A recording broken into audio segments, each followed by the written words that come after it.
flown, set by the Apollo 13 astronauts in 1970.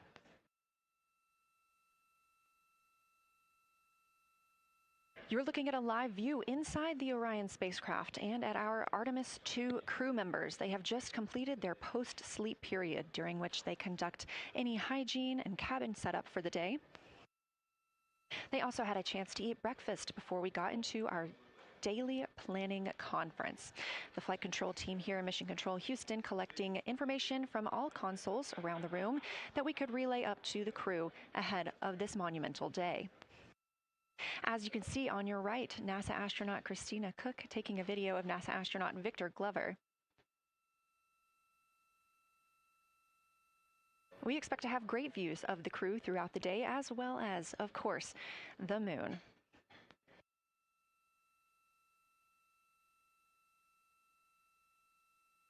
We expect to surpass that Apollo distance record in 55 minutes and 50 seconds.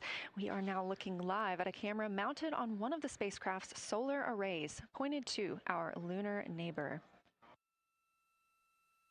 We are currently just 14,200 miles away from the moon and 247,672 miles away from planet Earth.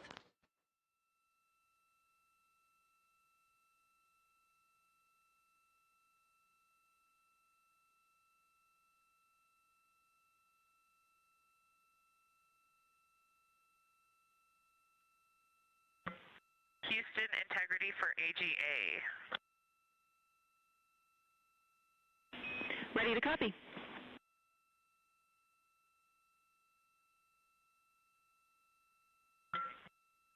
Carbon dioxide 2.3, oxygen, which has the alarm, 26.3, 73.1 degrees, 10.3 psi.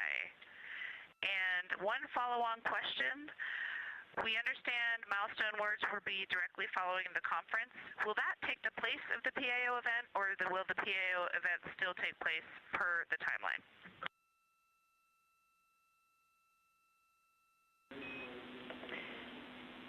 Good question, Christina. The milestone words that we exchange at the record distance at the end of the conference will take the place of the PAO timelined activity. So that'll be our moment to talk about this occasion, and after that there will be no more expected PAO words, and you can get straight into your flyby. Copy all AGA.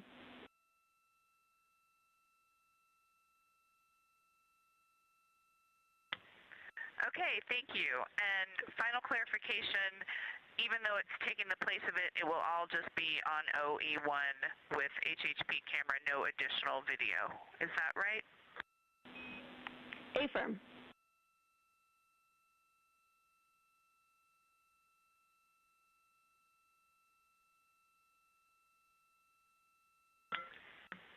Okay, thank you. Yep, some of us had already heard that. Sorry about the second question. We appreciate it. Talk to you soon. No problem.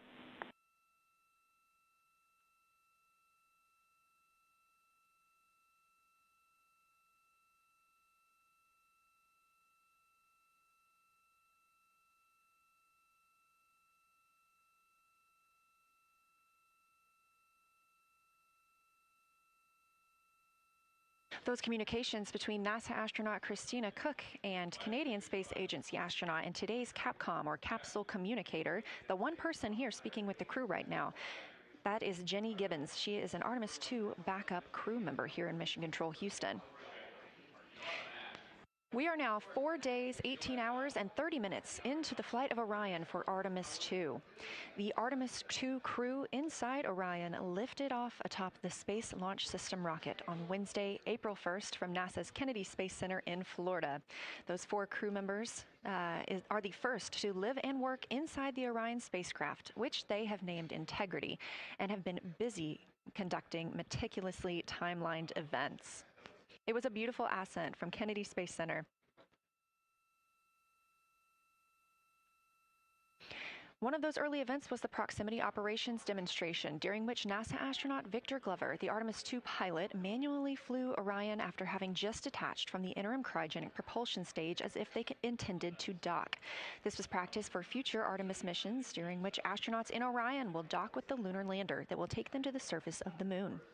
About 24 hours after launch, 25 hours actually, Orion then conducted TLI, the translunar injection burn. This 5-minute, 50-second burn committed Orion to departing high Earth orbit and set us up for today's flyby. That translunar injection burn also served as the spacecraft's deorbit burn. It slingshots Orion around the moon and sends the crew on a free return trajectory, with splashdown approximately 7:07 p.m. Central on Friday, April 10th. Last night on Flight Day 5, the crew entered the lunar sphere of influence, the point at which the pull of the moon's gravity will become stronger than the pull of Earth's. We've also been getting some great views inside the cabin of the crew members living daily life, from working out to eating, taking photos, and making memories together. But they've also been taking some beautiful views of our home planet and of the moon, and we expect many, many more of those following today's activities.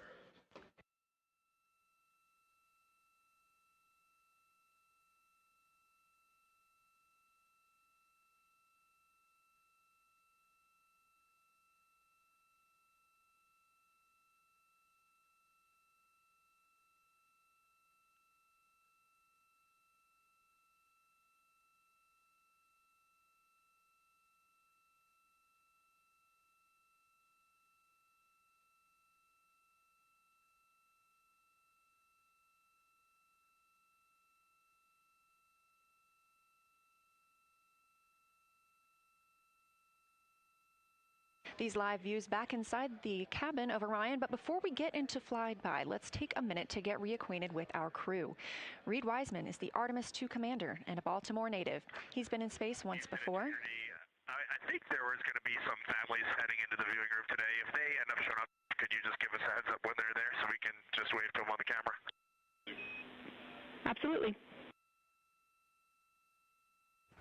And that was the voice of Reed Wiseman. He has been in space once before as a flight engineer. And if they don't come, you could just lie to us and tell us that they're there. That'd be great, thanks. We'll keep that in mind, too. And I'm sure they'll be here. Wiseman also has a great sense of humor. He was aboard the International Space Station from May through November 2014 as part of Expedition 41. This was a 165-day mission during which he and his crewmates completed more than 300 science experiments in areas like human physiology, medicine, science, earth science, and astrophysics. They set a milestone for station science by completing a record 82 research hours in a single week. He also served as chief of NASA's astronaut office from December 2020 to November 2022, and here on Earth he has 2 daughters. The Artemis II pilot is Victor Glover, selected as an astronaut in 2013, when at the time he was serving as a legislative fellow in the United States Senate. His first trip to space was in November 2020, when he launched as a pilot of NASA's SpaceX Crew 1 mission. That was the first operational mission of NASA's Commercial Crew program, which resumed launching American rockets from American soil to the International Space Station since the end of the shuttle program. Victor is a U.S. Navy captain and naval aviator who served as a test pilot, racking up more than 3,500 flight hours in more than 40 different aircraft. He also became the first person to pilot Orion the other day when we saw the Prox-Ops demonstration shortly after launch. He and his wife have 4 children. Mission Specialist Christina Cook is a native of Grand Rapids, Michigan. She was selected to the Astronaut Corps in 2013, the same class as Victor Glover. She served as flight engineer on the International Space Station from March 2019 to February 2020. During that time, Cook set a record for the longest single spaceflight by a woman with a total of 328 consecutive days in space. She also participated in the first ever all-female spacewalk with her friend and colleague, Jessica Meir, now living and working aboard the International Space Station yet again. Before becoming an astronaut, Christina helped build space science instruments and led scientific fieldwork in some of the most remote environments on the planet. Her hobbies include surfing, rock climbing, community service, yoga, travel, and photography, and she is certainly getting a chance to do that. First-time flyer, Canadian Space Agency astronaut Jeremy Hansen is flying to the moon as a mission specialist on the Artemis II mission. The London, Ontario native was selected as an astronaut in 2009. After that, he worked as Capcom at NASA's Mission Control Center here in Houston. Capcom stands for Capsule Communicator and is the single direct voice communicating with the astronauts in space. He also participated in training exercises like living on the ocean floor off the coast of Florida to simulate deep space exploration for 7 days. In 2017, he became the first Canadian to lead a NASA astronaut class, and he also enjoys getting out on a sailboat, rock climbing, and mountain biking. And he and his wife have 3 children.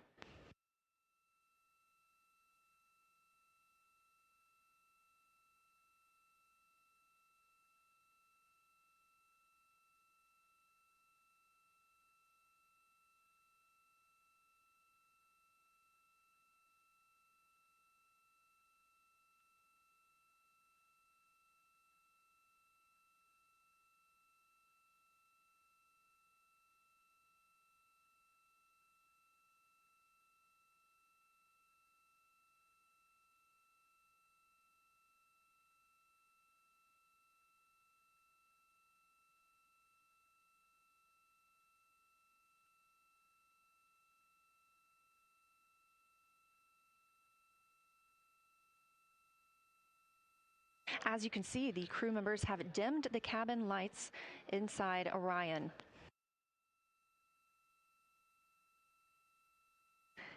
As they prepare for their lunar flyby, they'll be configuring the cabin as they'd like to have it to allow for proper positioning as they move about to and from the windows, taking photos of the moon. Dimming the lights also helps prevent reflections from inside Orion onto the windows. Ahead of this lunar flyby, let's dive in and explain what you can expect over the next several hours. The crew has about 6 hours allotted to make observations about the moon. Throughout the flyby, their activities have been precisely timelined. There are 5 blocks of time during which the crew will be observing the moon from Orion's windows. At any time, 2 members will be at the windows working in a pair. One crew member will be taking photos from window 2 with a blue shroud over the window. This can help prevent that glare or reflection from inside Orion. They have an 80 to 400 millimeter zoom lens to use. The other astronaut will be in window 3 using their portable computing device, you'll hear that referred to as PCD, to make annotations. Both of these crew members will make audio recordings of what they are seeing, and they'll wear headsets connected to those PCDs. Those audio recordings will be sent to the science team at a later date. We will not hear them live. The 2 crew members at the windows will swap roles and positions halfway through their timelined block. The other 2 crew members who won't be at the windows at that time will be serving in the background as support. One will be conducting the science sit reps, or situation reports. This is what we will hear live from the crew. They'll be calling down a few times each hour to discuss what they are observing. Those situation reports include how the crew is positioned, any missed targets, or anything unexpected they saw, lunar target descriptions, any hardware issues, and of course, their emotions and reactions as they fly by the moon. The other support crew member will take pictures of the astronauts at the windows and serve as camera support, providing new SD cards when needed. There's a 15-minute time frame between each observation block during which the 2 support members switch places with the crew making observations.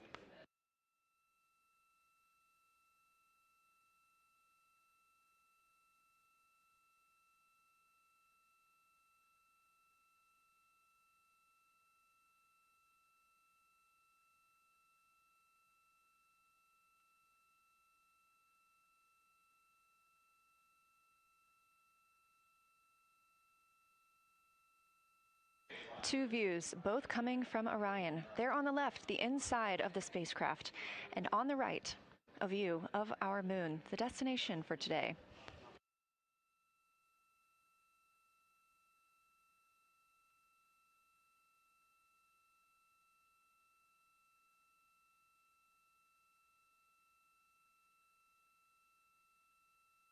During the lunar flyby today, Orion will provide astronauts with a full disk view of the lunar surface.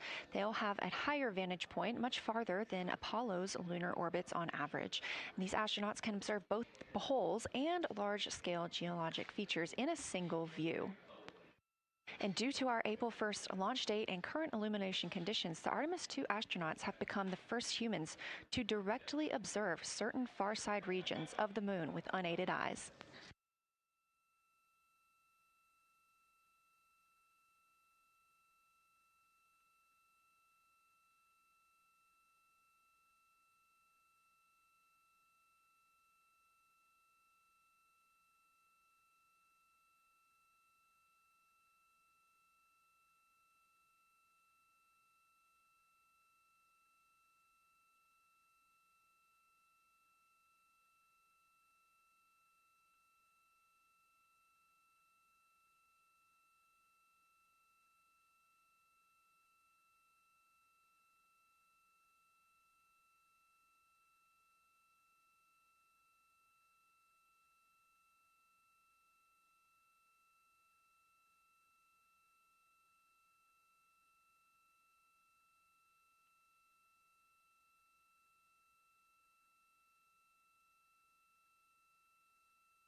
Great, thank you. You ready? It's me. It's okay. How do I, is it all?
We are now 36 minutes until we see the Integrity crew pass the Apollo 13 distance record. And joining me on console, I have Julianne Gross, the Artemis curation lead. Thanks for joining me today. Thanks for having me. I'm very excited to be here. We're very excited to have you. So can you tell me about your role as Artemis curation lead and what that entails? Yeah, so for the overall Artemis campaign, I'm the Artemis lunar sample curation lead. That means I'm helping NASA to return the next set of lunar samples from the lunar surface. And for Artemis II specifically, I'm one of the science theme leads, and specifically I'm responsible, or the voice, for impacts, poles, and landing sites. Fascinating. So what helped us select the targets that the crew is going to be photographing today? So we had a plan coming in where we basically made a list of all the available targets during the April launch window, because before you launch, we wouldn't exactly be sure which targets would be visible. And so once we launched, we then were able to cut down on that list and prioritize our targets. And the 5 theme leads came together and really discussed and talked through which the long lens configured for lunar flyby. Which targets we could then which targets we could then see and prioritize. And so that made it into our plan. We worked then with timeline to make sure that all the targets are visible. Some targets are time dependent, like Earthset or Earthrise, and some targets will rotate out of view when integrity starts going around the moon. And so we put these in early so that the crew has a chance to describe those to us. Fascinating. I cannot wait to hear what they have to say. So we just heard them say that their long lens is configured. That's very exciting. And for us, when we look at the moon from Earth, what features are we seeing that the crew will also fly by today? Yeah, so I really hope that people on Earth who are in nighttime will look up into the moon tonight. The features that the crew will see that we can also currently see is Aristarchus Plateau. Grimaldi is another feature. They're going to be sort of on our limb. And then Oceanus Procellarum, that really dark, large area on the near side that we can see. The crew is going to see that in the beginning. The more they fly around, the less of that they will see. So those are targets we will hear them describe early on in the flyby. Fascinating. Well, and the crew has been training for years for this day. And so we're going to hear them make a lot of calls about what they are seeing on the moon. And they're going to use a lot of interesting terms that I myself need some brushing up on. So could you walk us through a few of the things that we'll hear them use to describe the moon, like albedo, exosphere, ejecta, just some of those major terms we expect to hear from the crew? Yeah, of course. Albedo is basically a term of a reflectiveness of the surface. And so high albedo usually for the moon means bright areas, and low albedo means like darker areas. And so when you look into the night sky, you can see the high albedo areas are the white parts and the low albedo ones are the darker areas. Ejecta is when you have an impact and it ejects or throws out material that then ends up on the surface, and you can see that as sort of rays or ray systems. So you might hear them describe, oh, I can see Ohm, for example, with its rays. It has an asymmetric rays coming out, and so we're excited to hear them describe that. You might hopefully hear stuff about color or color hues, and so if they can see any changes in those color hues from like white to gray to maybe brownish, we're excited to hear about that. Exosphere is the almost no existing atmosphere of the moon. It's barely there. But there is dust on the lunar surface that can get lofted up through electrostatic forces.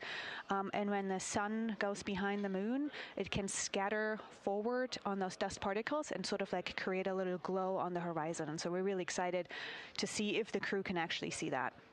This is so exciting. Thank you so much for walking through all of that with us. Julian Gross, Artemis Curation Lead, we really appreciate you joining us here today, and good luck to your team. Thank you. I'm really excited to be here. We are now MET 4 days, 18 hours, and 49 minutes into the flight of Orion. This view of the moon from the Orion spacecraft as we get closer and closer.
We're live here in Artemis Mission Control at Johnson Space Center in Houston, Texas, just about 32 minutes away until the crew surpasses the record set by Apollo 13 as the farthest astronauts to ever leave Earth. This view coming from a camera mounted on the tip of one of Orion's 4 solar arrays. Each array has a camera on its tip, and so we anticipate getting views throughout the lunar flyby. Of course, except during the point of loss of signal when the spacecraft flies behind the moon.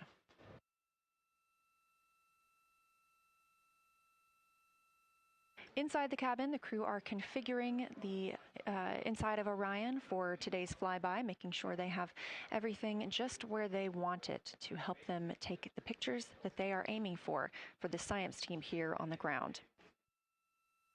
Coming up in just a few minutes, we will have a pre-lunar flyby conference. During that Lunar Flyby Science Crew Conference, our science officer here on console, Kelsey Young, will be speaking directly with the crew members about their targets, about their goals for today, what they expect to see, and what we are hoping to hear from them.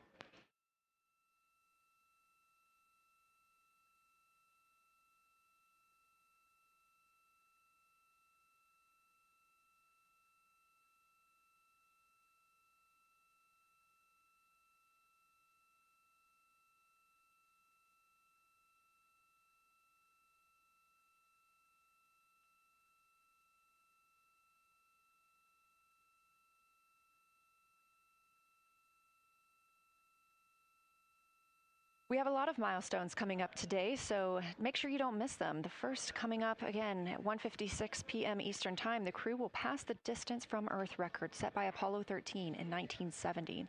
At 2:45 p.m., lunar flyby officially begins. The crew will have that time on their schedules to begin photographing and providing audio recordings of what they are seeing on the moon. At 7:02 p.m., Orion will make its closest approach to the moon, approximately 4,070 miles away. Of course, all of these numbers are going to have to be confirmed following the flyby. These are estimates, and we are working with orbital mechanics. At 7:07 p.m., Orion reaches its maximum distance from Earth, approximately 252,760 miles away from us all. At 8:35 p.m., the spacecraft will enter a solar eclipse. The crew will become the first to see a solar eclipse from the moon.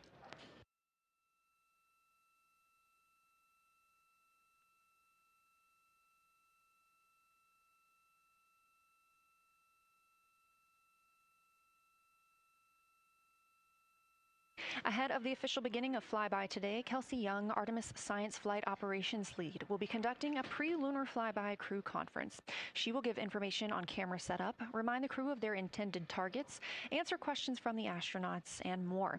Young will help the crew set their targeting timeline, which counts down the time they have to image each target and what they'll be capturing next. She'll also remind them that the ground team will be calling for science sit reps, also known as situation reports. Those are essentially call-downs to report what they've been observing. They'll continue to do this even through their LOS, their loss of signal, as those communications will come down later on after they reconnect with us on Earth.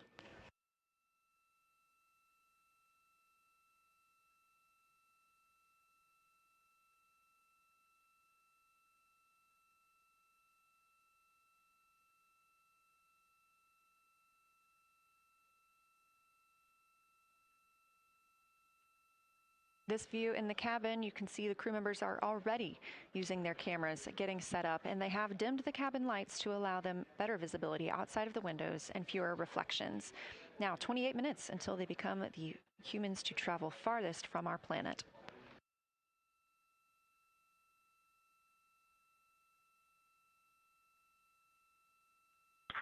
Houston Integrity, we are ready for the conference on your call.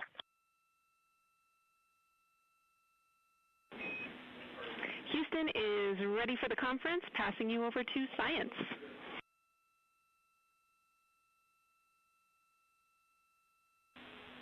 Good morning, crew. This is Science. We couldn't be more excited for a full day of lunar and planetary observations today, the first one in over 54 years. How do you hear me?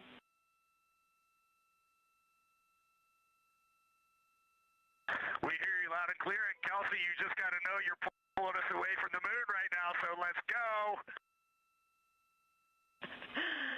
Message received. I will keep it tight here. I did just want to start with a thank you on behalf of the Lunar Science team and the entire lunar and planetary science community, of which you are absolutely a part, for what you've already done in this mission and what you're going to do today to inspire the next generation of scientists. I have to say Moonjoy is the new term that's already become our team's new motto, so thanks for that.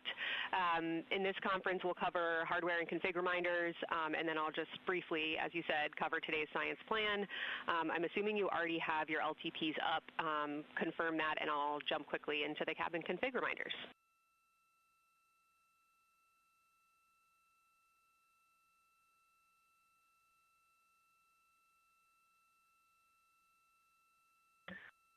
Okay, we have the LTP up just to give you a sit rep on board. You've got Reed and Christina on one PCD, and Ike has his own, and Jeremy has his own.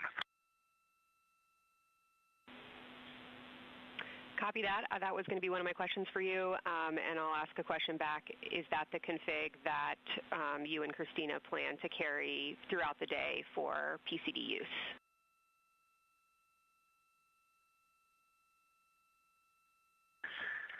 Negative, Kelsey. Our plan for PCD use is we have run the power cables to Windows 2 and 3, and we are going to leave one PCD. The yellow PCD will be in window 2, and the green PCD will be in window 3, and we will do that the whole day. And then the red PCD will be a rover.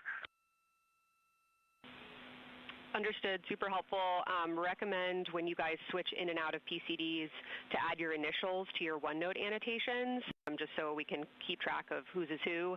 And then given that you have 3 PCDs instead of 4 for the data transfer at the end of the day, recommend making a new subdirectory entitled For Science for your own photos, or with your initials, that we can keep track of which pictures came from which flashcards.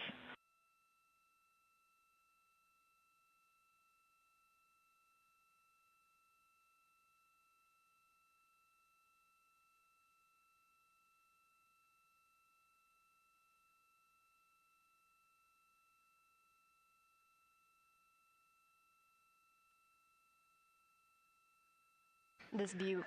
So, Kelsey, I just want to here's what we're doing. We have community cards in all cameras on board, and then when each astronaut approaches their camera, the intent is they will put their card into that camera for photos and then put the community card back in at the end of the session. But just know it is harder to manage cards than we thought, and we don't want to miss science, so it might end up a bit more disorganized.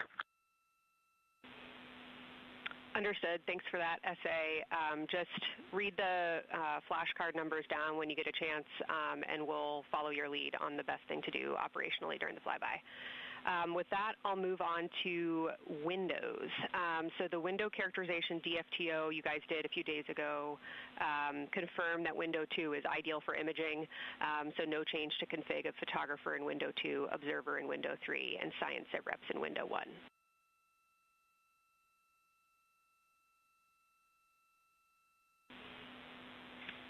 Coming up on a handover. Be back. Hang on, Kelsey. The way we have it configured, tell us if this is going to be wrong. Window 2 is the long lens with a shroud. As you heard, Science Officer called to the crew. We are now in a handover time period. We will regain communications with the crew very shortly. These are tracked, and we are currently on the Deep Space Network. This is the first time humans have used the Deep Space Network in over 50 years, given that we currently use the tracking data relay satellite systems in for the International Space Station.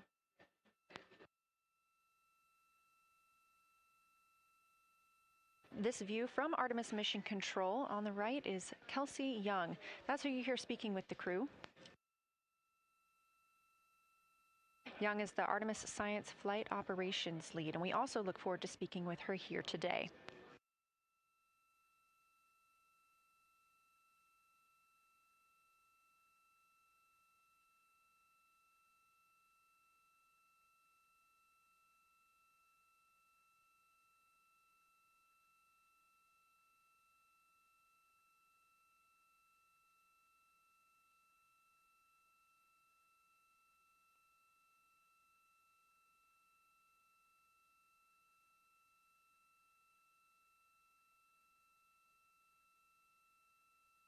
Again, we are just about 22 minutes until we reach the Apollo record. We are in a handover of satellites with the crew aboard Orion. The T-shirt shroud for the Z9 and solar, and then window 3 will be for visual observations, and window 4 is for floater. And thanks, Integrity, for that read. We had a handover during that time, so I'm going to have to ask you to give that read back on window orientation for the crew again.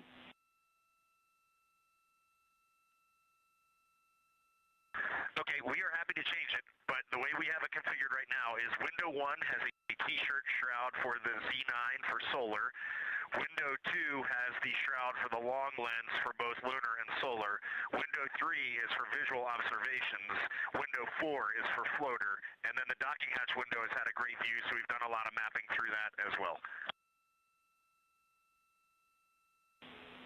All right, copy all, Reed. A note just on the window 1 T-shirt shroud that you can remove that for the lunar observation block if you want to, if you want that extra view for another floater, but defer to you guys on that. You are go to use the full 400 millimeter zoom on the long lens, but where possible, try to keep the end of the lens flush with the window to prevent imaging through the multiple window panes at an angle. And if you have to take an image at an angle, recommend you limit the max focal length to 200 millimeters or simply acquire the images at multiple focal lengths. Last imaging update as a result of the DFTO is that if you can take the images out of the left side of window 2 where possible, that is the best half the window. Understand that might not be possible with the shroud. Any other imaging questions from you?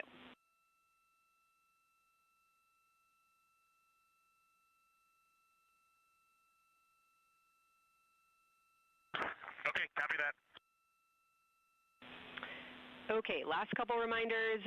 Don't forget the ability to take the wave files to tag imagery that you are wanting to follow up on using the FN3 button on your camera. And then a couple quick notes on your LTP. We have refined your precise flyby timing since generating the LTP. Optimus has the correct timing for the LOS and AOS, but the LTP identifiers for LOS and AOS are roughly 2 minutes later than they will be in reality. Final LTP timing update is that the green line on your LTP should start automatically 45 minutes before the flyby. If it doesn't appear, let me know and I'll have troubleshooting steps for you. Last updates are on the eclipse, so only for that last hour today. Of course, remember if the sun is in view to use your eclipse glasses. And reminder that we will have a few activities for you prior to the eclipse to reconfigure all 3 cameras for corona and deep sky observations. These activities, some of which will occur during the forward link LOS, so we wanted to flag it for you now. Any questions before I cover the last 2 reminders?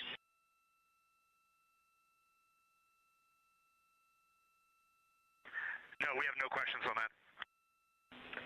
Last couple eclipse reminders, the sunset period and the first roughly 23 minutes of the eclipse will fall during that forward link LOS, but we'll still have a return link, and we're still looking forward to your science sit reps and observations during that time. And I do have a reminder for you on your preferred starting config for the eclipse in terms of role responsibility. Let me know if you want me to read that up or if you guys have that in your minds already. And if no other questions on config, I'll give you a few science-focused reminders.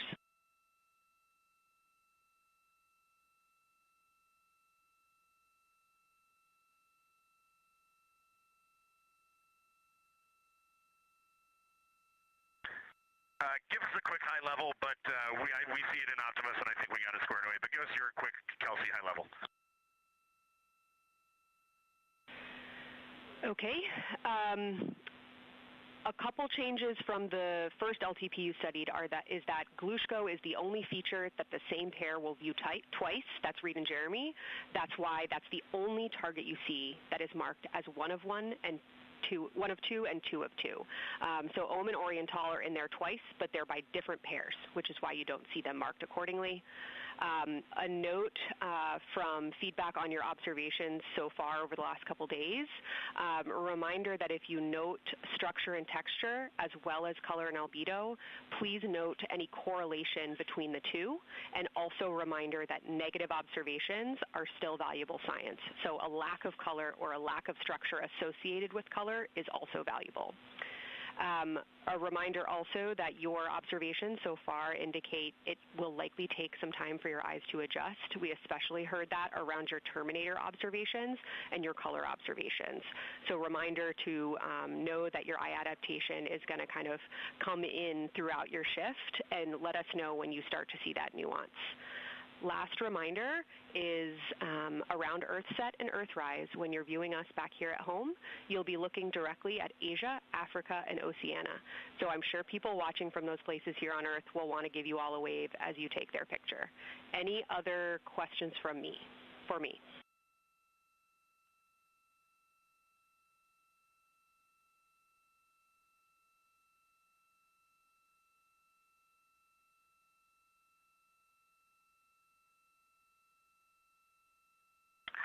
And Kelsey, hey, when you're talking window 2 left and right side, just can you say towards window 1 or towards window 3, and then we'll know that we are talking the same language?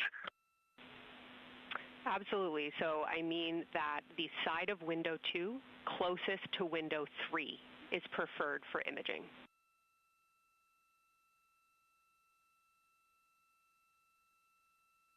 Okay, the side of window 2 closest to window 3 is preferred for recording. Stand by, we'll talk to the crew.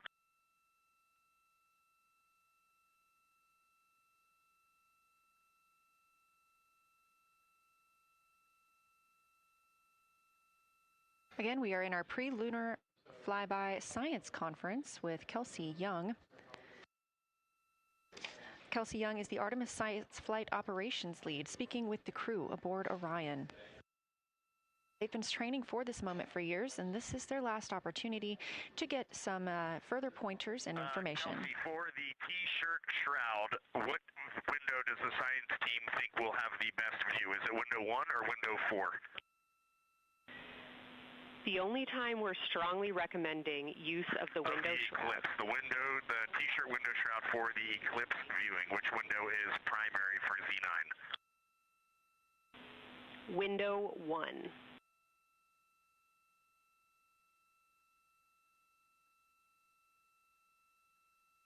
Okay, awesome. So we have got that all set up. And just to be 100% sure, window 1 is the most port window by the food warmer.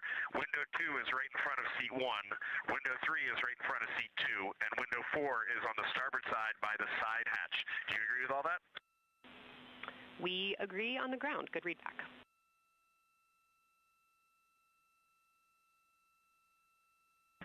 Okay, that's awesome.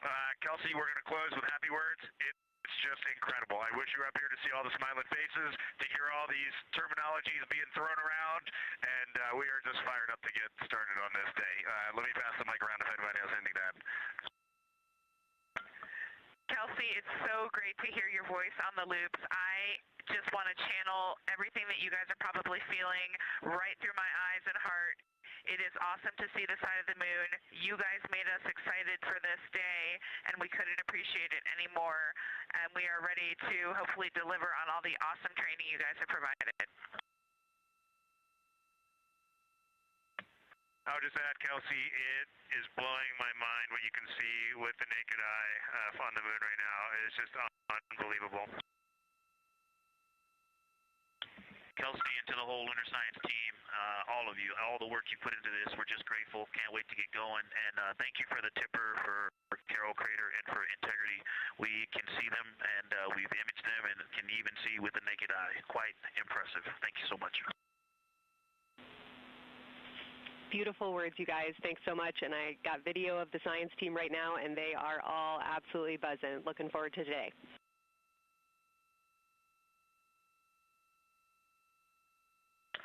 Okay, we're heading into the timeline. Cheers, guys.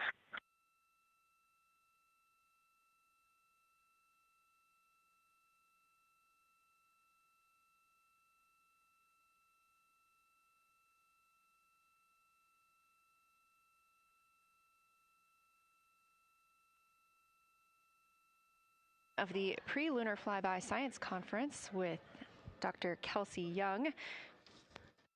Young has served as the Artemis Science Flight Operations Lead, getting the crew ready. And we're live in Artemis Mission Control in Houston, but we are not the only room monitoring today's flyby. As you heard Young mention, in this same building and just down the hall, a multidisciplinary lunar science team supports the Artemis II crew in real time, including experts in lunar geology, impact cratering, volcanism, polar science, imaging, and visualization. There are two integrated facilities, and the first is the SIR, which is what you have right here. That's the Science Evaluation Room. They are embedded within Mission Control to provide science input during live operations like what we see today. Additionally, and not pictured, we have the Science Mission Operations Room, a back room that processes data, evaluates imagery, and supports rapid analysis. Our science officer on console in Mission Control Houston serves as the primary interface between the science team and the flight controllers, ensuring science priorities are represented during mission execution. Again, today, that's Dr. Kelsey Young, who will be speaking with the crew during the time they're behind the moon. We will be speaking with her once the crew is behind the moon and out of communication with Earth.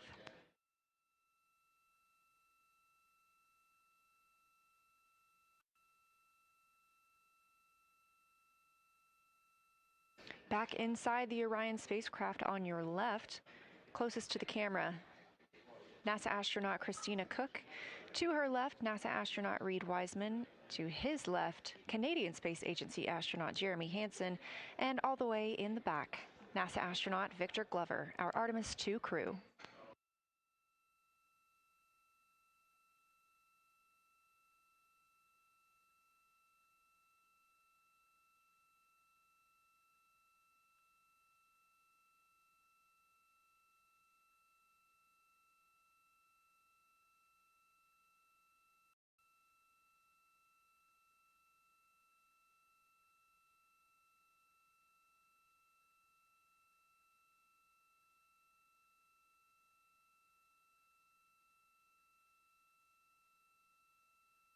We are now approaching 8 minutes until the crew surpasses the Apollo 13 record.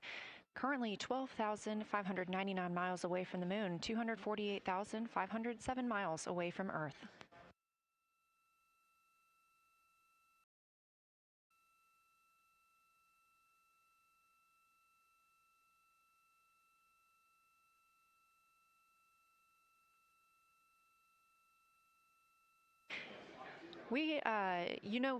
You may also hear the Orion spacecraft referred to today as Integrity.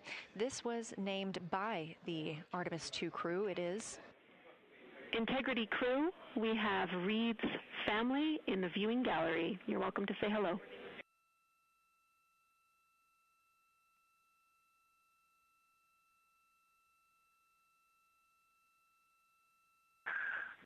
Well, whether you're being serious or you're kidding around, that is awesome to hear. Thanks, Jenny. And hello to Ellie and Katie. I don't know who else is there, but it's great to know that you're in mission control right now, following along. We are having a blast up here, and the view of the moon is absolutely amazing.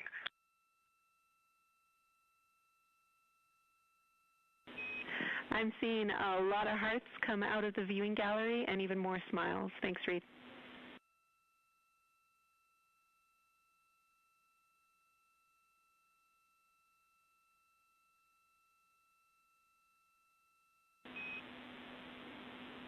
Copy heart, copy bracelet.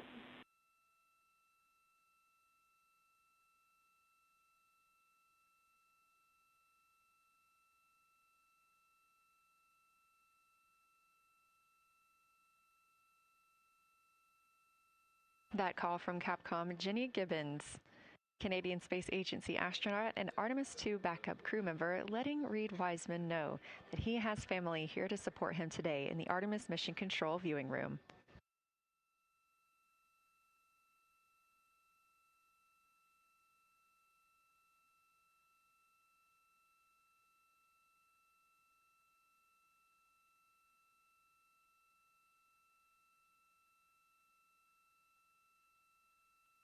As I was mentioning, we have the Orion spacecraft flying today.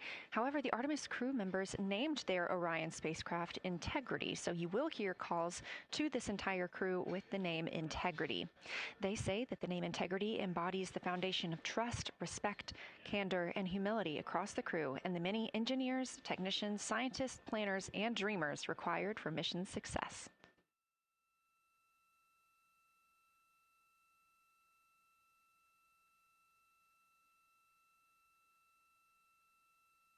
This view live from the outside of Orion as we continue. Preparing for our lunar flyby, now less than 5 minutes from surpassing the record set by Apollo 13 astronauts for the farthest humans to travel from Earth. This will not be the farthest that Integrity travels today. They will continue until they reach approximately a distance of 252,760 miles. That would be about 4,105 miles farther than Apollo 13. However, these numbers are our targets, and we will get confirmation on those numbers as soon as we possibly can and share them with you all.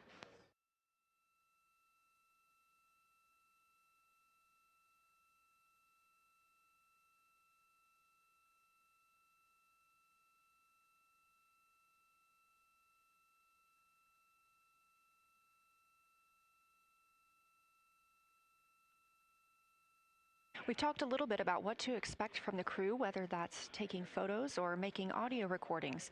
To get a little more detailed, Reed Wiseman and Jeremy Hansen will be up first to capture imagery and record audio on the portable computing devices. You hear those referred to as PCDs, while Victor and Christina serve as the support members. The crew will switch windows and roles halfway through their shift, and 1 hour and 5 minutes later, Victor Glover and Christina Cook will be the next crew members at windows 2 and 3 to take photos and make annotations, while Reed and Jeremy take on those support roles.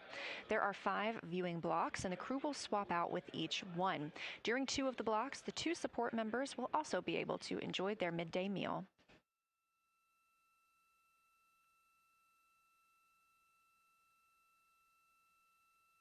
At least 3 times per block is a science sit rep. Again, situational report. This is partially an operational status, reporting back if they missed any targets or gotten any specific ones, if they have issues with their camera or any other operational items. The other part is an actual description of the moon. This task is done by one of the support team astronauts, so that's not the crew currently taking photos or making annotations, but they do have windows 1 and 4 that they can float up and provide that information from. If you watch the entirety of the flyby, you'll also notice the crew will be photographing some targets multiple times to get observations in different lighting conditions. This is due to Orion changing their location throughout the flyby.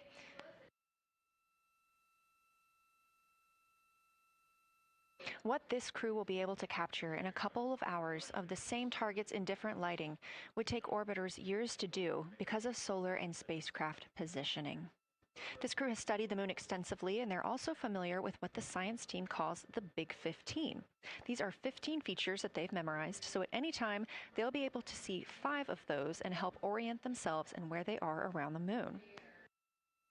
Those targets are diverse and complex in their geologic history, and observations of them could help answer some big-picture science questions.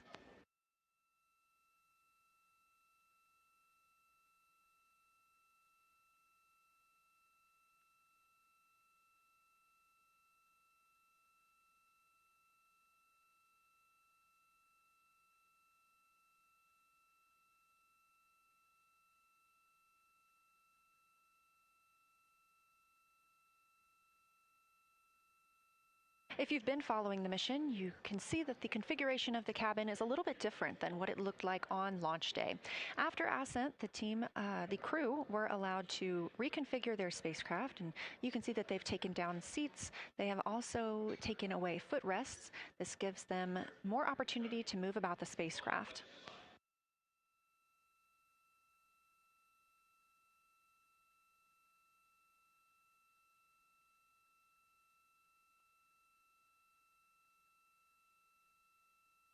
Orion itself has 330 cubic feet of habitable volume. That's about the size of 2 minivans and is 60% more cubic volume than the Apollo spacecraft. We are standing by for the Integrity crew aboard Orion to surpass the Apollo 13 record.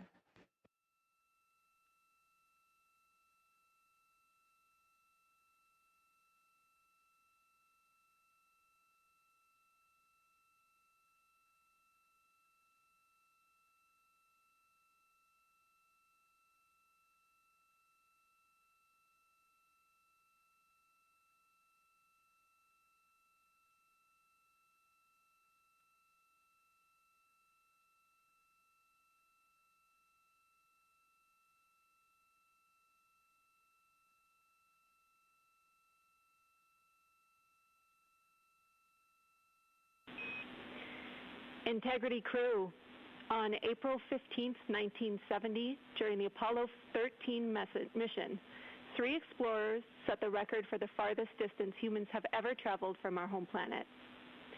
At that time, over 55 years ago, Lovell, Swigert, and Hayes flew 248,655 statute miles away from Earth.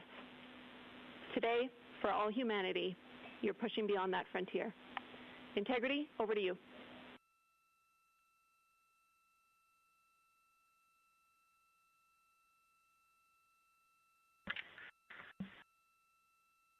Yeah, from the cabin of Integrity here as we surpass the furthest distance humans have ever traveled from planet Earth.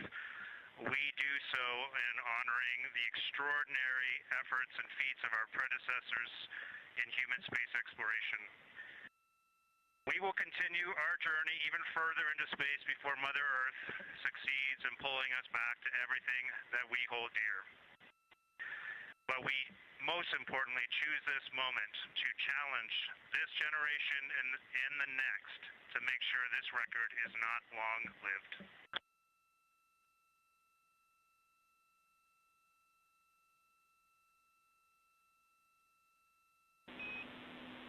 Thank you, Integrity, and congratulations to you and the rest of the Artemis II team.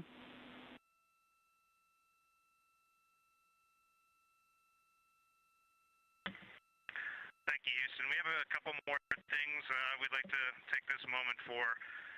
Our science team helped us out with a couple of relatively fresh craters on the moon that have not been previously named, and our crew would like to propose a couple of potential names for those items or those areas. And we spent a bit of time this morning looking out the window, and we're able to see them now both with our naked eye and through the long lens, and so we feel this is a good time to send this down, and a special shout out to Kelsey for helping us with this. The first one we'd like to suggest is a named crater in honor of our great spacecraft, Integrity. And so if you were to look at Oriental on the far side and then draw a line straight up to Ohm on the far side, relatively in the middle is an unnamed crater, and we would like to suggest it be called Integrity in the future. And the second one, and especially meaningful for this crew, is a number of years ago we started this journey in our close-knit astronaut family, and we lost a loved one. And there's a feature in a really neat place on the moon, and it is on the near side, far side boundary. In fact, it's just on the near side of that boundary, and so at certain times of the moon's transit around Earth, we will be able to see this from Earth. And so we lost a loved one. Her name was Carol, the spouse of Reed, the mother of Katie and Ellie. And if you want to find this one, you look at Glushko, and it's just to the northwest of that, at the same latitude as Ohm, and it's a bright spot on the moon. And we would like to call it Carol, and you spell that C-A-R-R-O-L-L.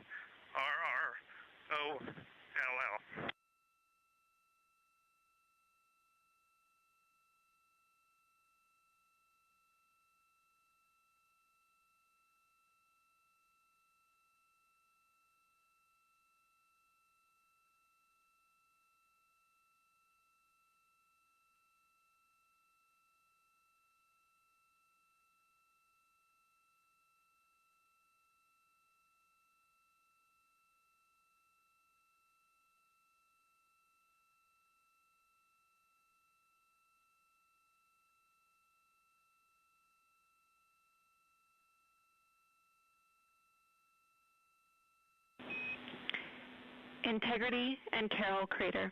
Loud and clear. Thank you.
As the Artemis II crew passed the record set by Apollo 13 for the farthest humans to ever fly from Earth at 12:57 p.m. Central Time, 1:57 p.m. Eastern Time, Canadian Space Agency astronaut Jeremy Hansen shared. We're getting ourselves all put back together now, and we are going to dim the cabin lights and prepare for our science objectives ahead.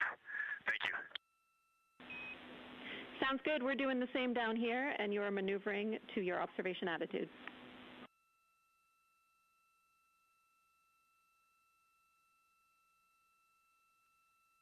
As we pass that Apollo 13 record of the furthest humans to ever fly from Earth at 12:57 p.m. Central Time, 1:57 p.m. Eastern Time, the Artemis II crew shared some poignant words, specifically Canadian Space Agency astronaut Jeremy Hansen. The crew also called down 2 craters not yet named that they would like to name. One, Integrity, in honor of their spacecraft, which they have named.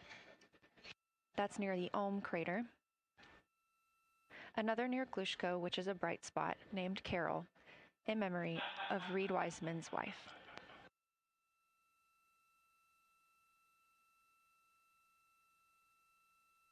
There was a moment of silence here in Mission Control Houston. And now the team and the Artemis II crew are ready to begin their lunar flyby.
We are 4 days, 19 hours, 31 minutes mission elapsed time of the flight of Artemis II, our 4 astronauts aboard Orion.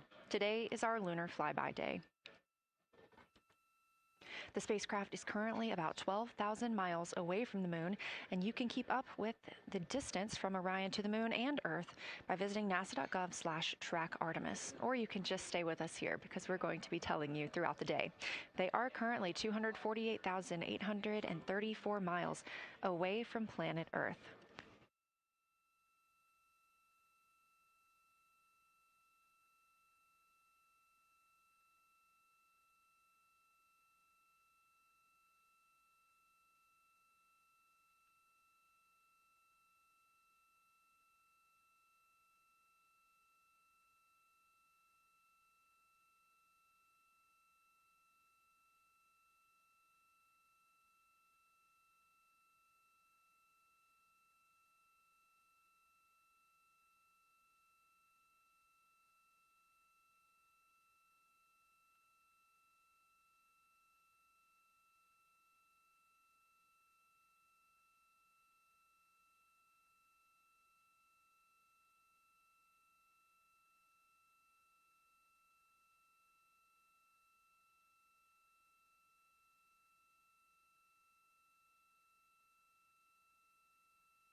Coming up next on the crew's timeline today will be their cabin configuration portion. You heard some calls down to Science Officer Dr. Kelsey Young earlier about how they have configured the cabin so far. This is just a little bit more of timelined activity for them if they need to further do so. On flight day 3, the crew had time on their schedule allotted for configuring the spacecraft cabin for how they intended to arrange it today. Of course, they had to take down that configuration for another test yesterday of their Orion Crew Survival System suits. But configuring it on flight day 3 allows them the opportunity to get a chance to see what works for them now that they are in the microgravity environment.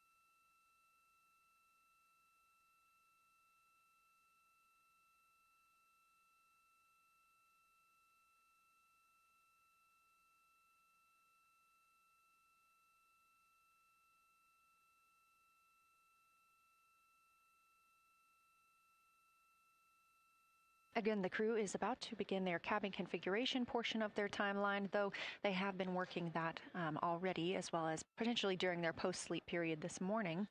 The official lunar flyby observations are slated to begin in just about 40 minutes. That's when we'll have the crew at the windows photographing the moon, as well as making calls down about what they are seeing.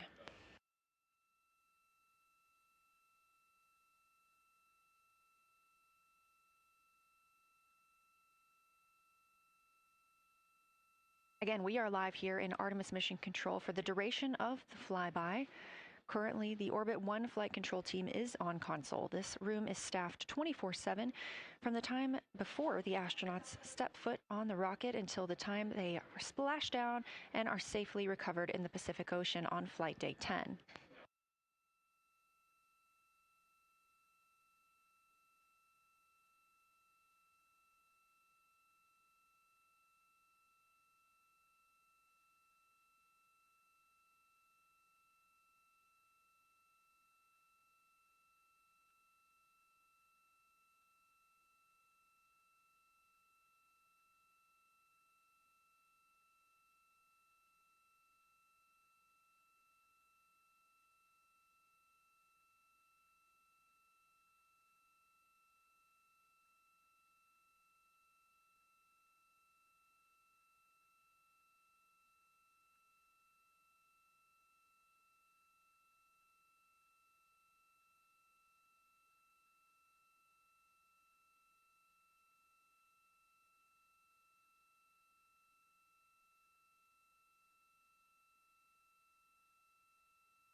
Again, this is Artemis Mission Control here in Houston.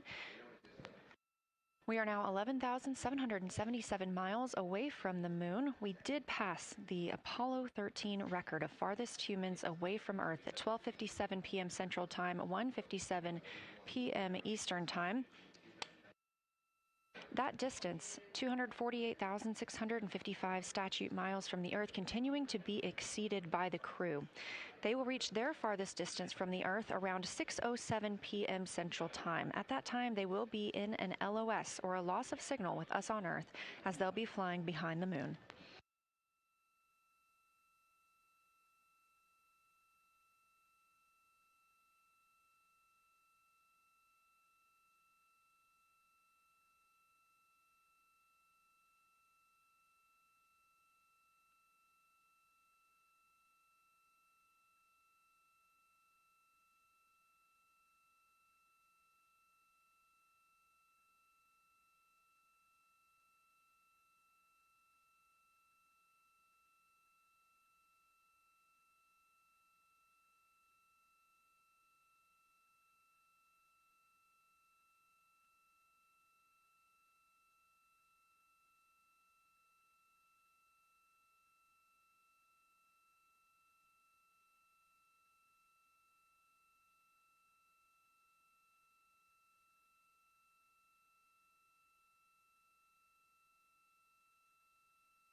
As the crew gets into their cabin configuration preparations, we are joined by Dr. Sarah Noble, the Artemis Lunar Science Lead. Thanks for joining us here today. Yeah, it's quite a day. Yeah, we are very excited. I can only imagine how you guys are doing over there. So tell me a little bit about yourself and what your role is for Artemis II. Sure. So I'm the Artemis Lunar Science Lead, so over the entire campaign, and my job is basically to make sure that as we have this big adventure back to the moon, we actually learn new things about the moon. Fascinating. So why is the moon such an important destination today? Yeah, so the moon is a pretty amazing place. It is a great place to learn about basic fundamental processes that happen on like all the planets, like cratering and volcanology. And also it is, part of our Earth-Moon system. And, the Earth recycles its rocks pretty well, right, through plate tectonics and weathering and whatever. Most of the rocks on the Earth are geologically young. But on the moon, we have the entire record that goes back 4.5 billion years since we formed. And so if we really want to learn about what was happening in that period, like the moon is really the only place we can go. We're also thinking about going back to the moon, and we want to go to the lunar South Pole. So what makes that such an interesting destination? Yeah, the South Pole is cool, right? It's far away from the places we went during Apollo. It's different kinds of rocks there, some of the oldest rocks on the moon. It's also a place where we think there might be resources like water. There are craters that really never can see the sun because of the low sun angles there, and they get very cold. And we think that water and other things can build up in those craters, and so we're very interested to see what that might do for us. I'm very interested as well. So for some of our viewers who might be new to this, what does lunar science look like during an Artemis mission? Yeah, it's pretty exciting for us as we have sort of built this from scratch to try to understand how we can best use the crew to support our science. And so, we've developed a system. We've got a team in place. We've got a back room here in this building called the SIR, the Science Evaluation Room. And there's a back room to that back room over in another building here at Johnson Space Center, where we've got our teams of scientists working really hard. They're actually speaking to this room through our science officer. This is now the first time we've ever had a science officer in flight control room, so we're pretty excited about that. So we have a really voice out and up to the crew. I know, it's been so exciting to hear Dr. Kelsey Young speaking directly with the crew today, now so close to the moon. And we have a live view here of the science operation, or the science evaluation room. So this is where the majority of your team is today, is that right? Yeah, that's right. This is a big chunk of our scientists. You can see them in there now working hard, trying to get ready for the day. And then again, there's a second room where we have a lot of our data folks, where the data will first come down and they'll sort of sift through the data and get it ready for this team to take. What's the mood like right now in the SIR? It is, I would say, giddy. I think we've worked very hard for this. They have done simulation after simulation. They have worked really hard over the last couple of years to get ready for this moment, and I think everybody's just really excited to see. Even already we've had some descriptions from the crew coming down, and it's so great to see their joy and our joy, our love for the moon, come through. Yes, we are in for a real treat today, if it's been anything like their observations the past couple of days. So how are the lunar science teams using this test flight to prepare for future missions to the moon?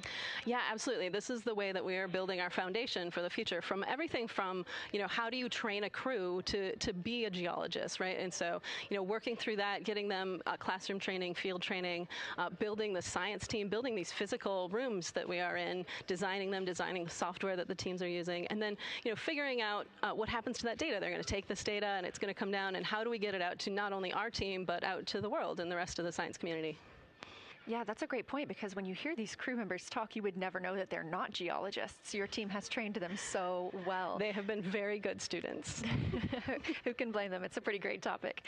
One more question for you. How does the science that we're doing on Artemis help support long-term exploration, and including our sustained presence on the moon?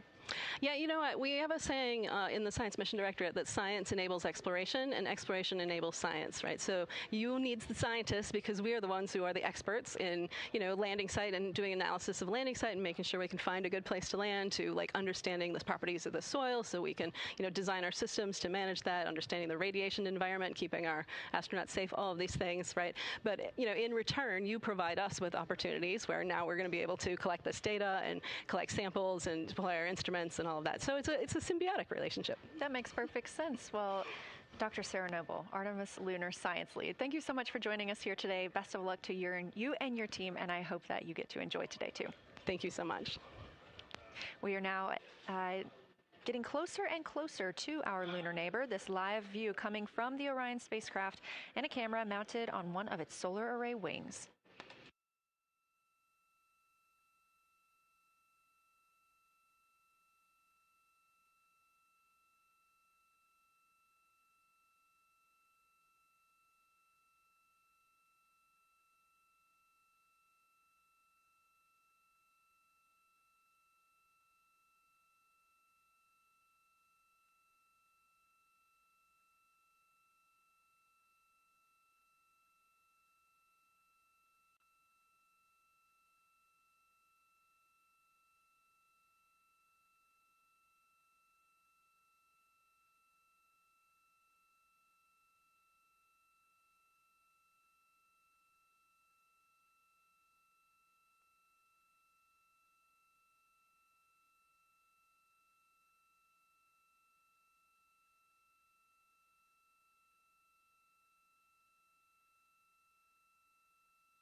clarity for camera serial numbers. Ready to copy.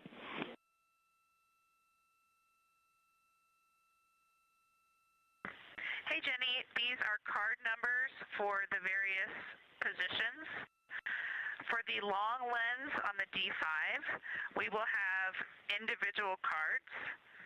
Victor's 1008, Jeremy 1019, Reed 1012, myself 1015. For the Z9, we will have one card that is dedicated for today, serial number 1007. For the cabin camera D5, we will have one dedicated card for today, serial number 1022.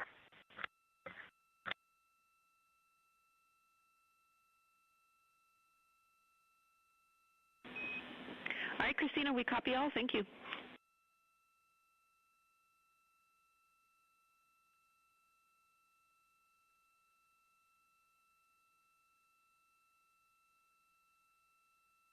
We just realized that we have Earth out window 1 and Moon out window 2, and Earth out window 4 and Moon out window 3, and it gives you the best idea of scale we have had yet. The Moon is about 3 to 4 times the size of the Earth, and it is almost full, and the Earth is just a small crescent out there. It's magnificent. I got a picture of it with the wide lens. Such a majestic view out here. Amaze, amaze, amaze. Thank you, Reed.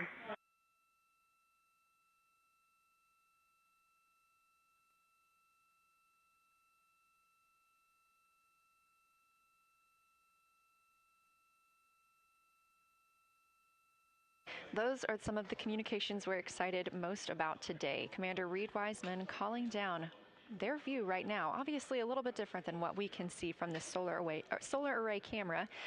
They are looking through the windows of the Orion spacecraft, able to see at the same time Earth and the Moon. You also heard NASA astronaut Christina Cook calling down some of the cameras that they will be using today. The crew is in that cabin configuration portion, and we expect the lunar flyby observation period to start in just about 20 minutes.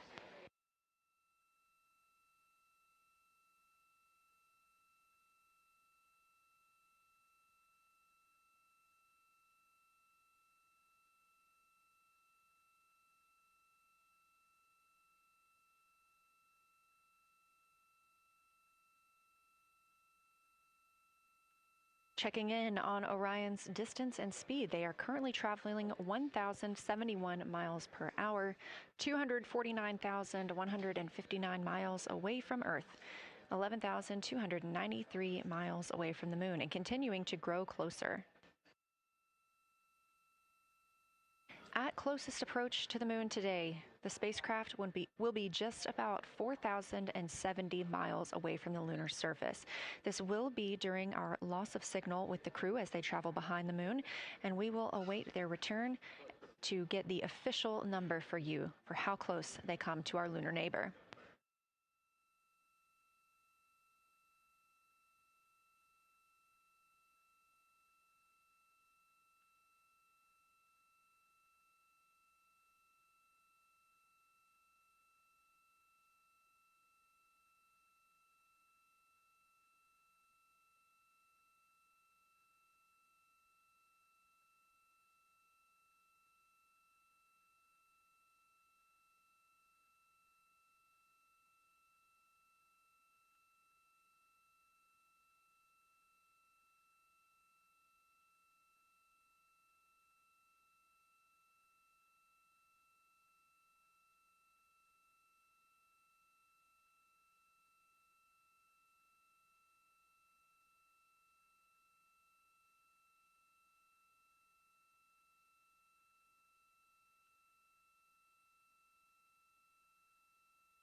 Inside the cabin today, the lunar targeting package is the primary tool guiding the crew observations and consists of two key components. The Lunar Geography Review helped the astronauts study major lunar features in advance and help learn how to orient themselves during the flyby. Because, of course, the moon is not actually labeled like it appears here when we look at this map. The lunar targeting plan provides a detailed timeline of observation targets, background science context, and specific instructions for the pictures the crew should take, as well as the verbal descriptions that will be helpful to the science team reviewing them later. This is a screenshot from their lunar targeting package, and a screenshot specifically of that lunar... Integrity for attitude. Go ahead.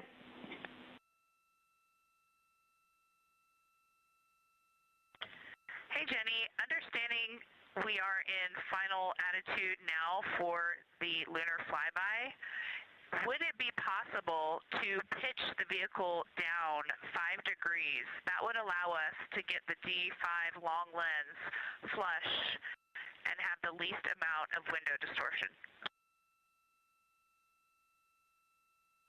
We're checking. That call from Christina Cook, NASA astronaut and mission specialist on Artemis II. Copy. The Orion spacecraft is positioned in a specific attitude to allow the crew to best see the moon outside of their windows today for this imaging opportunity. That call was a request for a potential attitude shift just slightly, another 5 degrees, to give them a better view and to give them a better opportunity to use their long lens camera.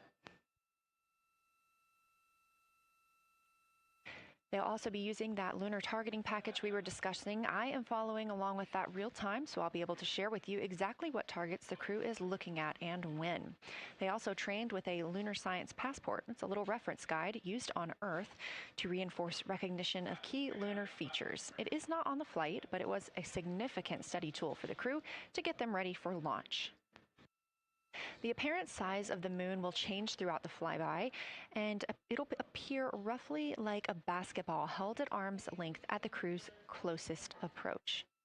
That reinforces the need for careful planning and practiced observation techniques.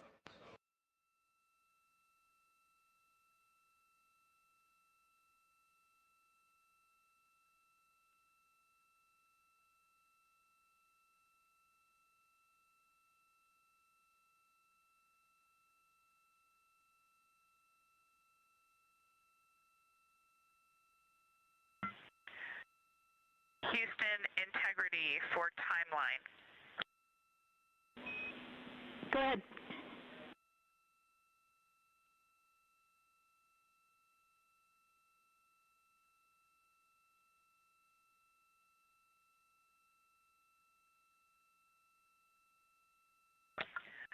Hey, Jenny, just to make absolutely sure that we start observations when expected, we are showing in Optimus that observation time starts in about 15 minutes, and in LTP that our first target, discussion 1, starts in about 29 minutes.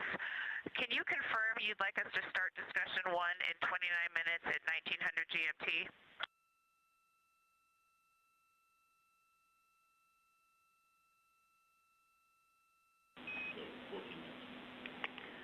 Christina, we are tracking that discussion 1 should start at 18:45. That's 15 minutes from now.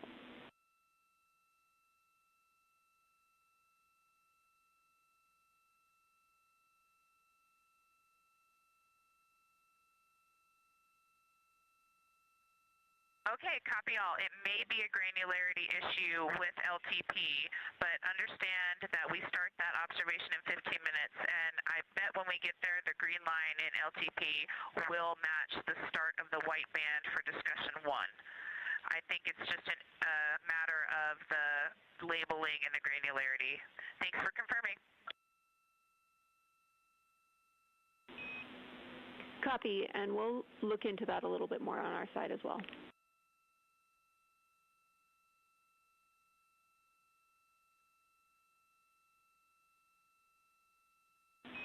Christina, can you verify for us that your green line is moving on the timeline page of your LTP?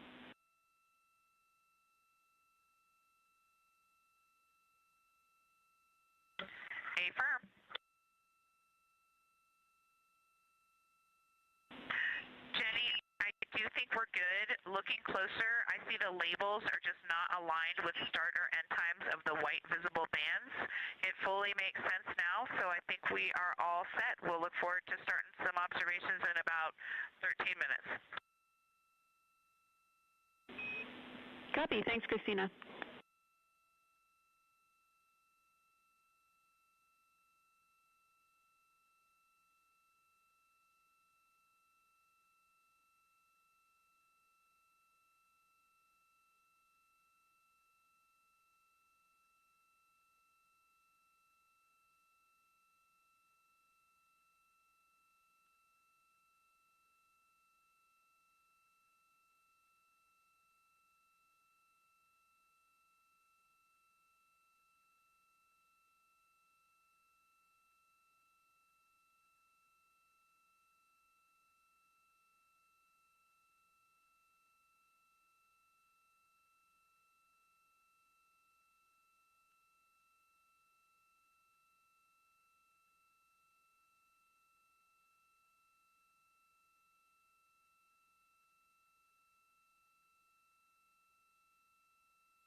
As you heard discussed, we are expecting the crew's observation time period to start in about 10 minutes.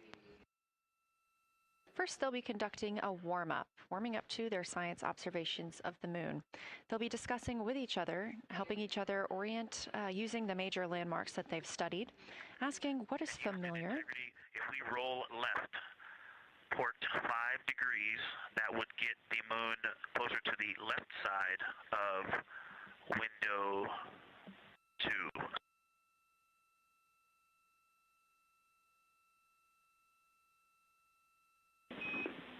Copy, Victor. We'd like to know if it's pitch and roll or one or the other.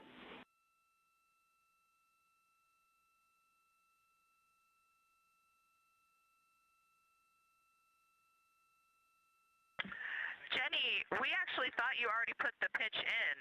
Had the pitch been put in already? No, we need a little while longer to talk about it.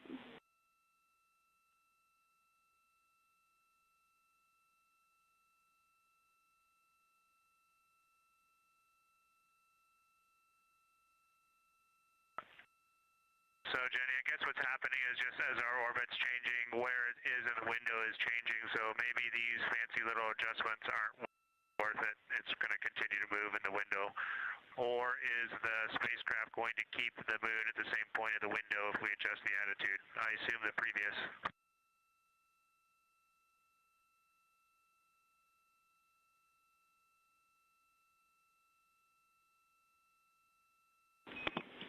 Right now, we are pointing the center of the window to the center of the moon with 2 degrees of deadband.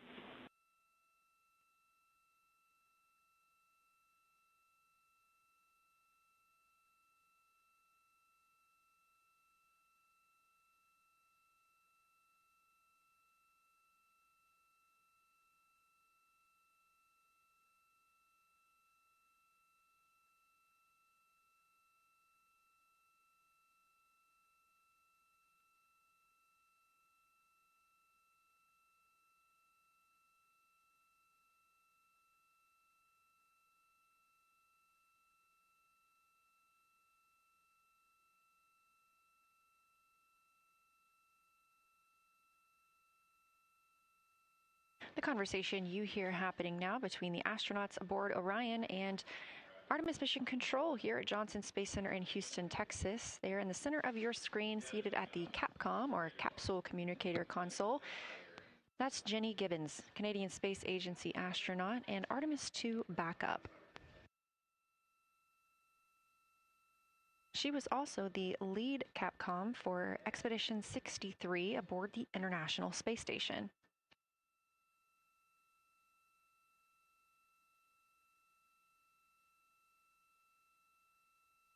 The crew is requesting some attitude changes to the spacecraft to allow them to better image the moon, our priority for today. Of course, those have to be discussed on the ground before they are put into work aboard the spacecraft, so the team is taking some time to do so. You also heard Gibbons reference that we are in two deadbands. Deadbands are essentially keeping us in the lane in which we're traveling. If you're familiar with lane assist in your car, very similar in this case.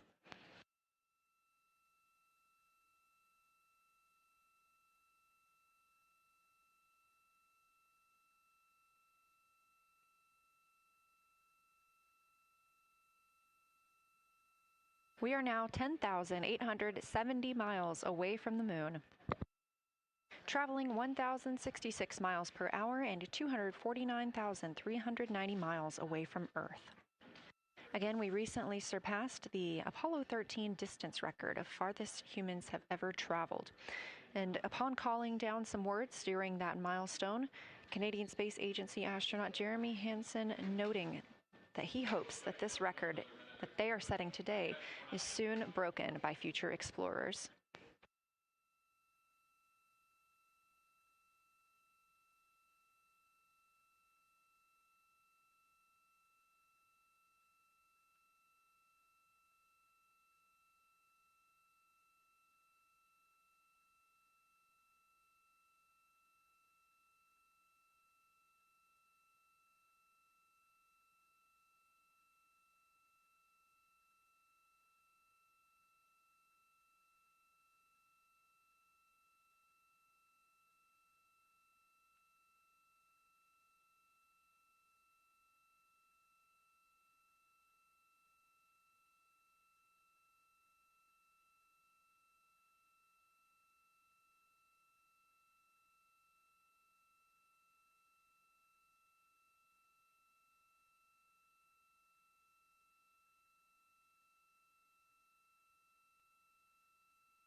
This is Artemis Mission Control. We are standing by for the beginning of lunar flyby.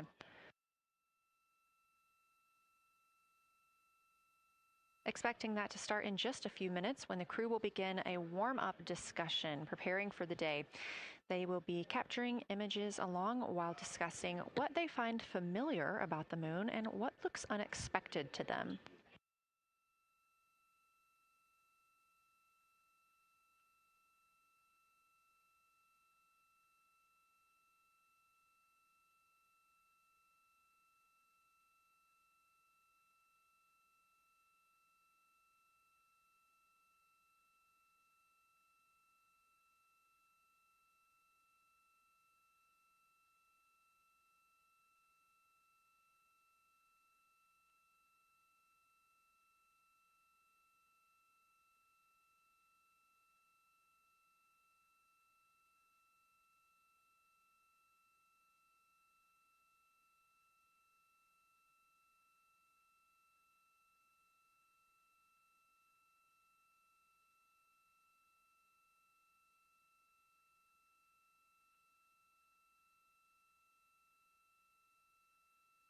Again, just minutes away from the official start of lunar flyby, or when it is timelined for the crew. We are currently 10,726 miles away from the moon. This view on the left side of your screen coming from the camera on one of Orion's solar arrays.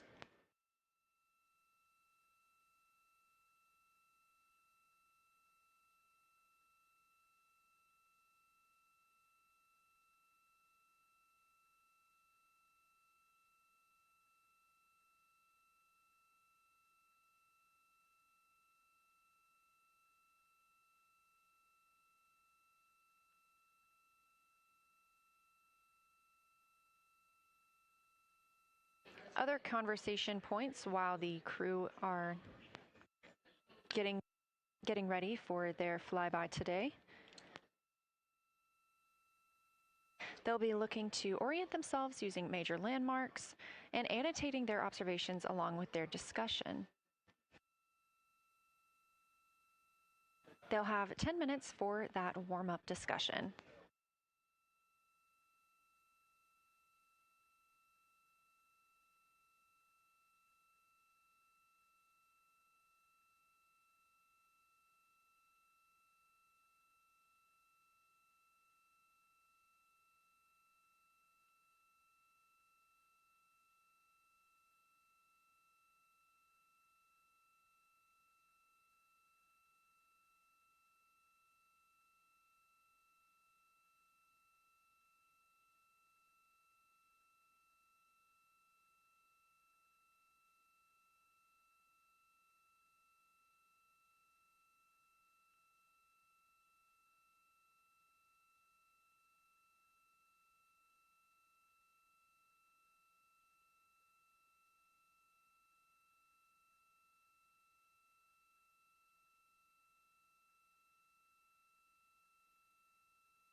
Houston integrity.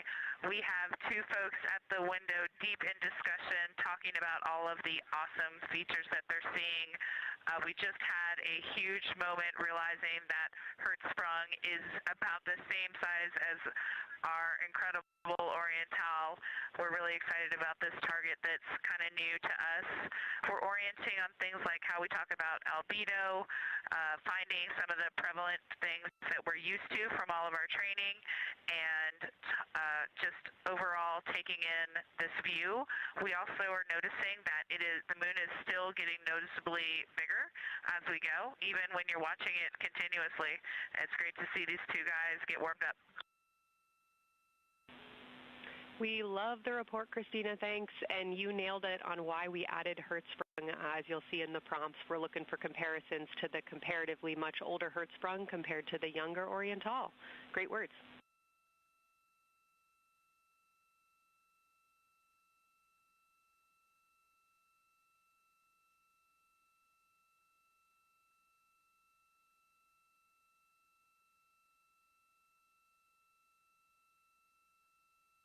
This is Artemis Mission Control. That was the voice of Dr. Kelsey Young speaking with the astronauts aboard Orion as they begin their observation period and lunar flyby. NASA astronaut Christina Cook reporting their view of Hertzsprung Basin. The team here is looking for centered images of the basin at a full zoom, and they're hoping that the astronauts can image and describe the inner and outer rings. This is considered a degraded basin with a floor, rings, and ejecta compared to a younger Oriental basin.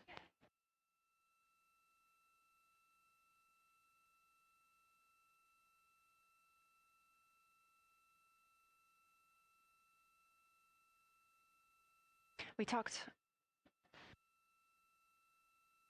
spoke earlier with Julian Gross, the Artemis curation lead, about some of the terms we will hear the crew use today. One of those just called out, that's albedo, looking at surface brightness, or the amount of light a surface reflects.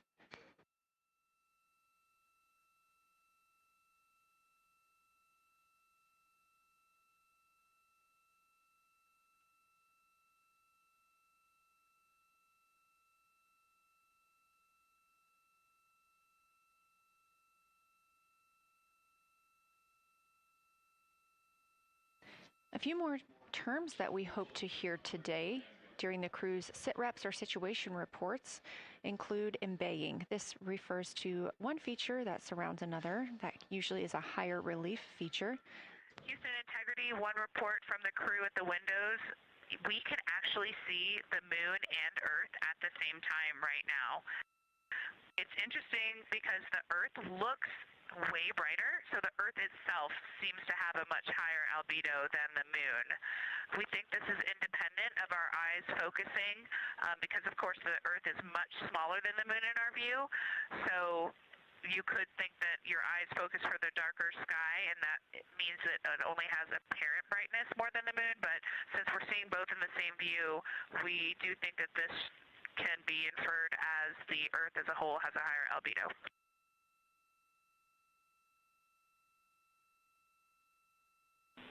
Great observation, Christina, and reminder that as you're starting to look for those subtle color and albedo variations on the moon, the relatively bright albedo Earth might make those a little bit difficult, but as your eyes continue to adjust, we expect you to start to see more nuance on the moon. Thanks.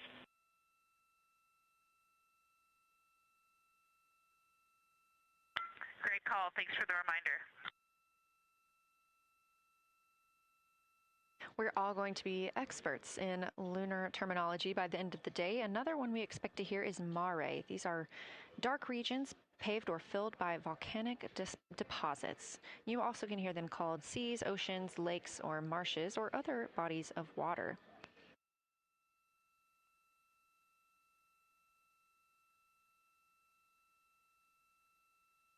Again, we are live in Artemis Mission Control, but on the right side of your screen, that is the Science Evaluation Room, team members who have been preparing for this day for years. The crew has significantly darkened the cabin of Orion. This allows them better views outside the windows and fewer reflections from inside. They reported being able to see the moon and the Earth out the same window at this time. We are really hopeful to get those photos. Right now, this view on the left side of your screen coming from a camera mounted on one of the solar array wings on Orion outside the spacecraft. The crew is equipped with 80 to 400 millimeter zoom lenses.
The team continues their warm-up discussion. I should say the crew members aboard Orion continue their warm-up discussion. However, they are about to be prompted to move on to discussion number 2, which is near side and far side.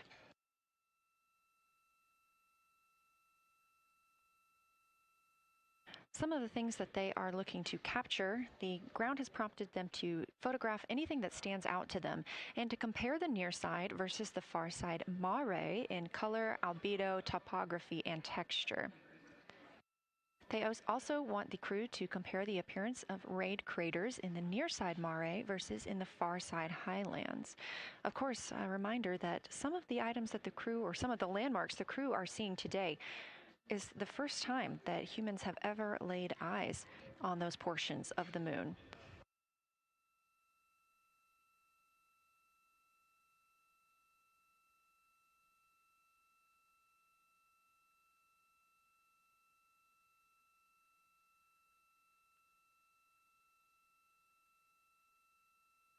In the targeting package, there are a few reminders of the crew.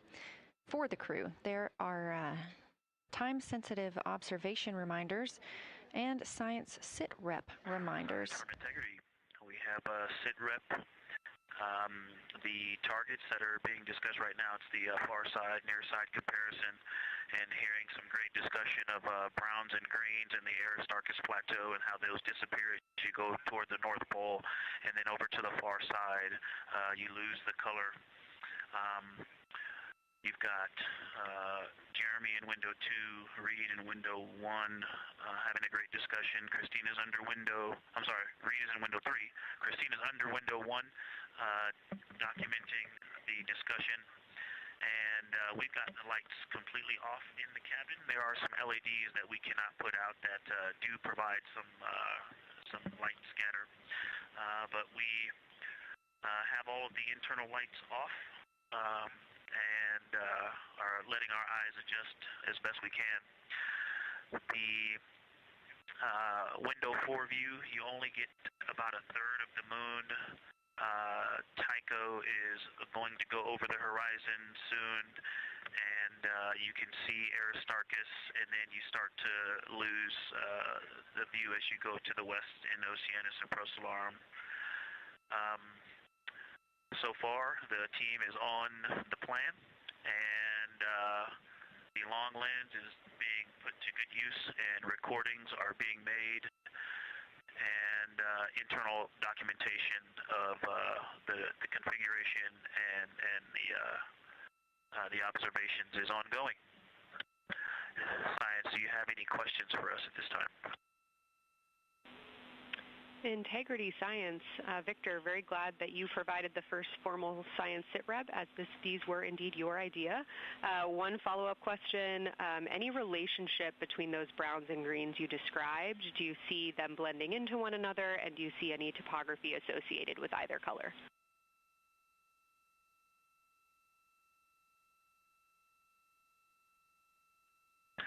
I don't want to bother the window team. I just heard that, overheard that, and so I'm sorry I don't have that detail yet. I will eavesdrop and see if I can pick that up.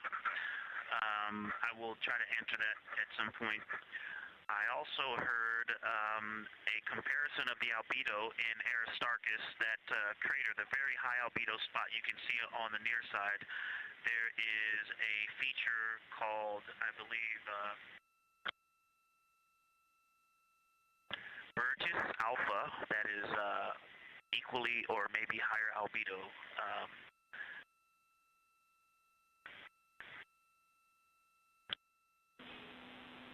I apologize for the gaps. I'm trying to listen and talk at the same time, but I will try to get some more information to correlate those colors from Aristarchus for you. Understood, Victor, and good call to not bug the window team. Really like the brightness comparisons to Burgess A. Really helpful for the science team. Keep them coming. Thanks.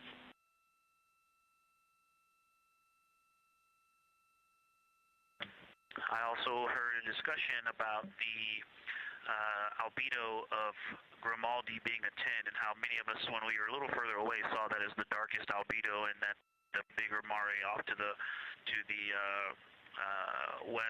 to the east was still dark, but maybe a 7-8. We still think that, but you are seeing color variation, albedo variation inside of Grimaldi as well, and that even on the west side there's still a very dark part of it. but it is still the darkest. It is just not as uniform as it looked when we were farther away. We're starting to differentiate the striations of albedo inside of Grimaldi. Copy all, Victor, and you read our mind. Superlatives like darkest, biggest are really, really helpful for us, so keep those coming.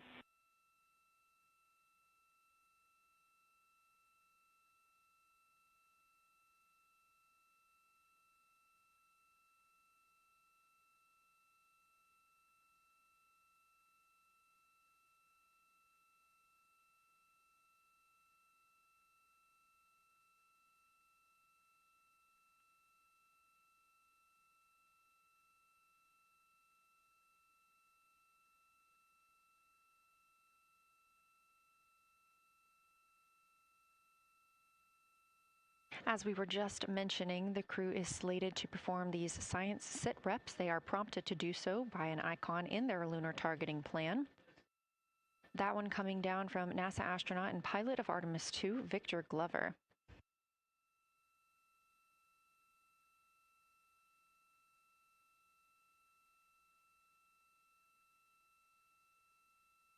As we discussed, the Capcom is usually the only person in the room speaking with the crew, the capsule communicator. However, today, the science officer, Dr. Kelsey Young, she is the Artemis Science Flight Operations Lead, is speaking with the crew during the flyby to ask any questions that the team may have. To her right is Trevor Graff. He is one of 3 science officers. Those would be Kelsey Young, Trevor Graff, and Angela Garcia, who will also join us later for an interview.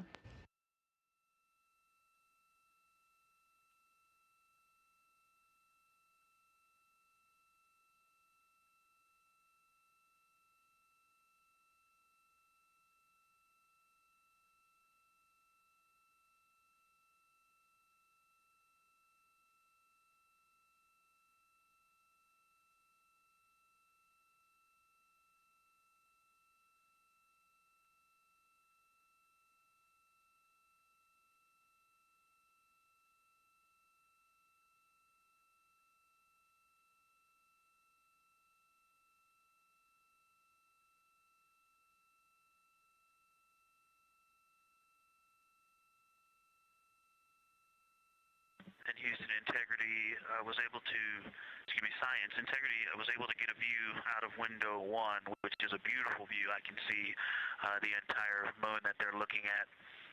We left the T-shirt up there, so I was kind of peeking through the opening in the makeshift shroud there.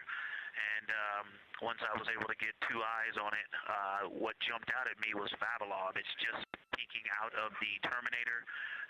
It's clear of the Terminator now, but it just really jumps out because it's still got the low light, the low sun angle. And so where the, Vavilov has that impact over the top of another crater, where the 2 craters intersect on the eastern edge. So on the side closest to Oriental, where the 2 crater rings intersect, the shadow there is the highest peak in the interior of Vavilov, and so you can see that terrain is, there's some real variation in the terrain there, that there's a nice peak where those peaks intersect, where those rings intersect, and we'll get a picture of that.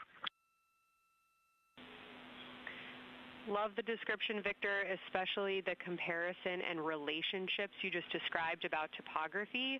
And if it's easier for your observations, do feel free to remove the T-shirt shroud from window 1.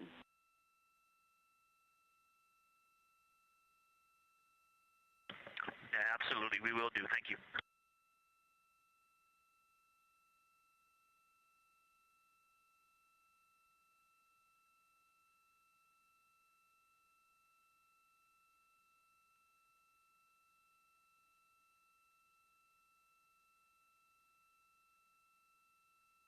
Those calls coming from NASA astronaut Victor Glover. As we discussed, the crew is working in pairs at the windows. Right now, taking photos are Commander Reed Wiseman and Mission Specialist Jeremy Hansen. Serving as their support team are pilot Victor Glover and Mission Specialist Christina Cook. You're hearing those calls from Victor Glover, as he is on that support team, and he is tasked with providing the science sit reps, while the two crew photographing and making annotations of the moon are in Windows 2 and 3. Windows 1 and 4 are available for the support crew to fly up to, obviously look at the moon themselves, and provide these science situational reports. The view on your screen is part of the lunar targeting package, and it's something that the crew can reference as they are flying by, but this is an animation.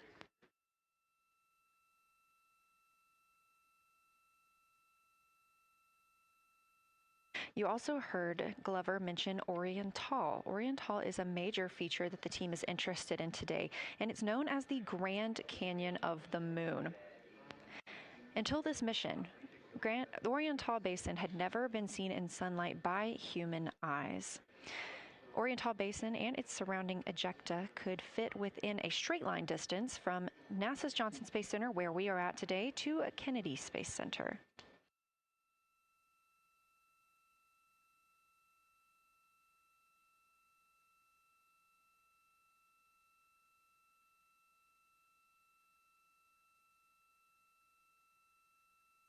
This a live view in Artemis Mission Control in Houston, Texas, where the teams are monitoring all systems, not just for today's flyby, but on the spacecraft themselves. Again, this is a test flight, our very first flight of humans on the Orion spacecraft. This team has been This team has been monitoring the entire time of the mission, as well as we have been live the entirety of the mission, and we will be continuing to do so all the way through splashdown and crew recovery from the Pacific.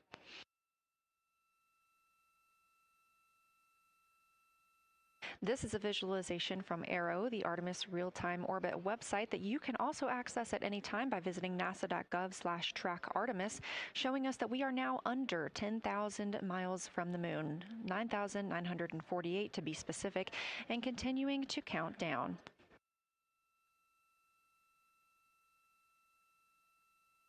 Again, our closest approach to the moon today should come about 6:02 p.m. Central, 7:02 p.m. Eastern. However, we will be out of contact with the crew at this time as they begin transiting behind the moon. At that time of closest approach, the distance from Orion to the lunar surface will be about 4,070 miles. Of course, these are estimates at this time, and we'll be sure to provide you with the official numbers once that closest approach has been reached.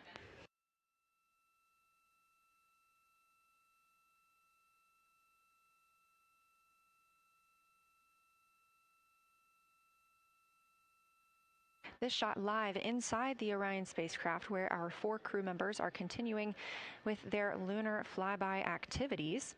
They have just begun those activities really about 20 minutes ago, so we've got several hours of moon view opportunities. This is still a live view inside that capsule. However, you can see just how dark they have turned down the lights. Actually, they've turned them all the way off.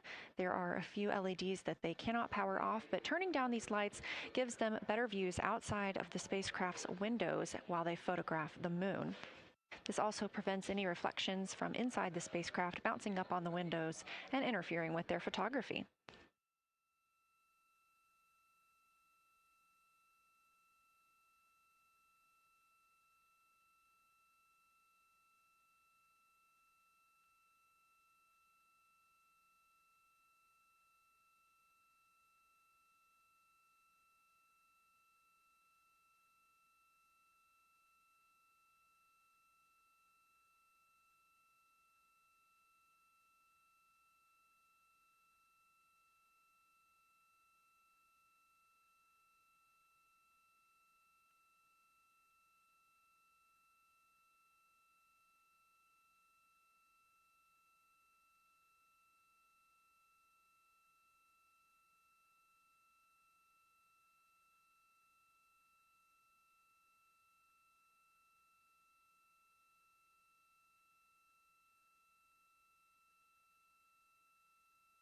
As we were previously discussing, the crew members are serving on teams, the first team being Commander Reed Wiseman and Mission Specialist Jeremy Hansen at the windows photographing what they see. We heard reports earlier that they could see both the moon and the Earth in the same view, and we are looking forward to seeing the moon and the Earth in the same view as well. That Earth set coming up in just a few hours. While Wiseman and Hansen are at the windows photographing, Glover and Cook are serving as support crew. They are able to assist with cameras. They are also providing those situation reports, letting us know how the team is working inside the spacecraft, what they're seeing, and how they're feeling about it. Those first blocks of teams will last about an hour, and the crew members are approaching the halfway point into their first observation block. A reminder, we have 5 of those blocks today. So they're approaching this halfway point, during which the crew at the window will switch roles. One will begin taking pictures, and the other will be making annotations on their PCD, that's portable computing device. Both of those crew members at the windows are recording audio of what they see. They are putting on headsets and recording audio into their portable computing devices. Obviously, we are not hearing this right now. This is going to be sent down to the science team, and they will be able to analyze that at a later time. What we are hearing, though, and will continue to hear, are those science sit reps a few times every block. Once this block is complete, about 40 minutes from now, we will have the teams switch. That means pilot Victor Glover and... Science integrity, looking out of window 1. I think I may have misreported earlier saying that it was Tycho going over the horizon. That was Copernicus I was referring to. Apologies. It was Copernicus is what is farthest bounding to the east, and that is now like on the horizon or just past it. And the Korolev is now a few degrees from going over the horizon. And then, you know, next it'll be Aristarchus Plateau. And so on the west, we are getting a much better view of the Terminator. It looks like we have about 80% illumination of the moon.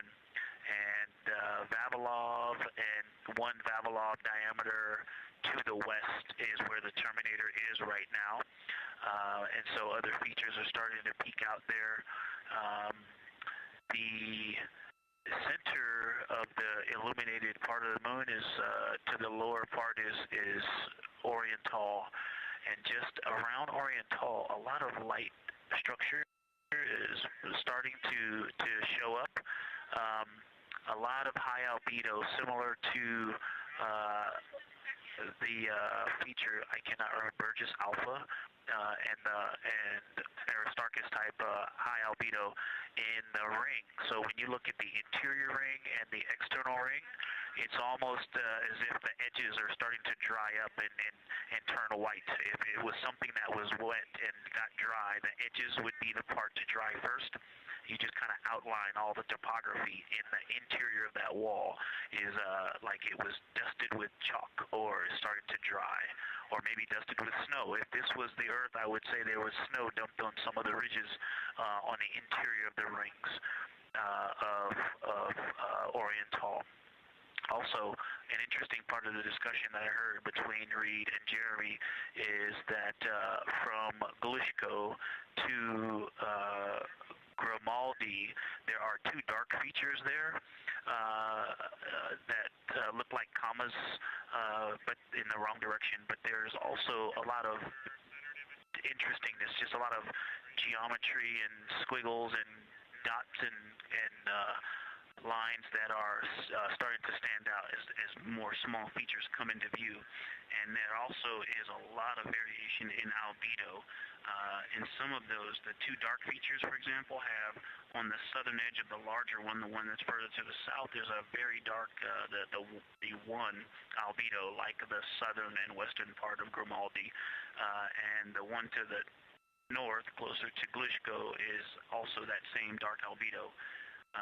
And then around them, there are some very high albedo spots just to the north of the southern one, and just to the west of the smaller one to the north. Very high albedo, almost approaching the 10, a 9 or a 10, like Aristarchus. and lots of little bright spots are just starting to pop up on in this view. To the north, as you look up at the North Pole, there is a very distinct crater with a lot of very defined central peak that is also 3 in albedo, and all of that area past it, going to the horizon, gets lighter and lighter, and is very, very high albedo. And I will go look and find the name of that feature if I can look that up. And then to the south, really getting some interesting geography and topography in the South Pole Aitken Basin. And the view of the South Pole is quite amazing. We've got some Terminator there, as well as the limb view, and there is a very distinct crater right at the South Pole. And I'm going to go look up, I don't believe that is Aiken, but I'm going to go look up the name of that one because it's also giving a lot of good topography due to the shadows that I'm seeing. But that's, I was trying to bound the view that I'm seeing for it and got distracted by all of these interesting albedo variations that are popping up in the interior. But that's the view that we see just a Vavilov diameter to the west beyond is where the Terminator is. Just beyond, I think Copernicus is the easternmost feature that we can see. A very nice ringed, very nice structure crater to the north with a great high albedo central uplift to the north, and the south is dotted by a very characteristic crater with a lot of terrain, shadow features, and I will go try to find some landmarks to put names with those. Any questions for the observation team? Integrity Science, love the descriptions. You're definitely looking odd up there. Appreciate seeing the training being implemented. Especially interested in your descriptions of the dark patches. You compared the comma-looking features to the albedo you see in Grimaldi and noticed that you're starting to see those color differences popping out. Any observations you want to make, especially when you get on, the PCD in a little bit, would really help us tease out the differences in those dark Mare deposits. Great description, Victor. Keep them coming.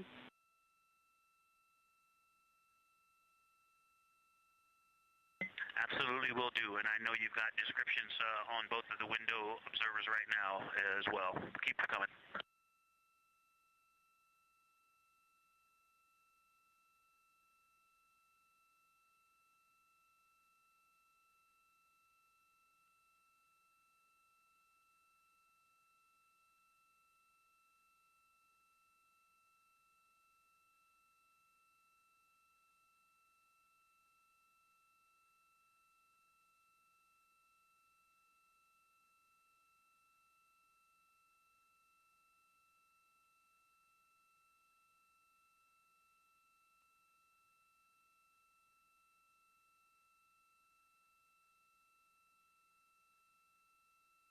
Great evidence of how well trained this crew is by the science team. NASA astronaut and pilot of the Artemis II mission, Victor Glover, calling down a situation report, noting several different features on the moon and such descriptions, even saying that it looks like snow on some of the peaks. Obviously, we do not expect that to be snow, but referencing that as some of the lighting on how it looks to the Artemis II crew from their current position.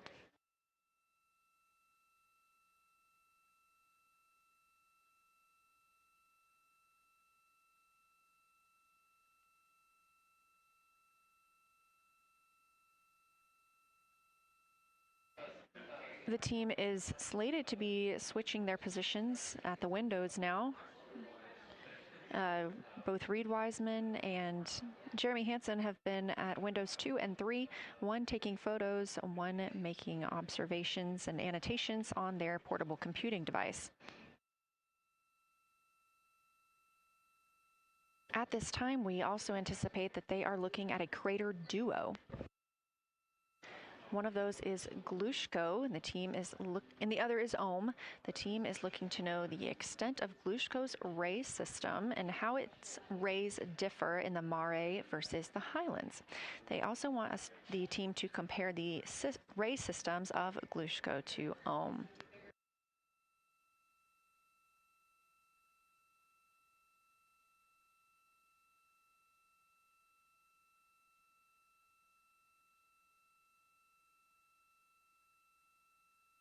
Ohm is considered a young crater.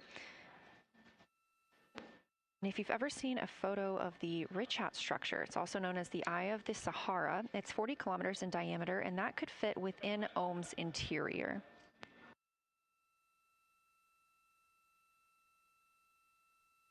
The team is specifically interested in descriptions of that ray visibility, including the color, albedo. Remember, albedo is the brightness or the surface reflection, and the reach.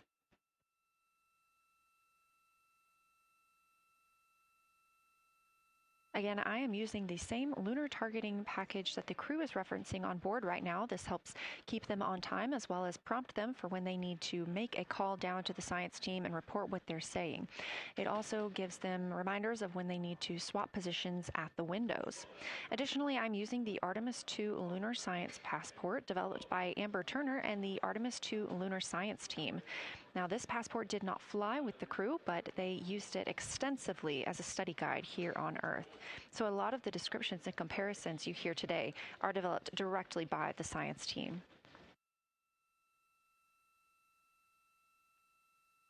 We are now 4 days, 20 hours, and 43 minutes. Science, integrity, that crater to the north, that is, it's like we've got one in the north that looks like just a textbook crater, and one on the South Pole as well.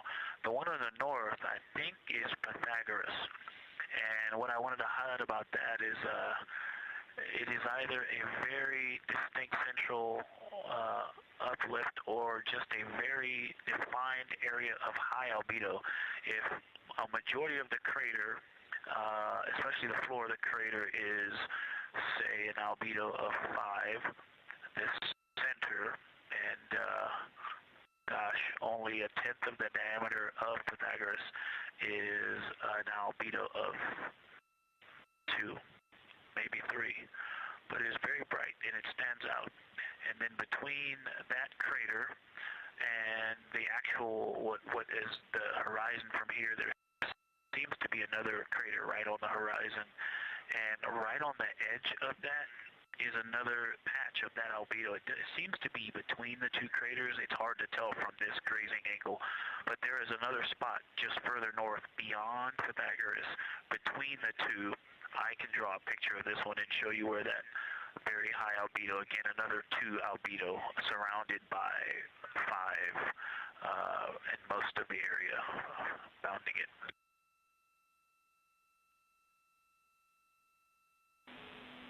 Integrity science, thanks for that. We agree with the Pythagoras assessment.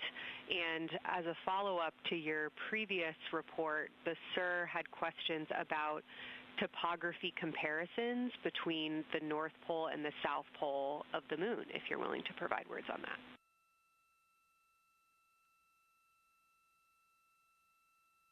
Topography comparisons, absolutely. And if you have any idea what... if you draw a line between Pythagoras and the western edge of the outer defined ring of Oriental, it intersects a beautiful textbook crater on the south.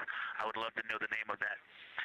The topography differences, now the South Pole has a little bit of a benefit that it has more of the terminator, and I can see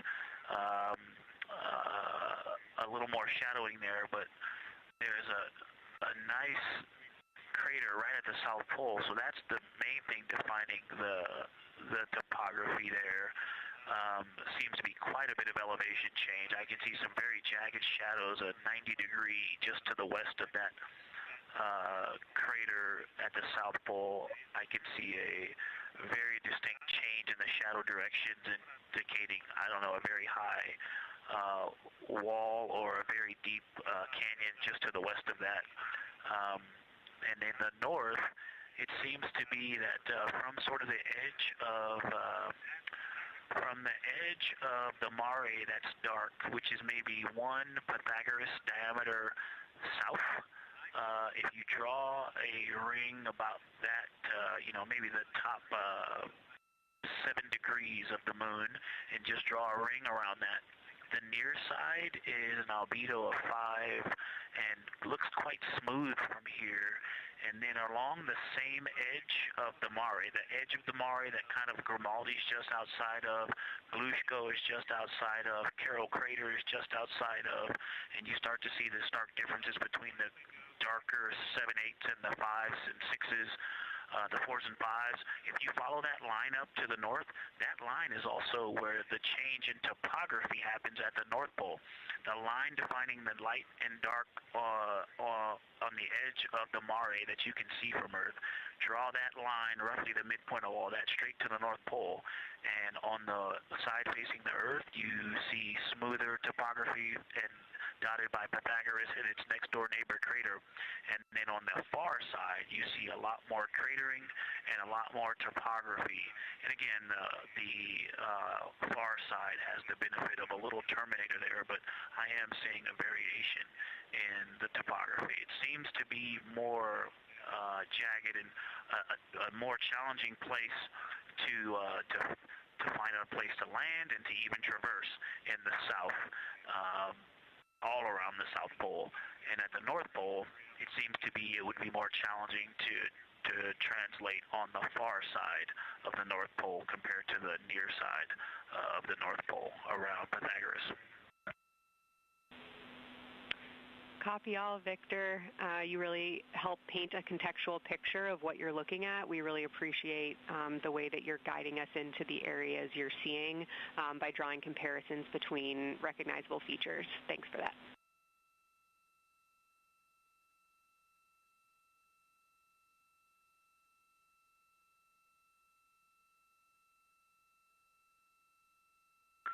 And Kelsey, another little science sit-rep moment, something I just heard from the window team is the more I look at the moon, the browner and browner it looks. I thought that was an interesting observation. The 2 observers have been on timeline, no hardware issues. They did start to talk a little bit about another feature that you'll hear more about on the recordings that they call the handprint. That was at the end of their Glushko and before they moved into their current target. They thought that was worth chatting a little bit more about. And they're preparing to switch after this. Houston copies and concurs.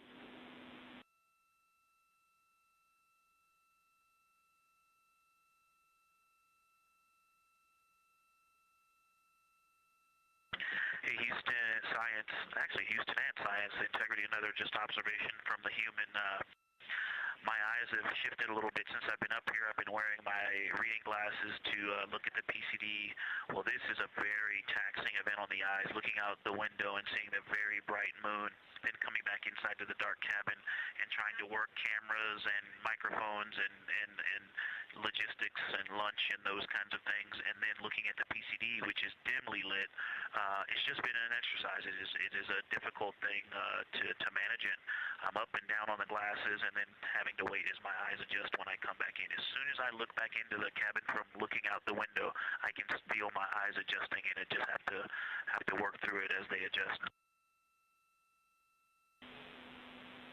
Appreciate that report, Victor, and know that we are prepared to read you up targets from the ground if that would give you the ability to keep your eyes focused on the moon and not having to swap between that and the PCD. Just let us know.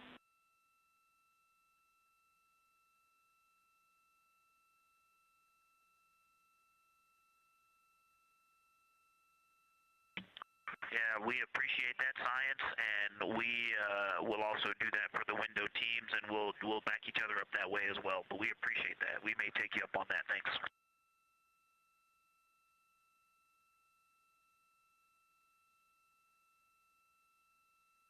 Continued detailed descriptions from the Artemis II crew aboard Orion. Again, this is a test flight, the first time we've flown humans aboard this spacecraft. So every detail, even that it's difficult to look outside the window and then back at the PCD, that portable computing device, every single detail is appreciated as we prepare for future missions. Glover also mentioned that he is now wearing his glasses now that he's in space and that his eyes have shifted a bit. This is something that happens when our astronauts go to space. There is a fluid shift from the lower half of your body up into your head, and that can cause changes in your eyes. It's something that we have seen over time for some crew members, especially now that we have been living and working on the International Space Station for over 25 years.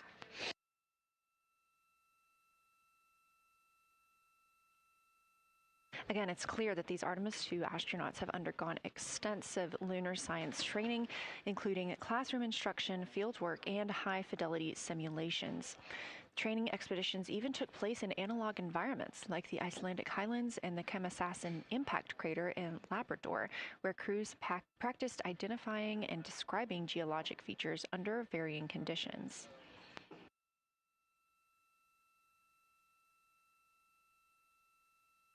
Additionally, here at Johnson Space Center, Orion mock-ups were used to rehearse crew choreography, including three-dimensional space management with an inflatable moon globe to simulate the flyby. And while on Earth, the crew also used that small lunar passport that I mentioned with descriptions, photos, and prompts to help them study the features we hope they'll see. Now, this is a view from their lunar targeting package at this time, helping them determine what they're seeing on the moon, as well as on the left, keep up with what their next target will be. As you can see, we have got a long list and an exciting day ahead of us.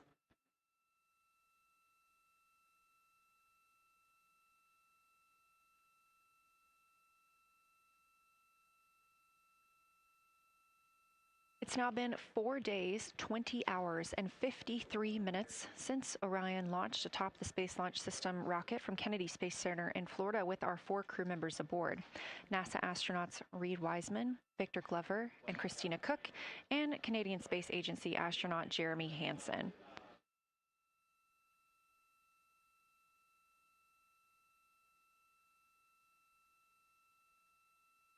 The Artemis II crew passed a major milestone today when they passed the Apollo 13 distance record at 12:57 p.m. Central, 1:57 p.m. Eastern.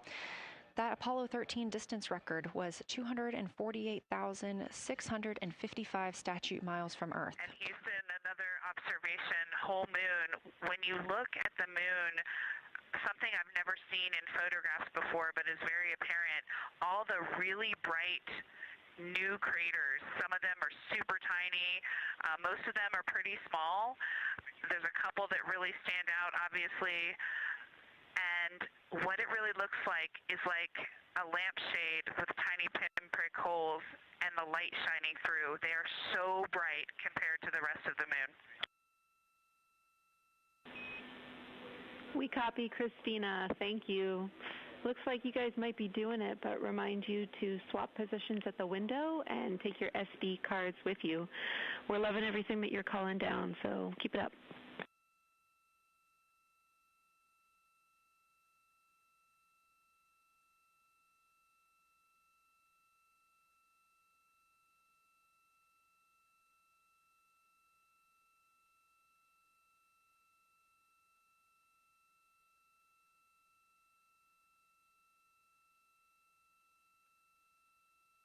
Again, Orion previously surpassed that the Apollo 13 greatest distance from Earth by humans. That was 248,655 statute miles from Earth, and Orion now 250,294 miles away from our home planet. The spacecraft is 9,033 miles away from the moon and growing ever closer. At its closest approach, it'll be about 4,070 miles away, and we will make sure we confirm what that distance ends up being. This is an approximation and an estimate ahead of that moment. We're anticipating them to make that closest approach at 6:02 p.m. Central, 7:02 Eastern, when they are in a loss of signal, transiting behind the moon. They will be the first humans in over 50 years to fly behind the moon and lose contact with Earth. We will regain that contact about 40 minutes later as they reconnect to the Deep Space Network, emerging from behind the moon, and we will look forward to seeing an Earthrise.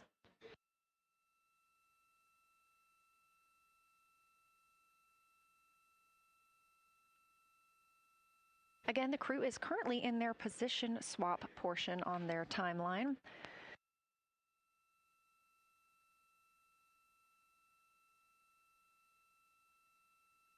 This allows crew members the opportunity and the experience of all roles necessary during today's flyby. Right now, those two crew members at the window have swap positions.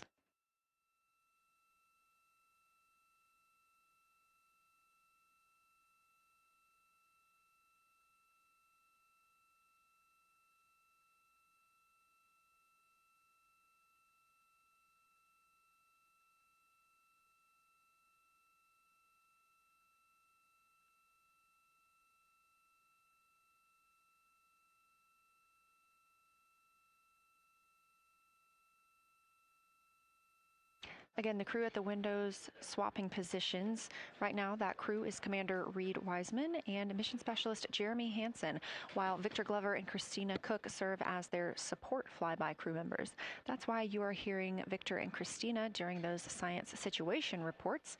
Those voices will change in about 30 minutes when they take a turn, taking photos and making annotations while at the window.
Houston, integrity.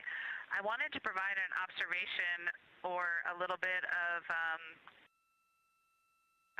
descriptive nature on something that we saw on the first day we had good moon views. This was when we saw more of the near side, and the ground helped me out with identifying Mare Imbrium. Mare Imbrium, when you have the western limb also in view, looks completely different than the normal view we have of the near side.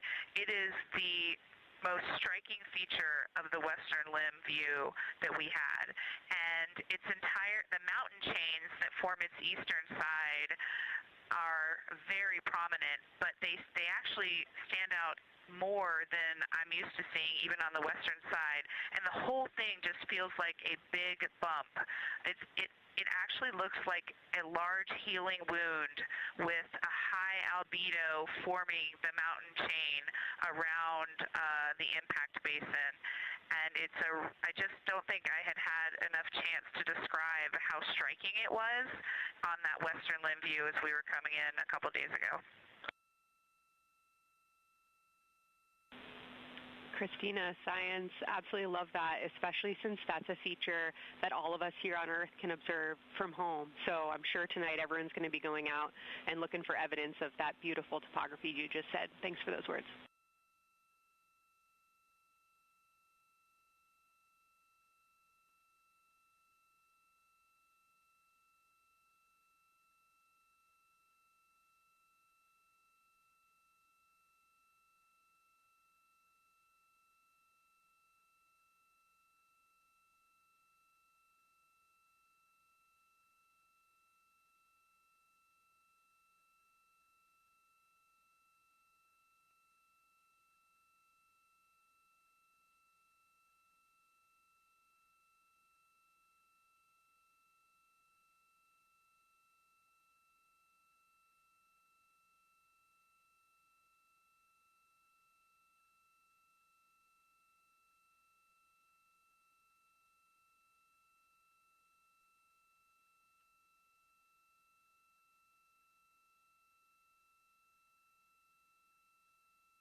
The view on your screen coming from Orion, a camera mounted on the spacecraft's solar array wing.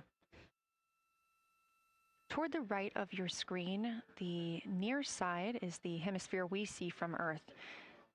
That is identifiable by those dark splotches, which are ancient lava flows. Science integrity.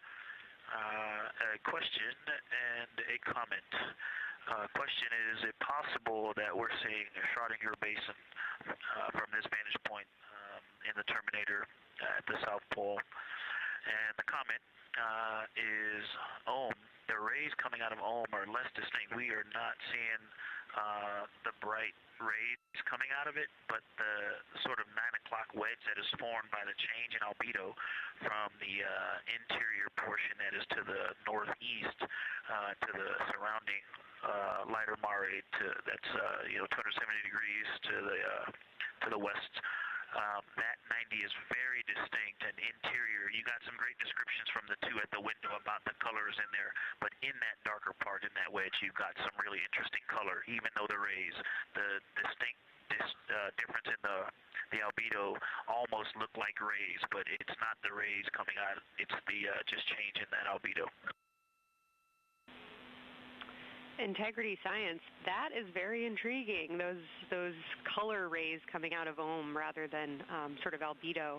And as answer to your question, we do not think you can see Schrodinger. It's in darkness as of now. But thanks for that description, and it sounds like the pair at the window's got great descriptions that we're definitely going to dive into tonight.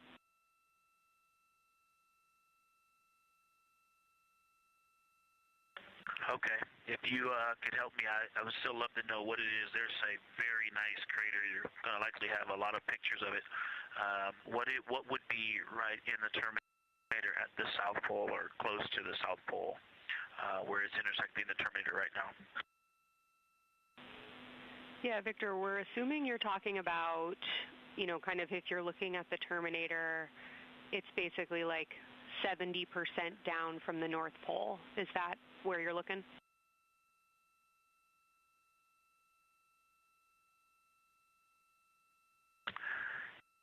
Contact, yes, that is where I'm looking.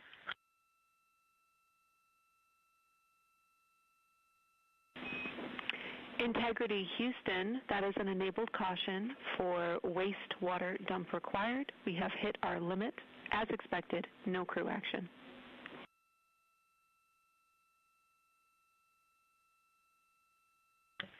Copy, no crew action.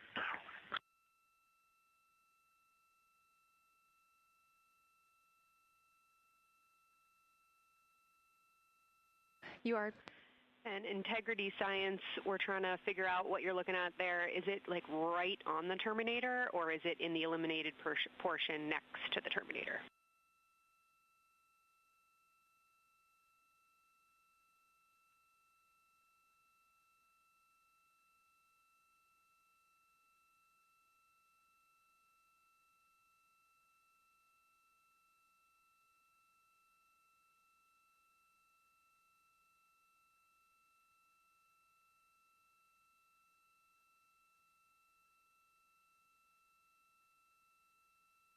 While we wait for a response from the crew, the Terminator is that difference between day and night, or brightness and darkness, that you see on the moon.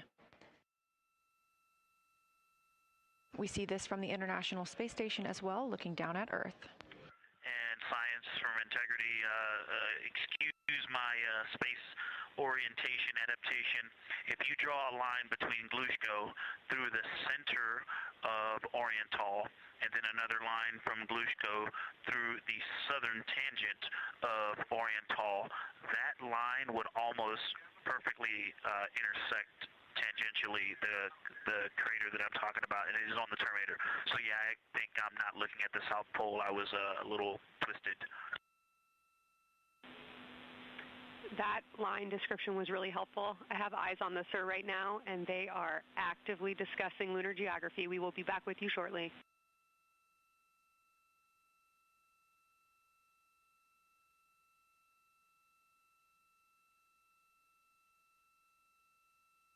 You're hearing a couple of voices today in Mission Control Houston. One of those is Dr. Kelsey Young. Integrity Science, we believe that's Zeeman Crater.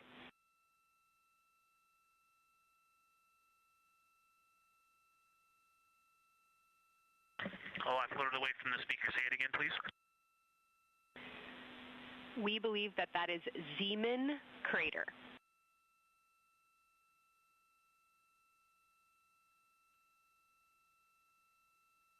Zeeman. Okay, and can you say the first letter? I may be pronouncing that wrong. What's the first letter of that word?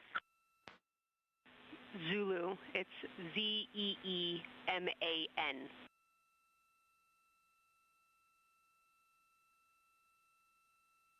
Copy. Thank you for that. Yes, we've got a great view of that. And when I went back to the window just now, the view has completely changed. Our trajectory is taking us to a new view, and I'm looking more into Vavilov. I've got a nice, great view into Vavilov. I'm actually away from the window right now, so I'm going to go try to give you some bounding words on the view that we're seeing, but I've got to get back to a window in a minute. Understood, Victor. You're defining new views of the moon in more ways than one.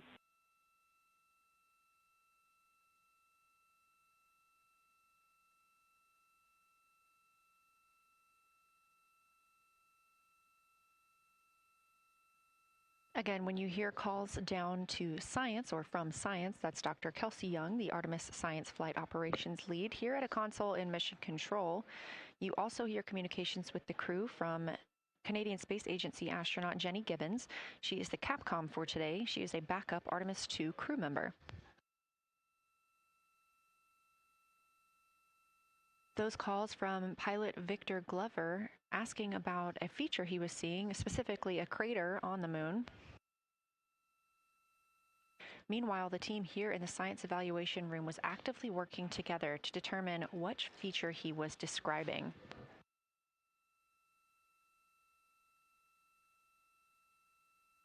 The teams at the window have continued to move through their targets, including Aristarchus Plateau, Reiner Gamma, and we are preparing for the cabin and window teams to swap. That's when we'll hear more from Reed Wiseman and Jeremy Hansen when they take on these support roles, while Christina Cook and Victor Glover are at the windows photographing and annotating.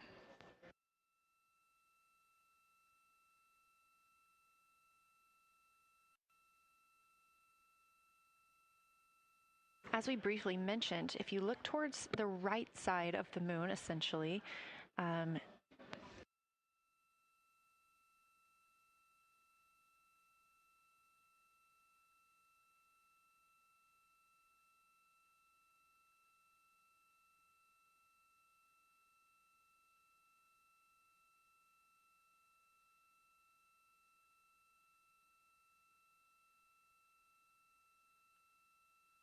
this live view coming from a camera outside the Orion spacecraft, and if you look on the right side of the moon where you see those dark patches. Wow, yeah, I wish I had some more time to just sit here and describe what I'm seeing, but the Terminator right now is just fantastic. It is the most rugged that I've seen it.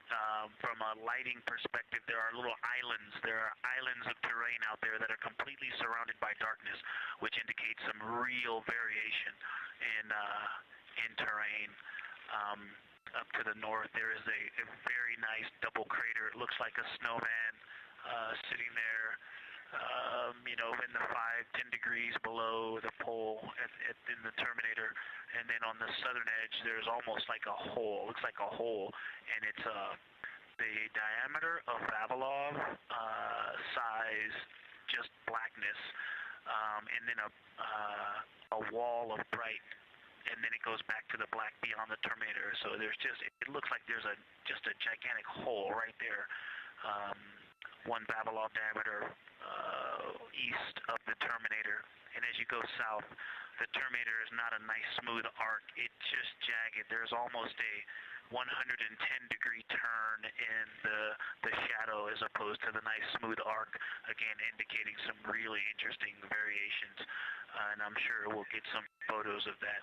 And then one of the craters further to the south of Vavilov, maybe halfway down to the South Pole, is not only looks like just a deep hole, and then there's like 2 island rays pointing off to the west and north, that indicate very high ridges and very deep canyons coming up out of that crater. So again, just some really interesting visual illusions going on with the shadows there. Like I said, there look to be islands out beyond the terminator because some of the things, maybe even a Vavilov diameter into the terminator are catching sunlight on the peaks up to the north and to the south. It's very, very interesting to see. Integrity science, oh my gosh, that was an amazing picture you just painted. I glanced over at the SIR video and I literally saw fist pumps in the air. Those types of observations are things that humans are uniquely able to contribute, and you just really brought us along with you, so thanks for that.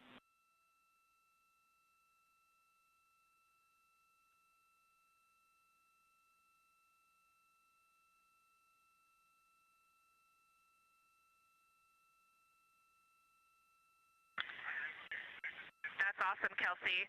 Did you get a sit rep updating you on a slight change in logistics for PCD use? Christina, this is Houston. We did not, but we will take it now.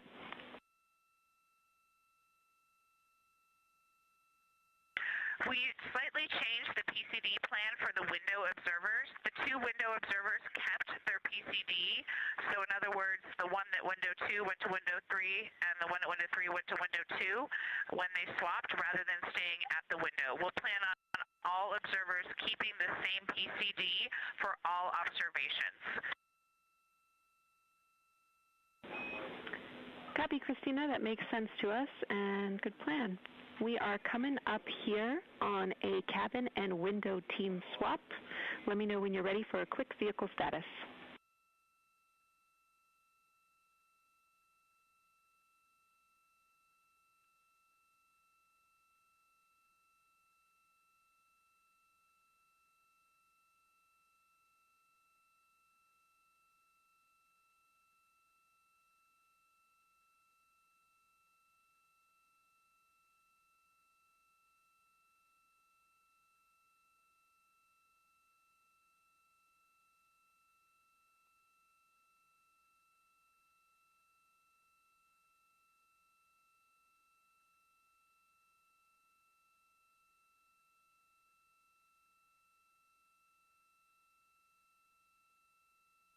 As you heard, science.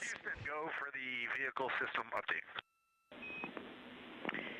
Howdy, Reed. We don't have much for you. We just wanted to let you know that toilet right now is no-go for use as we stick with the predetermined limit for now. All crew members, please use CCUs. Otherwise, Orion is looking very good. And you have 15 minutes in this handover time where we expect Victor and Christina to switch to the windows and you and Jeremy to be in the cabin assisting. Let us know if you have any questions.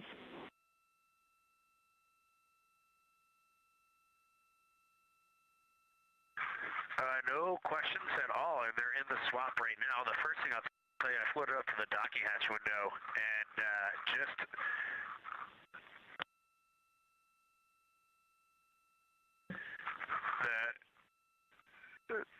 what I'm going to call the Mari around Oriental just looks so different out the docking hatch right now. It's quite a bit darker. It's the same darkness, if not a little darker than Grimaldi, but it's cool after just being in the 400 mil for the last half hour. Looking up close, I got pictures of everything Ike was just describing on the Terminator. It really is a fascinating Terminator. And then Oriental just looks so dynamic right now. It's very three-dimensional out the docking hatch compared to what I was just looking at through the 400 mil. We love it. We are getting a sneak preview from one of our SAW cameras at what you're looking at, and we see some of what you're describing. We cannot wait to see your photos. Thanks.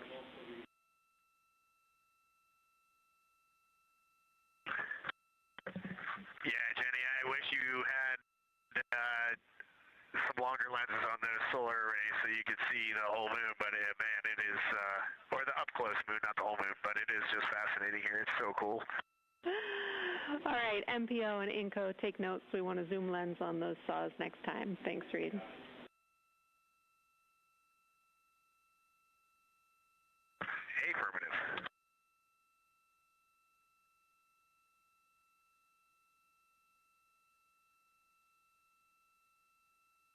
As the crew gets ready to switch positions from the window crew going back to the support crew and the support crew flying up to the windows.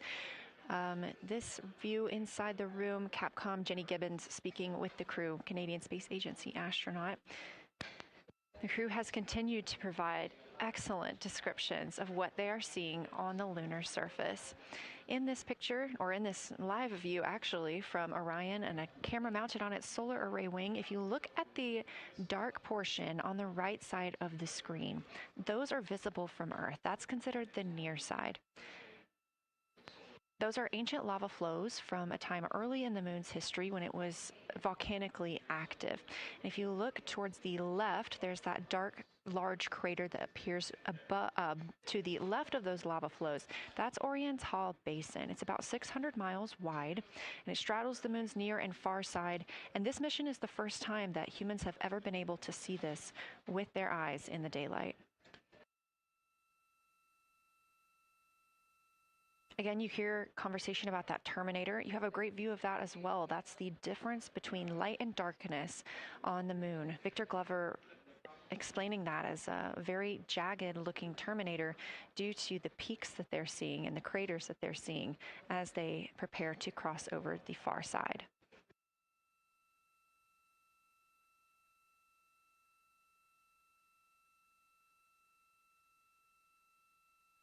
You also heard science officer, the Dr. Kelsey Young, Artemis Science Flight Operations lead, sharing with Victor Glover that his responses are truly something that only human eyes can discern or provide. So we've previously discussed how having humans observing the moon on this mission is being combined with lunar robotic data to help us maximize what we know about the moon. So part of that data comes from the Lunar Reconnaissance Orbiter, or LRO. This orbiter provides the robotic foundation that makes Artemis II lunar science possible. LRO has been orbiting the moon for 17 years, which makes it the longest operated lunar orbiter in history. And it's also the only American spacecraft dedicated specifically to lunar science and exploration. Artemis II lunar observations are designed to complement data like the detailed surface images from LRO. So while LRO provides those detailed high-resolution maps of the moon's surface, the Artemis II crew adds human observations that focus on regional context and relationships between features, giving scientists a larger geologic picture.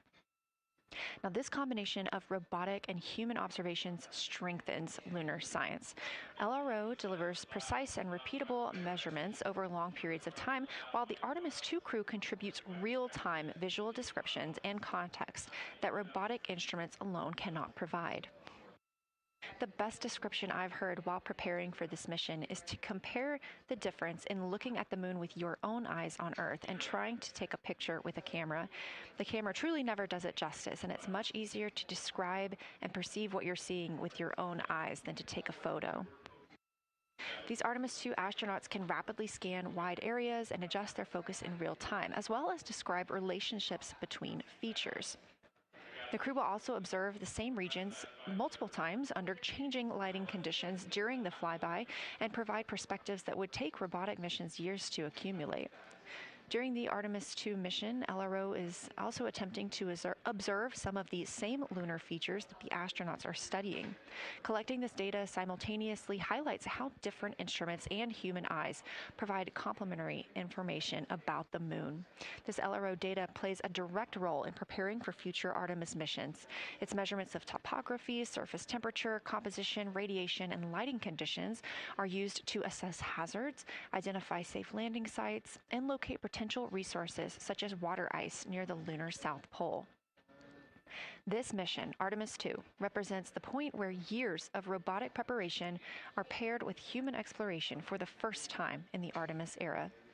So together, LRO, the Lunar Reconnaissance Orbiter, and Artemis II are demonstrating how NASA moves from mapping the moon robotically to exploring it with humans. We are laying the groundwork for future Artemis missions and sustained lunar operations. A check-in with Orion. We are now 4 days, 21 hours, and 22 minutes into the flight of Artemis II, our crew aboard the Orion spacecraft. We are now 8,153 miles away from the moon, 250,742 miles away from Earth. The spacecraft is traveling at 1,030 miles per hour.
All right, Houston, the professional science update giver is now in seat 2. That is where Victor is, and Christina is nestling into seat 1 with the long lens, and we're just getting ourselves oriented here. It's a cool view in the cabin. It's actually a cool view to be off the camera now and looking at my crewmates getting up to their observation posts and looking in. It's super fun.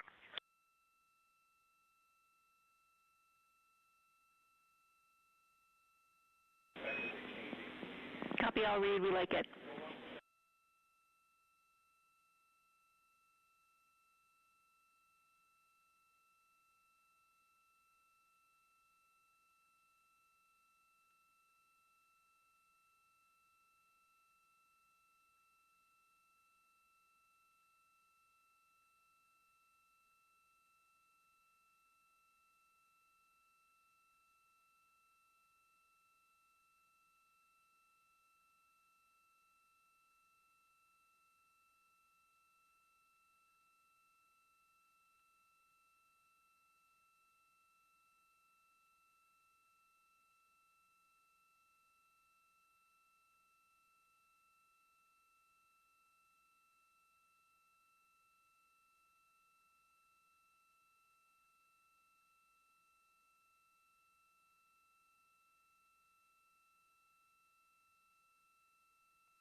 As we heard confirmation from NASA astronaut and commander of Artemis II, Reid Wiseman, they are now switching positions of the support teams and the observation teams.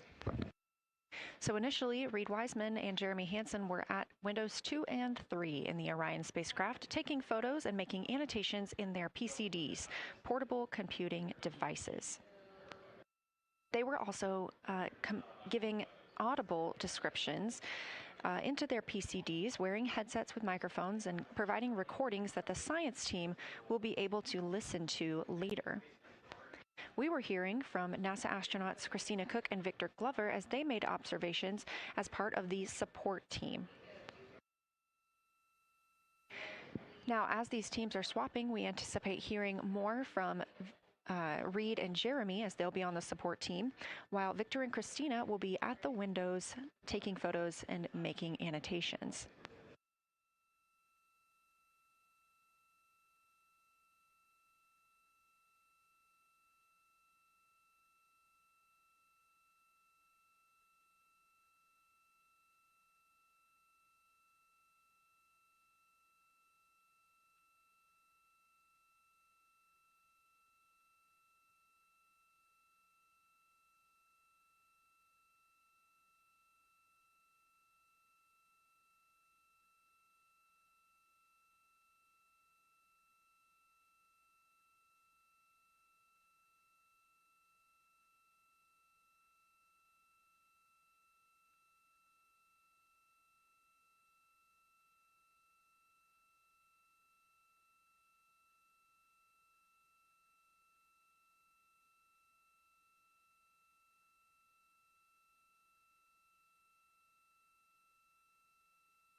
the science team if they can mark this time. I just covered up window 4 to block out the ambient light from a very bright planet Earth. And it'll be interesting to see if in the data Victor and Christina see any differences from me and Jeremy with that window blocked. It's a lot darker in the cabin now.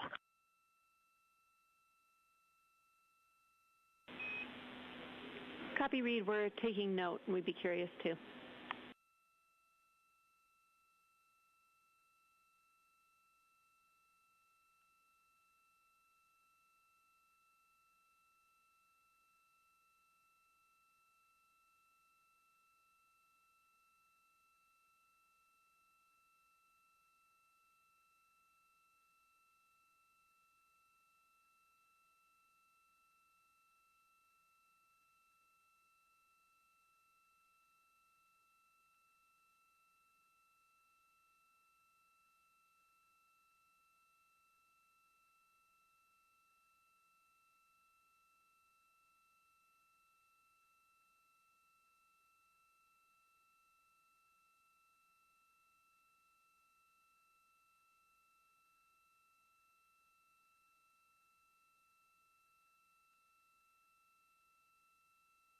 We are live in the Artemis mission control room during the lunar flyby of the Artemis II crew, the first humans to fly by the moon in over 50 years.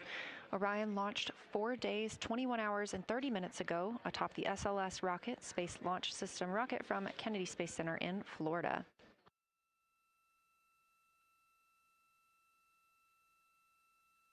Our 4 crew members inside the spacecraft are transitioning their positions. The cabin and window teams have swapped. Currently at the window, we have Victor Glover and Christina Cook, NASA astronauts, and serving as support, Reed Wiseman and Jeremy Hansen.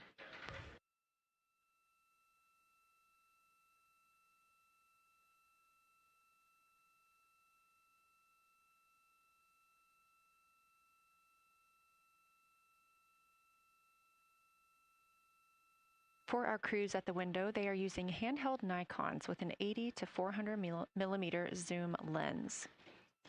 There are also GoPros on each of the solar arrays on Orion, and that's where this view is coming from right now. We have an interior camera of the crew as well, but they have dimmed the cabin lights. They've actually turned off the cabin lights to allow them to better see outside of the spacecraft. This also helps prevent any reflections from lights inside the spacecraft reflecting onto the windows while they are photographing the moon.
We talked a little bit about the views and the cameras being used on the Orion spacecraft.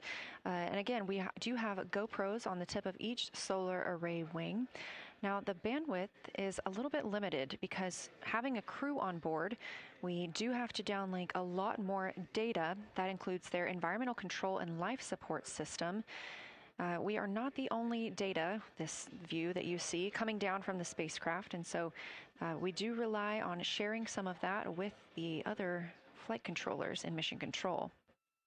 This helps the team monitor all systems aboard the spacecraft and ensure the safety of our astronauts.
We are standing by for a situation report from the crew aboard the spacecraft. They've been imaging the whole moon.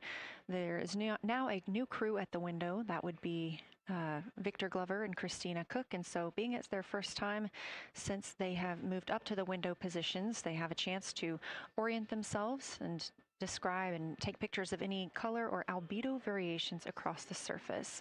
Reminder, albedo is the brightness or reflectiveness. Integrity science for a science sit rep when you're ready.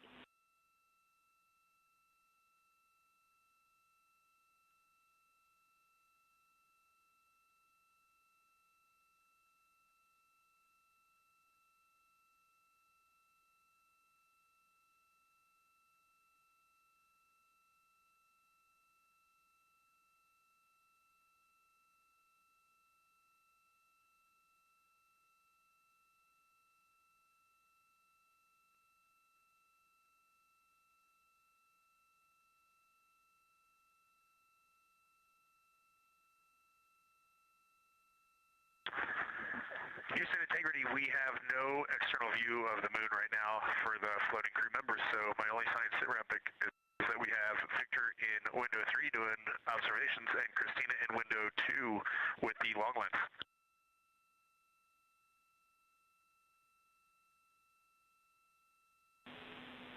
Integrity, we copy. Are the shrouds still on windows 1 and 4? And if so, would you consider trying to get a view through one of those windows?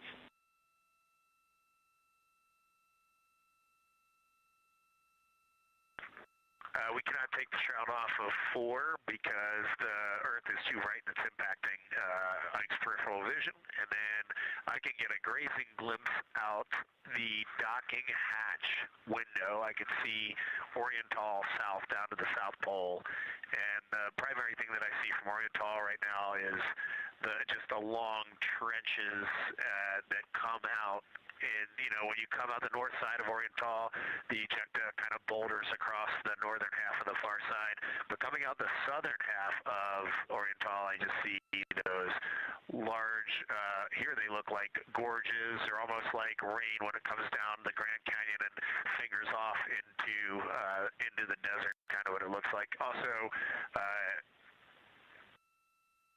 Burgess Alpha is extremely bright. It's the brightest thing that I can see.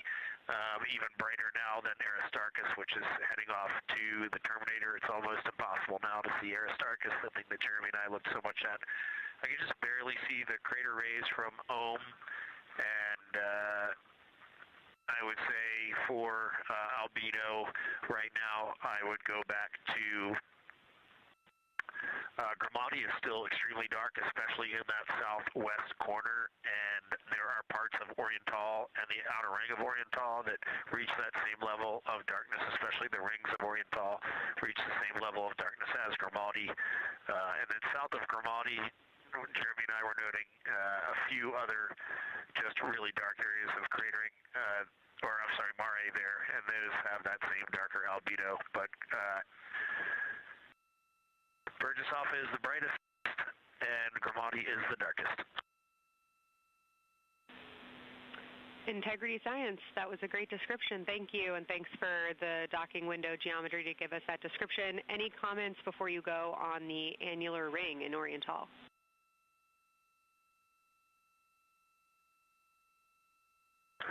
The annular ring, which I think everybody kind of describes as like a pair of lips or a kiss on the far side of the moon from here, is very circular in nature. The northern part of it is wider, darker. The southern part is much lighter. It is very neat looking, and but it is far more circular than I remember it looking in our training. The darkness of the northern side of the annular ring is the same darkness from here out this docking hatch window as the center mare in Oriental. Not quite as dark as Grimaldi, but it is probably only because dust and lunar regolith has kind of impacted over time. Reed, that's exactly what we were looking for. Thanks so much. You have heart hands coming out of the SIR.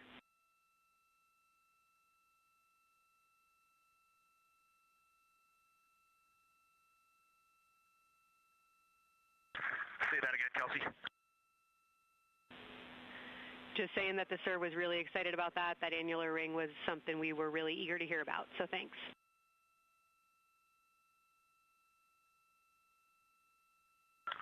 Yep, you bet. And now Victor and Christina are moving on to Oriental. I got them situated over there a little bit late.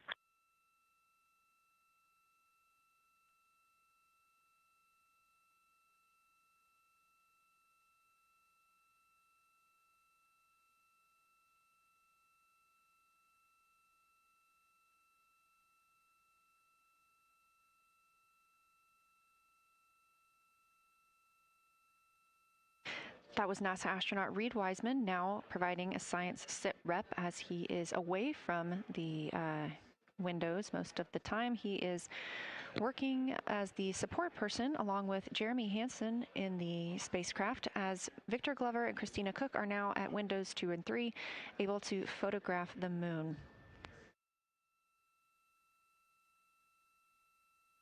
Christina and Victor are also providing recorded information to their portable computing devices, that's their PCDs, and the science team will have access to that at a later time.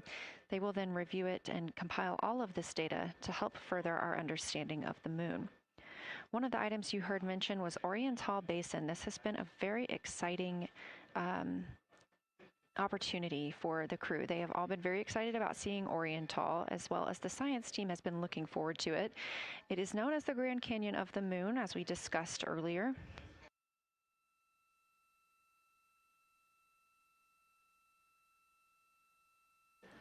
From the pictures, the science team is hoping that the crew will take centered images of the entire basin and surrounding craters in a single frame, but also use those 80 to 400 millimeter zoom lenses to create a mosaic entire basin.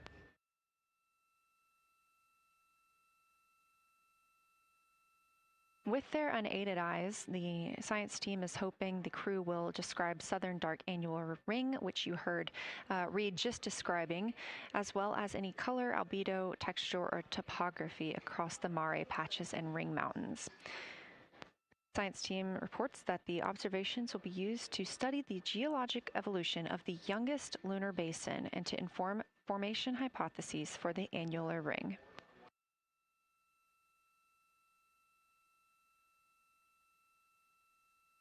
And again, another fun fact about Oriental is the diameter is the same distance between Johnson Space Center, where we are today, and Kennedy Space Center, where the crew launched on April 1st.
This live view from the Orion spacecraft on the Artemis II mission, now 7,373 miles away from the moon, 251,130 miles from Earth.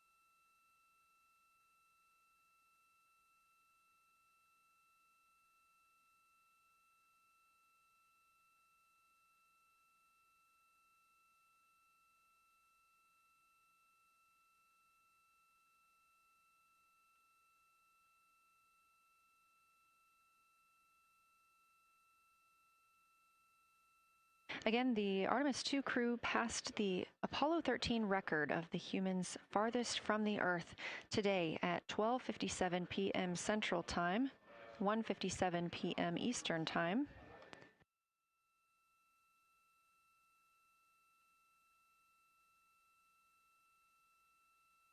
That distance set by Apollo 13 was 248,655 statute miles. We have clearly passed that, and we expect to pass that by about 4,105 miles. That will be when the spacecraft reaches its farthest distance from the Earth. It could be around 252,760 miles, but again, these are approximations and our targets, and we will make sure to report back the final numbers once we have them.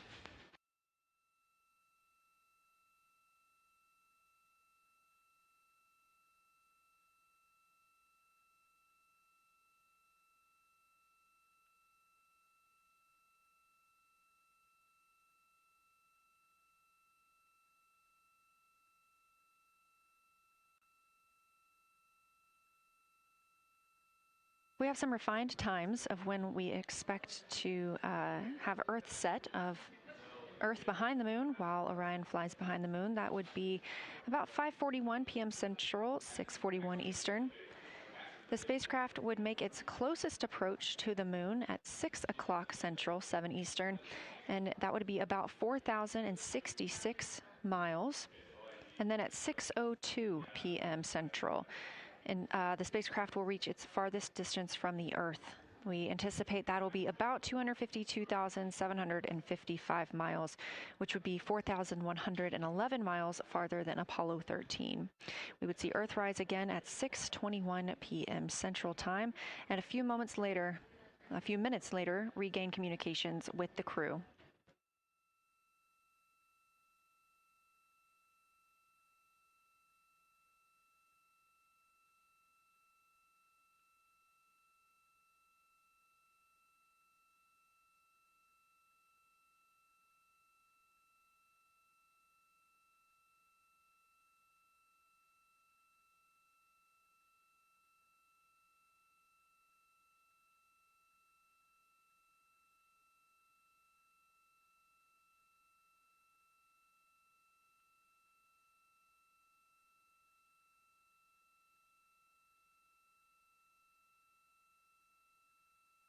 Currently aboard Orion, Victor Glover and Christina Cook are the two team members conducting lunar flyby observations, meaning they are using the Nikon cameras to photograph the moon, and their PCD, or the portable computing device, to conduct annotations. They are both recording information that will be downlinked to the science crew, and tomorrow morning the science team will have a conference with the team while the information is so fresh. They'll be speaking with the crew about their observations and their data collection.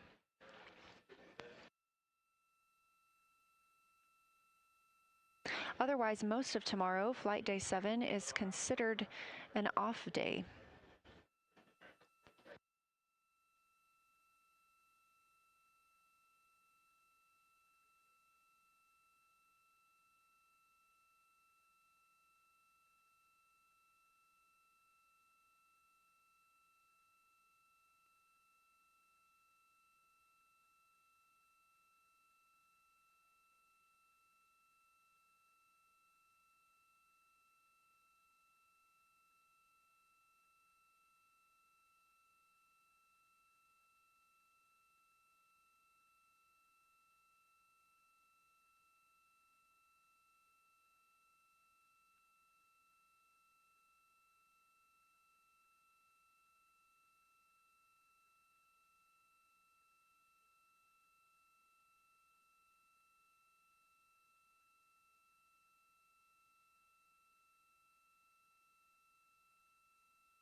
We are on flight day 6 of the Artemis II mission, the first time in more than 50 years that humans will observe the moon directly, providing a critical opportunity to practice how lunar science will be conducted during future Artemis missions.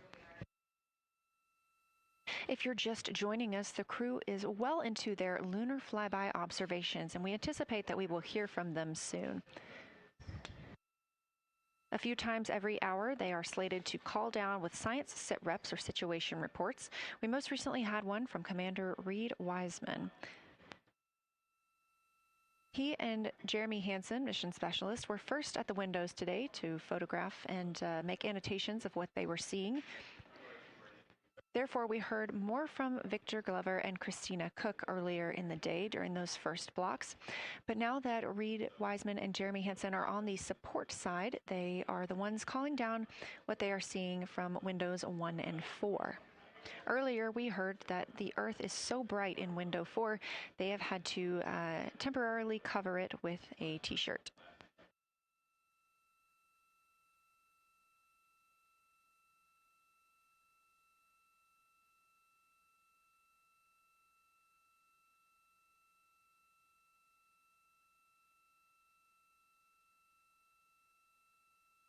The moon preserves a near-continuous record of solar system history that has been erased on Earth because the moon doesn't have an atmosphere. So things that we experience on Earth, like weather or plate tectonics, don't really apply.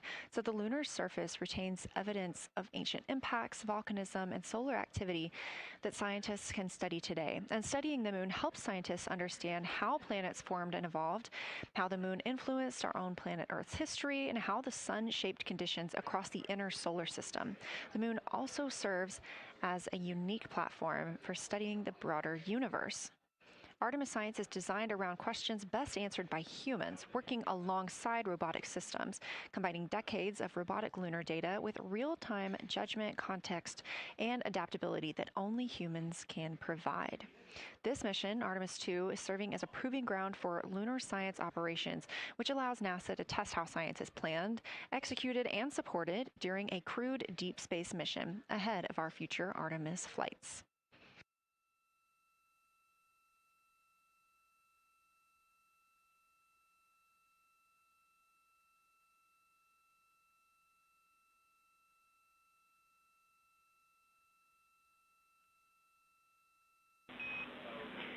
Integrity, time for a window team position swap. So Victor and Christina, please switch places if you've not done so already, and remember your SD card for the camera.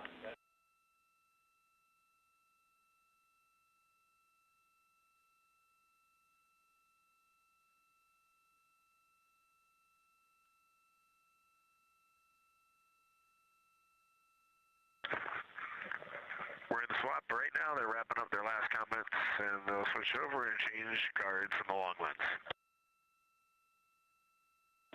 Copy.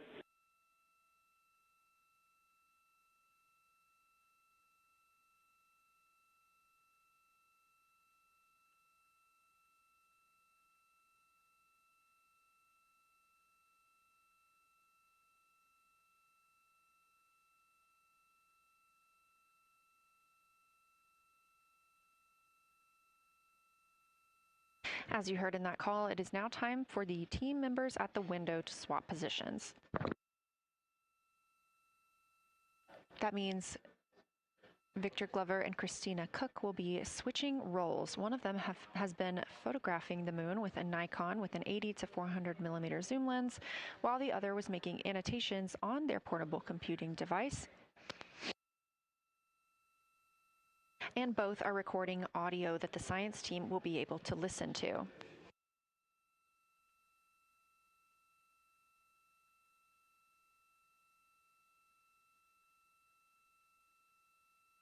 We are now 2 hours and 10 minutes until we expect to lose signal with the spacecraft as they fly behind the moon.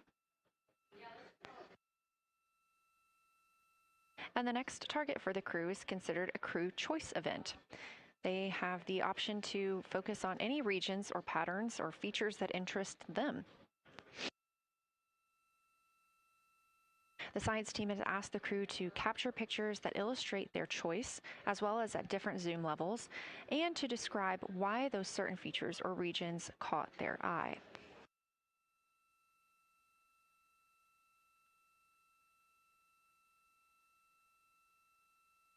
Those recordings are part of what are being saved on their PCDs, portable computing device, that will be sent to the science team for analysis.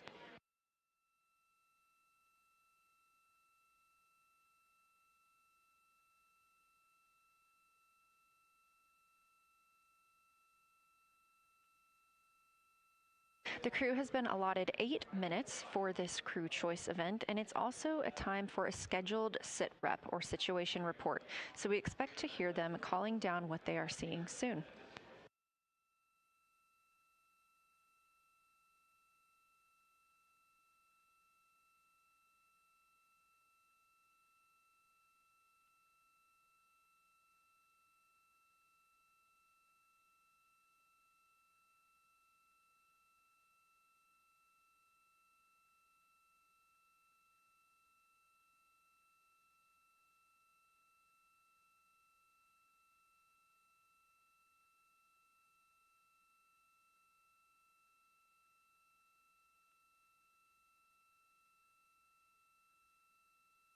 Something that the crew or that the science team has used to help prepare the crew is a cue card. These ask for a feature ID if they happen to know the type or name, and if it is a target. Of course, in this situation, when they have a crew choice, they do not need to, it may or may not be a target. They want to know the location and the observation style. They've also asked for the geometry of what's being captured, the size, shape, boundary, and preservation, as well as the color and shadow, so the color tone, the albedo, that reflection or brightness, and any shadows or illumination. Next, they're interested in structure and texture. That includes slopes, structures, and textures, of course, and geologic relations, like association to other features, any contact to those features, and of course, their thoughts, impressions, or interpretations. They are interested even in emotions and excitement that the crew may be having.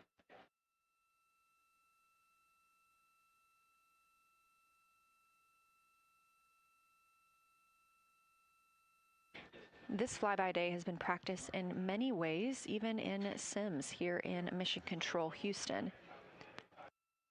The team also conducted some field work, learning how to look for specific geologic features.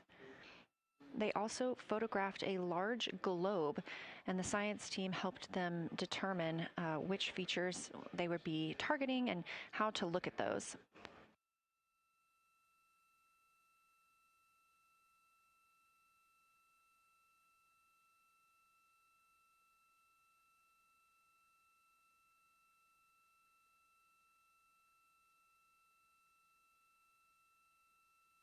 We have a few more minutes that the crew would be photographing their crew choice. Again, this is NASA astronauts Victor Glover and Christina Cook at the windows. They will then move on to another discussion portion. This is for the far side albedo, that reflectiveness, and color that they are seeing. We heard earlier about some browns seen on the moon, which is very interesting, especially here from Earth, where we are just seeing whites, grays, and maybe even black at some points. When they get into that discussion for far side albedo in a few minutes, the theme is looking to know how that color and albedo is, what those variations look like across the far side.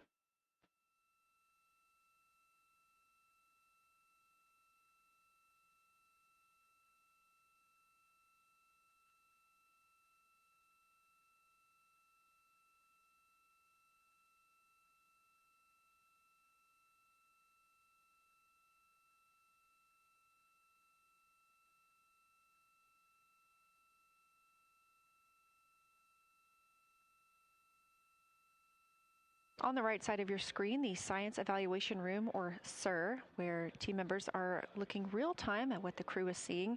And even earlier, we're... Houston Integrity, you ready for science zero? We'll take it.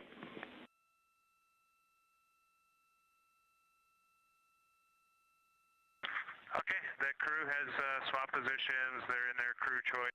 space element. I've been listening to both of them for a little bit, and they're really enjoying, they both decided to pick the Terminator, and they're spending a lot of time looking at the Terminator, just talking about the resolution that they can see, the depth of the craters, and the various interesting and unique excavations that they can see.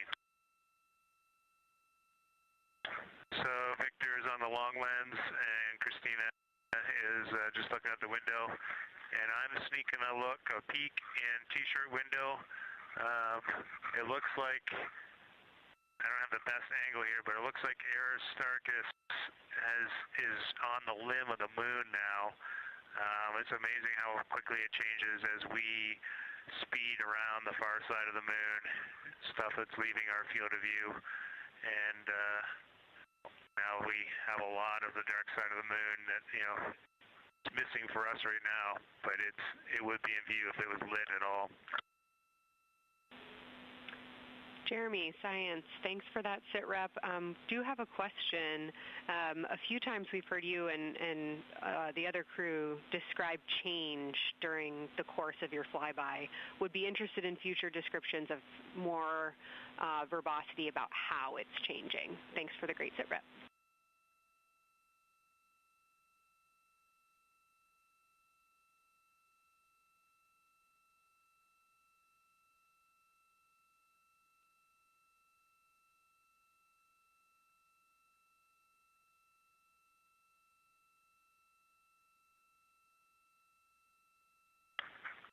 Yeah, Kelsey, sounds good. We are definitely keeping an eye on that. My eyes have just not readjusted. The moon is so bright when you come back to the window. I was just in the interior of the cabin. I've come back to T-shirt window, and it's just overwhelming brightness, and my viewing angle is a bit challenging, so I won't be able to give you great observations from this window. But I will talk about something that I was talking a lot about in my recordings earlier, which was we've been talking about some shades, and so we have obviously the dark and the light gray, and then we've talked about naming some colors, a brownish hue and a greenish hue.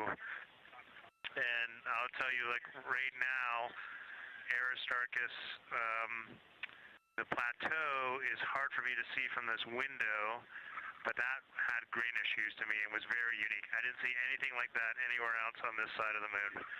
And then I see a lot of these, what I would call brownish hue areas. There's a number of them. And they, for example, in the northwest corner of the highlands, to me it looks like the brownish hue is caused by ray or ejected material landing on the highlands, and then we obviously see the ray areas as a lighter albedo, but in between the rays where the deposit would be thinnest, that is what it looks like is causing the brown to me. So I saw that in the northwest side of Aristarchus, or sorry, that dark area of the highlands, northwest side of the highlands. I saw it in the highlands to the east of Glushko, and then I see those same brownish hues west of Oriental, and I drew a contact there on OneNote, but that's a huge region, kind of like a piece of pie with the point of the pie pointing at Oriental and then going up towards the northern side of Hertzsprung. And that is an area that just looks like a different, that brownish albedo. That was fantastic, Jeremy. We had heard rumors of the green and brown hues, and so you really read my mind on asking about those. Understand they likely didn't have any contact with each other the way that you described them, but please correct me if I misunderstood that. And then last thing, I'll make the same offer we made to Victor earlier. If it would be helpful for us to verbalize any targets so you can stay at the windows and keep your eyes adjusted to the moon, please let us know.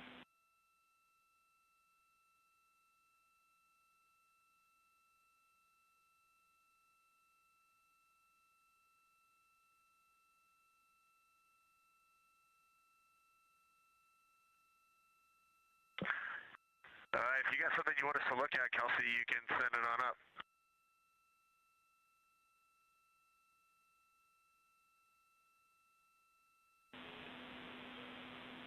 Definitely not looking to interrupt your flow, Reed and Jeremy, only offering assistance if you guys want to keep your eyes off of the PCDs.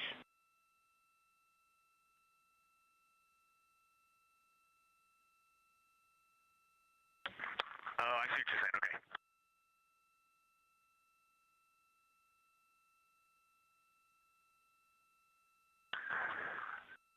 Not really science related, and we definitely learned this at Apollo, but the thing that is just most fascinating, I think, to me and Victor right now is even as rugged as the far side looks, when you look at Oriental and Ohm, it's rugged, but man, when you look at the Terminator, it is just like impossibly rugged, and it reminds you that the whole far side is that way, and just the Terminator is really bringing out the shadows and the hills and the valleys, and it is just, it's unbelievable. It's like no surface of the Terminator is not marked by meteor impact, and it's just, it is very impressive to look at that, and you realize that that is true across the whole far side. You just can't see it due to sun illumination right now.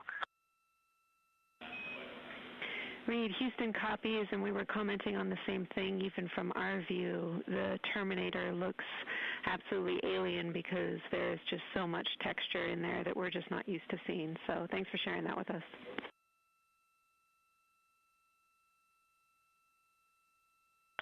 There's also, I don't know the name of it, coming out the south-southwest of Oriental, right on the southern Terminator, is just a massive crater. I don't know the name of it. Maybe you can look on the solar array wing video and tell me it's right. It's the southernmost crater you see on the Terminator right now. We're looking for you.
We're loving that picture. Thanks for showing us. And Reed, as an answer to your last question, we believe that that is Chebyshev crater. And the sir agrees with that.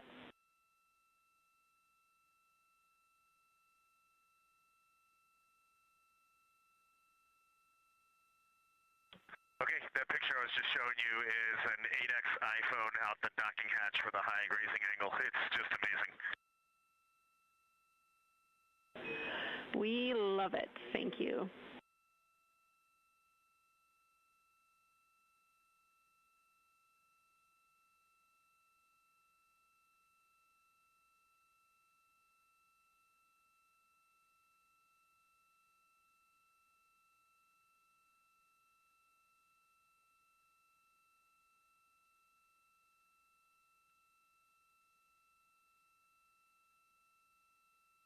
This is Artemis Mission Control in Houston, Texas. Mission elapsed time, 4 days, 22 hours, 12 minutes into the flight of Orion.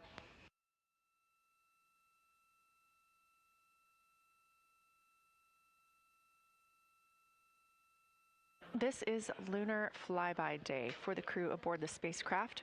Reed Wiseman, Victor Glover, Christina Cook, and Jeremy Hansen are now the farthest people to have ever traveled from Earth.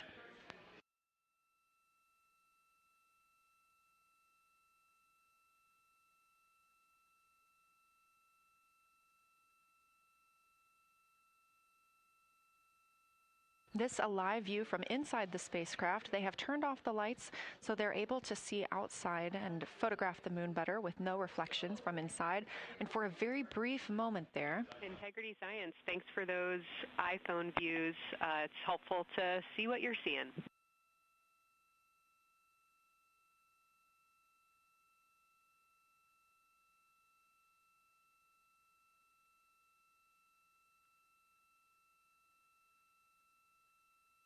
We very briefly saw NASA astronaut Reed Wiseman showing a picture he took on his phone of the moon.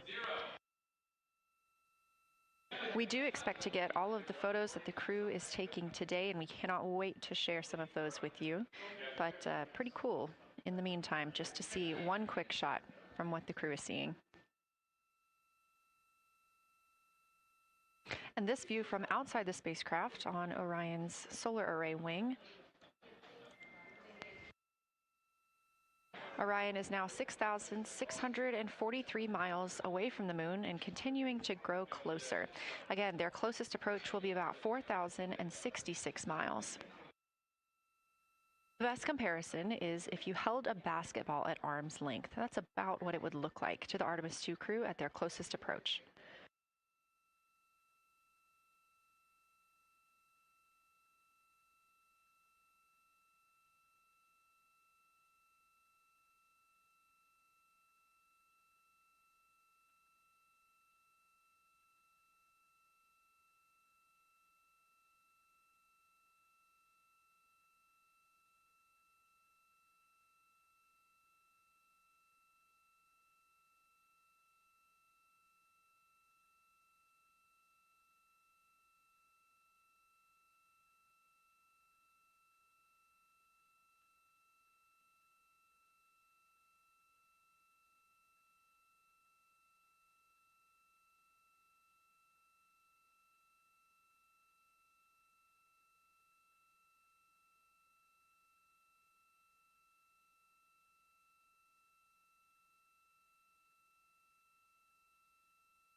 This view showing at the very top, a camera coming from Orion, continuing their flyby of the moon. We have 3 more flyby observation blocks after the completion of this one.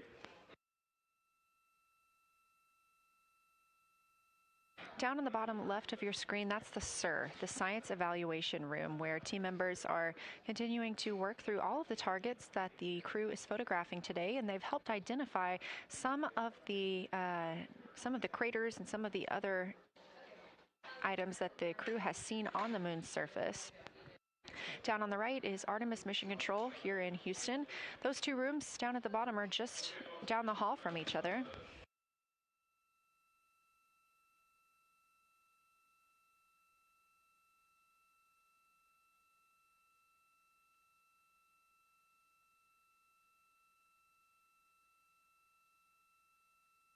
And we are just a few minutes away from the next cabin and window team swap. That means Victor and Christina, who have been at the windows, will fly to the cabin, the background essentially, and be their support crew for Reed and Jeremy. Reed and Jeremy will move back up to the windows.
crew is continuing their discussion portion of the flyby in the lunar targeting package, where it says far side albedo/color. They are looking, the science team is looking to get a good understanding of what the crew can see on the far side at this point, and its brightness as well as any colors. We did hear earlier Canadian Space Agency astronaut Jeremy Hansen reporting that they could even see browns and even greens on the moon. I'm really looking forward to seeing those photos. And in just a couple of minutes, the teams will swap from the cabin to the window.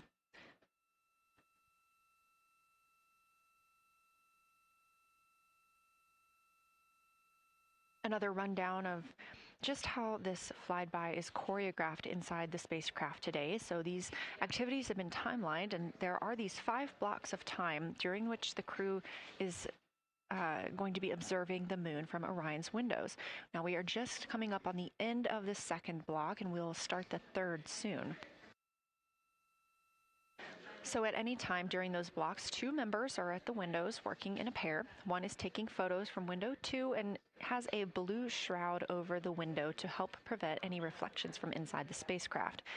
They are also using an 80 to 400 millimeter zoom lens. And the other astronaut on the window team will be in window 3 using their portable computing device to make annotations. Now, again, both of those crew members are making audio recordings of what they are seeing, and we are not hearing that right now. Those are going to be downlinked later to the science team, who will evaluate them and use that data to inform our understanding of the moon. Those 2 crew members at the windows swap roles. Integrity Houston, it is time for another swap between the cabin and the window teams. So we have 15 minutes of handover time, and then we will expect Jeremy and Reed at the windows and Christina and Victor at the cabin. I have no new vehicle updates for you, but I do have a photo location for some photos on Ike's PCD, and I want to let you know that Jeremy's family have arrived in the viewing gallery.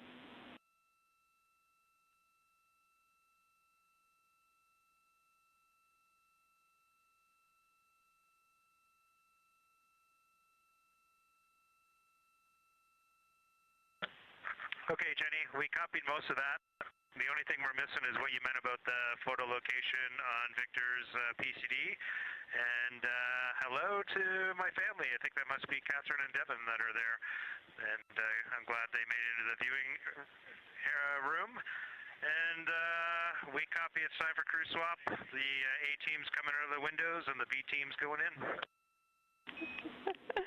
Okay, copy. All I meant to pass for Victor's PCD is that there are some late load photos that were requested that are now in his favorite photos folder. And you're exactly right. We have Catherine and Devin here. They give you a big wave, and they're super excited and happy to see part of what you're seeing.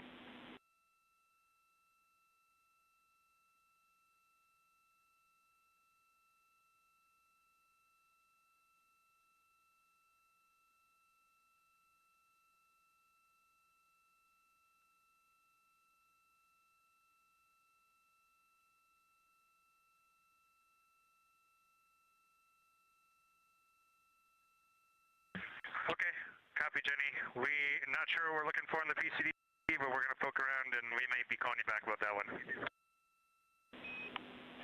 All right, that's no problem, and it's unrelated to flyby.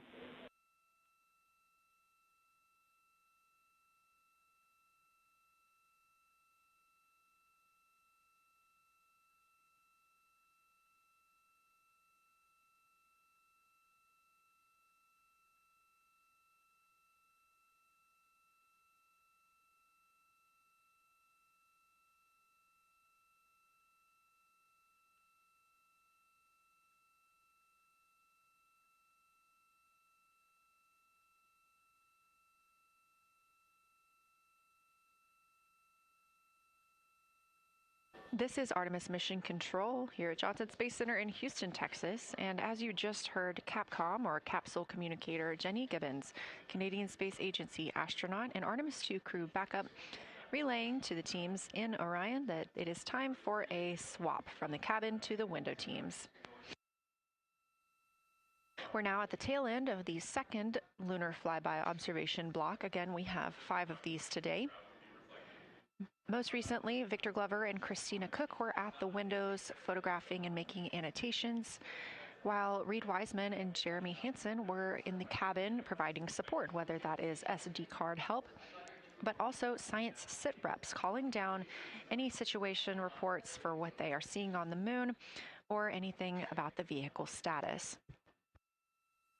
With that call to make a swap, Reed and Jeremy will be back at the windows, making observations for what they see at the moon and taking photos.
Again, you're watching live coverage of NASA's Artemis II. But something that's really awesome up here is we now have the moon and the Earth in window 3 simultaneously, and the moon is a gibbous, and the Earth is a crescent. And I'm guessing in about 45 minutes we'll have 2 identical crescents as we change our position in the universe.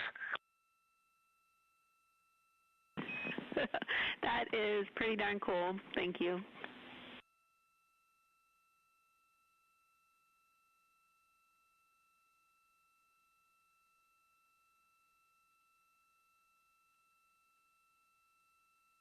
That's the Artemis II crew, the first astronauts to fly by the moon in more than 50 years, reporting that when they look out of window 3, one window, they're able to see both the Earth and the moon at the same time now.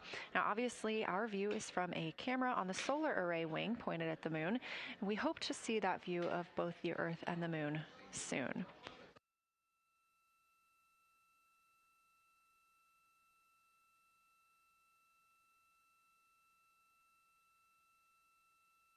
Some upcoming times for what you can expect. In about an hour and 40 minutes, we will have Earth set. And during that time, we will have a view of Earth going behind the moon.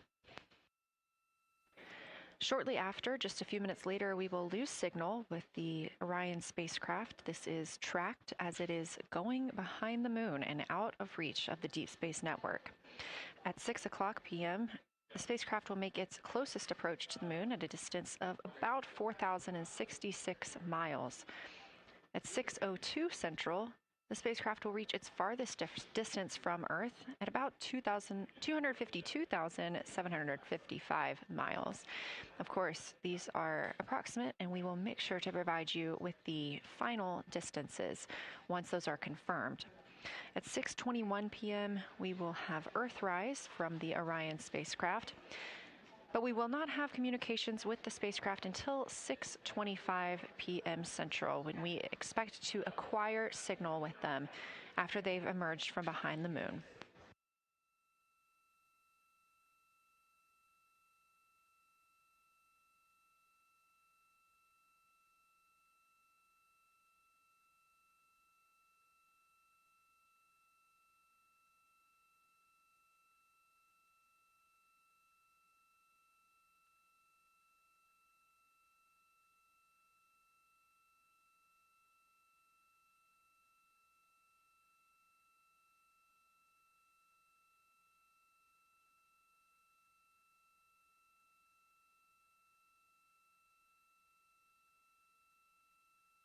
Again, you're watching live coverage of NASA's lunar flyby for the Artemis II mission, first crew to fly beyond the moon in over 50 years.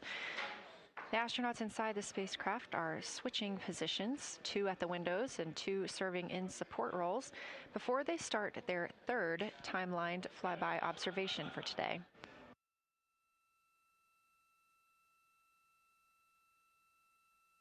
We've heard great calls from the crew so far describing what they're seeing, all well trained by the science team here on the ground.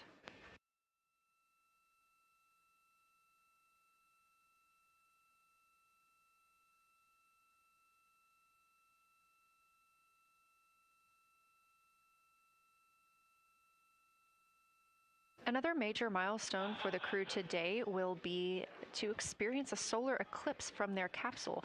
No one on Earth will experience this solar eclipse. To the astronauts, this will look a lot like a total solar eclipse on Earth, except the moon will be huge compared to the sun. Whereas if you're standing on Earth and looking at a solar eclipse, the moon and the sun appear to be about the same size in the sky.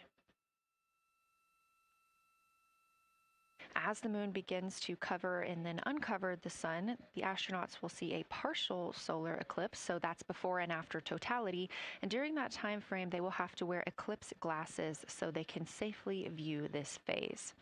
They also intend to capture images of the sun's corona during the eclipse. This is a rare glimpse at the innermost corona that will only be captured by the astronauts' cameras.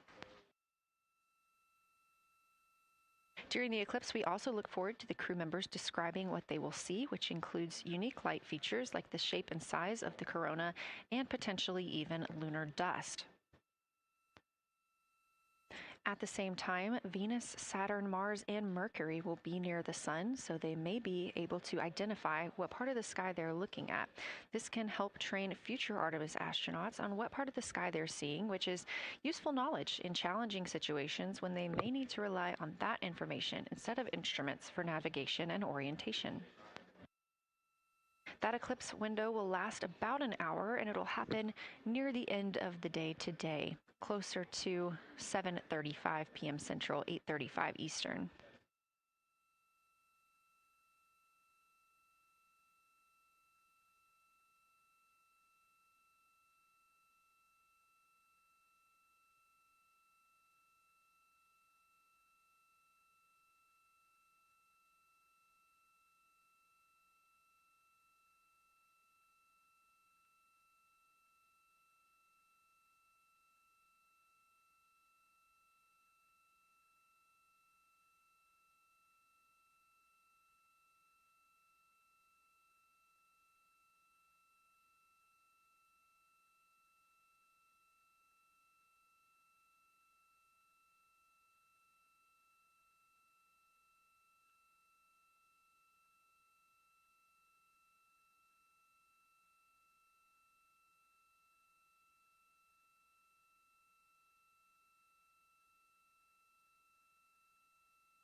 As you can see in this live view from Orion, the spacecraft is maneuvering around the moon, and the views of the moon have changed since we started our broadcast. The near side is now very far to the right side of your screen. This is the side that we can see from Earth. That darkened portion are ancient lava flows.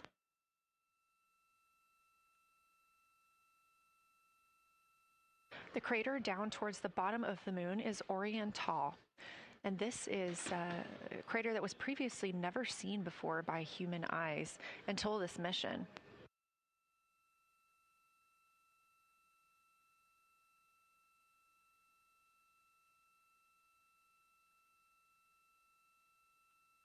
Everything to the left of Orion is considered the far side. And this is what we typically do not see from Earth.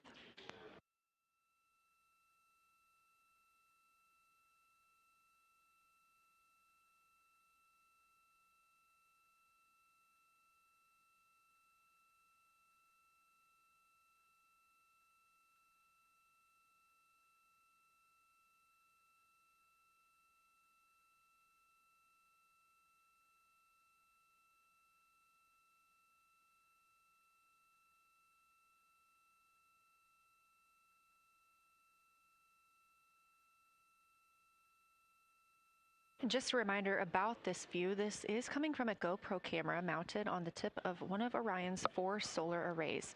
Each solar array has a camera mounted on it, and the bandwidth is limited due to we have a crew on board, and this is our first flight of crew aboard the Orion spacecraft. So having a crew means we have to have an environmental control and life support system. There's a lot of data around, a lot of data to bring down for the crew members to keep us up to date on everything happening aboard the spacecraft. So we have to share our bandwidth when it comes to imagery and data.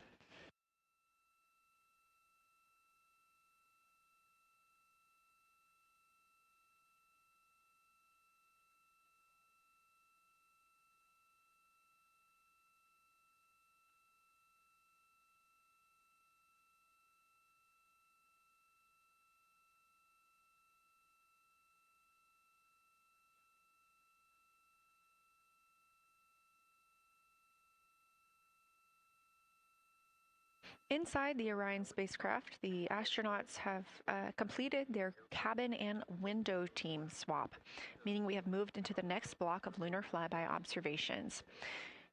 Jeremy Hansen and Reed Wiseman are now back at the windows, taking photos and making annotations. About halfway through this block, they will switch positions at the windows and will be prompted by the ground to do so.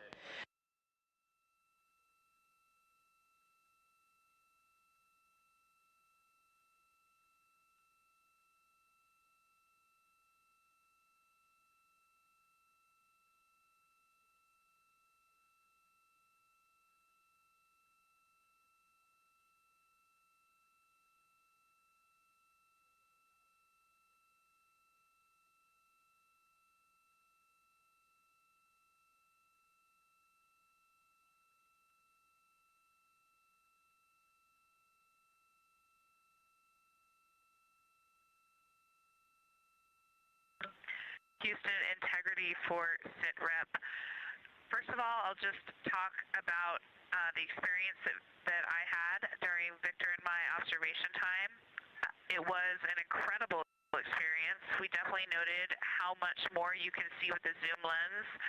Even though we have a great visible eye image, there's just a lot of texture that just pops right out at you when you can zoom in. So almost just using it like a telescope, the camera lens.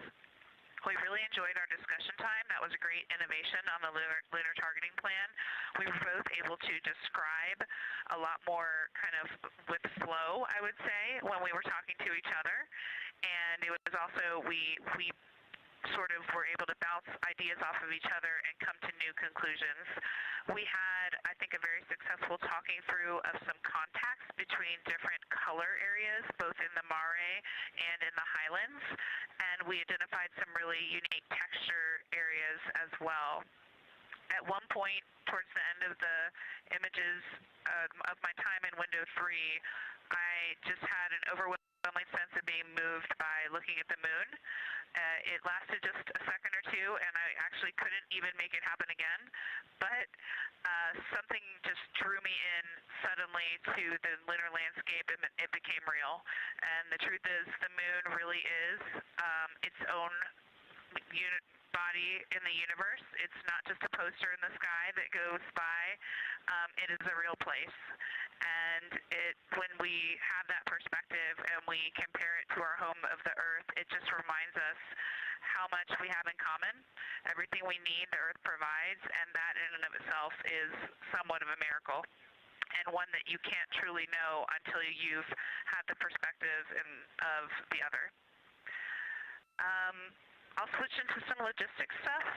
The Peltors, both their batteries stopped providing the active listening, but we have verified they are still recording, and so we are able to have discussion time and hear outside our recordings by just moving the ear cup off of the ear.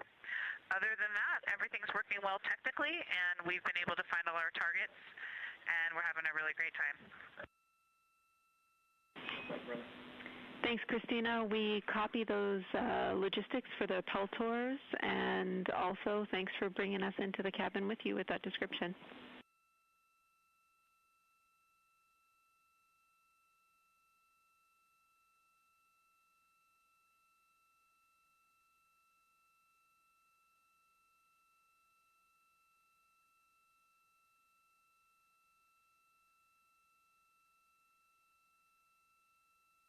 Right on time. NASA astronaut Christina Cook, a mission specialist for Artemis II, calling down a science a situation report. Good news, reporting that she and her teammates have been able to capture all targets that were listed.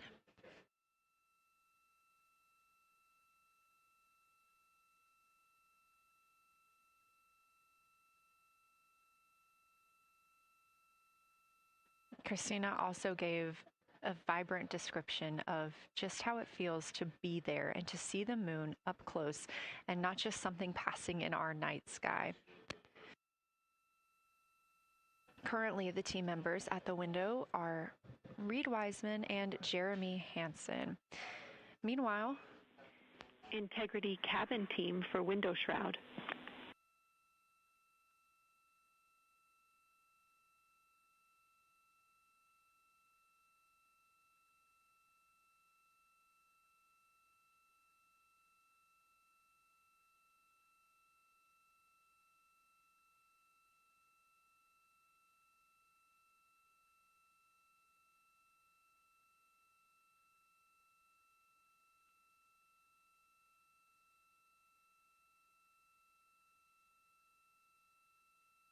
We're listening. Go ahead, Jenny. Hey, Victor, we have a temperature constraint on the windows, and the shroud might be getting us close, so we just want to check on the state of window 4's shroud, whether you believe it's still necessary because maybe things have changed with our viewing, and if so, we would like to request to have the shroud removed.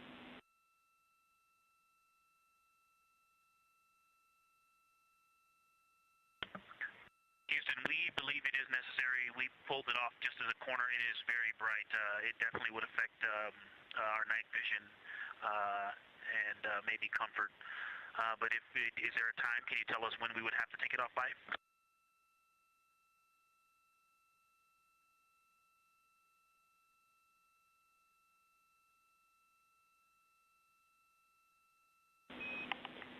Unfortunately, since it's been on for a while, we are going to have to request that the shroud is removed, and we can recommend something that could block the light but just create a bit of distance between the window and whatever is covering it. Something like a t-shirt would do the trick and help.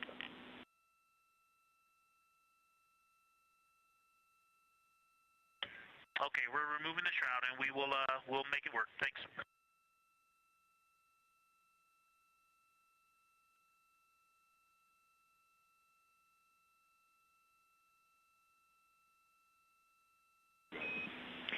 Thank you, Victor. We know it's pretty bright in there now with that window uncovered. We will also offer that airflow on the window would be helpful. So if you want, you can also retrieve the condensation hose, which should be friction fit onto one of the diffusers. And that on the window would also help.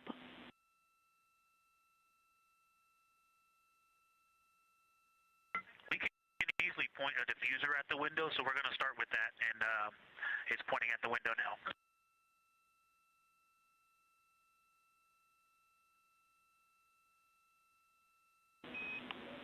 Okay, we'll take that, Victor. Thank you. Please keep us updated.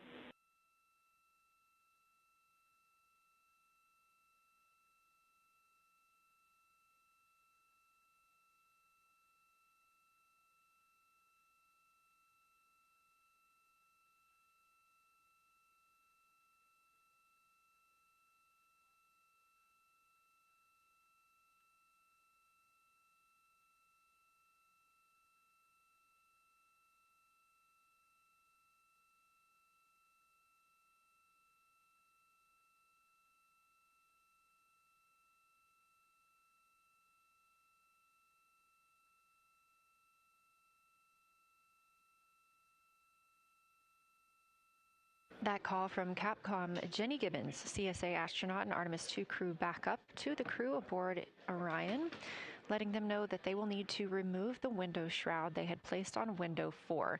They initially placed that shroud there to block out some of the light from the Earth. It was extremely bright coming in the cabin and interfering with some of their viewing opportunities out at the moon.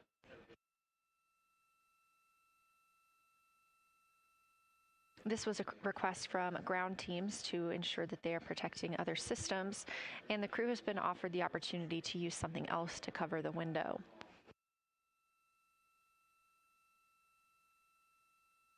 Meanwhile, Reed Wiseman and Jeremy Hansen continue with their lunar flyby observations. They have just looked at Glushko crater. That's about when we heard that call down from Christina Cook with that description of everything she had been seeing during her observation period and what she was seeing at that time. The science team asked this crew to take centered images of the entire crater and their ray system in one frame.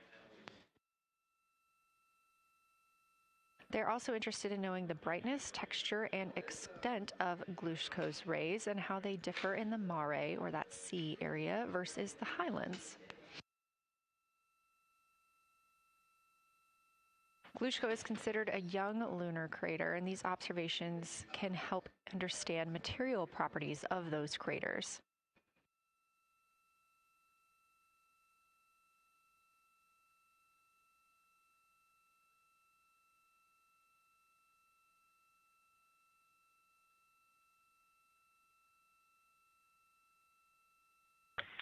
Science, integrity. First, I wanted to start off with connecting with what Christina said, that it was very moving to look out the window.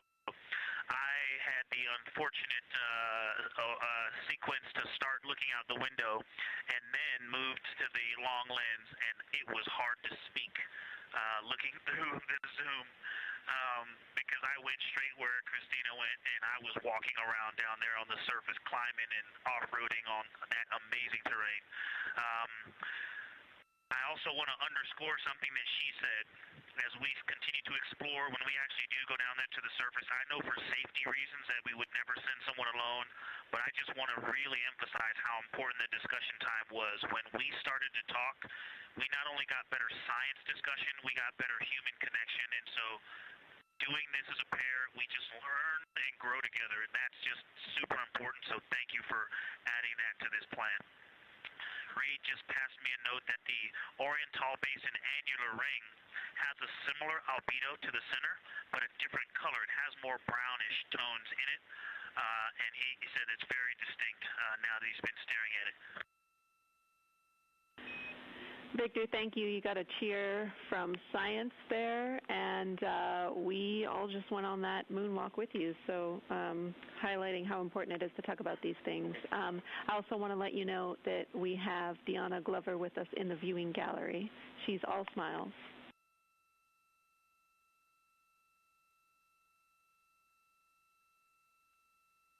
Well, you just got a bunch of cheers up here. Hey, babe.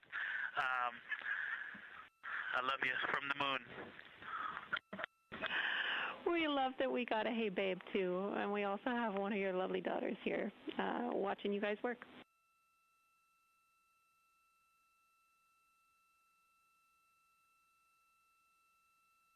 Thank you guys for doing that and for supporting them through this.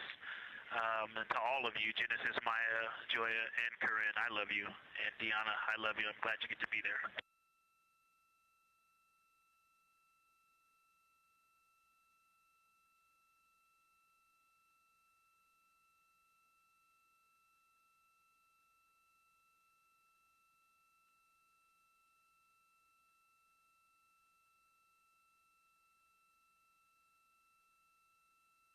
We've had some really sweet words from the crew members aboard Orion today, as their families have been able to filter in and out of the viewing room here at Artemis Mission Control at Johnson Space Center in Houston.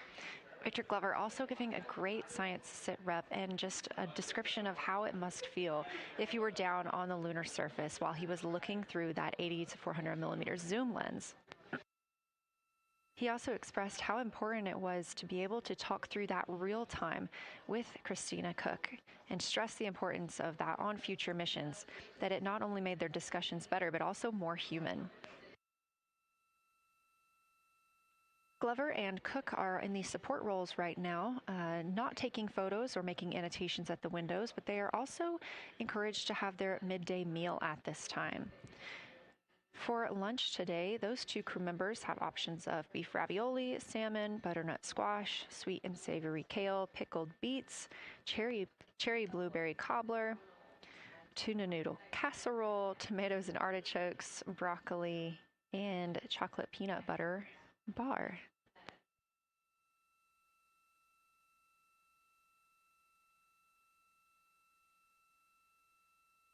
Once Glover and Cook return to the window portion of their flyby today, Reed Wiseman and Jeremy Hansen will get into their midday meal.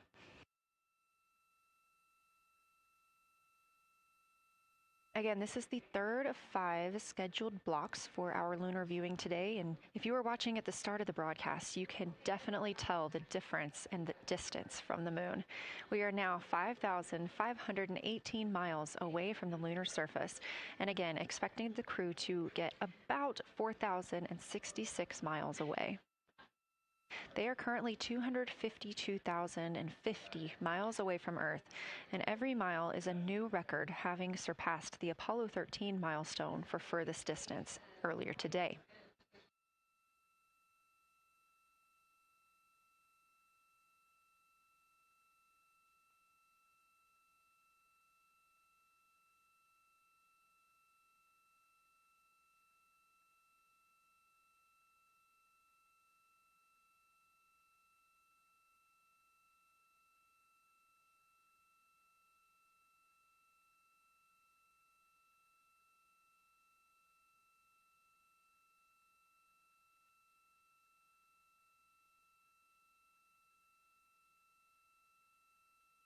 If you look down to the bottom right of the moon in that darker looking area, that is Oriental Basin.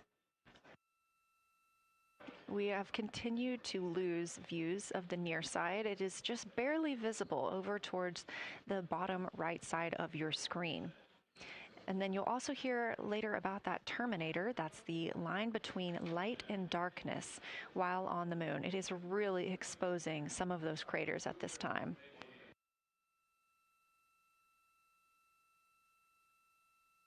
A couple of the other features in view right now are Hertzsprung Basin and Vavilov Crater. Hertzsprung Basin is nearer to the center of the moon, closer to that terminator line right now, and Vavilov Crater is just on the outskirts of it, closer again to the terminator.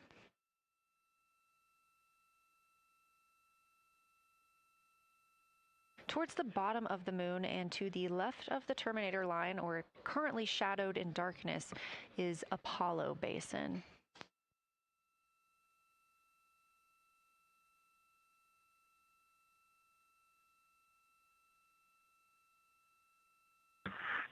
Science from integrity.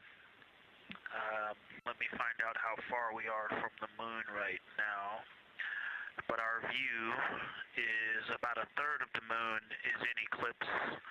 That beautiful terminator is out there calling to me. We're 4,691 miles from the moon. And what looked like in the terminator about a third of the way up from the southernmost part of the terminator looked like a dinosaur print if one was running to the northwest. Now is clearly a crater with a bunch of craters around it. And that terminator, I can only see about half of it. I'm looking through the docking hatch window right now because we have the Z9 in window 1. But that terminator has moved. I guess I've been using Vavilov the whole time, so it's gone 2 more Vavilov craters to the west, and so a few more features are starting to peek out into the sunlight there with that low sun angle, and so you still have ridges and valleys showing up very clearly, a very jagged terminator, and a few islands of light out there with some high elevation shining in the sunlight in that darkness. And on the eastern side of the moon, let's see, Grimaldi appears to be one of the farthest east features, and that is maybe 5 degrees from being right on the limb and going off over the horizon. It is interesting, just looking at Oriental, that my first impression of it is all of the dark areas appear lighter, which I think makes sense because it is now facing, well, it's still relatively the same to the sun, but my angle to it is different. So I'm looking at it from a little more, even further to the side as we pass it. But all the darker features appear to be just a little bit lighter from this vantage point. The darker ring structure in the outer and inner ring and the interior, as well as the annular ring portion, everything seems to be just a smidge lighter at this point. Thanks for that description, Ike. Any additional words you can provide on Oriental would be wonderful, as that is such a high priority target for us. And while I have you, as we get closer to target 15, which is the Terminator target, if you can find Zeeman crater again that you were looking at earlier, everything to your left of Zeeman would be getting into the South Pole Aiken area to help you orient yourself.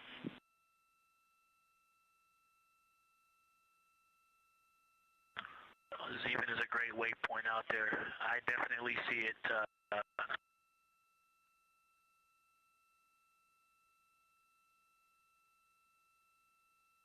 Yeah, Zeeman is very easy to find, and that is awesome. Thank you for pointing that out. Feel free to do that as often as you think of things.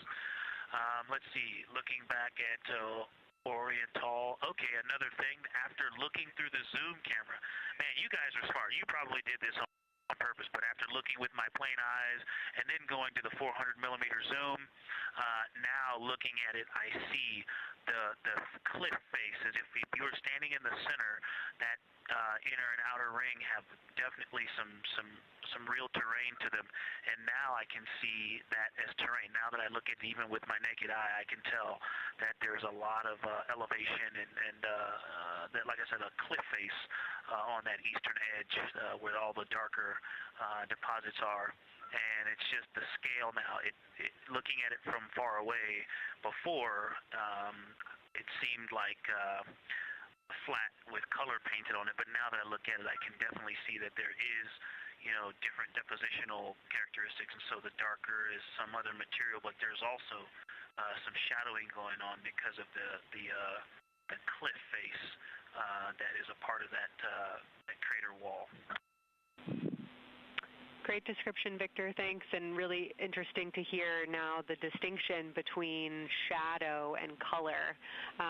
Before I let you go back to other observations, you mentioned that Reed saw a browner hue to the annular ring than the rest of Oriental. Are you seeing that from your vantage point?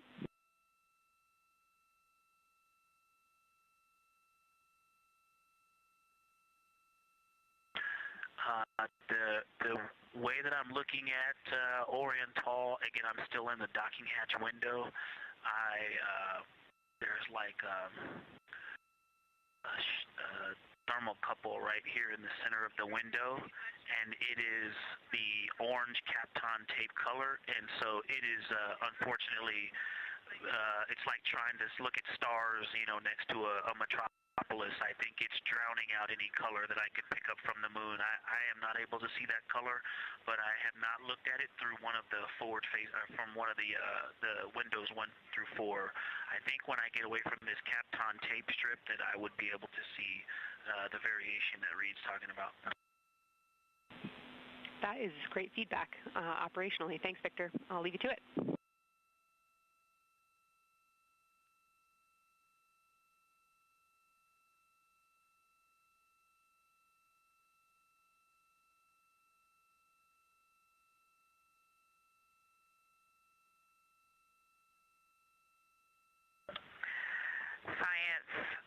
Integrity with a question from the window team.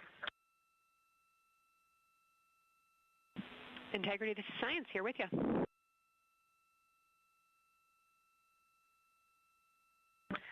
Yes, they have a question to help inform a theory that they're sort of tossing back and forth. What is older, the Mare seas of the near side or Oriental?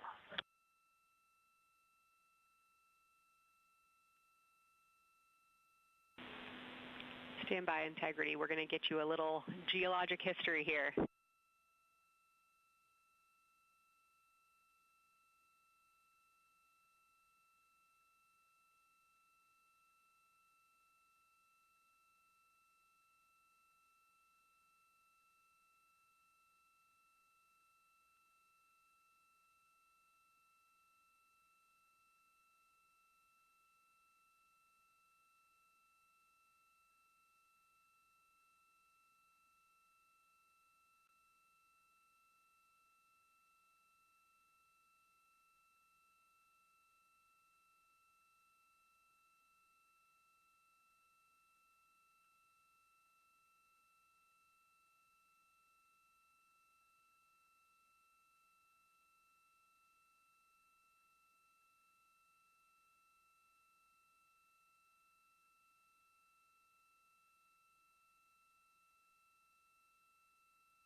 Integrity Science back with you for some lunar volcanism when you're ready.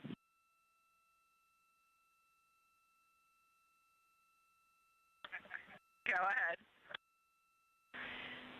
You're making our day down here getting to talk about lunar volcanoes. Oriental, as far as Mare go, is younger than almost all of the Mare on the near side. The exception are features like Aristarchus, which really pop out to you guys and really pop out to us here on Earth. That is younger, but other than that, Oriental is pretty young as far as Mare go.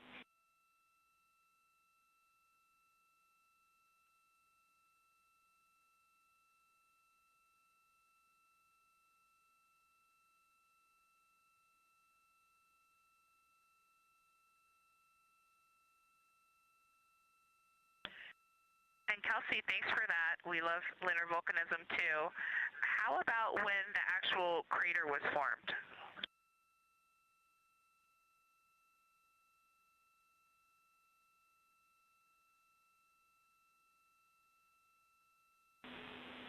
Yeah, we're going to get you an age for Oriental, and while we're getting that, Christina, can you, maybe you've heard the window team talk about the sort of contacts around Oriental, but because that material is so much younger, if anything pops out to you about physical relationship between that and surrounding terrain, we'd love to hear it.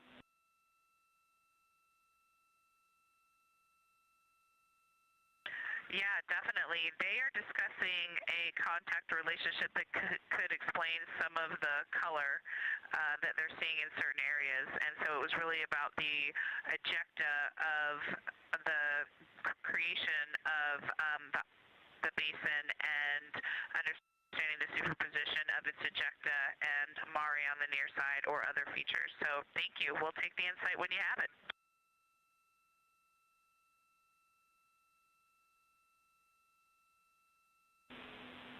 Thank you, Integrity. And I know Jenny wants to get to you with some topics, so I'll leave you with Oriental is 3.8 billion years old.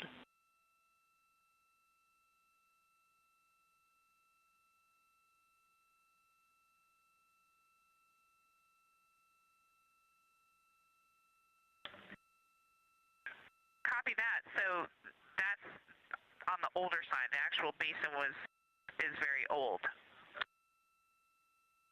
Correct, as is the case with a lot of mare. Typically the big basin formed and then the, volcanic eruption was able to punch through the crust where it was weakened by that basin formation.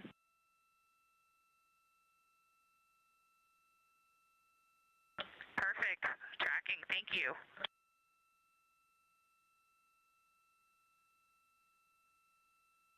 NASA astronaut Christina Cook calling down some questions to the science team on console. The voice you're hearing with those answers is Dr. Kelsey Young. She is joined by Trevor Graff on console today. Christina asking about the age of Oriental and specifically the mare regions. Those are those dark regions that you see. They are paved or filled by volcanic deposits.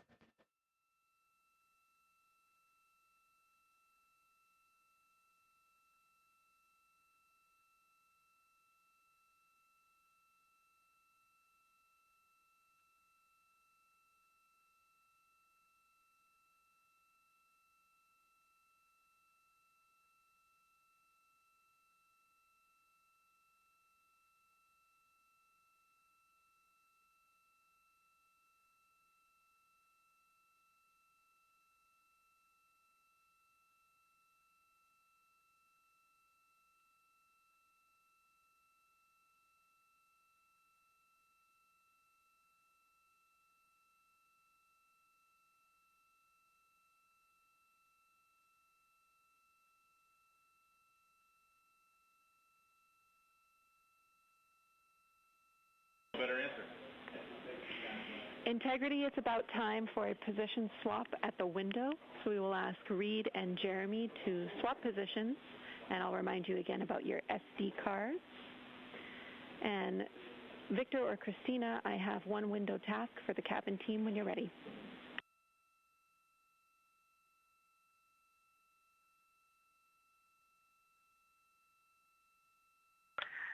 They are swapping, and I'm ready. All right, Tina, we found a way that we can reinstall the shroud on the window. We understand it's pretty darn bright compared to everything that you're looking at. So in order to reinstall it, we will ask that you retrieve the condensation hose and you install it on a friction fit on the cabin air outlet port. That's right by one of your diffusers. You're going to point that little condensation hose such that the air is flowing over the window pane. Let me know when you're ready for the stowage location.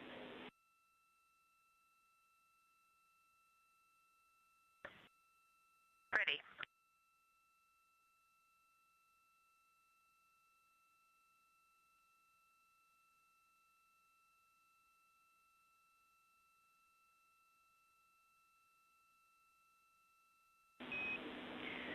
Christina, the hose is in locker A1. The crew has gotten a go to reinstall that window shroud they were using to block some of the earth shine. Copy. This view coming from inside the Orion spacecraft as the crew members are swapping windows, specifically Reed Wiseman and Jeremy Hansen. They've been our crew members at the windows taking photos, making annotations, and making recordings that'll be downlinked later to the science team for review.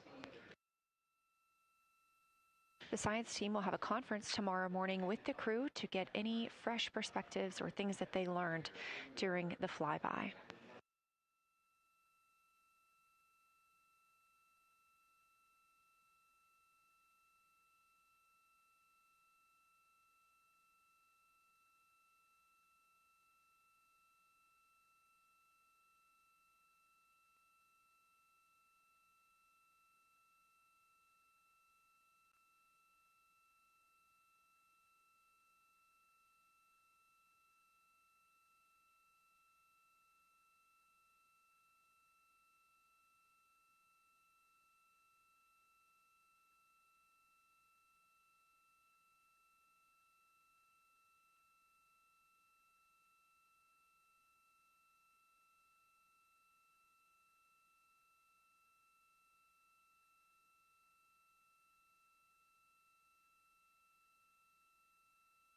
Again, we are now in the third of 5 observation blocks for the crew scheduled for today. During this flyby, Orion is passing around between 4,000 and 6,000 miles from the moon and providing the crew with a full view of the lunar surface. It's a higher vantage point and much farther than Apollo's lunar orbits on average. So from this view, astronauts can observe both the North and South Pole and large-scale geologic features in one single view.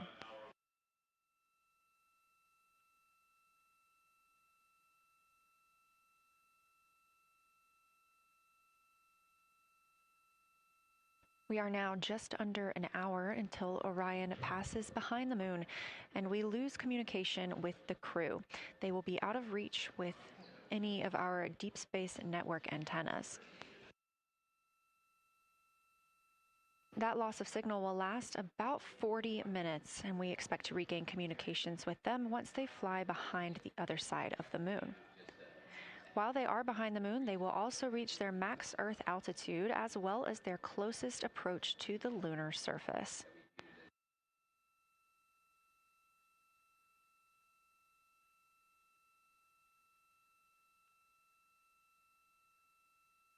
The view you have right now is a live stream from a camera on Orion's solar arrays.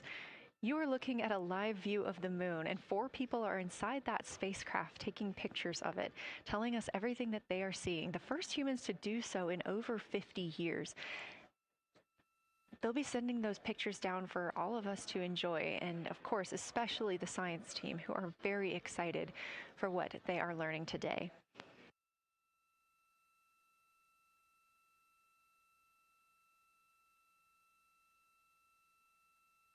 It appears the Artemis II spacecraft, Orion, is now under 5,000 miles away from the moon. Again, we expect their closest distance to the moon be about 4,066 miles.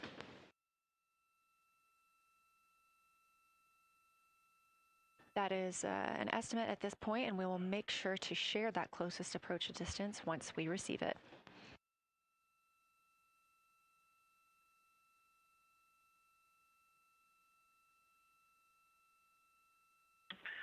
Houston integrity question, did you just want us to cool the window with the condensation hose, or did you want us to put the shroud back on and cool the window at the same time?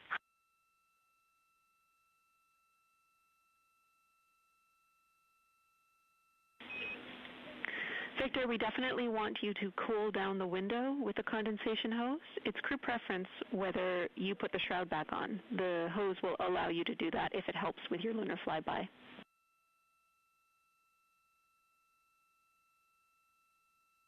Okay, copy. We're going to do both at the same time. Thank you. Houston copies.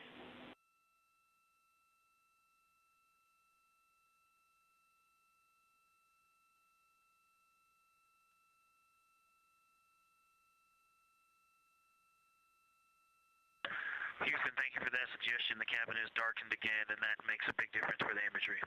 And for science, we are now seeing a half moon.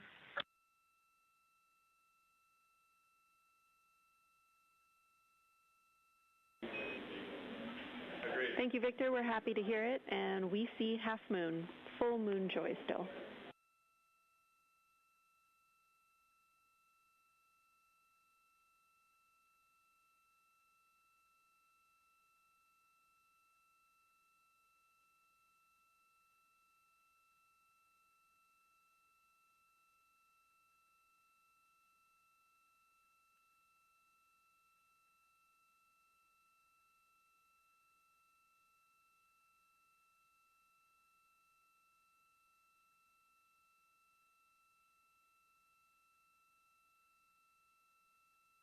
Crew reporting from Orion that they are seeing half the moon, which is about what it looks like here from this view from the spacecraft. However, what has become a little bit of a catchphrase for this mission, everyone is reporting full moon joy.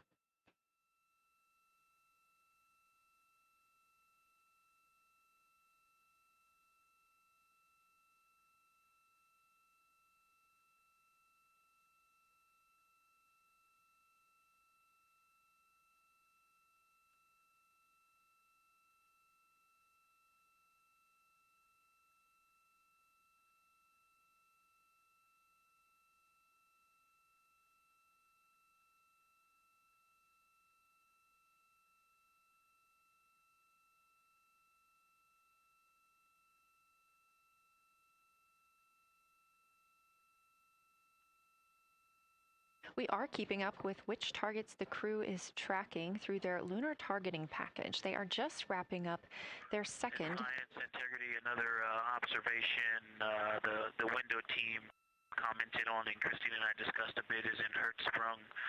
The solid and intact crater is very smooth.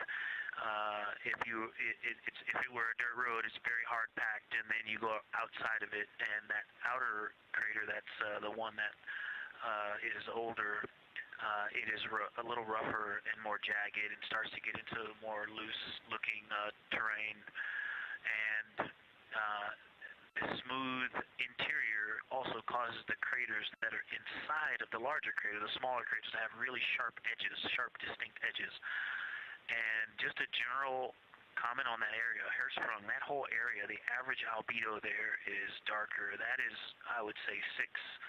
And the average albedo around Oriental and between Oriental and Ohm, excluding the wedge, the darker wedge, is more on the 6-7. And that they also seem to be different texturally. Christina described it earlier around Hertzsprung, and then from Hertzsprung toward Oriental, there appears to be a frozen, a rippling pond, but frozen, or like choppy waves when it's windy out, choppy water, and then it freezes instantly.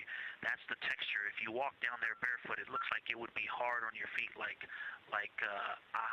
lava. After it's cooled, it would be pokey.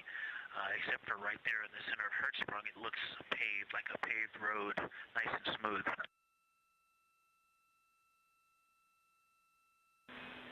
Victor, that's a wonderful description. Going from a paved road to lava reminds us of the Icelandic highlands. Thanks for that.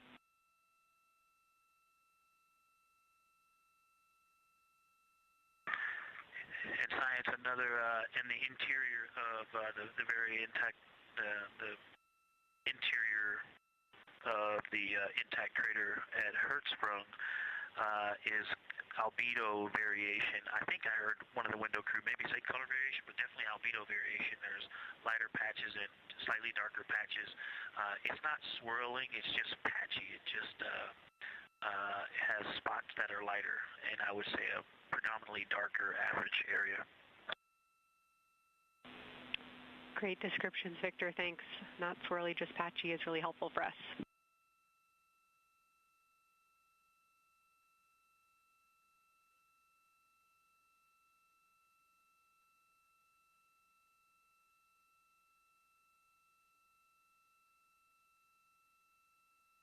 Really great descriptions coming from Science. The window team is hitting all the targets. They are on plan and starting the discussion of the Terminator.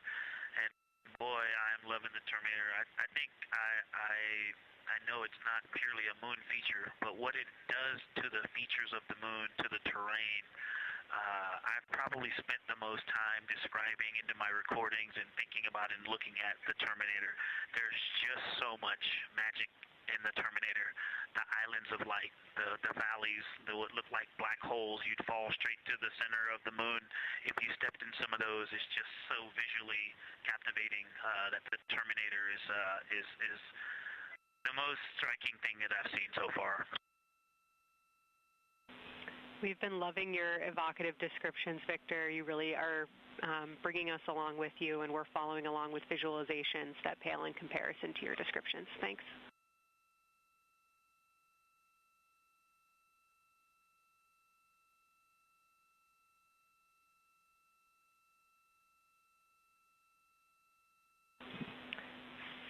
Integrity Science, one more question on a status of what the window team chose to observe for crew choice.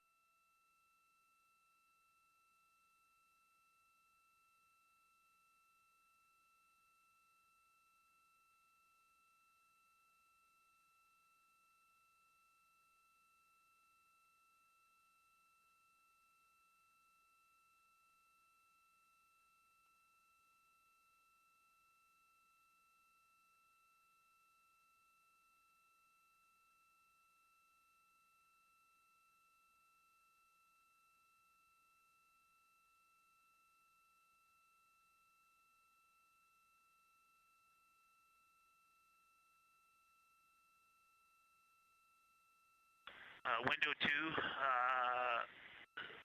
talked about Vavilov, looked for suspended dust, and the Terminator. And window 3 about the experience and about the three-dimensionality of the moon this close. Wonderful. And another observation about Oriental, I would say, is the features going off to the southwest, the two large, almost look like scratches in the surface. I don't know if they're rays or canyons or collapsed lava tubes, but two distinct features that are almost parallel going off southwest from Oriental Basin. They are the first thing that made me notice parallax of our trajectory looking out at Oriental. That and in the inner walls of the east side of the crater rings, you really get a sense that we're flying over something with elevation and terrain, and they look different from this orientation. Love to hear it, Victor, and you had it that those chains are actually crater rays, secondary craters formed from the formation of Oriental.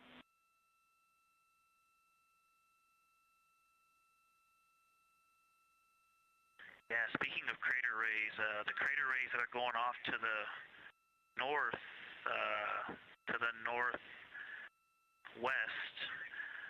that run off toward Hertzsprung and I believe toward Vavilov. I'm not looking at it right now, but those crater rays are very interesting. They're all very small. I know you've imaged this, but they're all small and they look like, you know, a big impact launched rocks and things that made smaller impacts down the way. But something very interesting, and again, you can see this in imagery, but some of them are parallel, and then some of them converge toward the center of Oriental. And then I think I even saw some that maybe diverge, which not diverge, but that are convergent, which indicate multiple large impacts that created a lot of secondary impact crater rays. Fantastic, Victor. And I'll note that we can infer that you're looking down at your freshly named Integrity crater, which is near the end of one of those beautiful crater rays from Oriental. Thanks for the description.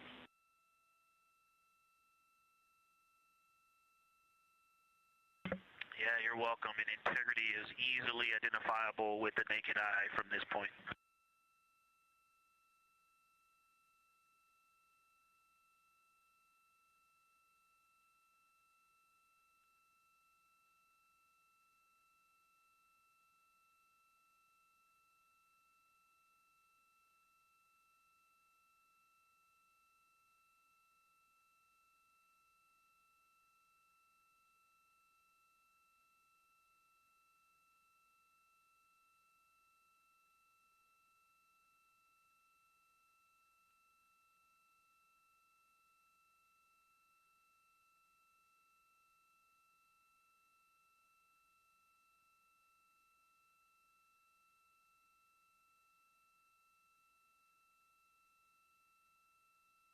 We've been hearing some great situation reports from Victor Glover, the pilot of the Artemis II mission, calling down to the science team, letting them know what he is seeing. And one of those things is Hertzsprung Basin.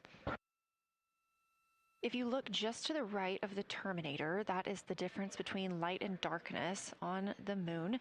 You can see what he's describing when he says Hertzsprung Basin and how it looks a little bit paved in the middle there. It's almost in the very center of the moon in this view, coming from the Orion spacecraft and a camera mounted on its solar array.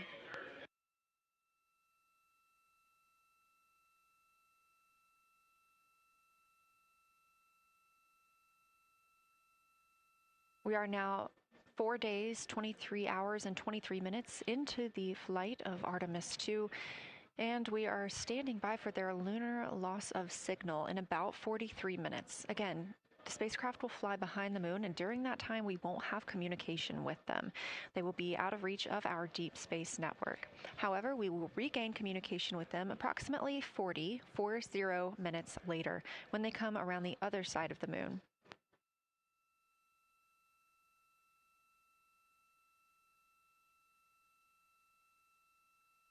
The crew aboard the spacecraft are currently discussing the Terminator, that difference between day and night. The science team is interested in learning about the topography and the color of the lunar surface, and it's already been very interesting to hear that they have seen colors like greens and browns while looking at the moon. Some of the questions that they are hoping the crew will discuss are how do the quantities and sizes of craters and mountains vary along the terminator, and they are looking for the crew to describe the topography of features along or near the terminator. They're also looking for more information on any color or tone variations, and they're hoping that the crew will take images to illustrate their findings. Glover reported earlier that the crew has missed none of their targets when they are photographing at the window. We aren't hearing the conversations that the crew is having right now, but these are being recorded to their personal computer devices, PCDs, and those will be sent down to the science team. The science team will have a conference with the crew tomorrow morning to discuss their findings and experience when looking at the moon today.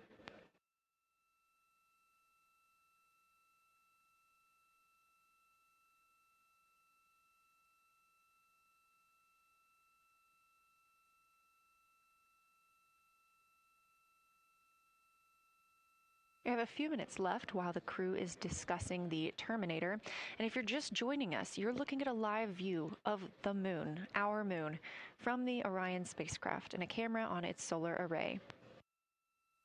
Inside that spacecraft, 4 astronauts, Reed Wiseman, Victor Glover, Christina Cook, and Jeremy Hansen, the first 4 people to fly around the moon in over 50 years.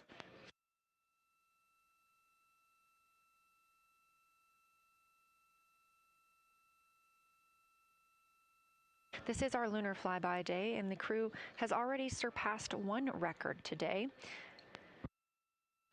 The crew passed the Apollo 13 distance record at 12:57 p.m. Central, 1:57 p.m. Eastern. Canadian Space Agency astronaut Jeremy Hansen calling down that he hopes it's a record soon broken by other explorers.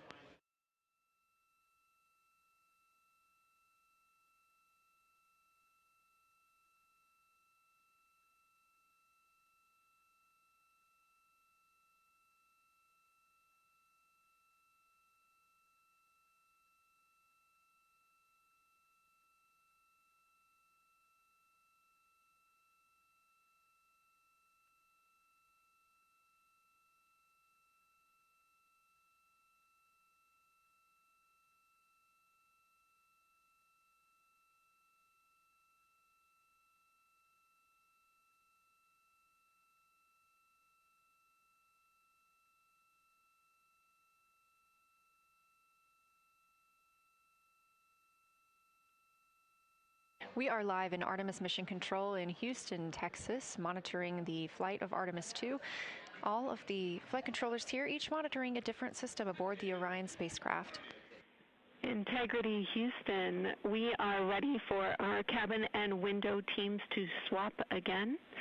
We have a 15-minute handover time here, and I have a couple of items I want to read up to you.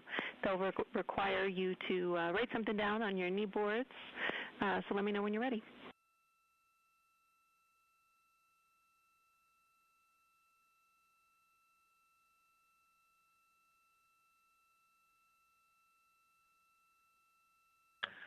Okay, Houston, we are ready.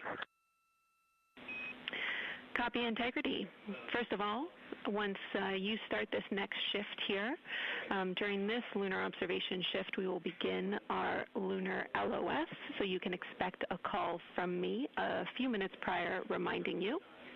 And second of all, FIDO just sent us updated altitudes and METs for lunar closest approach and max Earth altitude. Let me know when you are ready to write those down. They differ slightly from Optimus.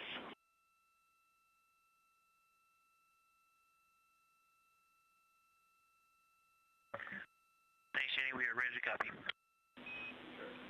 Lunar closest approach will be at MET 5 days, 0 hours, 25 minutes, 34 seconds, and the altitude will be 4,067 statute miles.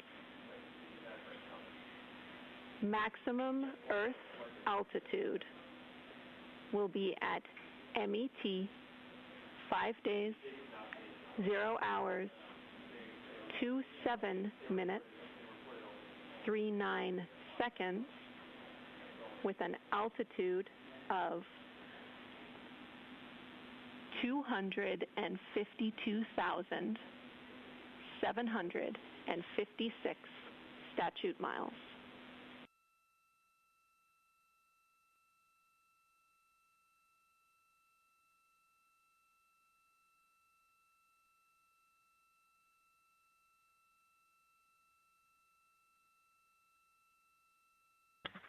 The crew really wants to ask for that in kilometers and in parsecs, but thank you for those. That is great. Thanks for that update. I'll send Fido to work, and I appreciate the metric. Other than that, I have no new vehicle statuses to pass to you. Enjoy your handover time, and we're looking forward to picking back up with you shortly.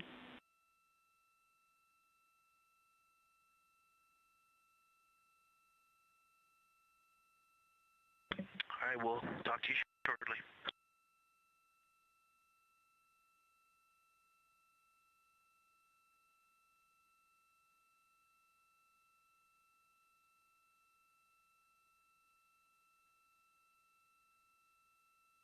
Those words called from Capcom Jenny Gibbons, CSA astronaut and Artemis II backup crew member, to the crew working aboard the Orion spacecraft.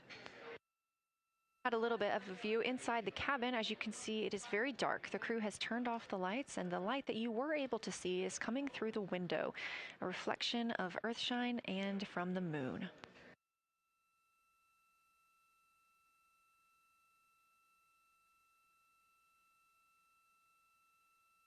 The crew is moving into their next observation block, meaning they are taking time to switch cabin and window teams. We've had Reed Wiseman and Jeremy Hansen at the windows taking pictures and making annotations and recording some audio files that will be downlinked later to the science team. Meanwhile, Victor Glover and Christina Cook were in the background serving as support.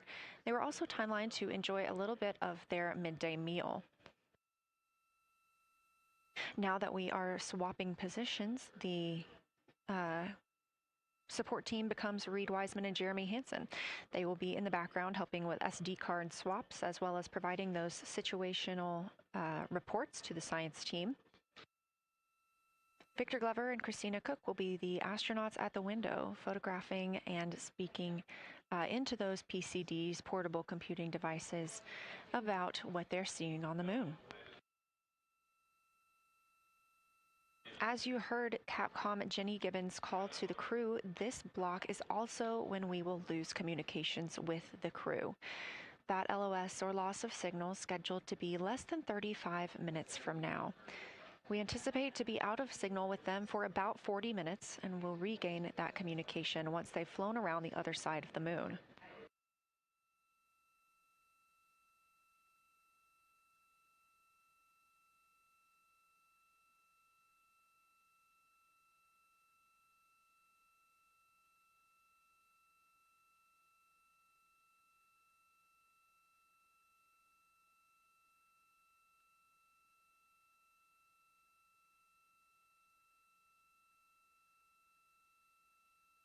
Now, even though the crew will be flying behind the moon, their observation period does not stop. They will still be taking pictures and making annotations of what they are seeing.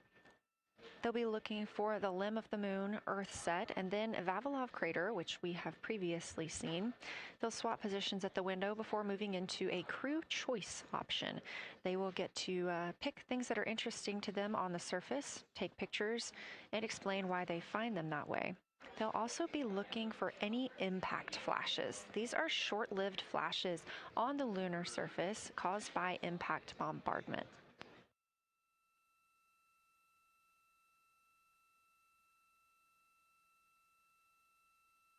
Just before Earthrise, the crew will be looking for lofted lunar dust.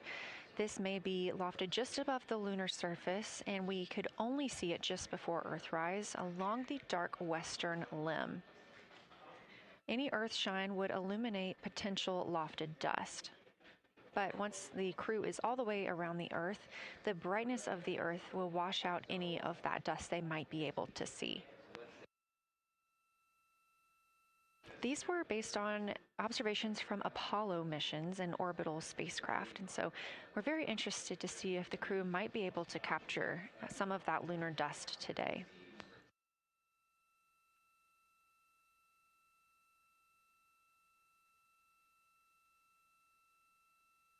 Following that lofted lunar dust target, the next will be Earthrise.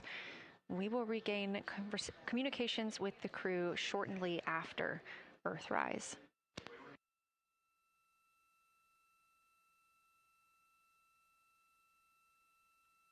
There will be a short observation break period where the moon is not in view. That's because we are also anticipating the crew seeing an eclipse today. The moon won't be in view because the team here in Mission Control Houston will need to change the attitude of the spacecraft and ensure that its solar arrays are gathering light from the sun heading into that eclipse period.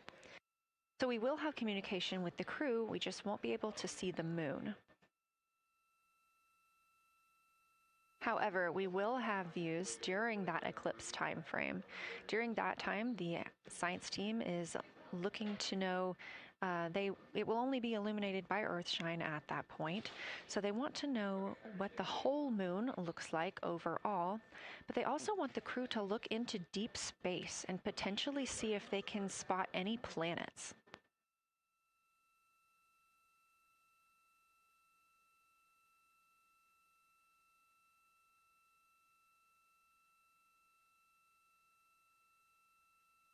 Once the eclipse is over, the lunar flyby period will have ended. We are live through the whole thing, and even once flyby is over today, we remain live 24/7 on NASA's YouTube.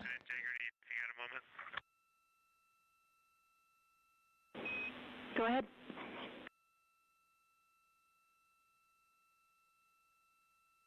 I don't know if Catherine and Devin are still there, but if they are, just wanted to just let them know how much fun we're having out here. It's extraordinary to be on the far side of the moon right now, just see it hanging out there and looking back at the Earth. And Ashley and Kaylin, I know you're back in Canada, but if you happen to be watching too, just wanted to say hi to all you guys. Love you guys, and we'll be heading back your way shortly. Thanks, Jeremy. I hear they are watching, and your family is still here. So thanks for passing that along.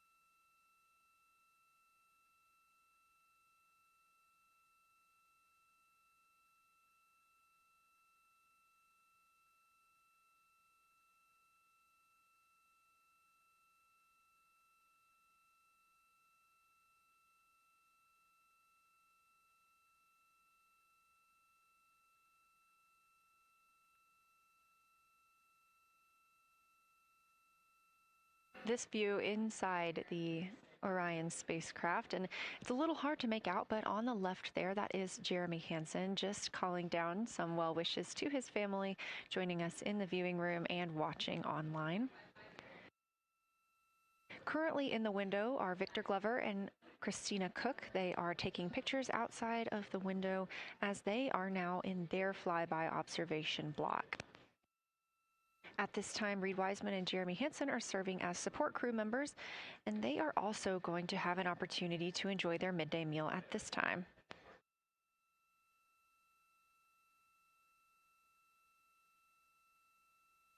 On the lunch menu today for Reed Wiseman and Jeremy Hansen, we have vegetarian chili, salmon croquettes, chicken with peanut sauce, sweet and savory kale, pickled beets, chocolate pudding, barbecued beef brisket, spaghetti and meat sauce, Italian vegetables, butternut squash, candy-coated chocolates, and maybe even a little bit of coffee.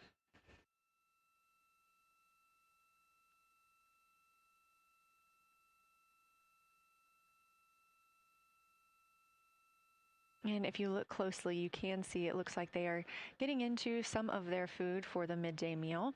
All of the food on the spacecraft is rehydratable. We don't have an option for fresh food as there's not a refrigerated section of the Orion spacecraft. So all of this food can either be rehydrated or eaten straight from the package, just depends on what the food actually is. And for food that needs to be rehydrated, there is information on each package of how much water needs to fill that bag and what temperature it needs to be.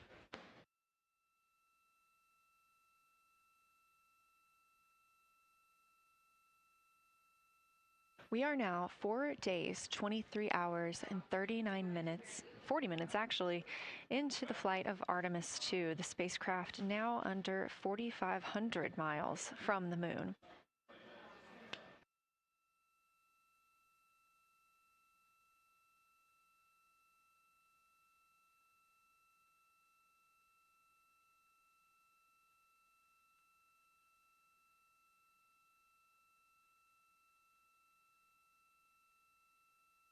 We are now also under 30 minutes away from loss of signal with the astronauts. We will regain that communication about 40 minutes later. They will still be photographing the moon and documenting what they're seeing while they're behind the moon. And we especially look forward to potential Earthset and Earthrise views.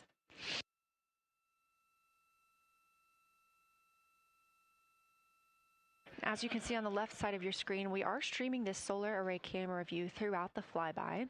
And the science team also plans to capture an occasional still photo with the solar array intermittently, perhaps one every 8 to 10 minutes. Still photos represent the highest resolution imagery from those GoPro cameras. So starting 5 minutes before Earthset and loss of signal, the science team will capture a series of photos, one every 30 seconds, to include Earthset all the way through 5 minutes after Earthrise and acquisition of signal. In order to capture these frequent photos, the solar array camera that we were streaming will need to switch to time-lapse photo mode. So during this time, the streaming video quality won't be as sharp as you have it right now, but we want to ensure that the science team captures the data that they need during these time frames. And we really look forward to seeing those higher resolution images once they're available. But with the view you are seeing right now, we are sharing bandwidth on the Orion spacecraft with every system that is keeping the spacecraft powered and the crew alive, especially the environmental control and life support system. As this is the first flight with crew, this is also the first flight of a life support system, keeping the crew healthy and safe on the way to the moon and the way home.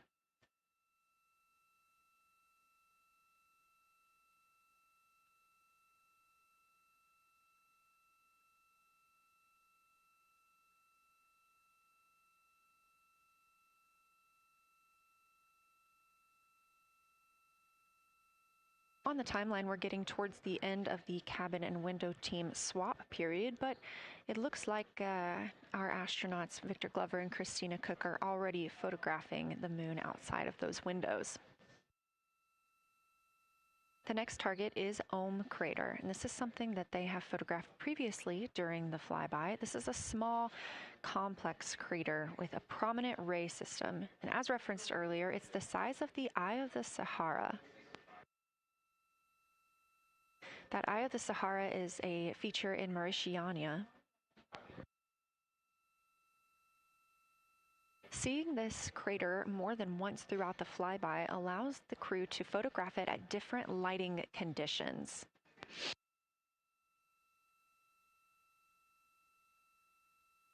Those different lighting conditions help expose different portions of the target and can help the science team learn a little bit more about how it formed and what it is today.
Again, this view inside the spacecraft as the crew continues photographing the moon outside their windows. They have turned the lights off to allow them to better get photos of the moon, preventing any reflections from coming in from the spacecraft.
We expect the crew to be targeting Crater for another 6 minutes or so before they move into a discussion of the limb. Now, the science team has asked for a science sit rep or a situation report during that time, so we hope to hear calls from the crew on what they are observing.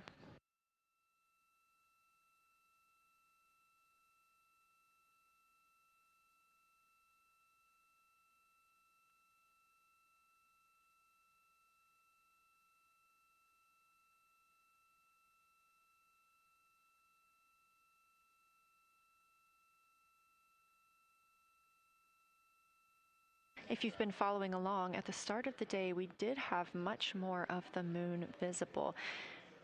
And even just an hour or so ago, we could see about half of the moon. We are now continuing to see more of the far side and that darkness where the moon is not reflecting light from the sun.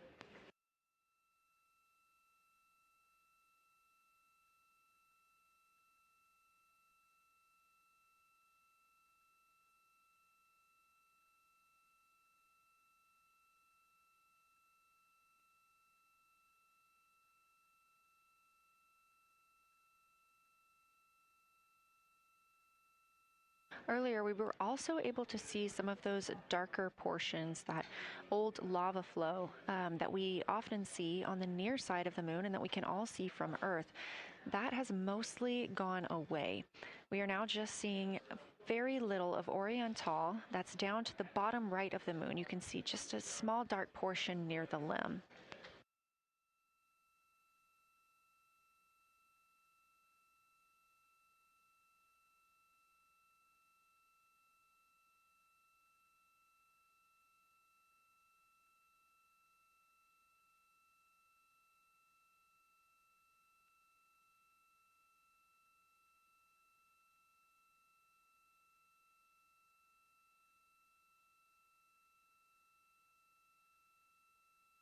We are now about 18 minutes away from loss of signal with the Orion crew.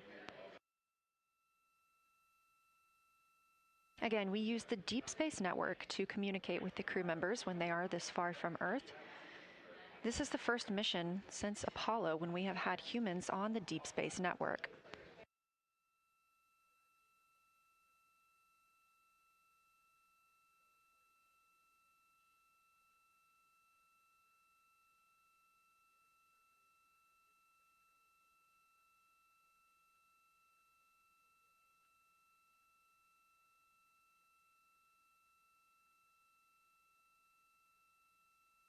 As you recently heard Capcom Jenny Gibbons call to the crew, We expect their closest approach to the moon to be at MET, or mission elapsed time, of 5 days, 25 minutes, and 34 seconds.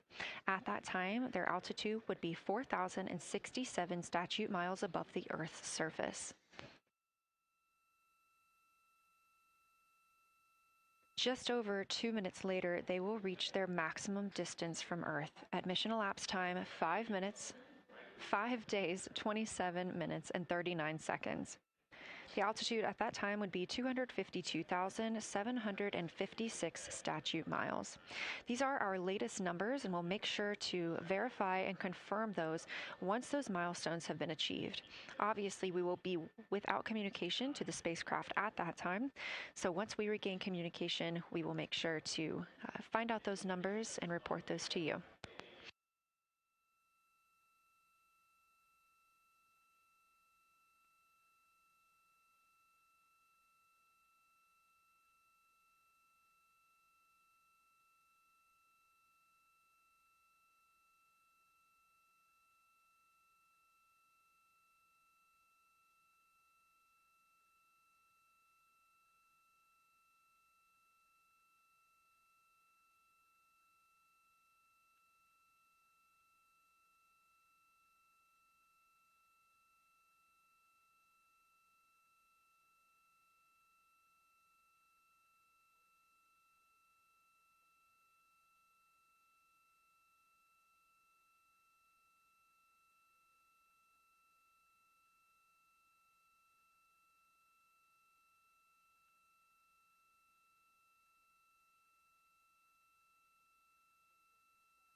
Checking in on the lunar targeting package, the crew is now in their discussion of the limb, seeing the limb of the moon, that illuminated part.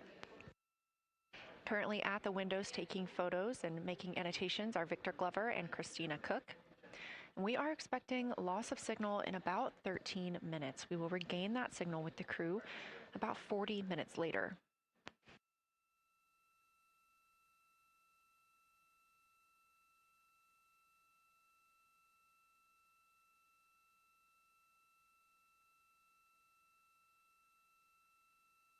A milestone worth mentioning that this day marks the first time in more than 50 years that humans will observe the moon directly, a critical opportunity to practice how lunar science will be conducted during future Artemis missions.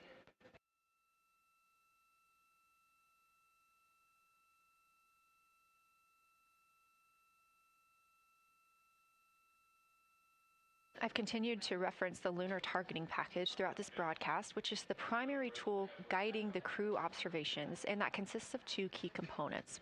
The first of those is the Lunar Geography Review, which helped the astronauts study major lunar features in advance. That also helped them learn to orient themselves during the flyby. The Lunar Targeting Plan provides a detailed timeline of observation targets, background science context, and specific instructions for the picture the crew should take, and verbal descriptions of what will be helpful to the science team reviewing those pictures later. That's what we've been tracking real time and what the crew is using right now to keep up with their next milestones.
Integrity Houston, 10 minutes till the LOS. We'll take a snappy sit rep from the cabin if you have one.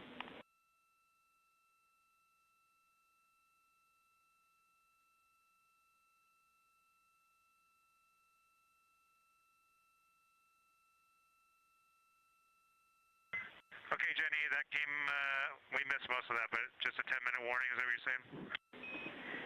10-minute warning for the LOS, and I'll take a quick sit rep from the cabin, please.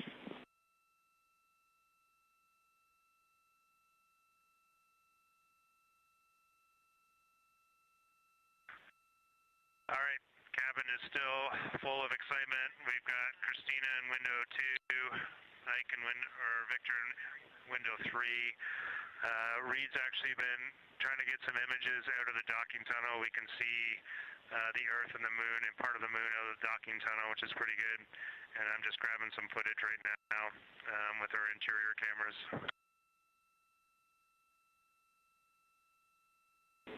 Copy, Jeremy. We'd like to know what camera Reed is using and also the status of window 1. Looks like there might be a shroud removed.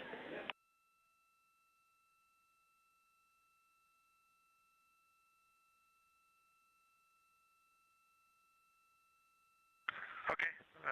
Reed was using the Z9, and the T-shirt shroud is still in window 1, but we took the camera out of it, so maybe that's what you're noticing. But when I looked in there, I saw a lot of sunlight reflecting around.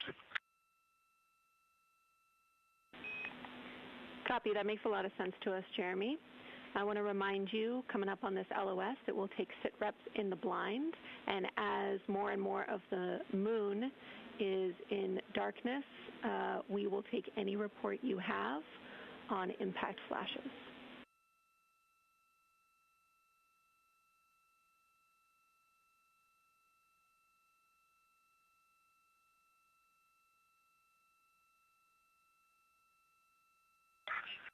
All right, Jenny, you'll have to say again your last. There's a lot of conversation here, and I was on the other side of the cabin, so I missed all of it. Look out for impact flashes, and we'll take sit reps in the blind.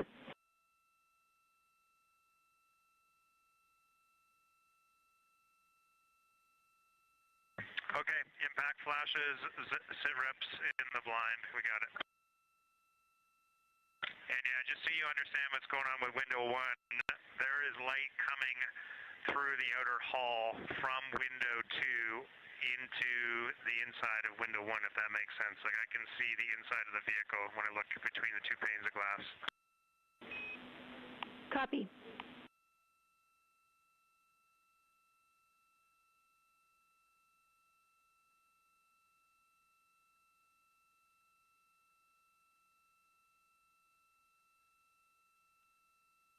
You're getting your first live look at Orion, the moon, and the Earth.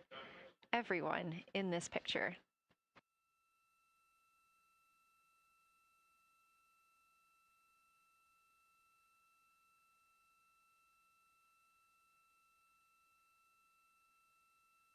This is a live view from the Orion spacecraft.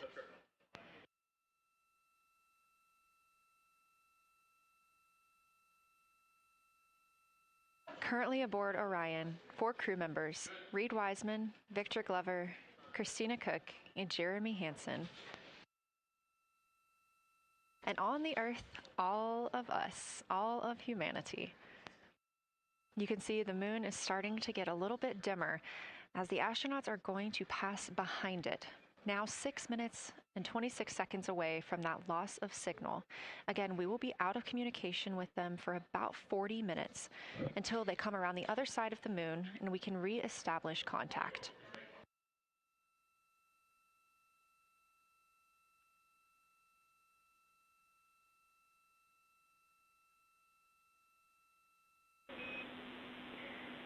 Integrity Houston, you are 6 minutes from your 40-minute lunar flyby LOS. From all of us, it's a privilege to witness you carrying the fire past our farthest reach. Thank you. Godspeed.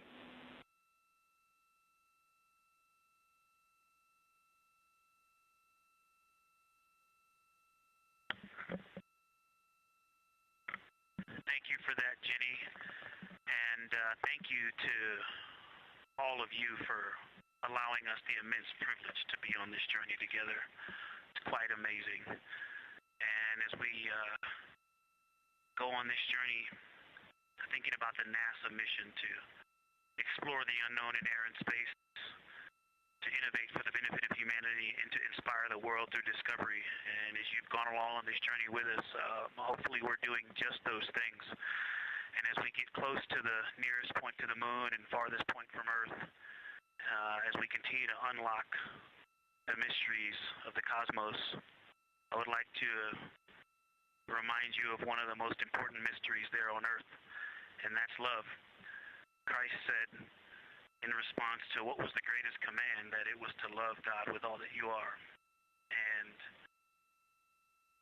he also, being a great teacher, said the second is equal to it, and that is to love your neighbor as yourself. And so, as we prepare to go out of radio communication, we're still to feel your love from Earth, and to all of you down there on Earth and around Earth, we love you from the moon.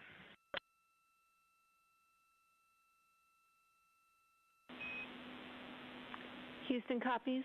We'll see you on the other side.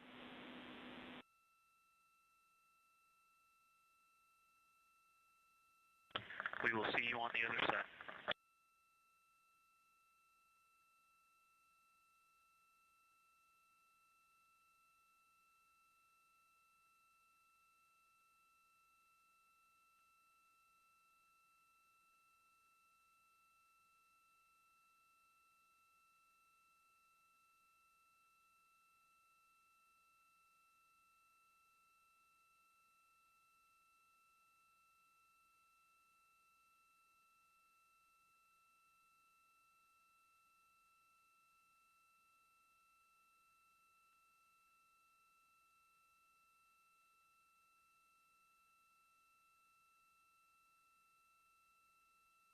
Poignant words from NASA astronaut Victor Glover, and a little bit of a love letter from the other side of the moon all the way to Earth. Glover touching on the teachings of Jesus, including to love your neighbor as yourself. We are now less than 3 minutes away from loss of signal with the Orion astronauts.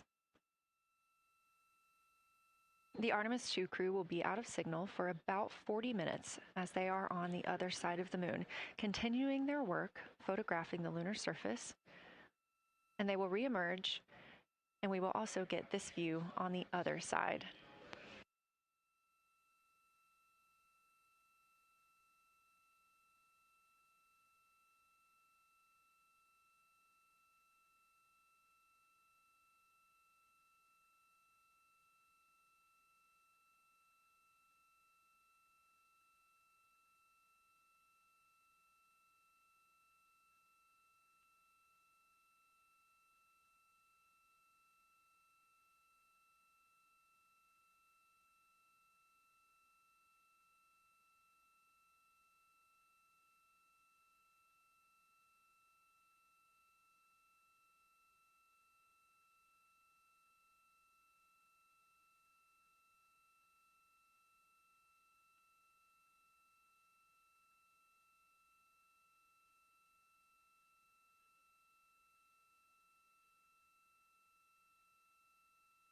Just about a minute and a half now until we lose communication with the astronauts aboard Orion on the Artemis II mission. Now 5 days and 6 minutes since their launch on April 1st. Again, we'll be out of communication for about 40 minutes. And this really beautiful view of a crescent moon and a crescent Earth. How great thou art.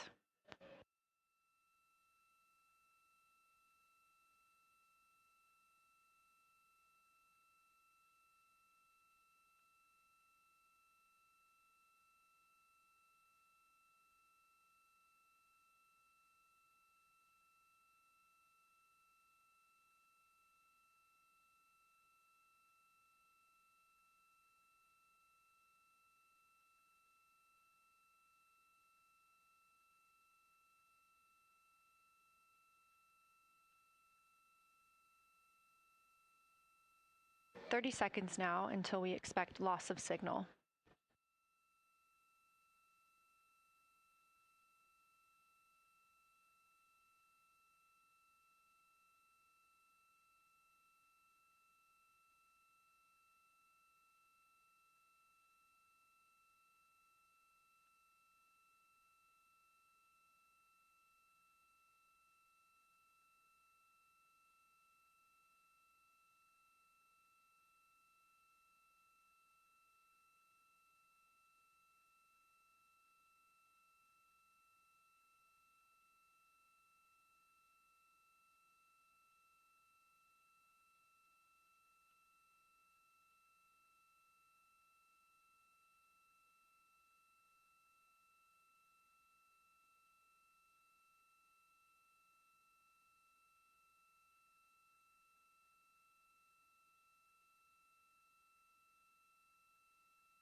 And we have confirmation of loss of signal of the Orion spacecraft as it flies behind the moon. We expect to regain communications with them in another approximately 40 minutes. This was expected as their spacecraft is now out of direct line of sight with Earth and behind the moon. And this is a poignant moment as it's the first time in over 50 years that we have humans completely unreachable by anyone else on Earth. No matter how distant or secluded, we could reach anyone living on Earth, but while the crew flies behind the moon, it's simply impossible to make contact with them. This is a live view inside the Science Evaluation Room here at Johnson Space Center and just down the hall from Mission Control. This team has been monitoring the flyby all day as the team has continued capturing targets on the lunar surface.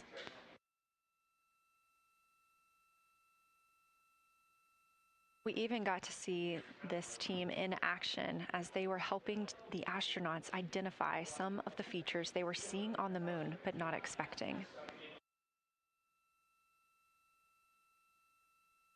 There will be a couple of milestones during this loss of signal. The first will be when the astronauts make their closest approach of the moon. at MET 5 days, 25 minutes, and 34 seconds, when we expect they'll be 4,067 statute miles above the lunar surface. Their maximum Earth altitude will be reached just 2 minutes later, at 5 days, 27 minutes, and 39 seconds, when their altitude should be approximately 252,756 statute miles. Once those milestones are reached and we have confirmation, we will report the official numbers.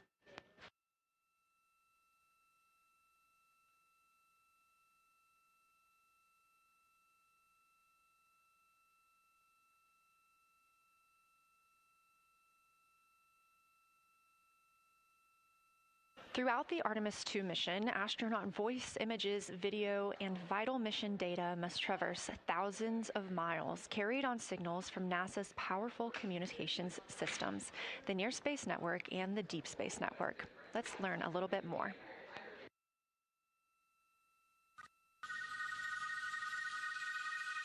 NASA's Artemis II will send 4 astronauts around the moon, preparing humanity for a long-term lunar presence and future journeys to Mars. Enabling communication and navigation for this test flight are NASA's Near Space Network and Deep Space Network. With antennas around the world and a fleet of relay satellites, the networks will deliver vital data to and from Earth through all phases of the mission. The networks are seamlessly integrated at NASA's Johnson Space Center in Houston, Texas, where Mission Control coordinates the network handovers. These transfers represent a delicate dance between the two networks, exchanging support as the mission shoots toward the moon. On the launch pad and during their early orbit phases, NASA's Orion spacecraft and Space Launch System rocket will rely on communications and tracking services from the Near Space Network. After its translunar injection burn, the Deep Space Network's global array of antennas will serve as Orion's primary communication support during lunar orbit. As the mission journeys farther into space and away from Earth, signal strength weakens and bandwidth is conserved for crew communications. The astronauts will have a near constant connection to Earth, ensuring their safety on a journey farther into space than ever before. We say near constant because as Orion goes behind the moon, a planned loss in communications will occur. The Deep Space Network will be standing by to reacquire the signal as Orion reappears.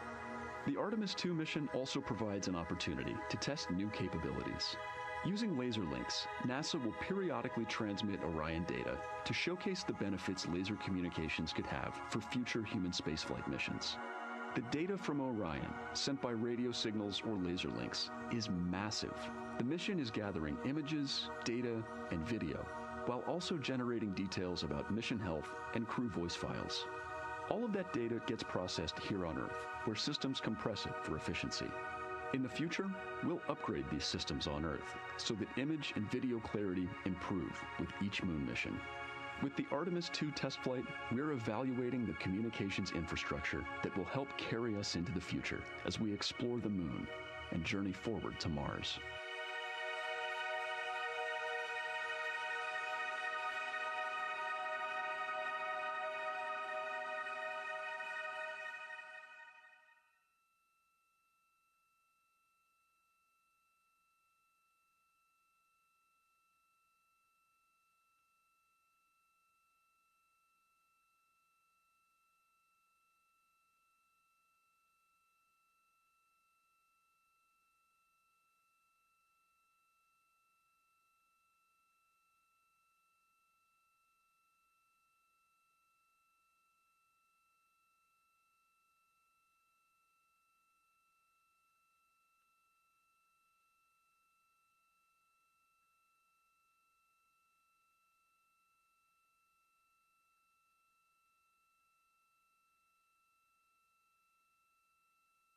We are now about 33 minutes until we expect to regain communications with the astronauts aboard Orion. And in the meantime, I've got Dr. Kelsey Young, Artemis Science Flight Operations Lead, here with us. Thanks for joining me, Kelsey. Thanks for having me. This is such an exciting day. Oh, no kidding. It has been so cool to hear you communicating directly with the crew.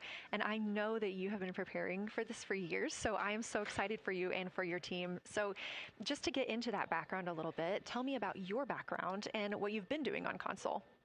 My background is as a field geologist. Actually, I studied impact cratering in the field for my PhD, so all these descriptions of impact craters have me just absolutely swooning. How I got into this, though, is, during my PhD, I got an internship at NASA and ultimately never left to integrate science into flight operations. So we developed the Science Officer Console, for which this is the first mission we're supporting. We developed the Science Evaluation Room that's right upstairs, and so it's so gratifying to see this operation structure come to fruition, especially on a day like today. I would have to imagine so. And we've got a great view of the Science Evaluation Room right now. Is there anything that has stood out to your team so far? Absolutely. So as you might have heard in some of the press briefings and content that, we've been putting out, color and albedo were really exciting targets for us. We've heard several amazing color descriptions so far.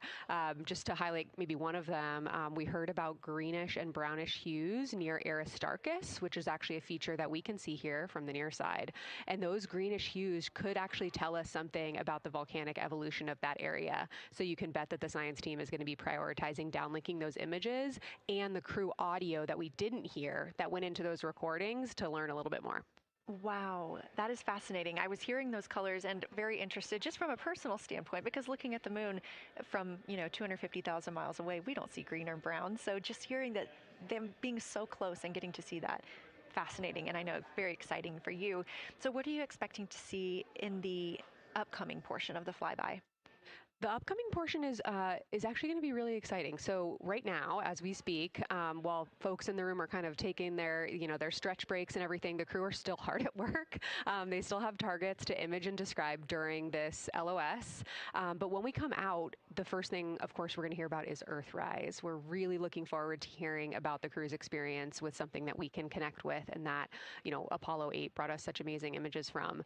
But then we start to get into describing the Terminator, as well as looking for things like lofted dust, which tell us about the modern lunar environment. Then the vehicle's going to orient away from the moon for an hour and then pivot back for the eclipse observations, which is a whole different set of science observations that we're really looking forward to. It's kind of nice that the crew will get a little break in there, because they have been hitting it hard today with photos and videos and annotations. What are you hoping that the crew sees coming up? Is it that lunar dust? Oh my goodness, that's a hard question to answer. I mean, we've already gotten such great descriptions. I mean, the Terminator seems to just be like one of their favorite things to look at and describe. So I feel like, that was something we were looking forward to. I feel like we've really gotten some great descriptions. So absolutely, I'm looking to the human moment of Earthrise. Lofted dust is an exciting one, and lofted dust will be a target for them in the right around the time of Earthrise, but again in the eclipse period. So I'm really looking forward to seeing. I mean, they've already highlighted just in the course of their flyby so far how the moon has changed, and this is going to be even more dramatic change to go from their end of this kind of lunar illuminated piece of the flyby into the eclipse time frame. And I can tell you they're going to be experiencing a very different moon during that time, and I can't wait to hear what their observations are. Yeah, that's absolutely fascinating, and what an privilege that we get to do that on this mission, because that's not always the case. If we had launched on a different day other than April 1st or 2nd, we wouldn't have gotten to see that eclipse. Is that right? That's correct. April 1st and 2nd. I will say, I was asked a lot in the weeks leading up to the launch, well, what's your favorite day? And my answer truly was, there is no bad day to launch to the moon. We were going to get great science out of it no matter what, but it's a really neat opportunity to, bring the sun into the picture, bring different planetary bodies into the picture while still literally keeping the moon in center stage. Fascinating. So what differences are we looking for at each site? We're hearing a lot of different terms. We're looking at craters. We're looking at mare. What are the differences that you're hoping to see? We do have, as you highlight, kind of different prompts for each target. That's what they're looking at in their lunar targeting plan, which I know you've been showing. And we have even different prompts for the person with the, the really long lens on the camera versus the people with the unaided eye. And you've heard the crew talk about, oh my goodness, when I go from one to the other, I can really detect different nuances. And that's something that we experienced in simulations, but hearing them actually, see it for real has been really gratifying. But we're looking for different things based on the target. Sometimes we're looking for color. Sometimes we're looking for texture. For the Terminator, we're looking at kind of what texture and morphologies pop out to you and what kind of diversity you see along the Terminator. You've heard, Victor especially make some comments about future impacts for exploration.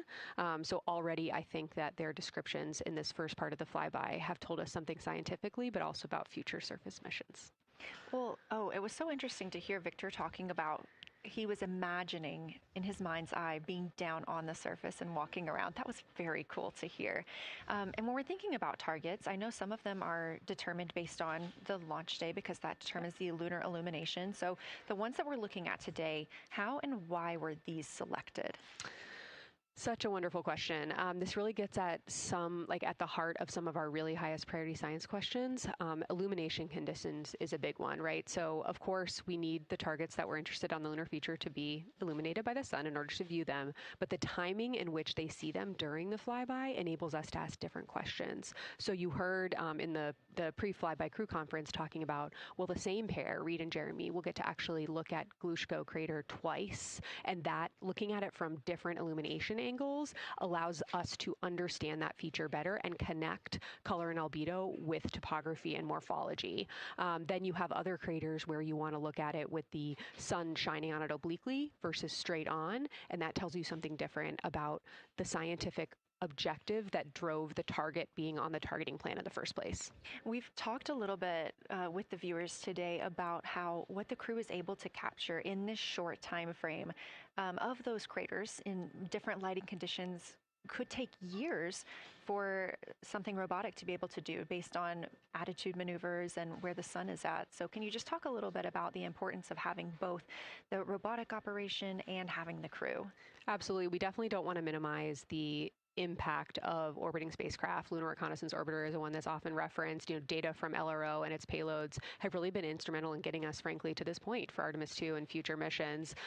But the human experience, the crew observations that we've already been hearing about, it is such a perfect complement to the orbiting spacecraft data because they are able to have this unique perspective. They are far enough away where they can make these contextual observations. You've already heard it. How many times have we heard the crew and their science sit reps say, if I track this feature from all the way up here in the northern hemisphere down to the southern hemisphere, here are comparisons I can make. That right there is not something we had the ability to do with the Apollo missions, and it allows just literally in the blink of an eye to synthesize observations that it would take, a really significant effort to coordinate with different orbiting platforms, and they're making it like that.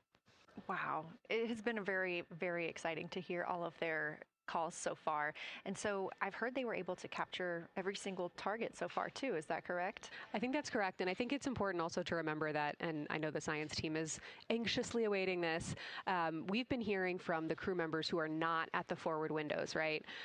Those crew who are, really in the thick of the observations, they are recording minutes-long observations per target on their crew tablets. We will be getting those down starting here in a couple hours, and that's going to contain really meaty science information that we haven't heard live yet, and that's going to form the basis of my conversation with them tomorrow morning, where we're going to have a really deep dive into the science and absolutely one of the most gratifying things for me today is hearing multiple crew members say, thank you for putting the discussion times in the targeting plan, because when we have had the ability to put multiple brains on a problem, we have elevated each other. And I'm looking forward to them, sleeping on it overnight and then us actually being able to really, truly have an elevated science discourse tomorrow. Well, we're looking forward to it too, and I cannot wait to hear everything that you guys get to learn overnight from some of those audio recordings and just everything that they'll be able to share tomorrow. So, Kelsey, I know you are very busy. You've done a great job today, and thank you so much for joining us for this interview. Thanks for having me. It's such an exciting day. We are now expecting acquisition of signal in about 24 minutes. As a reminder, the Orion spacecraft has flown around the other side of the moon, where they are out of contact with our deep space network.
And we just heard confirmation here in Mission Control Houston that we have reached the closest point of our destination to the moon at MET 5 days, 25 minutes, and 34 seconds, and we anticipate the spacecraft's altitude is approximately 4,067 statute miles above the moon.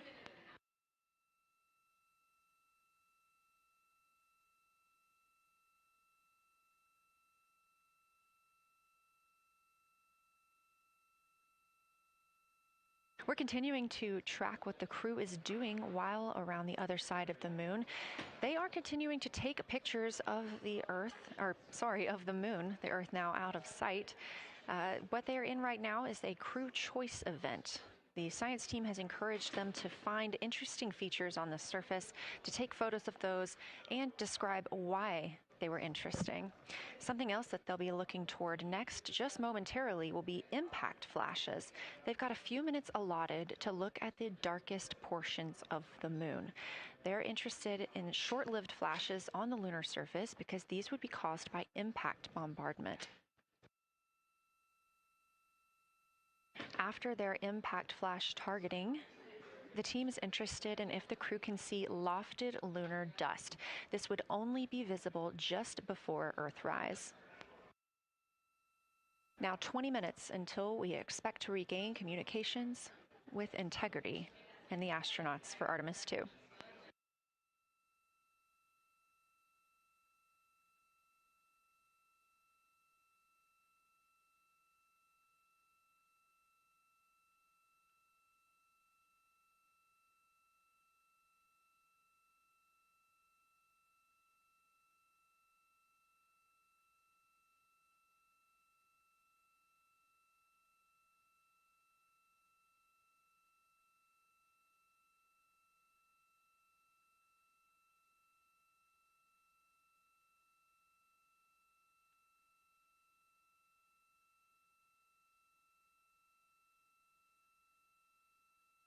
We're live in Mission Control Houston at NASA's Johnson Space Center, but there's a team over 750 miles away also monitoring today's operations. And of course, just like us, they are in LOS, or loss of signal, with the spacecraft.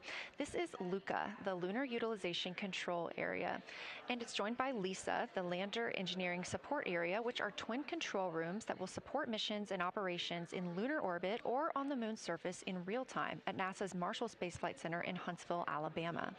The LUCA and LISA are right next to each other and just a short walk away from the SLS Engineering Support Center, which is used during launch, and the POIC, where science on the International Space Station is monitored. LUCA primarily supports Artemis science operations, while LISA will provide engineering support for landing astronauts on the moon. During this mission, Artemis II, teams in the LUCA will use the facility to support first-of-its-kind science operations to better understand the deep space effects of microgravity and radiation on the crew's physiology, immune systems, and ability to complete various tasks. The data from these science operations will inform future crewed flights to the moon. For future crewed missions to the moon, members of the NASA Human Landing System Mission Insights Support Team, a group of engineers, safety leads, flight operations experts, and technical authorities, will work in the LISA. There, they will monitor lander systems in real time and be involved in key decision-making processes throughout the mission.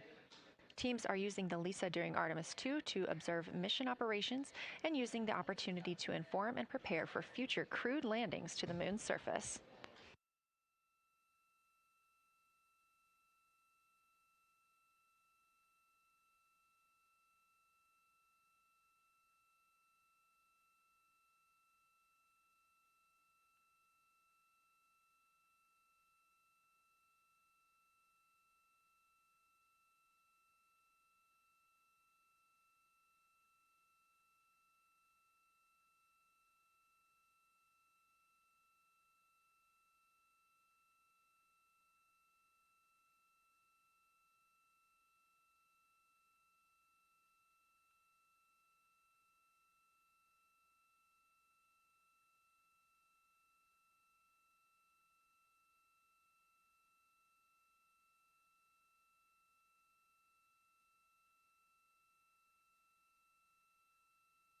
We now expect to regain communications with the astronauts aboard Orion in about 17 minutes. In the meantime, a little overview of how our crew members flying by the lunar far side at an altitude of between 4,000 and 9,000 miles are testing the capabilities of the Orion capsule. Artemis II visualization lead Ernie Wright has simulated views of the flyby using detailed topographic maps of the lunar terrain and photorealistic lighting scenarios. The Artemis II crew members have been using these visualizations to prepare for this historic mission, which is paving the way for future exploration of the moon's surface and beyond. So the most exciting thing to me about Artemis II is just the return to the moon. We haven't been there in 50 years. Human eyes are going to see parts of the moon that haven't been seen by anyone before. It also recommits us to exploring the solar system in a way that we haven't in a long time. And I think it provides an opportunity for younger generations to understand the excitement of doing that kind of exploration. Artemis is our return to the moon after 50 years. The emphasis of Artemis is going to be, first of all, science, but second of all, learning to sustain a presence on another world. First on the moon, but we're hoping that that's a stepping stone to Mars and other destinations in the solar system eventually. Artemis II will be a flyby mission. It's not going to land. We're testing all of the technology that we've created for flying to the moon since Apollo. A lot of systems have been modernized, and we need to make sure that all of those work. The astronauts will be looking out the window at parts of the moon that have never been seen by human eyes before. They will be flying by the moon at an altitude that's much higher than Apollo's orbits. And so they will see the entire disk of the moon, including areas that are closer to both the North and South Pole that astronauts from Apollo never saw. All of that depends on the lighting, which we really won't know until launch day, but we can practice with different lighting scenarios. It's hard for people to sort of picture that in their mind. If you can make a visualization of it, show them a movie, that helps everybody choose the targets and also practice aiming at those targets. The astronauts have actually been looking at these visualizations through the lens of the camera and practicing aiming at the various targets. This is a map of the surface of the moon, obviously, but it shows what the Apollo astronauts could see in sunlight while they were in orbit. The brighter parts are the parts that they could see.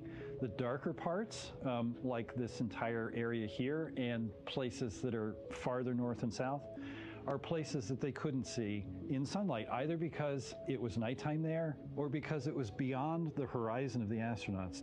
All of the Apollo flights orbited the moon at a distance of about 110 kilometers. Because the astronauts were flying at such a low altitude, their horizon was actually quite close, and they couldn't see the North and South poles. And this whole area over here was not in sunlight at the time. And it includes this amazing impact feature here called Oriental. Oriental is a very large impact feature. It's about 650 kilometers wide. It's got multiple rings. These are rings that form like ripples in a pond from the impact, but of course it's on a huge scale. The middle of Oriental has that sort of dark basalt lava covering it, like the dark spots that we see on the near side. It's one of the biggest ones that's more on the far side than the near. So seeing it with human eyes and sort of picking out features that maybe you don't even see in robotic cameras is an important goal for the mission.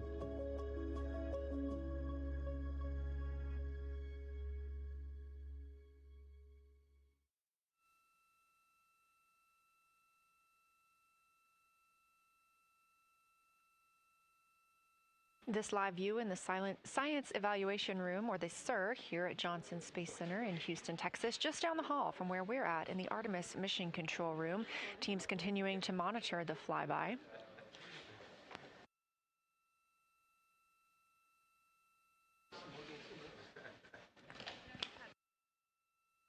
The crew continues their observations of the moon, even though they are out of touch with Earth. We expect to hear from them in 12 minutes and 26 seconds. Again, this is approximately 40 minutes loss of signal while they are out of reach of the deep space network. Right now, they are imaging or attempting to image lofted lunar dust. Throughout our coverage, we've talked a lot about the science and engineering behind today's lunar flyby, but we also spoke to the crew about what the moon means to them and how they see its place in human history.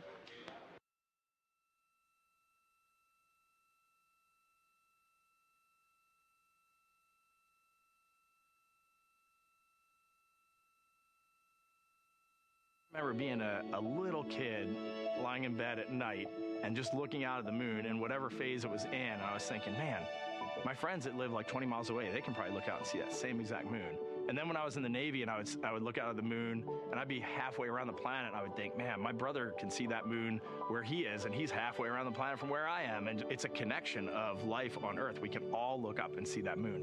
It represents history. It is a witness plate. Everything that's ever happened to the moon is still written on the moon. There's no processes of wind or change in the Earth, geologic processes like we have here that change it. And something that's been telling and can read out the story of its own evolution, there's something beautiful about that.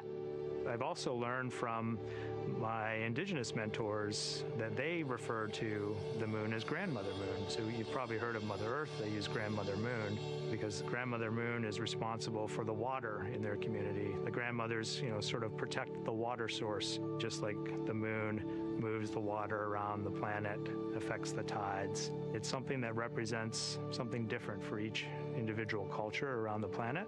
And that's really neat because we all share that same moon in the night sky.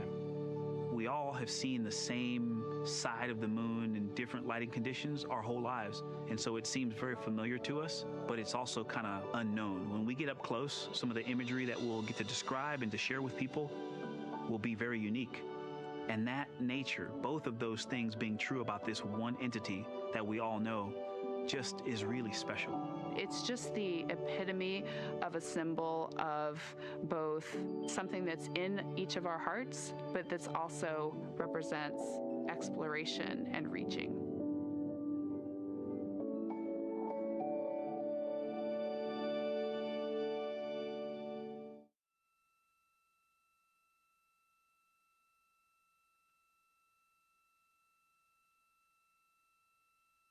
You're looking at a live view inside Artemis Mission Control here at Johnson Space Center in Houston, Texas. We are currently out of contact with the Artemis II crew. This was a planned, or not really a planned, but a tracked loss of signal that occurs when the crew flies behind the moon. We use the Deep Space Network to communicate with the crew, and when they are behind the moon, they are out of reach of that Deep Space Network. And when you consider our nonstop communications during the time in which we live, this is even more striking. For the Artemis II crew, they're only currently communicating with each other. Now, we expect to regain those communications in under 9 minutes from now, and we also are hopeful for a view of Earthrise. Despite being out of communication, the crew is continuously capturing imagery of their predetermined lunar targets.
Now about 7 minutes, 25 seconds until we anticipate regaining communications with the Artemis II crew aboard Orion.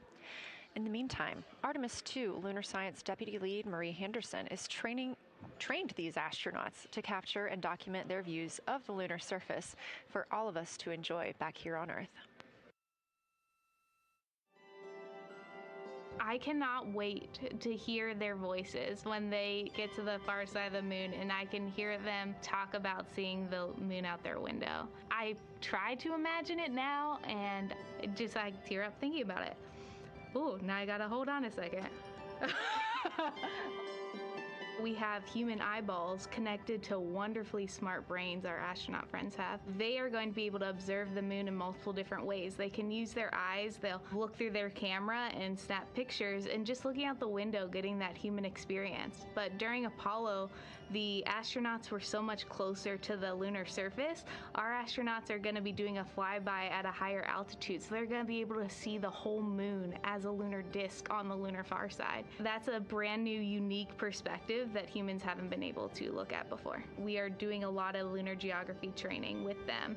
They have study sessions and quizzes they can do that are assigned to them. You know, even if you're an astronaut, you still get homework. We actually get in the mock-up. In that enclosed physical space, we have to think through the hardware that they have, the cameras, the computers, their microphones to make these observations. There's 4 windows up front. Through one of those windows, one of our astronauts will be using a Nikon D5 camera with an 80 to 400 millimeter lens. So something that allows them to zoom in really far and actually take more detailed observations of the surface. It's almost like looking through a pair of binoculars as well. It's just like being a geologist out in the field. They're telling us what they're seeing, looking for colors, textures, different morphologies, and comparing the region that we're having them look at to the regions that are around them.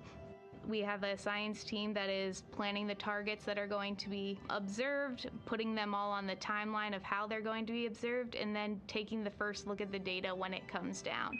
The Apollo astronauts were only on the moon for 300 hours total, and they only went to the equator. That's like going to places that were safer landing sites, and they only saw so little, 300 hours total. And so we have so much more to explore and so much more to learn, and we are the beginning of the next generation that gets to start being a part of these discoveries.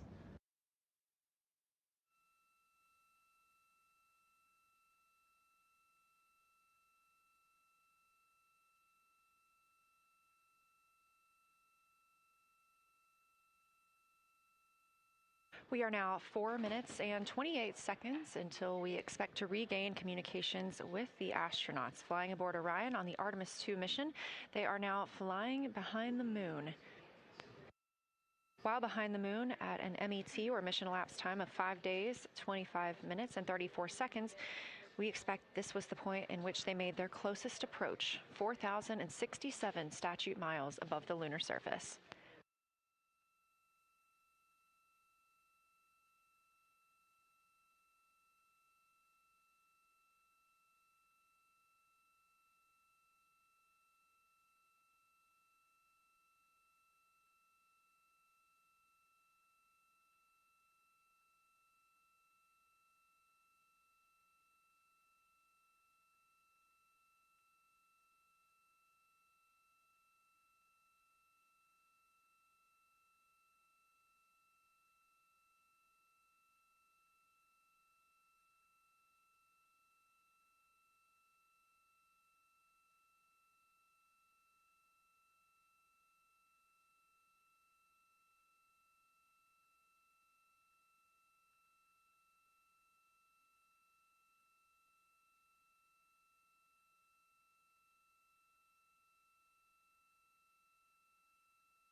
We're live in the Artemis Mission Control Room in Houston, but we are not the only room monitoring today's flyby. As you can see, this is the SIR, the Science Evaluation Room. It's in the same building and just down the hall.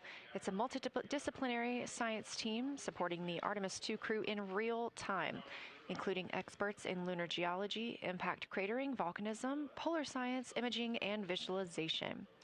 You can see the SIR here. That's the Science Evaluation Room. It's embedded within Mission Control to provide science input during live operations like what we see today. But additionally, the Science Mission Operations Room is a back room that processes data, evaluates imagery, and supports rapid analysis. We also have our science officer, Kelsey Young, here on console today. She's serving as the primary interface between the science team and the flight controllers, ensuring science priorities are represented during mission execution.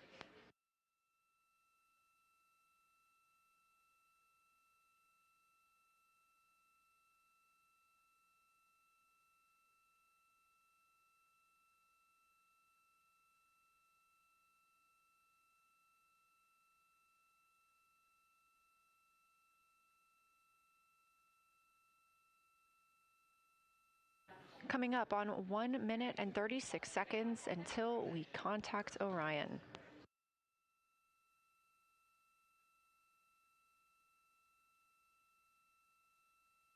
Meanwhile, aboard the spacecraft, the crew has continued executing their lunar flyby tasks. As we discussed earlier today, these activities have been precisely timelined, and this is the fourth of 5 blocks of time during which the crew will be observing the moon from Orion's windows. At this time, pilot Victor Glover and mission specialist Christina Cook are observing the moon at windows 2 and 3. One crew member is in window 2 with a blue shroud over the window, taking photos and using an 80 to 400 millimeter zoom lens, while the other astronaut is in window 3 using their portable computing device, also known as a PCD, to make annotations. And both of those crew members are making audio recordings of what they are seeing. They are wearing headsets connected to their PCDs, and those audio recordings are being sent to the science team tonight. We are not hearing those live. However, we have been hearing quite a lot of great descriptions from the crew who have been serving as the support. Right now, the support team members are Reed Wiseman and Jeremy Hansen. Those team members are providing science sit reps, situation reports, calling down a few times each hour to discuss what they're observing. And even though we're out of contact with them right now, they are still conducting those science sit reps as they'll be available once they come back around the moon. The situation reports include how the crew is positioned, any missed targets, or anything unexpected they saw. They're also including lunar target descriptions, any hardware issues, and their emotions and reactions.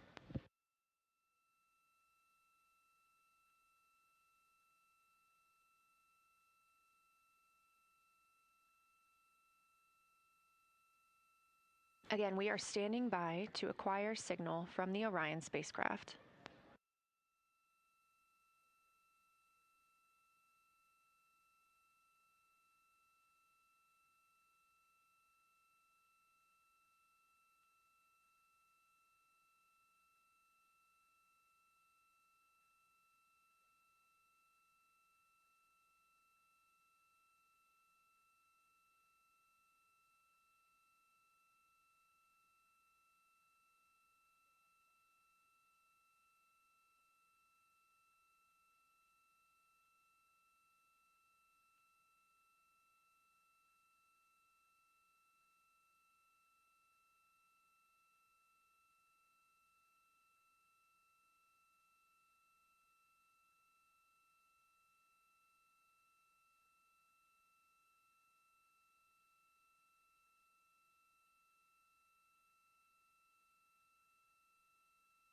We're in the Artemis Mission Control Room at Johnson Space Center, getting our preliminary contact with Orion, that acquisition of signal coming after a 40-minute loss of signal, during which the crew was flying behind the moon, out of contact with anyone on Earth.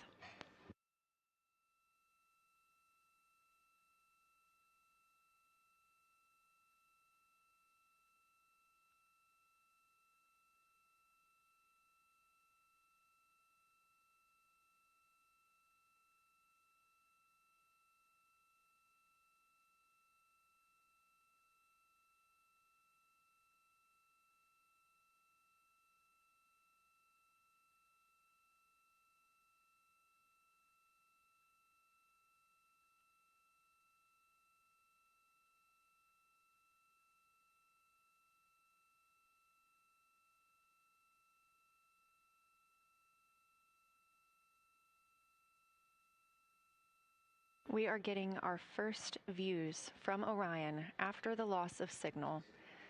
Orion has come back around the other side of the moon, and that little crescent that you see is Earth, over 252,000 miles away.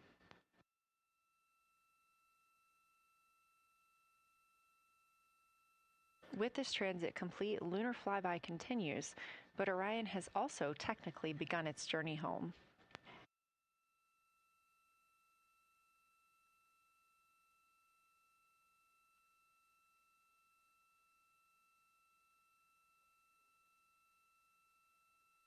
Right now, the crew are getting a few moments to enjoy and take photos of Earthrise for themselves, and we expect to contact them shortly.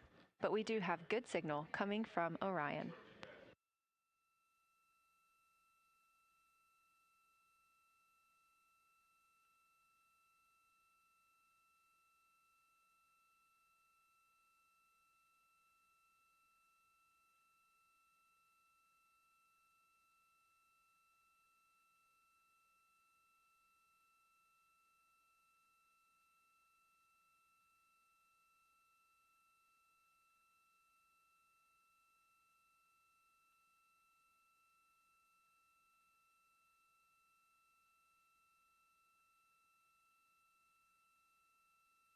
This view from inside the Orion spacecraft, all 4 astronauts now back on the other side of the moon and in contact with us on Earth. Their tasks for lunar flyby did not stop as they went behind the moon and out of contact with us.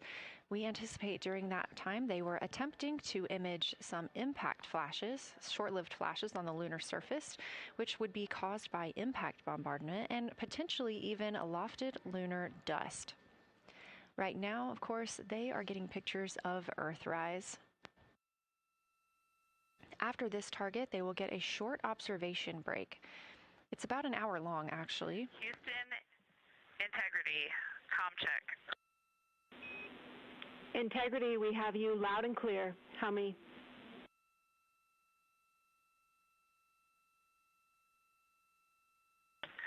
Houston, we have you the same, and it is so great to hear from Earth again. To Asia, Africa, and Oceania, we are looking back at you. We hear you can look up and see the moon right now. We see you too. When we burned this burn towards the moon, I said that we do not leave Earth, but we choose it. And that is true. We will explore, we will build ships, we will visit again. We will construct science outposts, we will drive rovers, we will do radio astronomy, we will found companies, we will bolster industry, we will inspire. But ultimately, we will always choose Earth. We will always choose each other. Integrity from Earth, our single system, fragile and interconnected. We copy. Those of us that can are looking back.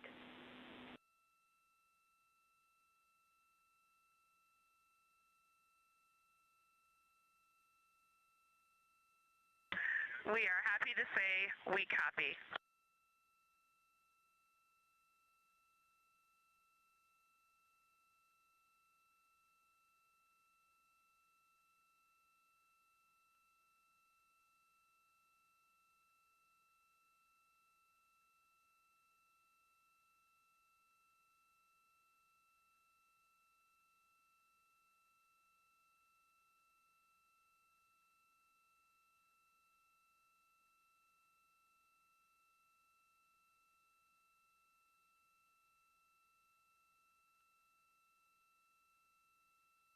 Those first communications back with the astronauts aboard Orion. Christina Cook calling back to what she said just before translunar injection burn, that with this burn, we do not leave Earth, we choose it. The translunar injection burn served as not only what put them on this trajectory to fly around the moon, but what also committed them to splashing down in the Pacific Ocean on Flight Day 10.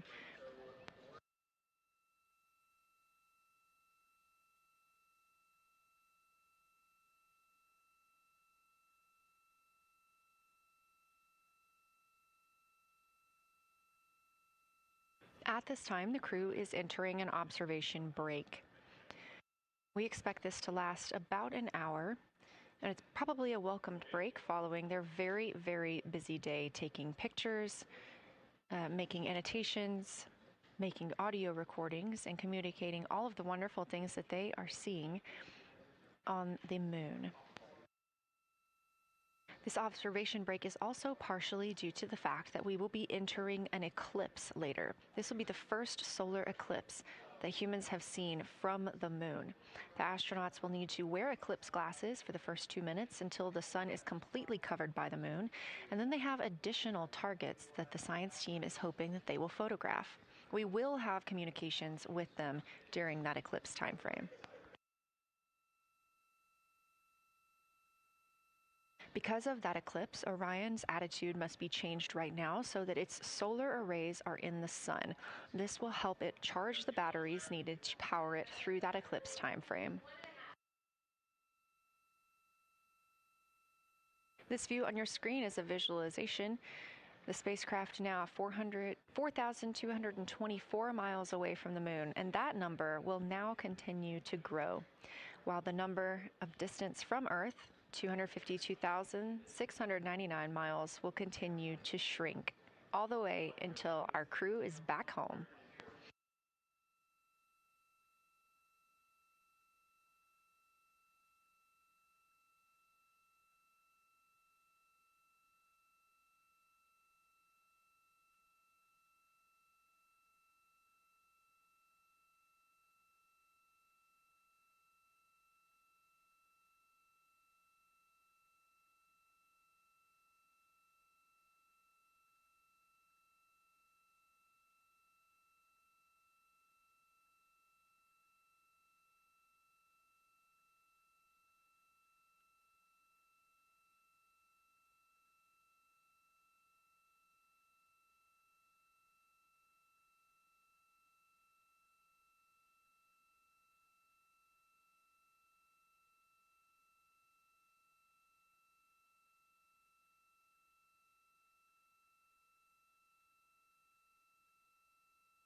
Again, we are MET, mission elapsed time, 5 days and 58 minutes since the launch of Artemis II. We have reestablished communications with the crew and the Orion spacecraft, now entering a little bit of a break while they are out of visibility, or the moon is out of their visibility. The spacecraft will be reoriented to view the moon ahead of an upcoming eclipse. This current attitude maneuver helps charge the solar arrays and batteries aboard Orion that will power them through the eclipse.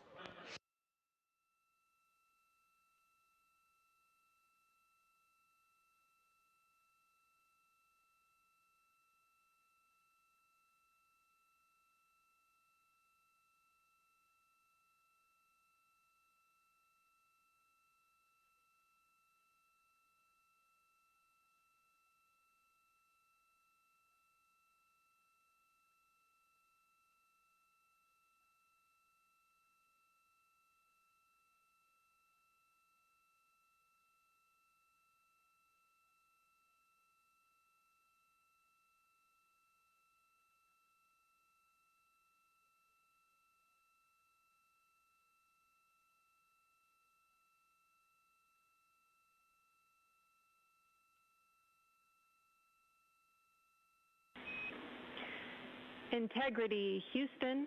In mission control, all of your flight controllers and your flight director have flipped their Artemis II patches around. We are earthbound and ready to bring you home.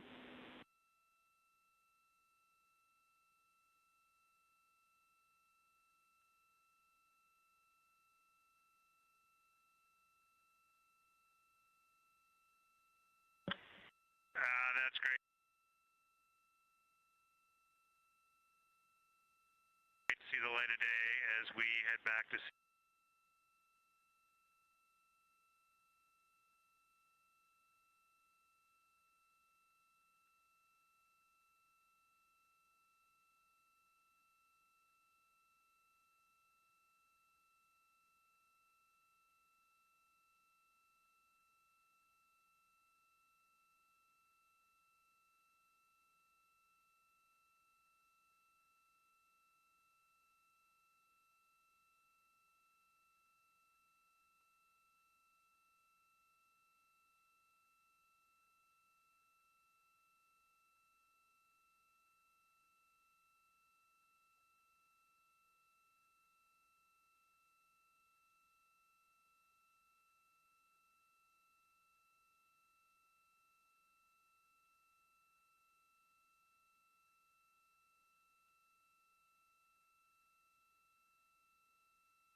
A very special moment just now in mission control. Ahead of the crew's flight to Kennedy Space Center and during one of their last sims or simulations here, they visited the mission control team in Artemis Mission Control in Houston and brought us each a patch.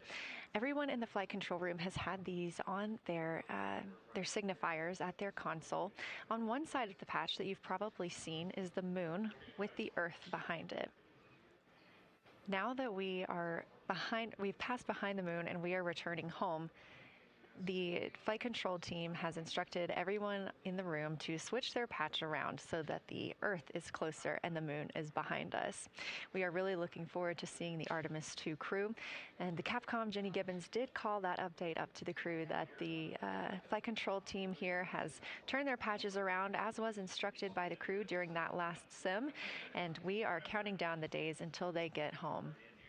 They are now 5 days, 1 hour, and 3 minutes mission elapsed time into the Artemis II mission.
Joining me here in the room, Artemis Mission Control, I have Angela Garcia, Artemis II Science Officer. Thanks for being here, Angela. It is an honor to be here. What a day. Everyone's been buzzing. I can't contain myself. So it's been a really awesome day. So you're sitting on console at the science console now. Have you been in the SIR earlier today? There's a lot going on. So I went here first, and then I'm going to go there after. Clear, Houston.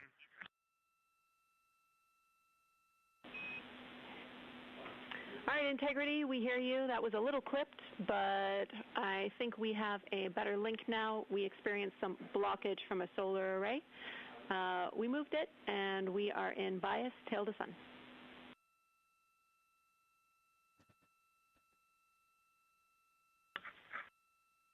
Okay, Houston, you're coming in loud and clear, and copy, we're in bias tail to sun now.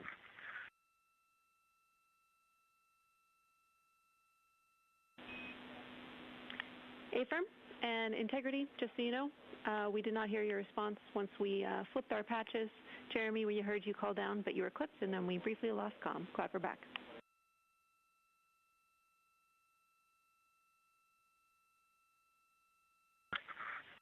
Okay, copy that.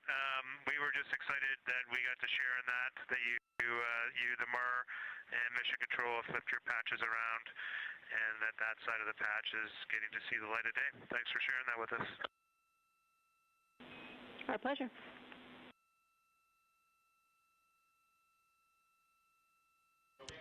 Okay, Angela, so can you tell me a little bit about your role supporting Artemis II and the science preparation for the mission? Yes, so I'm one of the 3 science officers.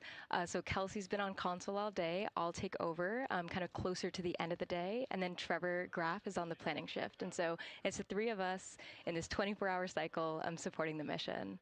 And so the science officer console is a brand new console to mission control. And it's not every day that you get a new discipline incorporated into mission control. So it's been such a significant milestone for us. And it's just a testament to like the commitment that the Flight Operations Directorate and NASA have, that they're going to be integrating science and maximizing science throughout Artemis. So it's really exciting. And then the science preparation.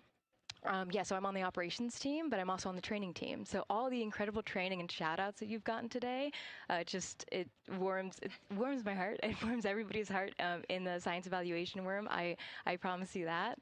But so all the classroom training, the field training, the mission simulations, right? We were part of all of it, and that is what we did to get the crew to be. They are a part of the science team, and they are the forefront, that nice edge, and they're just been doing such a great job today. I know. I imagine that you have to be pretty proud of them. Their reports have been fantastic.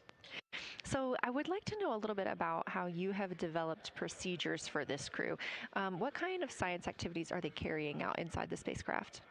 Yeah, so the procedure development has been a unique challenge. I would say the exploration science that we're doing is inherently pretty flexible, and operations is, I'd say, inherently has more structure and rigidity. And so to marry the two and to operationalize the science that we want to get done has been a challenge. But I think we've been able to go through these processes and create good products at the end and have a good plan. And yeah, it's been really great. What was the second part of your question? Just what kind of these science activities that they're performing, which of those have you really had a hand in? Yeah, so a lot of the procedures help organize what the crew is doing in the cabin. And I know we've talked a lot about what they've been doing, and they've been doing a lot, and it's been a little dark, so I can re-explain what some of those things that they're doing. So the observation blocks are about an hour long, and the crew is organized, the 4 crew members are organized into 2 pairs of 2, the window team and the cabin team. And the lunar targeting package that you've been showing up and that the crew have on their handheld tablets is really the instructions for the window team. So the window team, the 2 crew members are looking out the window. One has the camera with the long lens. One has, they're just looking out the window with their unaided eye, and they're taking these detailed observations. And then halfway in that observation block, they do the window team position swap. So that's what Capcom's been calling out, and they'll switch positions, so each crew member has a chance to have that long lens. And then that's just what the window team is doing. There's also the cabin team, where they also have duties that they're doing. We're asking a lot of the crew in this time. And then the cabin team, they have the interior camera, and they're taking images inside the cabin. They're also supporting the window team, where, you've heard some call-outs where looking out at the bright moon and then looking inside the dark cabin and looking at their LED screen is a lot. So the cabin team is also helping support, target, and guide the window team into specific targets on their plan. They're also helping call out these science situational reps. So they're looking out a different window and listening in to what the crew who are really down and in the science on the window team are doing, and they're giving us insight. And those recordings that the window team is doing are going to be uplinked or downlinked overnight, and we're going to be able to chew on that data. But yeah, they're helping. They're doing a lot. And so making sure we have a plan that's flexible, but also make sure that we check off all those boxes was really important. So tell me a little bit more. You talked earlier about the analogs that the crew has done. What kind of analogs or environments were really useful for this? Yeah, so for procedure development, right, you have so many different environments that you can do. You have classroom, like we said, you have the Orion mock-up, you have simulations, and at least for developing the plan, we kind of did it in a tiered approach, because each of those different analog environments helps us answer a slightly different question and has a little bit of a higher fidelity. So we would start with the classroom. So we would we would just get into a classroom, we would put all the hardware on the table, and then we'd almost role play of like, you be Victor, you be Reed, you be Jeremy, and I'll be Christina, and like, let's just do the plan how we think we should do it.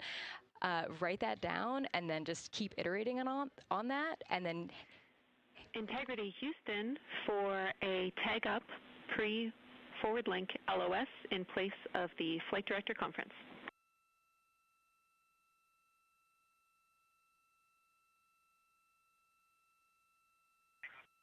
Okay, Jenny, we're ready. All right, crew, I'm going to roll through a couple of topics here. The first two are for timeline. First of all, read for your toilet maintenance. It is a shortened toilet maintenance where you do not have to do the oxone changeout. That portion of the procedure is canceled. Victor, you have an HHP stop activity on your timeline. We need you to perform that as scheduled for bandwidth reasons.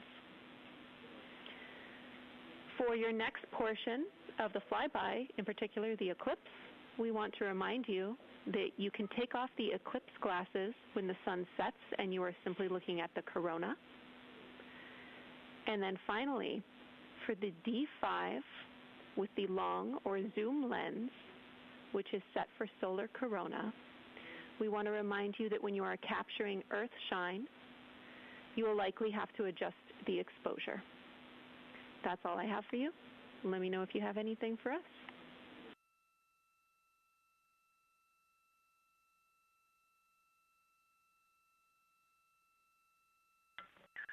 Okay, Houston, we copy all. Thanks for those words, Sydney.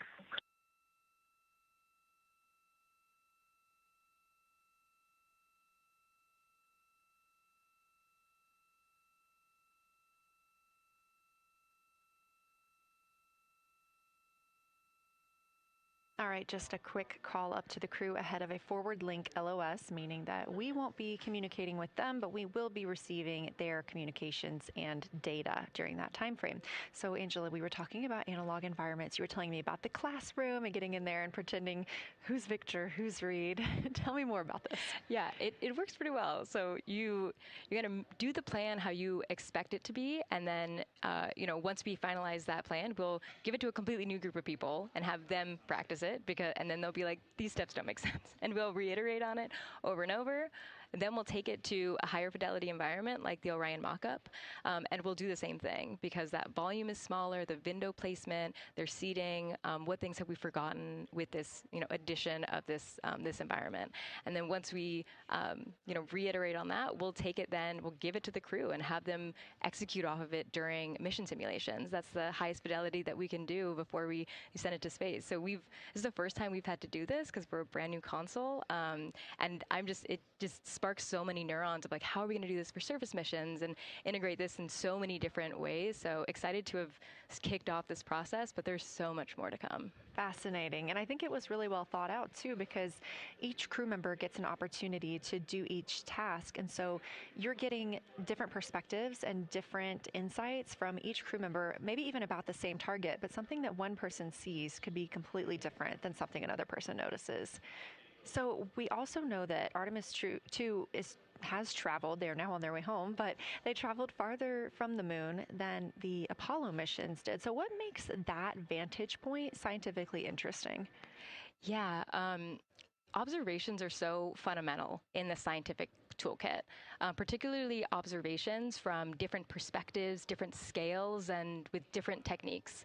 And so for this, so we really tried to make the plan to optimize those. There's pros and cons for all those things for this mission, so we really just focused the plan to have all those pros. So in terms of scale, this zoomed out scale, you can learn different things. This different perspectives, so their perspective, as Kelsey talked about, photometry around when they orbit the moon. And then also just their different the different things they're able to observe. So yeah, let me talk a little bit about scale, because I think observations at different scales, you can gain a lot of different information. So like, for example, if you were an astronaut on the surface looking at a rock, and you describe at this micro scale. So in training, we kind of talk about observations from micro to macro, or from outcrop to orbit. So looking at a rock at this scale, you can describe its components, you can describe what it's made of and its colors and its minerals, and you're like, okay, and this rock came from this boulder, and it's this part of this boulder, and these are the different things that I'm observing around. That gives me context to this sample. And then you zoom out a little bit more, and you're like, okay, well, I can see that this boulder came from, it rolled from this mountain ridge, or this high ridge feature. And then because I can see the trail that it came from, okay, now let me describe this ridge and, different parts in it and maybe other boulders that I'm seeing. And then you zoom out further of the orbit scale and you're like, this ridge is a part of this larger crater.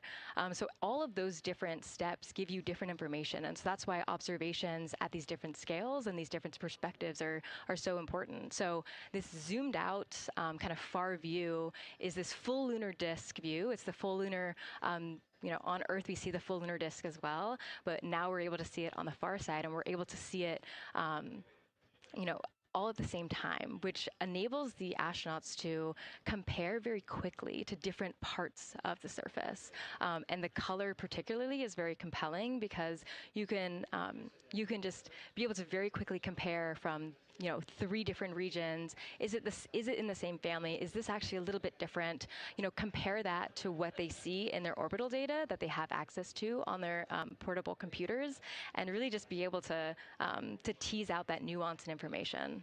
Yeah, we heard them make a lot of those connections today, and especially the color. We talked with Kelsey about this a little bit, just how exciting it was to hear the browns and greens and things like that. I cannot wait to see those pictures. Yeah. So one last question. We are coming up on the last lunar flyby observation block, and this is when we are going into a solar eclipse. So can you tell me what you're interested in the crew learning during that time frame? Yeah, so the data set, so yes, there's so many things. How to pick one. So I'd say the thing that I'm most interested in seeing is some of their annotations that they're taking. So in this opportunity, it's a very dynamic type of experience in that we don't normally see this activity. And so being able to have crew observe the solar corona and then also annotate it in their on their portable computing device is just such a unique thing that humans can give to missions, and also particularly being able to annotate what they're observing while they're talking about it is also unique to being able to have astronauts in orbit as well, because we won't be able to have annotations on the lunar surface because the astronauts will be in suits. They're going to be collecting samples, they're going to be deploying instruments, and so personally, I'm really excited to see some of these annotations and to see how that develops over time, because you've heard a lot of descriptions, and I think when people are describing something that's unique and different, you can interpret it differently. But if you're drawing and you're marking, particularly just going back to like the color provinces, for example, and those boundaries, you know exactly what they meant. And really, I'm just very excited about those annotations. There's been some famous annotations that the Apollo crew have made, particularly about solar coronas and the structures and lofted dust that have given a lot of debate within the scientific community of they're observing this phenomenon, and now it's our job to hypothesize of like why are they observing this, like what is going on. So I think that's just a really cool part of exploration and science and this beautiful thing that we're about to do. Well, now you've got me excited about the annotations too. I mean, I've been excited about the pictures and the audio, but now... Don't sleep on the annotations. I am very excited to see these little sketches that they're able to draw out. And we have pictures that they can just draw right on. It's like this particular thing is different than what we've seen. So I'm excited about that. I'm excited too. Angela Garcia, thank you so much for joining us today, and have a great time tonight on Console. Thank you, and you've been doing a great job, and it's so excited to see where we go from here. Thank you so much.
Integrity Houston, you have 3 minutes until we go into a forward link LOS.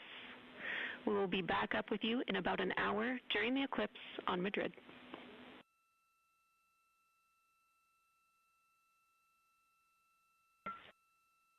Thanks for the heads up. Look forward to seeing you on the other side.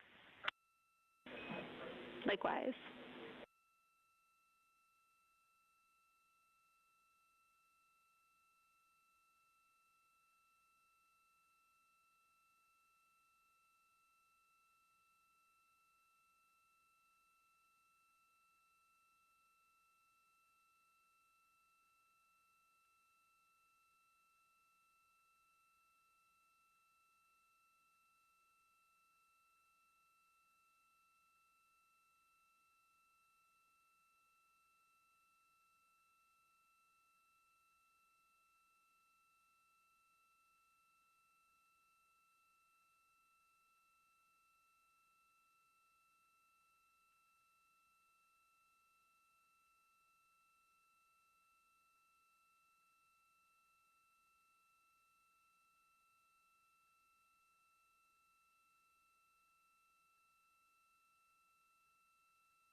We're live in Artemis Mission Control at Johnson Space Center in Houston, Texas. This is a live view from the Orion spacecraft with our Artemis II crew inside.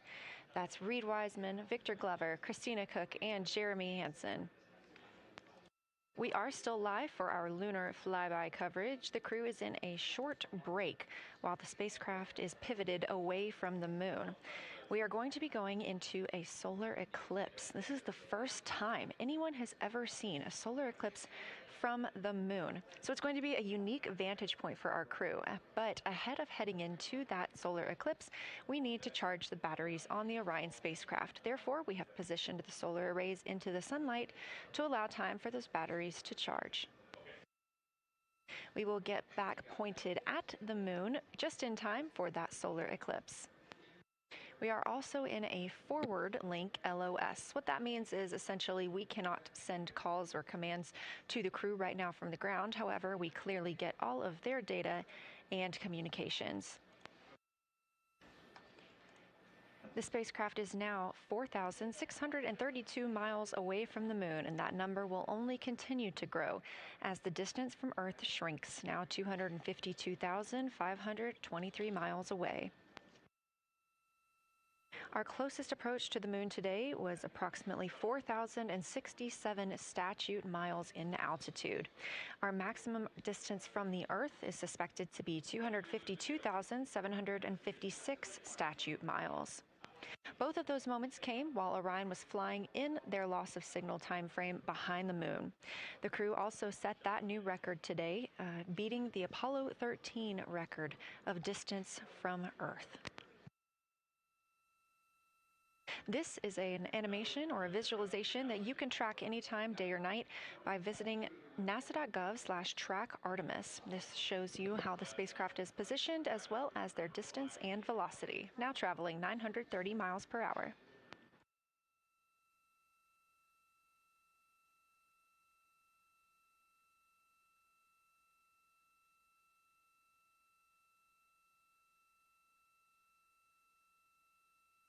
During this break in their time today, the crew is working on a couple of other tasks. Some of those include their National Geographic timelined test. National Geographic was selected through a competitive process by NASA to help tell the story of Artemis II. So you've seen the crew with some GoPros inside the cabin, taking videos and pictures, and with other cameras as well. National Geographic plans to leverage its portfolio of media assets, including magazines, social and digital content, and television programming for engagement opportunities.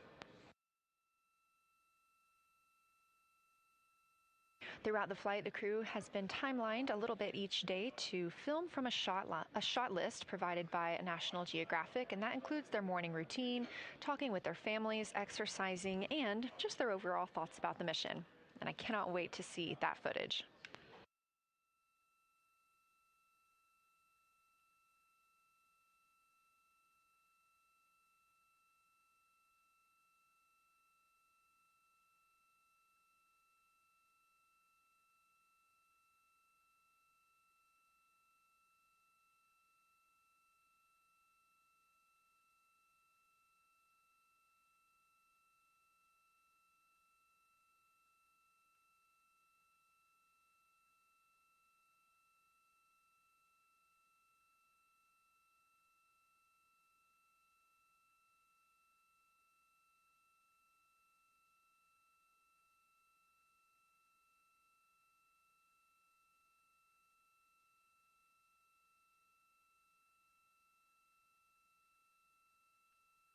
Teams on the ground reporting that the spacecraft is looking good and that the power aboard is good as well, all setting us up in a proper position before eclipse.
The crew is in a little break during our flyby coverage for today. They will resume their flyby momentarily in about 30 minutes once they get into their observations during that solar eclipse. Now, the moon is our nearest celestial neighbor, orbiting Earth at less than 250,000 miles on average. When our astronauts venture there for future Artemis missions, they'll target landing sites near the lunar South Pole. There, ancient rocks, minerals, and trapped water ice will not only provide resources for human explorers, but they may also contain clues to the formation and evolution of our planet and the solar system. Let's learn more about the lunar South Pole with this video featuring Dr. Kelsey Young, Artemis Science Flight Operations Lead. We learned a lot from the Apollo samples, but we still have a lot left to learn about the moon. The Apollo missions visited only a pretty narrow swath of the moon. All the missions were concentrated near the near-side equator. Really interesting and really critical insights were unlocked with the Apollo samples, but we have so many questions still to answer about the moon and the evolution of the moon. And liftoff of Artemis 1. We rise together, back to the moon and beyond. NASA's Artemis missions are NASA's plan to send people to the surface of the moon. We'll be sending people and roving assets and scientific equipment to, among other things, answer a lot of really compelling science questions. Scientists have a lot to learn about the moon. It's our nearest celestial neighbor here to Earth, so what the moon has experienced, we've experienced. Except here on Earth, we have things like plate tectonics, oceans, forests, people that erase the rock record. Whereas on the moon, that whole record of our planet's history, of the moon's history, is just kind of waiting there at the surface for us to explore.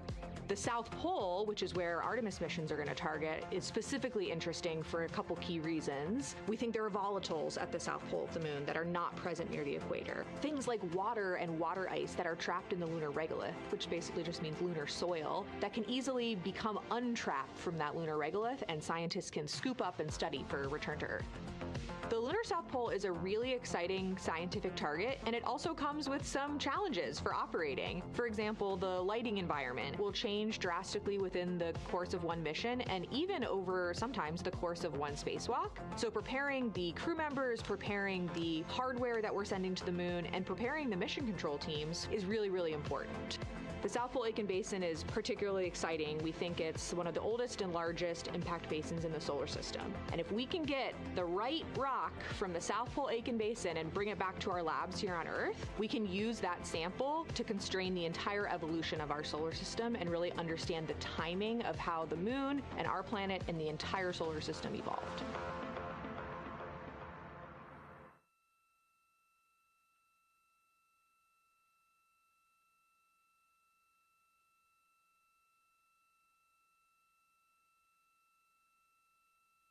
You're looking at a live view aboard the Orion spacecraft of the Artemis II crew, working in the middle of one of their breaks, or really their only break today, during this lunar flyby period. Coming up next will be that solar eclipse.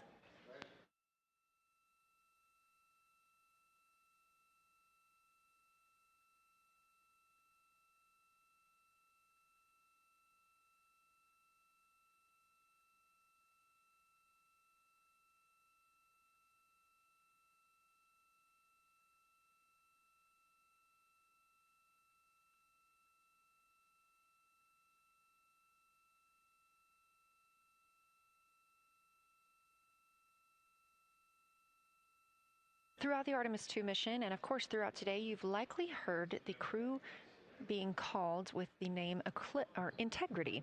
The Artemis II crew members named their Orion spacecraft Integrity during a news conference September 24th, 2025. The name Integrity embodies the foundation of trust, respect, candor, and humility across the crew and the many engineers, technicians, scientists, planners, and dreamers required for mission success.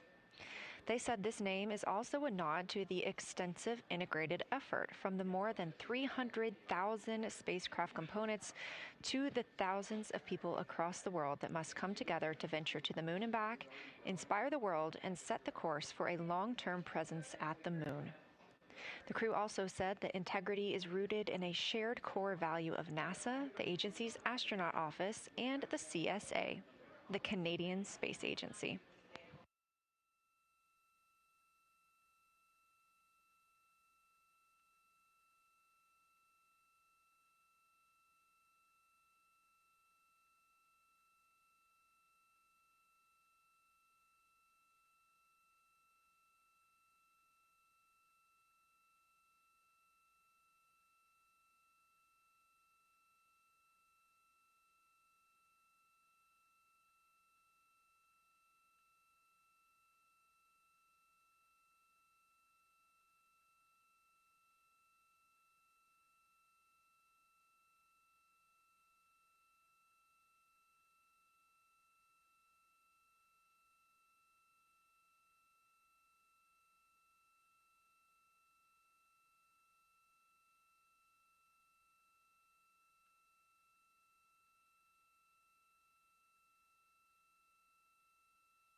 We are 5 days, 1 hour, and 38 minutes mission elapsed time into Artemis II.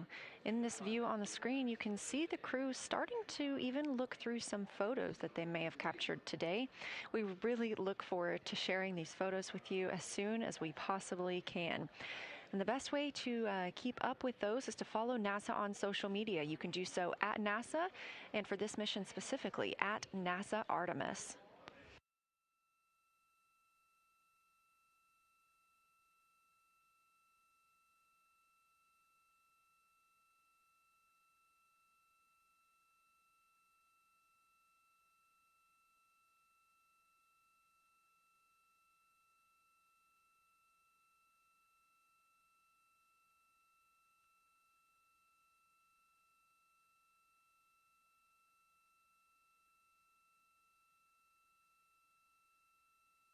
Again, we are in a forward link LOS, or forward link loss of signal with the crew, meaning that we're not able to communicate or send any commands to them right now as they were. This is a tracked event that occurs at times, but they could still provide communications down here to us, and we are obviously still receiving their video and their data.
Houston integrity in the blind. High priority PAO activities on Reed's timeline are on PCD1 in a folder imagery for downlink, and then high priority standby imagery for downlink, and then lunar flyby for PAO, and then high priority PAO. Thank you.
This is Artemis Mission Control. You heard Reed Wiseman, commander of the Artemis II mission aboard Orion, make a call in the blind. This means he knows we cannot call back and that he knows we may not receive his call. However, we have good communications with the spacecraft. They just cannot hear from us right now due to a forward link loss of signal. Again, we were tracking that this would occur, and we will regain that momentarily. But that call that came down from Wiseman mentioned some imagery, so we are very much looking forward to getting pictures taken from the moon today. Again, to see those images, make sure you follow NASA on our social media at NASA and at NASA Artemis.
The view on your screen right now is an animation.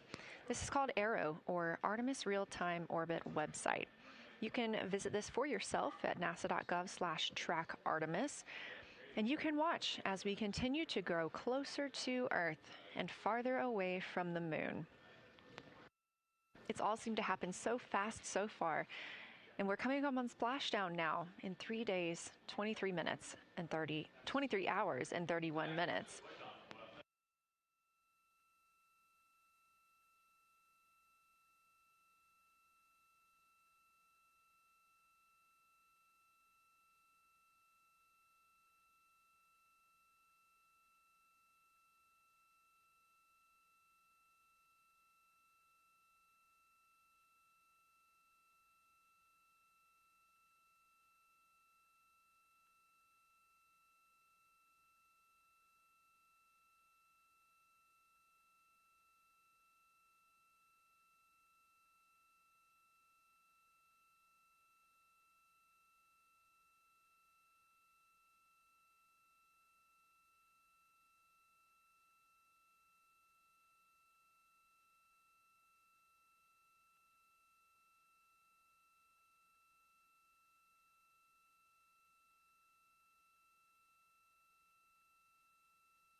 This is Artemis Mission Control. We are in a forward link LOS with the spacecraft. We're not able to send commands or communications to them right now. However, they could send them to us, and we do get spacecraft data. This is tracked as we are on the Deep Space Network. This is the network that we use to communicate with the spacecraft now that we are so far from Earth, over 252,000 miles. We are still in our lunar flyby coverage. The crew still have a very important and very exciting flyby milestone coming up when they will see a solar eclipse from the moon, the first humans to ever do so.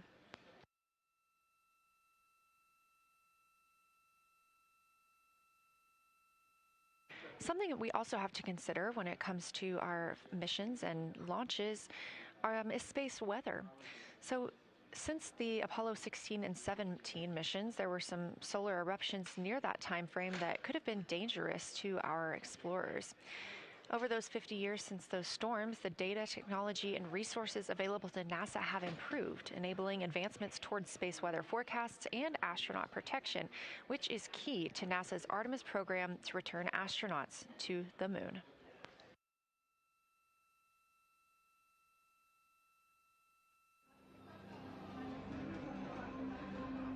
Across our planet, billions of people depend on the invisible networks that connect us to space. Every day, those networks are at the mercy of our temperamental sun and the space weather that it unleashes across our solar system. That's why NASA's space weather program tracks solar storms from the moment they erupt, modeling their paths, anticipating their impacts, and leading the research that the world's industries rely on. NASA's space weather research and modeling is driven by the needs of society and enables critical decision-making that equips pilots to reroute around high radiation areas, farmers to adjust GPS-based precision planting and harvesting plans, and power grid operators to mitigate the impacts of potential surges. For those exploring other worlds, NASA provides 24/7 space weather monitoring for Artemis crews at the moon and future Mars astronauts who may be exposed to dangerous levels of radiation during solar storms.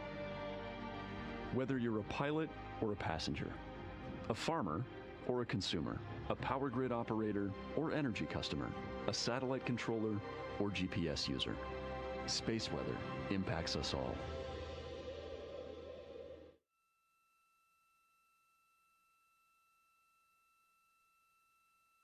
This is a live view from the Orion spacecraft on the Artemis II mission. It's now been 5 days, 1 hour, and 54 minutes since we launched.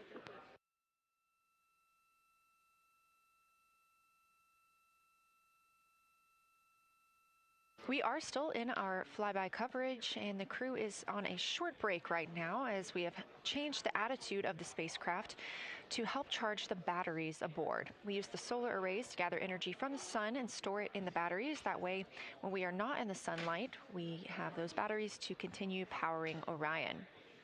Now we're doing so because the Artemis astronauts are about to experience a solar eclipse from their capsule. And this is a solar eclipse that no one else on Earth will experience. This eclipse is about 54 minutes, and to the astronauts, it'll look a lot like a total solar eclipse on Earth, except the moon is going to be huge compared to the sun, unlike when you watch one on Earth and the moon and the sun appear about the same size in the sky. We're interested to learn if they see the outer corona when the sun is fully obscured by the moon. And because of how big the moon will be from their perspective, the total phase of the eclipse will last nearly an hour. The astronauts will see a partial solar eclipse as the moon covers and uncovers the sun, which is before and after totality. So, much like us on Earth, they will have eclipse glasses so they can safely view that portion. The astronauts will also be using cameras to capture images of the corona during the eclipse.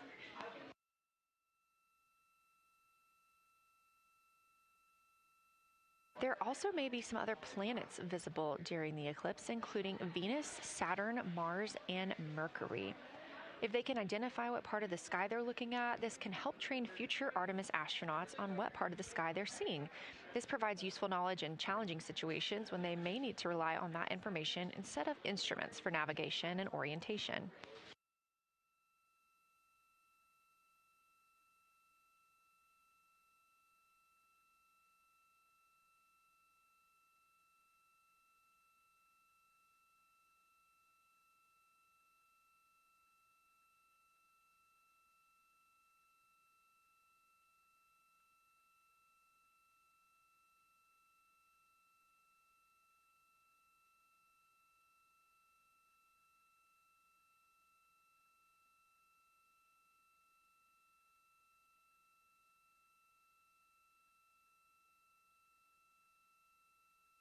Confirmation from teams here in the ground that we have reached the eclipse attitude, meaning Orion is in the proper position to observe it.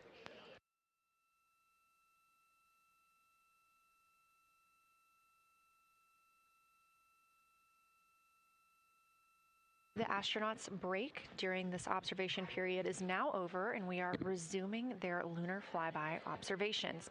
The first of these is sunset. This is the solar corona that we'll be looking for. It's the outer atmosphere of the sun. The science team is also interested in if the astronauts can see polar plumes. These are thin streamers that project from the sun's north and south poles. Additionally, they're interested in seeing if the crew can witness coronal loops. These are arcs close to the sun's surface. And something else that we've previously mentioned is lunar dust. This is dust from the moon that is lofted above the lunar surface and illuminated by the sun. It was reported visible by Apollo astronauts.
You're getting a live look from Orion as the crew observes a solar eclipse from the moon.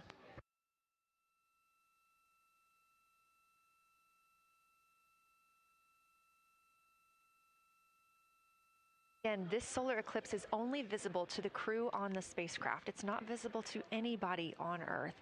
The science team is interested in several different targets for them during this time frame. And we're personally looking forward to getting those images as well.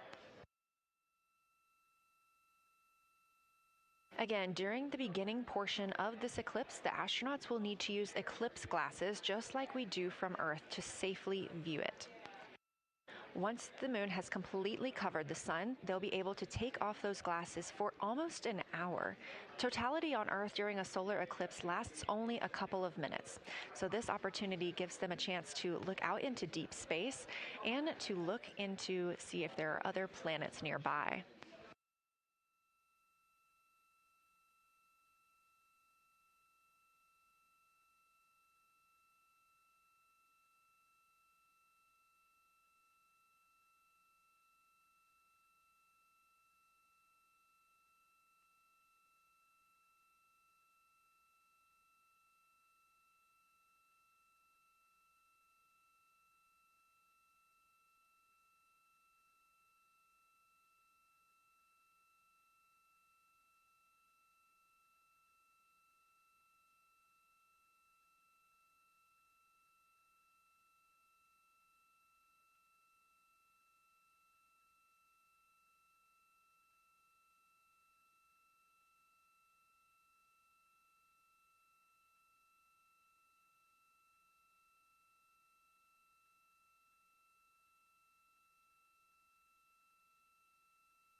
What you're seeing right now is the solar corona. That's the outer atmosphere of the sun.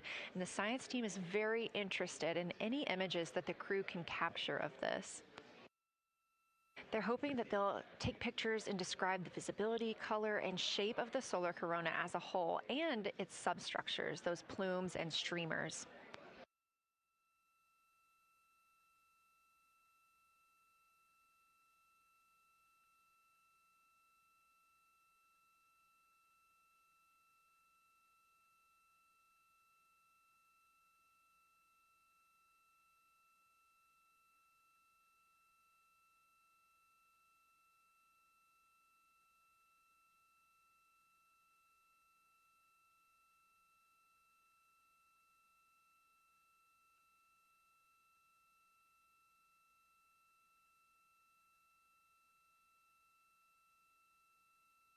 Science, integrity, in the blind. This is continues to be unreal. The sun has gone behind the moon, and the corona is still visible, and it's bright, and it creates a halo almost around the entire moon.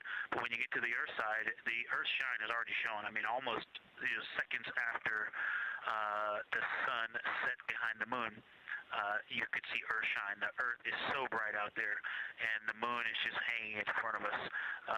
This black orb out in front of us, in front of now, not the blackness, but the gray that blends and drifts into the blackness. We can see stars and the planets behind it. And Christina is in window 1, Reed is in window 2 with the long lens, and Jeremy is describing it in window 3, and it is quite an impressive sight. You can still see the horizon lit up brighter where the sun set on that side of the moon. It is bright, and Earthshine is very distinct, and it creates quite an impressive visual illusion. Wow, it's amazing.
Again, you're looking at a live view from the Orion spacecraft on the Artemis II mission. Orion is now 252,125 miles away from us all on Earth. We're here in the Artemis Mission Control Room in Houston, Texas, and what you had just before we lost that view quickly was the corona of the sun peeking around the moon as the astronauts are entering a solar eclipse for this portion of the lunar flyby. We're now over 5,500 statute miles from the moon. That closest approach today was just about 4,067 statute miles away. And teams in the room beginning to get a little busier and filter in and out as we are stepping through a handover. The Orbit 1 team is handing over to Orbit 2, who will continue monitoring lunar flyby and all of the systems aboard the Orion spacecraft.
You're getting your last few views of the solar corona as the moon begins to take center stage and completely cover the sun.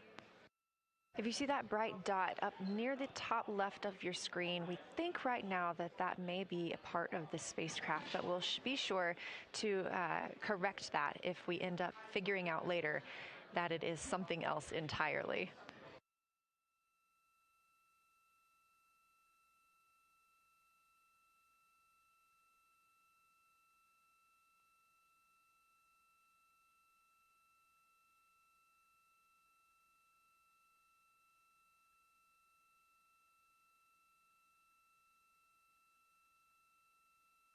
It has been an absolute honor to join you here today for the lunar flyby of Artemis II, the first time humans have flown by the moon in over 50 years. I'm Leah Cheshire Mustachio, and I'm excited now to hand over the game is shifting around in the windows, and we are transferring settings on the camera to pick up Earth shine. And it is amazing. The brightness where the corona, where the sunset is still bright. I think there may still be corona visible, but that part of the horizon is still lit brighter, and you still have a distinct Earth shine.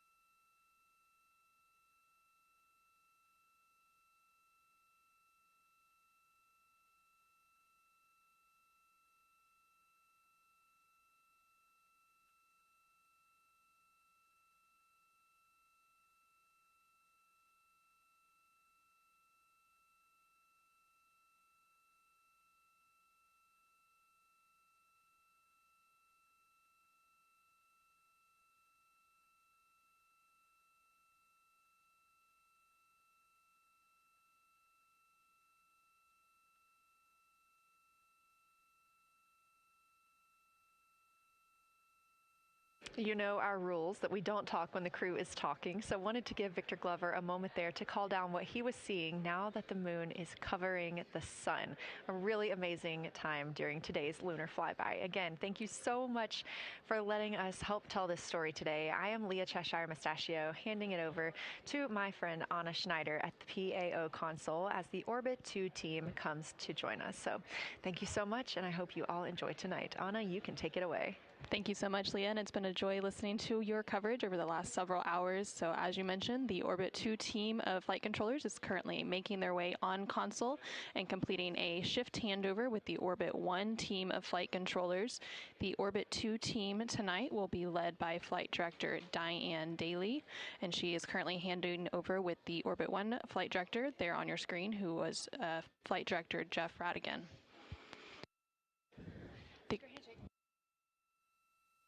The Artemis II crew currently on board the Orion spacecraft. It continues to observe the eclipse that they are witnessing. There's about 43 minutes remaining in that eclipse period.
This is Artemis Mission Control. You are currently seeing a live view of the solar array wing cameras on the Orion spacecraft. We spoke with our science team, and they did determine that that dot in the distance is Venus.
science integrity.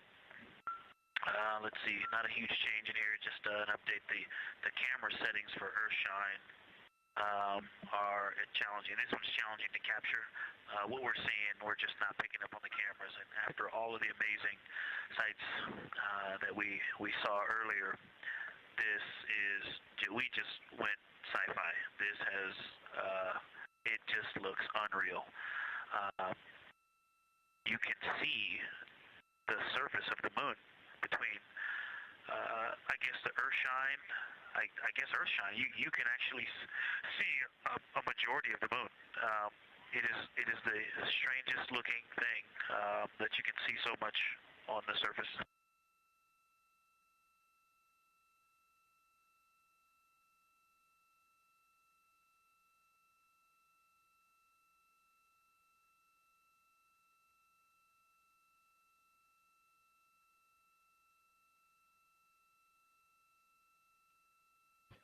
This is Artemis Mission Control. You were just hearing some communications called down from NASA astronaut Victor Glover, currently on board the Orion spacecraft. They are currently observing an eclipse. There's about 39 minutes remaining in that eclipse period. Currently, we are in a forward link LOS, or loss of signal, so the crew can communicate down with... He's seen 2 meteors, science.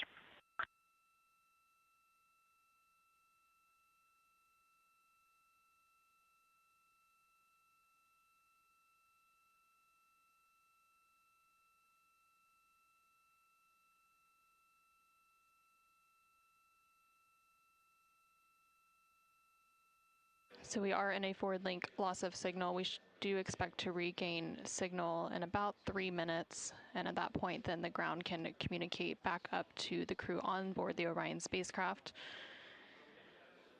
In the meantime, the crew can continue to communicate down to the ground. The ground is just unable to respond, so they are continuing to provide some science observations during this eclipse period.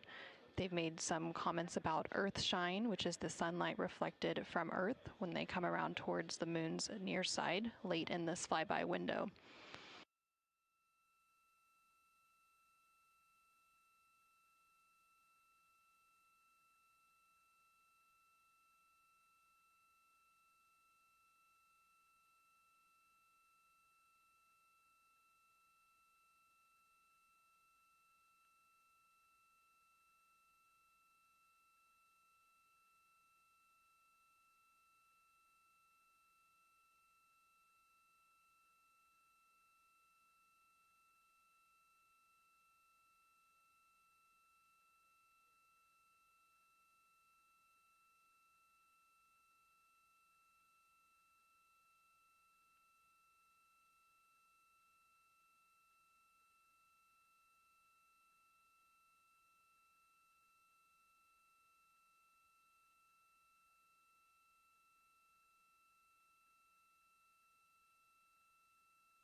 science, integrity, and the blind. The glow around the moon is beginning to become a little bit more even. It's not so much distinct just where the sun set on the moon's horizon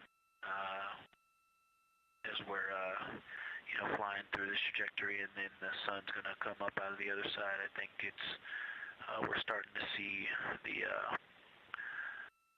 glow around the moon get balanced out. I still see Earth shine, and the Earth is very bright out there. Still quite an unreal sight. Integrity Houston, we have that sit rep loud and clear, and we are back with you. How do you hear me?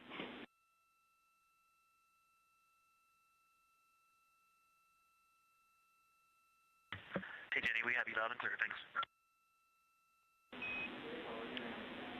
Copy. Victor, we're handing you over to science for some critical questions. Thanks for your reports.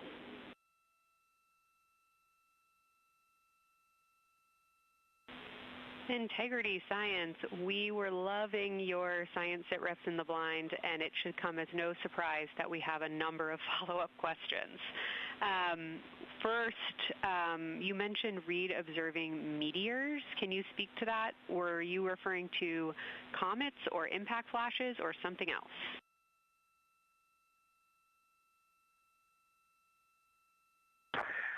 Yeah, there was a little bit of giddiness. We have seen 3 impact flashes so far.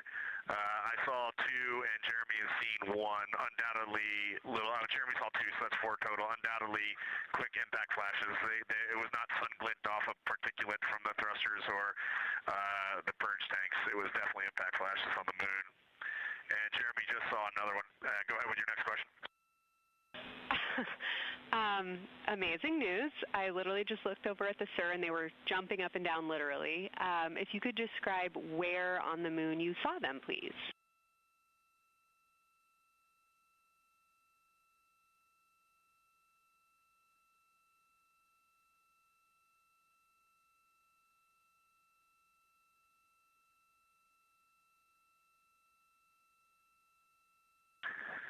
So they've all been either on or a bit south of the equator and on the Earth side of the moon. Stand by. All right, so Jeremy has seen them kind of on and south of the equator, kind of spread across the moon, and mine were both south of the equator and just a little bit left of center of the moon. Incredible news, Reed, and reminder, we have citizen scientists here on Earth looking for impact flashes, so hearing you saw them on the near side means that people saw them too.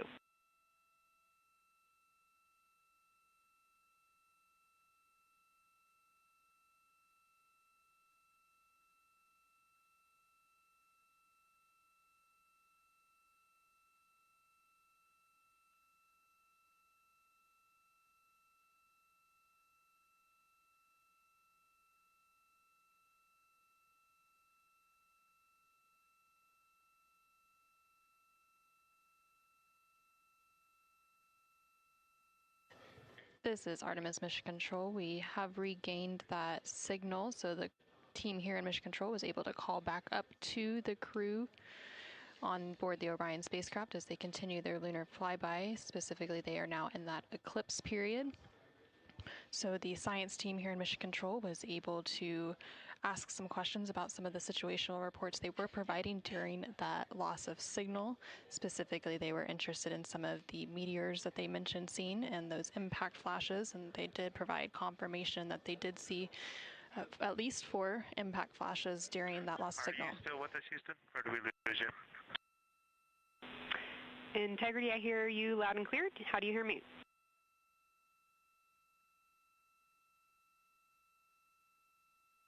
Okay, we got you loud and clear. One of the other things I wanted to describe, which was surprising to me, but the entire moon is lit up. It's glowing behind the entire moon.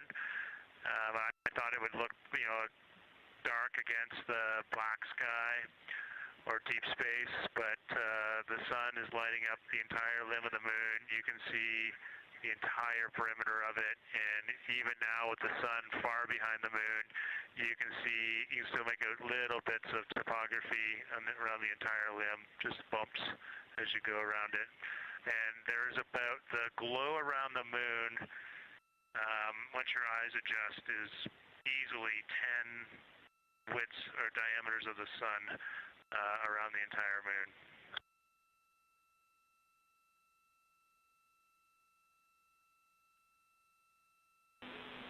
Incredible to hear, Jeremy. Were you able to actually pick out any discrete features on the lunar surface? And if so, how do they look different than when you observe them in solar illumination?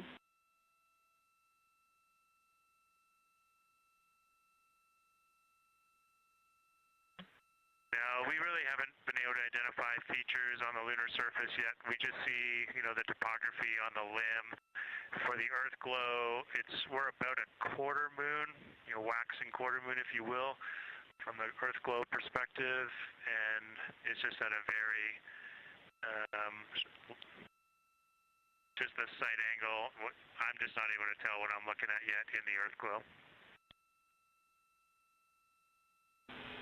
Understood. Thanks, Jeremy. One other question for you on the solar corona. Were you actually able to see any structure or color in the corona before most of it disappeared behind the moon?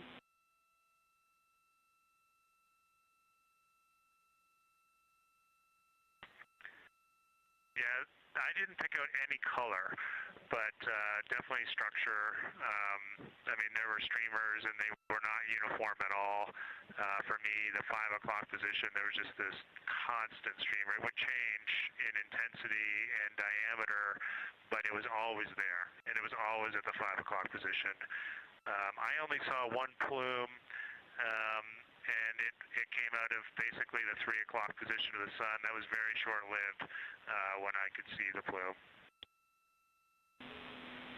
Exactly what we were looking for. Thanks, Jeremy. And a heads up that we, calculated here on the ground about how long you could see the corona for, and we expect it to start to appear again in the next 11 minutes. Thanks for those amazing descriptions.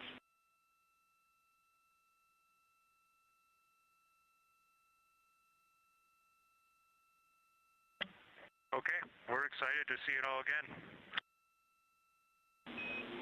Integrity Houston, we're following along as well. That was outstanding. If you haven't already, just reminding you to swap positions at the windows. And that brief LOS we had previously was due to a data rate change expected.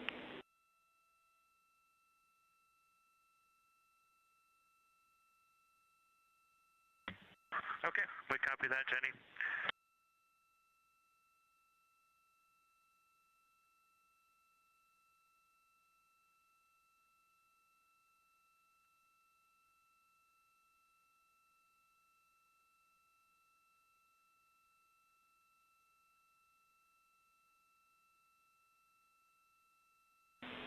Integrity Science, one more request for you.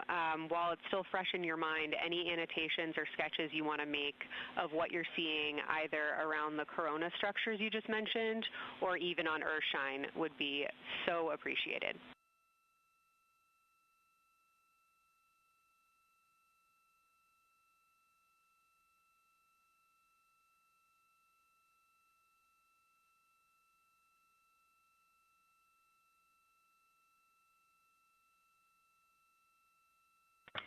Okay, Kelsey, it's going to be pretty hard to go look at a PCD right now, but we'll definitely try and annotate what we saw. And if the annotations come in the next block where you're cleaning up your documentation, that sounds like a good plan to me.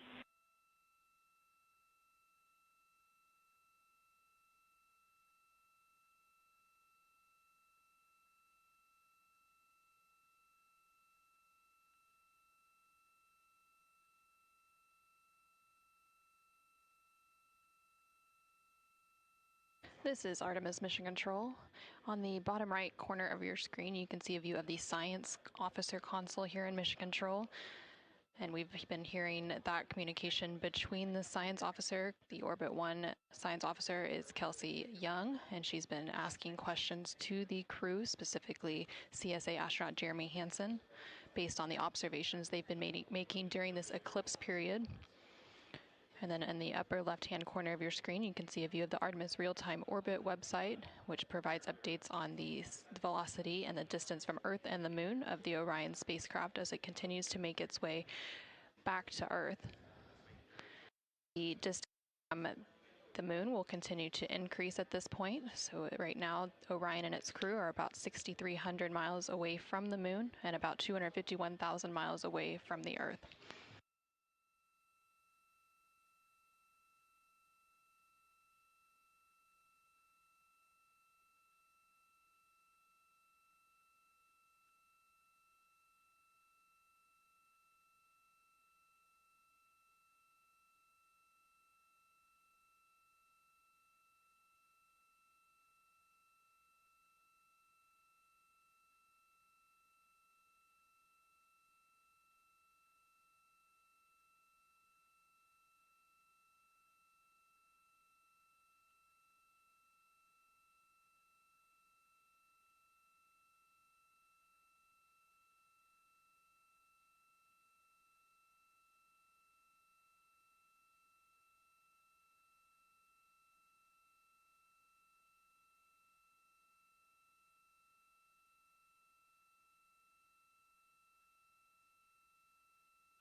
Okay, science, we're getting set up for sunrise. The window teams are, Christina is supporting, and also Xena in window 1. Jeremy's got the long lens in window 2, and the short lens in window 2. And Reed is in window 3, and he has started recordings and is set up to see Corona.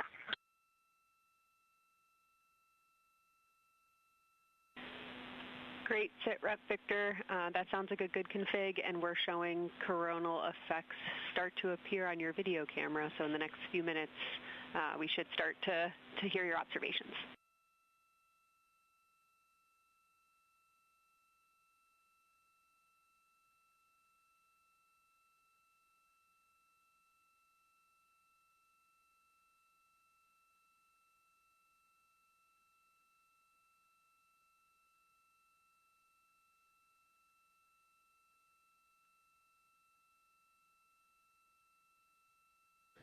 This is Artemis Mission Control. We just heard the crew call down to the team here in Houston, reporting that they have swapped out who is in the windows for the final portion of the lunar flyby. So Christina Cook is in window 1, with Jeremy Hansen in window 2 and Reed in window 3. Reed is focusing on observing corona, which is the solar corona, which is the sun's outermost atmosphere. There is about 18 minutes remaining in the eclipse period.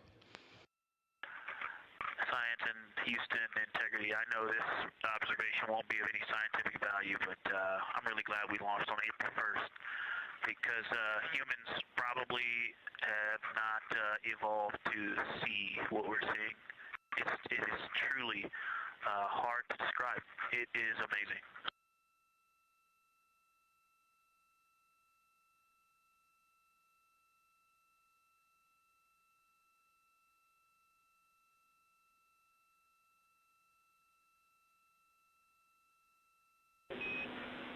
Amazing. Thank you, Victor.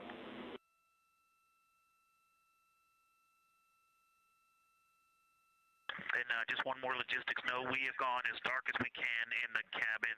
We have turned the DUs all the way as dim as they can go, so you can't see anything on the screens. Every bit of light in the cabin affects the view. You're definitely seeing the brightness go closer. It's definitely brighter on the Earthshine side, and so we're expecting to see some corona here soon. We copy all. Excited for what you see next.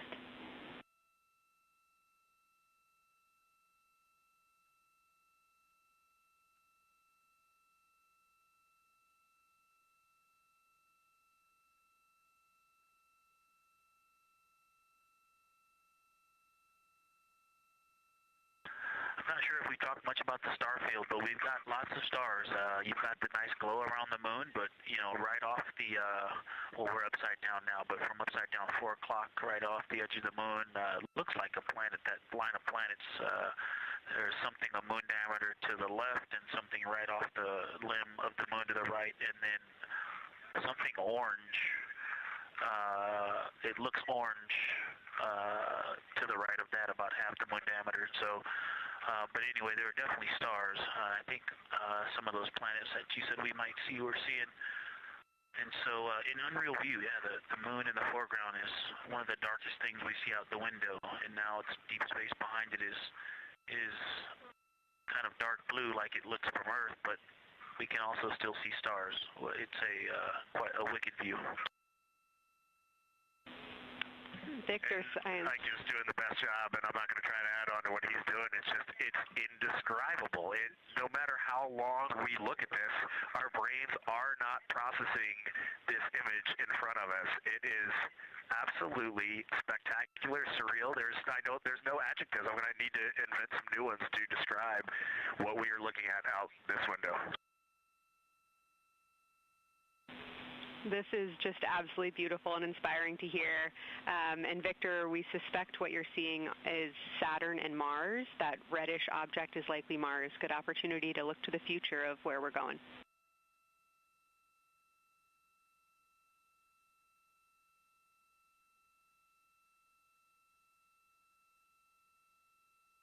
Yeah, we can absolutely see the color of Mars.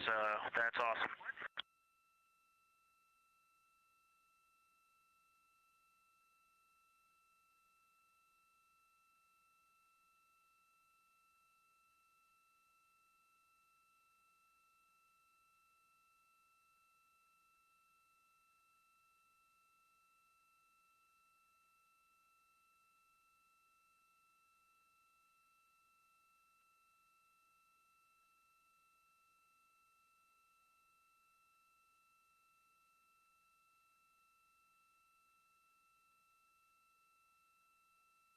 Okay, and from this vantage point, the 4 o'clock on the Earthshine side is definitely getting brighter, still no coronal structure.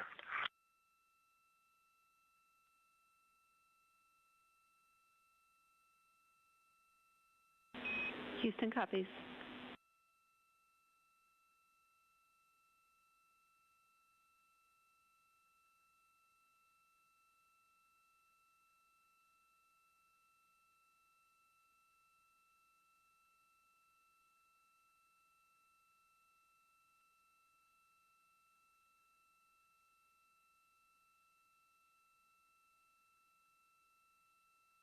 And we aren't able to distinguish which Mare is, but we can clearly see Mare in the Earthshine.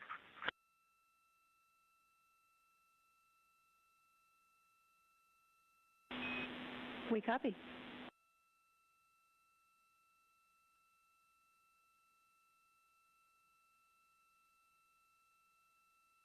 This is Artemis Mission Control in Houston, Texas.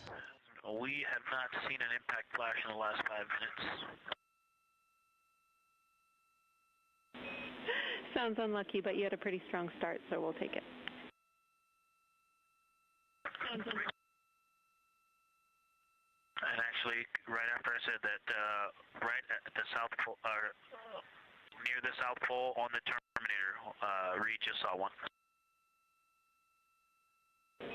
Amazing.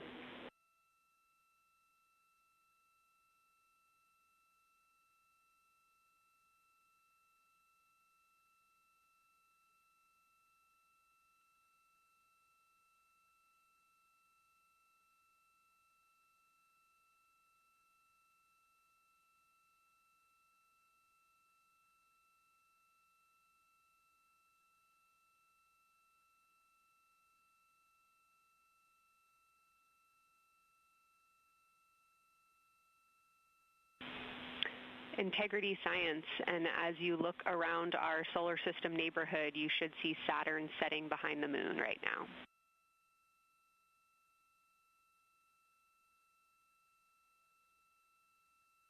We do. We've been watching it track close to the horizon, and it's right tangential to the moon at this moment.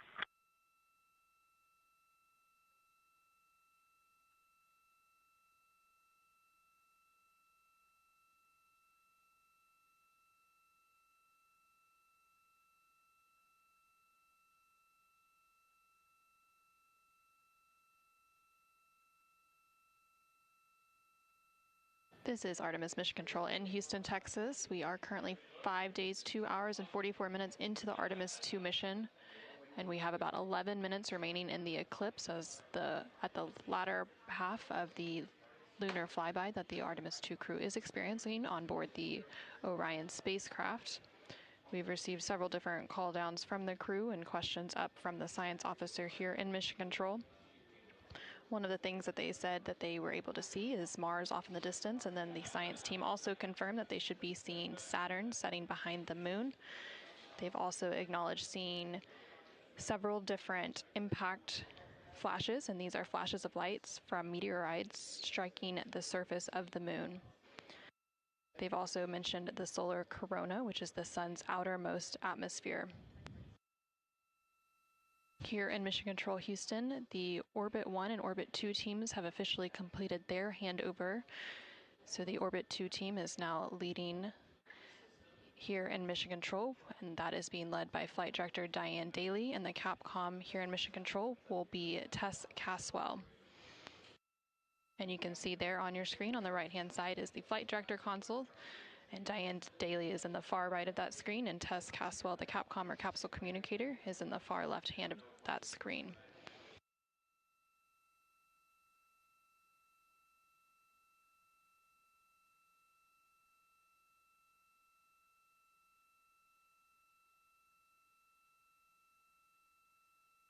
Okay, the light is continuing to grow in intensity.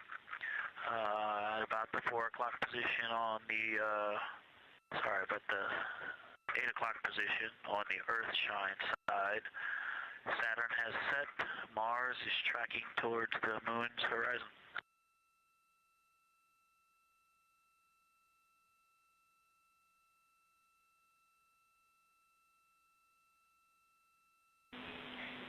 Integrity Science, we copy, and we're starting to see it on the vehicle stream.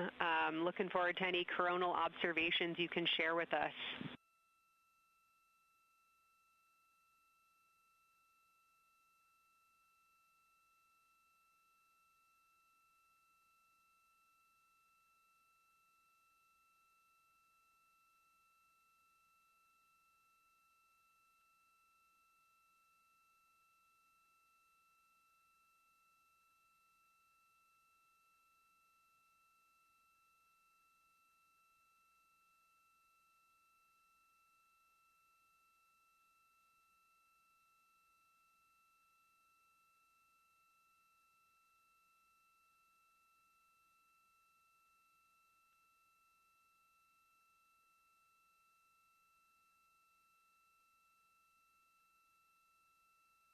This is Artemis Mission Control. That view you're seeing on your screen is coming from the solar array wing cameras outside of the Orion spacecraft. And you can see the light starting to come into view as the solar eclipse period is starting to end. Integrity, still no coronal structure at this time, just continuing to grow in intensity.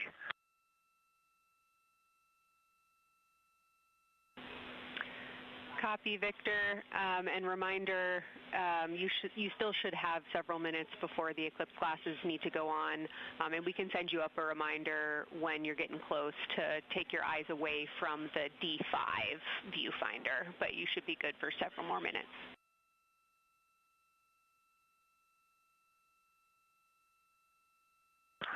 Copy, thank you, and yes, please send up the reminder. Thank you.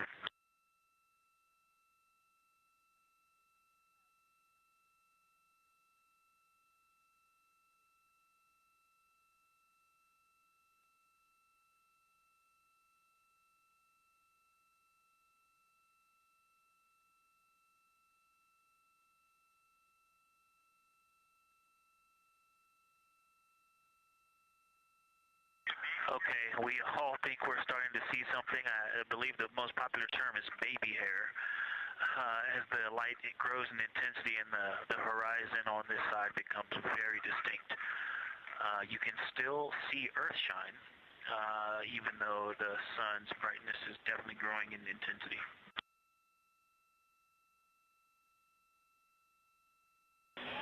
Love the description, Victor. I'm sure as the next couple minutes progress, more of those structures will continue to pop out.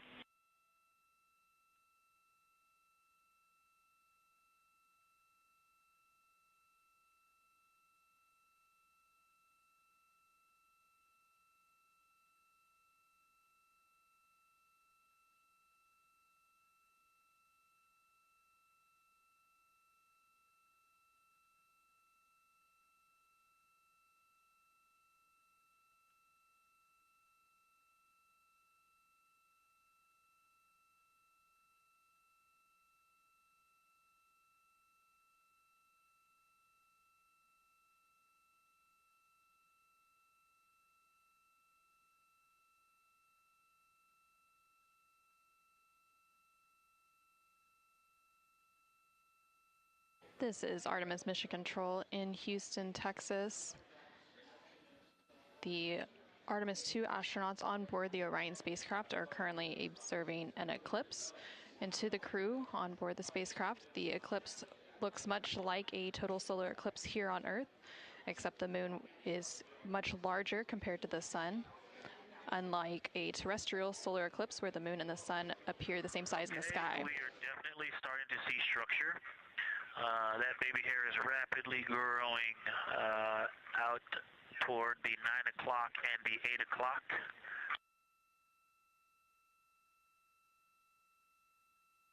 It's almost as if it were reaching out for Venus or for the Earth.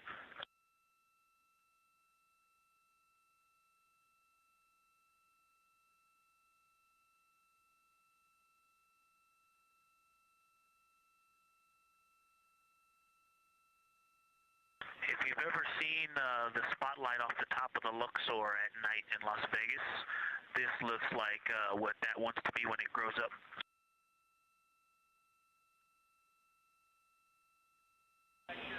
Integrity Science, glad to hear you're following your training of tell it like you see it.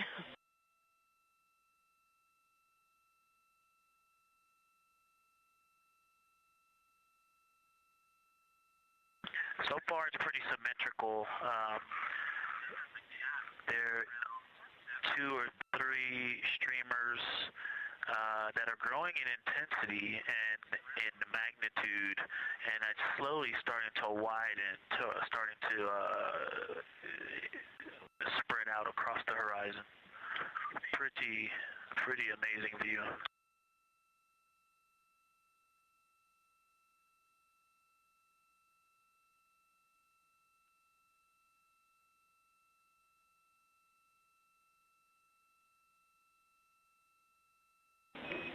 And Integrity Houston, great words. Reminder for you, we are approaching the brightness level at which you should no longer be using the viewfinder on the D5.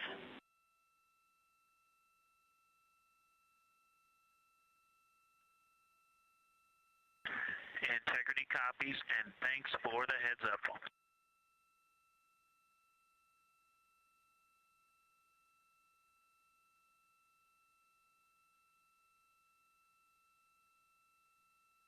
This is Artemis Mission Control. And I think we're seeing some directionality. Some of it is going in different directions because it appears to be moving and combining and recombining as it it's pointing in different directions, and some of it appears to be going like down toward the south pole of the moon, but it's and then coming back together and going out towards Venus and the Earth. And depending on how I stare at it, it looks like one large structure, but then it definitely has wisps, and you can see 3 or 4 structures inside of it. It's like watching a flame. It's like looking at a flame, and stand by. And so it has some inherent movement. Now there's a very bright spot. There's a very bright spot in the center of it. There's a towering light and then there were like 2 streamers that were going 30 degrees out from it, and now it is just extremely bright.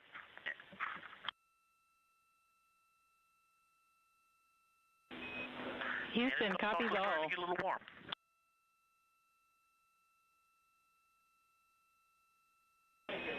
And we copied all. We wanted to remind you at this point on the eclipse glasses. Should be about time for those.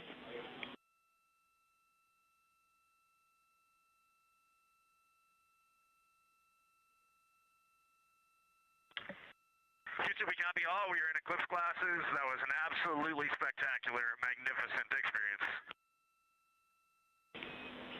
Thanks for the report. We sure wish we were there with you.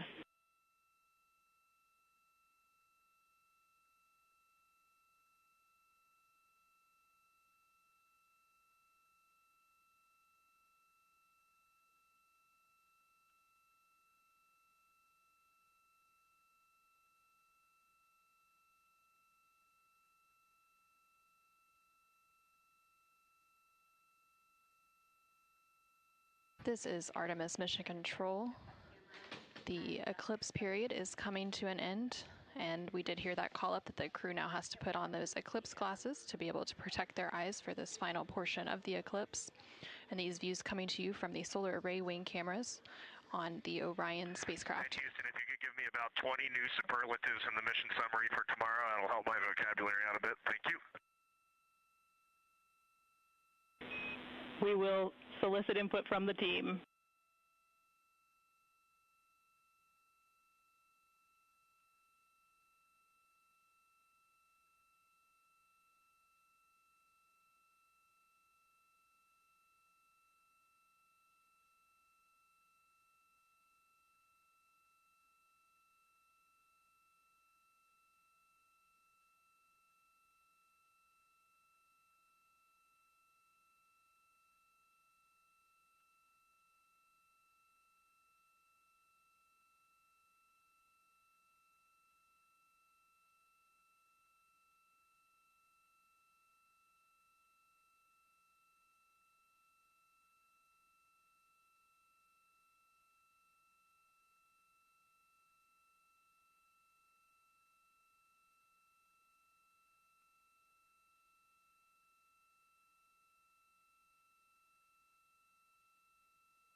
This is Artemis Mission Control. There on your screen you can see a live look inside of the SIR, or the Science Evaluation Room, here in Mission Control Houston, just down the hallway from the Artemis Flight Control Room. Integrity Houston, back with you after a data rate change. Regarding the SAW-3 camera T low caution, no action for you.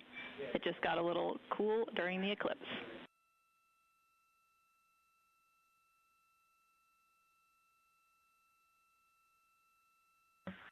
Okay, we copy, and if you didn't copy my request for the mission summary to add about 20 new superlatives to help my vocabulary, I would appreciate it. We copied it fantastically.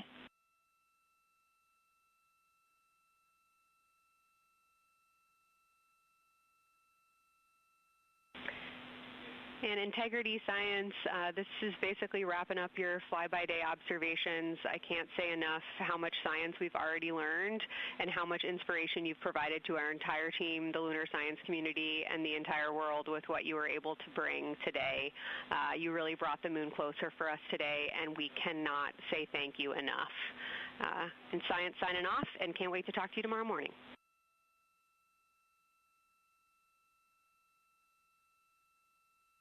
To your entire team, Kelsey, to the entire NASA science team, you all really turned to when we shifted launch dates to April 1st, and you got the most incredible package together for us to go do some great science and some great, truly human experience moments here. And we were well prepared, and we appreciate all of you. And this is what we do best when we all come together and work as a team. So you all knocked it out of the park. Thank you for giving us this opportunity. Beautiful words, Reed. Thanks so much.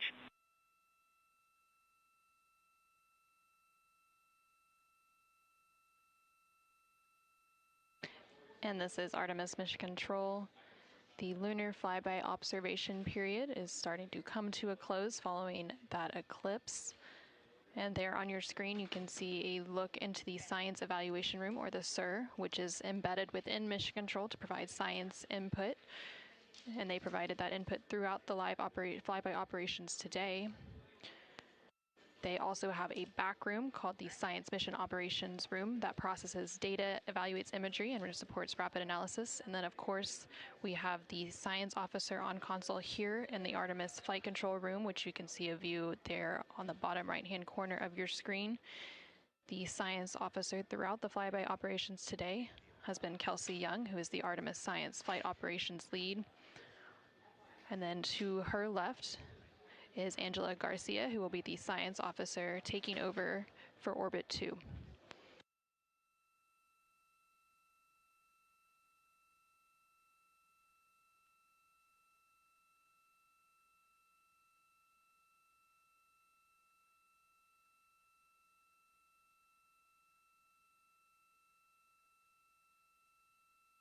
And for the past 7 hours or so, the crew has been going through their lunar flyby observation period. And now they will wrap up that period and complete some final tasks and begin downlinking some of the amazing imagery that they've captured throughout the day, as well as some of the observations that they've recorded. And now on your screen, you're seeing a live look from the Orion spacecraft from those solar array wing cameras. The solar eclipse period ended just a few minutes ago, and during this eclipse, towards the end of the flyby window, it lasted about an hour, and it was when the sun was hidden from view behind the opposite side of the moon from the perspective of the Orion spacecraft and its crew. And during that time, the crew saw a mostly dark moon, and they used the opportunity to analyze the solar corona, which is the sun's outermost atmosphere, while it was visible. And then once the sun was completely out of view behind the moon, the crew looked for impact flashes, which they reported seeing multiple impact flashes, and those are flashes of light from meteoroids striking the surface of the moon. They also looked for dust lofting above the limb or the edge of the moon, along with some deep space targets, including planets, and they noticed Mars off to the distance, and we also saw Venus on one of the solar array wing cameras early on in the eclipse period. The crew also looked at parts of the moon illuminated by Earthshine, which is the sunlight reflected from the Earth when they come around toward the moon's near side at the very end of that flyby window.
Integrity Houston, understand that you are still reflecting upon and consolidating your lunar observations. At your convenience, I have 2 items related to the upcoming VIP event.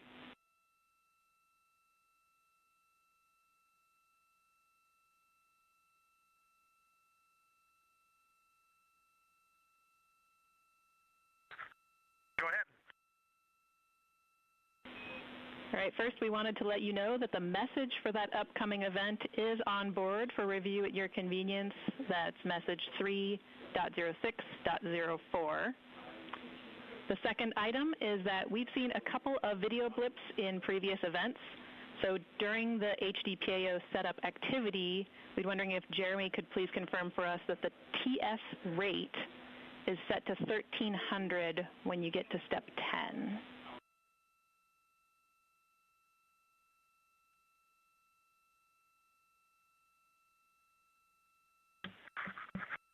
Okay, Jenny. Yeah, we're pretty sure we've been in 1300 for all the PAO events. We've been tracking that when we swap between the HHP and the D5. We copy, Jeremy. Thanks. And for the record, the phenomenal Jenny has gone on to her next appointment of the day, and you've now got Tess with you.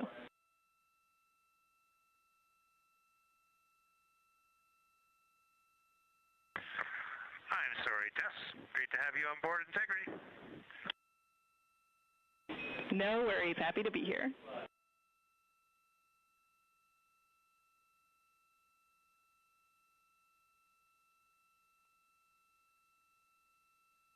This is Artemis Mission Control. We heard some communication there between the Capcom or capsule communicator here in Mission Control, which for Orbit 2 is Tess Caswell, and the CSA or Canadian Space Agency astronaut on board the Orion spacecraft, Jeremy Hansen. They were discussing an upcoming public affairs event. And Integrity, 3-minute warning for the maneuver back to bias tail to sun.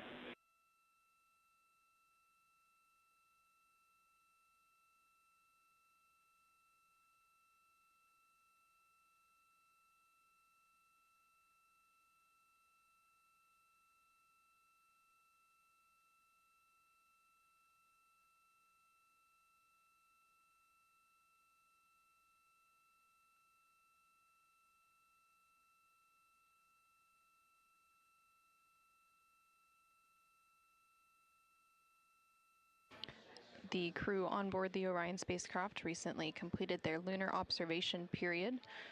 It was an approximately 7-hour period of time in which they were focused on several different targets identified by the science team here on the ground that they studied and prepared for ahead of time. And then they also were referencing a lunar targeting package that was uplinked about a day ago with those final targets. Now they are completing some post-lunar flyby activities, so they're working to clean up their observations that they've made and also working to downlink some of the photos that they've taken throughout the day. The science team here on the ground will then work to get as much data as they can overnight, and then there will be a post-flyby conference tomorrow after the crew wakes up. And that's not a debrief, but a science data collection to capture their nuanced experience while they're still in the field and the experience is still fresh. And then, of course, there will also be a public affairs downlink event later in the day.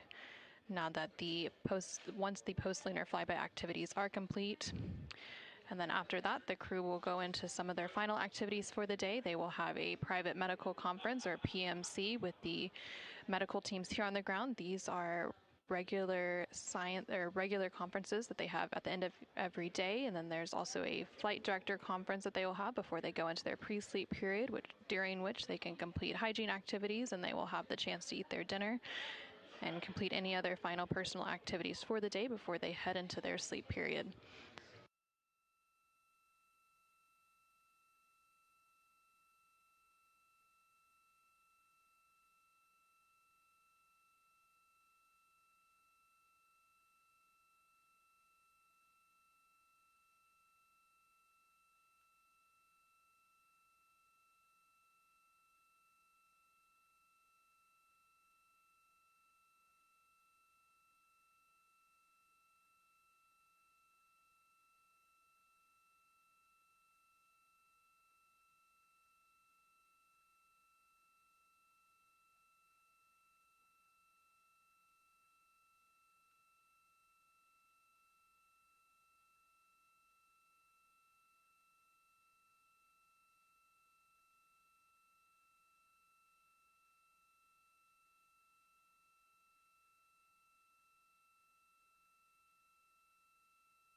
you're ready for us to start the stream a bit early and to test scene and voice.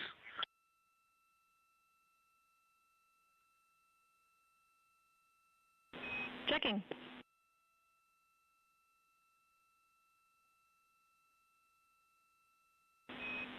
And integrity, affirm. We are go to start the stream.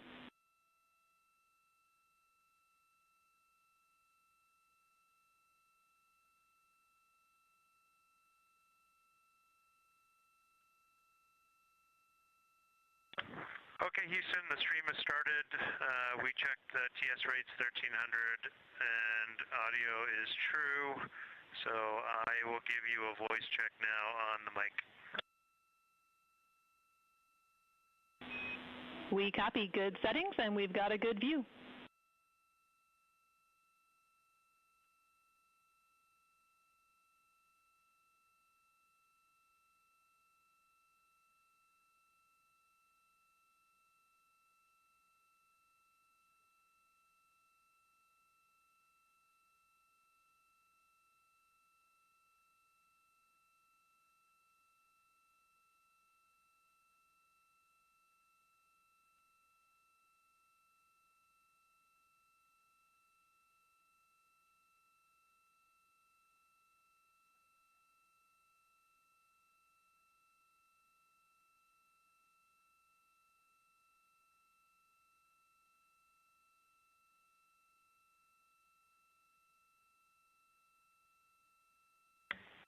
In test, I sent an audio check down on the handheld mic. Did you get it? Sorry for the delay, Jeremy. We were talking that a bit, but it was a bit broken, so please repeat for us.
Integrity, Houston, we like the scene.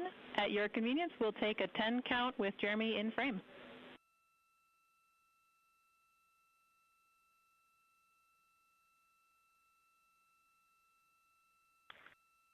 Okay, copy that. Give us 2 minutes and or 1 minute and we'll do that. Copy.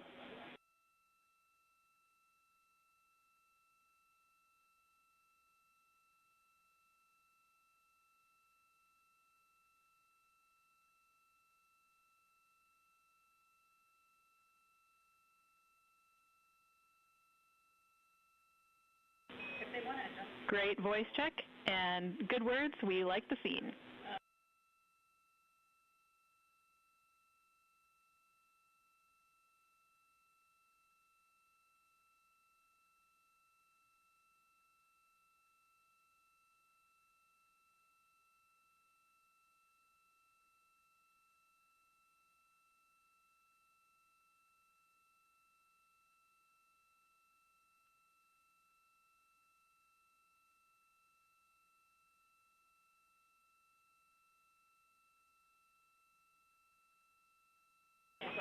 And Integrity Houston, we are seeing a black cable going right through the middle of the scene. At your convenience, if you would please move that, PAO would appreciate it.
This is Artemis Mission Control. We're currently 5 days, 3 hours, and 21 minutes into the Artemis II mission following a liftoff from NASA's Kennedy Space Center in Florida on Wednesday, April 1st.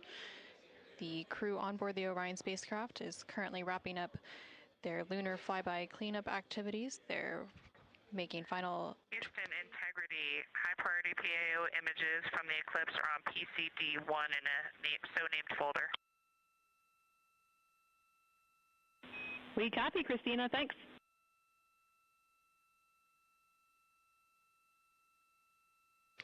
And NASA astronaut Christina Cook there calling down to the ground regarding some public affairs imagery that was captured during the lunar flyby activities. She referenced a PCD, that is in reference to their portable computing devices, which are basically tablets that they're able to transfer files and also follow along on processes and procedures and their timelines for the day. No.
This is Artemis Mission Control in Houston, Texas. Currently on console here in Mission Control is the Orbit 2 team of flight controllers being led by Flight Director Diane Daly and the Capcom or capsule communicator who serves as the single voice link up to the crew is Tess Caswell.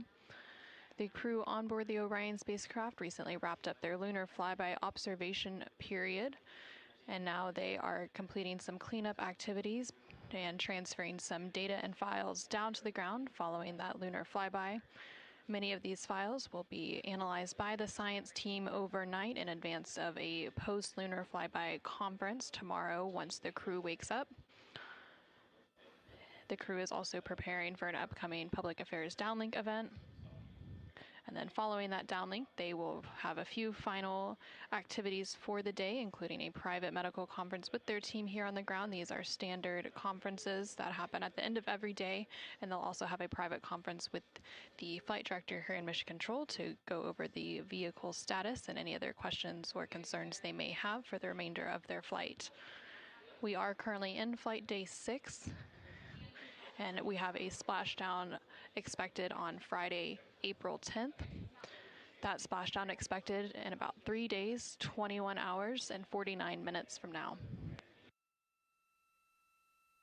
During the lunar flyby, and as part of Artemis II, it marked the first time in more than 50 years that humans were able to observe the moon directly and provided a critical opportunity to practice how lunar science will be conducted during future Artemis missions. The moon preserves a near-continuous record of solar system history that has been erased on Earth, and with no atmosphere, weather, or plate tectonics, the lunar surface retains evidence of ancient impacts, volcanism, and solar activity that scientists can study today. Studying the moon helps scientists understand how planets formed and evolved, how the moon influenced Earth's history, and how the early sun shaped conditions across the inner solar system. The moon also serves as a unique platform for studying the broader universe. The science on Artemis is designed around questions best answered by humans working alongside robotic systems, combining decades of robotic lunar data with real-time human judgment, context, and adaptability. Currently on your screen, you're seeing a look at the Artemis real-time orbit website. You can access this website at any time throughout the mission at nasa.gov/trackartemis. It provides updates on the velocity as well as the distance from Earth and the distance from the moon of the Orion spacecraft and its crew. The crew currently on board the Orion spacecraft includes NASA astronaut Reed Wiseman, who is the commander for the mission, NASA astronaut Victor Glover, who is the pilot, alongside the 2 mission specialists, who are Christina Cook and Jeremy Hansen of the Canadian Space Agency. Currently, the Orion spacecraft is about 250,000 miles away from the Earth, and that distance now will continue to close down ahead of that splashdown on April 10th. And they are now about 8,100 miles away from the moon, and that distance will continue to increase as they are now in the return leg of their journey.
and integrity for ARS. Go ahead, integrity.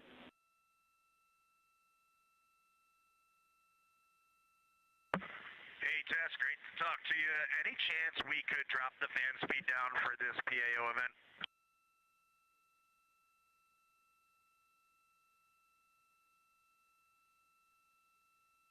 We will put that in work. Great to be talking to you, too.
This is Artemis Mission Control in Houston, Texas. We're currently 5 days, 3 hours, and 37 minutes into the Artemis II mission. The crew on board the Orion spacecraft has recently concluded their lunar observation period during the lunar flyby. As part of that lunar flyby, the Orion spacecraft and its crew made the closest approach to the moon at a distance of 4,067 miles away from the surface at approximately 6 p.m. Central Time, 7 p.m. Eastern Time. Now, although the Artemis II mission is a new opportunity to study the moon, teams are also conducting other scientific experiments, including on the crew themselves. Here's a little bit more about the science of the mission. Artemis II is our return of humans to the moon, flying around the moon on board Orion. But along with that, we're doing a lot of great science. One of the exciting things about the Artemis missions to the moon is that science is actually a fundamental pillar of why we explore, why we're going, what we're doing in Artemis. I think it's incredibly exciting that not only are we testing the vehicle, but we're testing science on board. Science where the astronauts are conducting experiments, science riding along with the astronauts. We have astronauts looking outside the window and really observing the lunar surface. It will help us understand the deep space environment. It will help us understand how that environment affects our astronauts, our systems, and life in general. So deep space is a challenge for us because you have to leave Earth's protective magnetic field. Here in low Earth orbit, the crew members are protected from some of the harmful radiation. Going to the moon, they'll no longer be protected, so they'll have a higher radiation exposure. Much like Artemis I, we have so many radiation sensors and detectors that are inside the capsule so that we can fully understand and appreciate the radiation environment for protecting our astronauts. In my hand here, I'm holding a tissue chip model. This is the exact design that it's going to be flying alongside the astronauts. We'll be collecting samples from each of the crew members, and we can make these organ chips out of the astronauts themselves.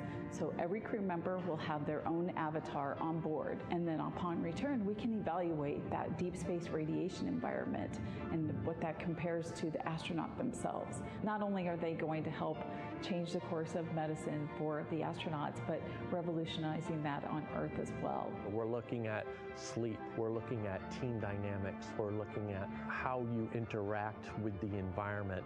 We're also looking at the immune system, so what are the biomarkers? We're using saliva as a method to study hormones and different things in your body that may change during a mission like this. And then finally, how do we function after microgravity, being close to the moon, then returning to Earth? Which will ultimately help us achieve our goal of getting humans to Mars. And then on top of that, we have an opportunity to look at the moon from deep space on the far side for the first time in over 50 years. Having human eyeballs and brains back around the moon is going to unlock a new generation of lunar science discovery. The human eyeball is capable of taking in so much data in just a split second. They'll be able to tackle impact history, volcanic history. They'll be able to look at how the albedo, or kind of the shade and hue of the moon and the color of the moon, can tell us something about how that terrain evolved over time. We're integrating science in ways that have never been integrated into human exploration before. We have a front room mission control flight controller position called the science officer. We have a brand new science back room where it's basically our brain trust of lunar scientists and geologists supporting the crews of the future. And Artemis II will allow us to really test how this works so that future missions are really set up for success. We'll also be deploying some CubeSats. They're small shoebox-sized spacecraft of their own. They're each provided by another country, one of our partners. As they conduct their research, they'll complement what we are doing at the moon with Orion. It is so incredibly exciting to be a part of this mission. It has been, really one of the privileges of a lifetime. I can see the work I'm doing benefit crew members right now and benefit the crew members in the future. So it's incredibly exciting and it's very rewarding. As this rocket launches humanity off of the Earth, we'll be setting the stage through our science to prepare humanity to leave Earth and explore the solar system.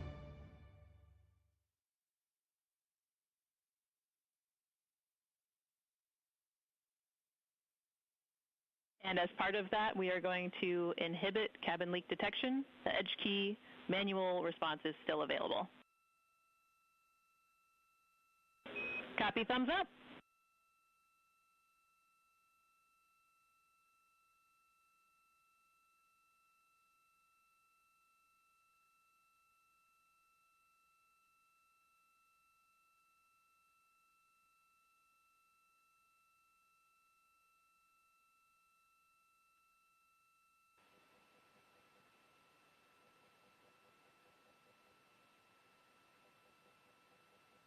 This is Artemis Mission Control. Again, we're hearing some communication between the ground here and the Artemis Flight Control Room in Houston, Texas, specifically the Capcom or Capsule Communicator, who for Orbit 2 is Tess Caswell, and the crew on board the Orion spacecraft, that spacecraft named Integrity by its crew.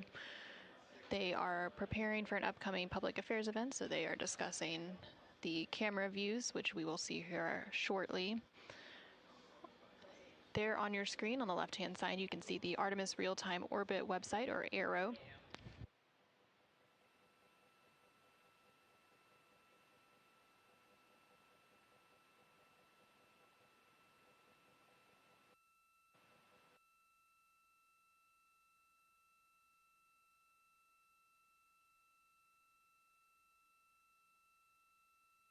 The Artemis Real-Time Orbit website there on the left-hand side of your screen provides updates on the velocity of the Orion spacecraft during its journey around the moon.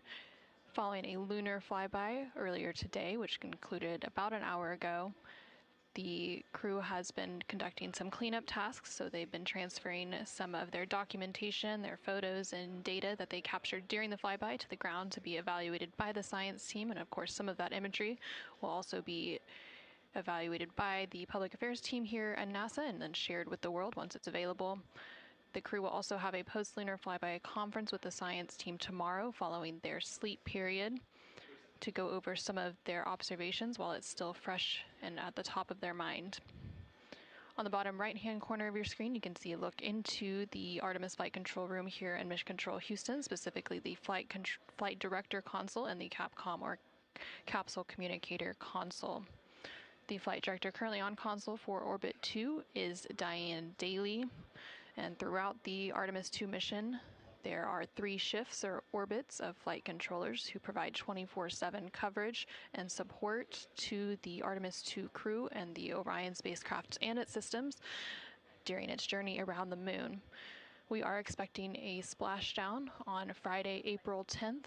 That splashdown will take place in about 3 days, 21 hours, and 33 minutes.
During the lunar flyby that took place earlier today, Orion, again that spacecraft named Integrity by its crew, passed approximately 4,000 to 6,000 miles from the moon and provided the crew with a full disk view of the lunar surface.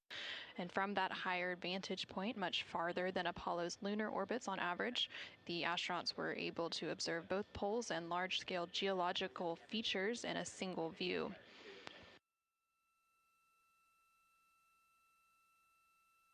And there on your screen, you're currently seeing a live look inside the cabin of the Orion spacecraft. Integrity Houston, we are 3 minutes out from an on-time start, and we have adjusted the fan speed.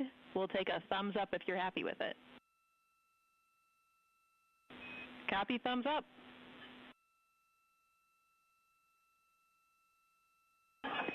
Superlative thumbs up.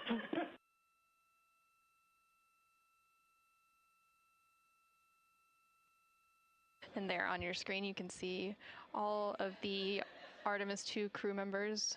CSA astronaut Jeremy Hansen just floated out of view behind the camera, but you can still see NASA astronaut Reed Wiseman, NASA astronaut Christina Cook, and NASA astronaut Victor Glover as they prepare for an upcoming Public Affairs Downlink event, which is scheduled to take place in just a couple minutes from now.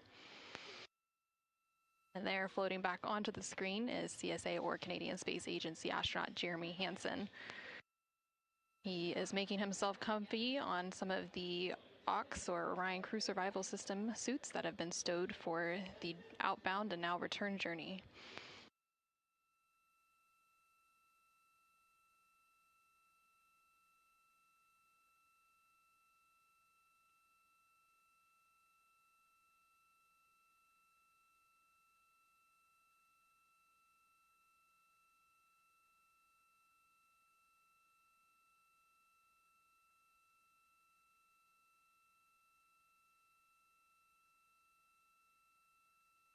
Shortly after the completion of these couple of public affairs downlink events, the crew will begin winding down for their day, and they will have the opportunity to eat dinner. Some of the items on their menu today for dinner include chicken with corn and black beans, sweet and sour pork, rice pilaf, spicy green beans, citrus fruit salad, and maple cream cookies. All of the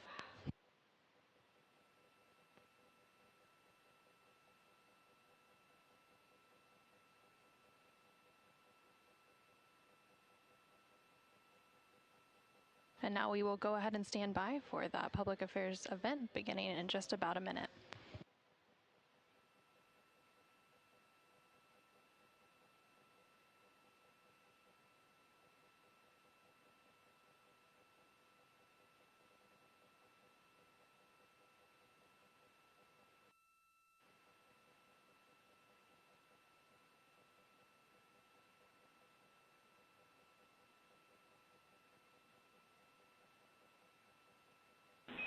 Integrity Houston, no action for the DU-1 caution. We're taking a look.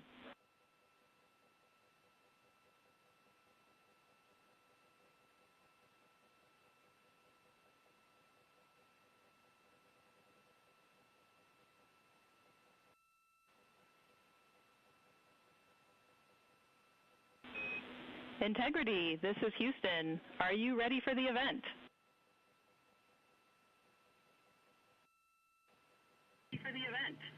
Hello, Houston. Integrity is ready for the event. Administrator Isaacman, this is Mission Control Houston. Please call Integrity for a voice check. Integrity, Jared Isaacman, comm check.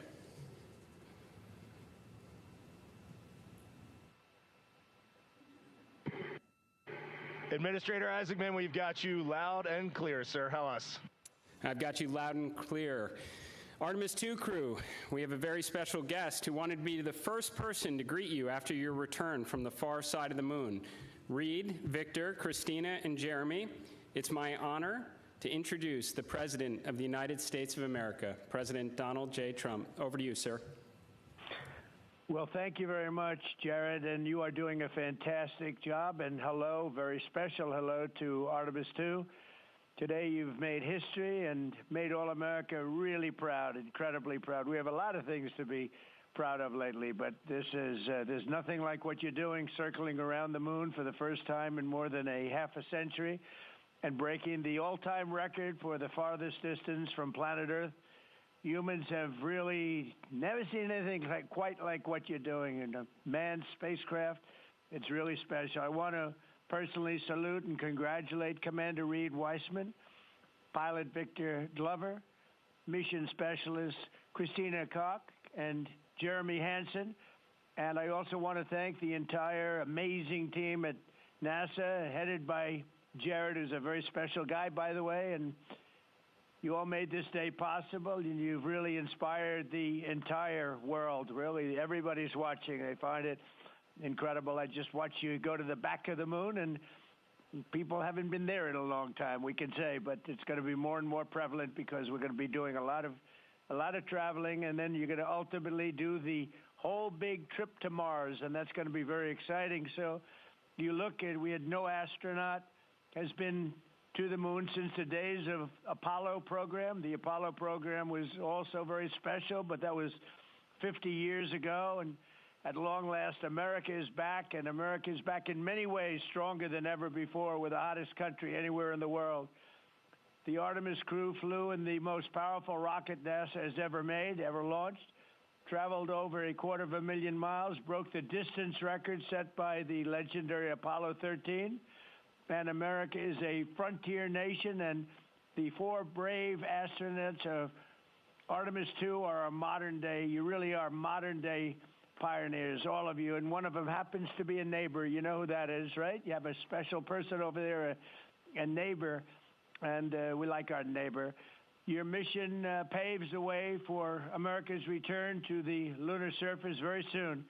We're going all out. We're doing everything we can, and it's headed up by Jared. We'll plant our flag once again, and this time we won't just leave footprints. We'll establish a permanent presence on the moon, and we'll push on to Mars. That'll be very exciting. I'm waiting for that so much. I'd love to be here, but maybe we won't quite make it in terms of timing, but we will be up in the moon, and that's going to happen soon. So America will be second to none in space and everything else that we're doing, and we will continue to lead the whole thing into the stars, this incredible journey into the stars. So I just wanted, it's an honor to speak to you, and I wanted to congratulate each and every one of you. And tell me, what is the most unforgettable part of this really historic day? The whole world is watching and listening. Please tell me.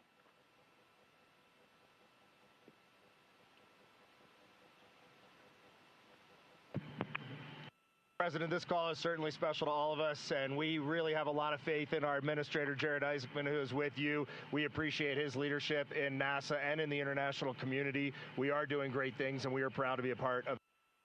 I have to tell you, as we came around the near side of the moon, seeing all the sights that we've seen from Earth for all of our lives, but we're seeing them from a different perspective, and then we started to get a glimpse of the and we saw sights, Oriental sights that no human has ever seen before, not even in Apollo, and that was amazing for us.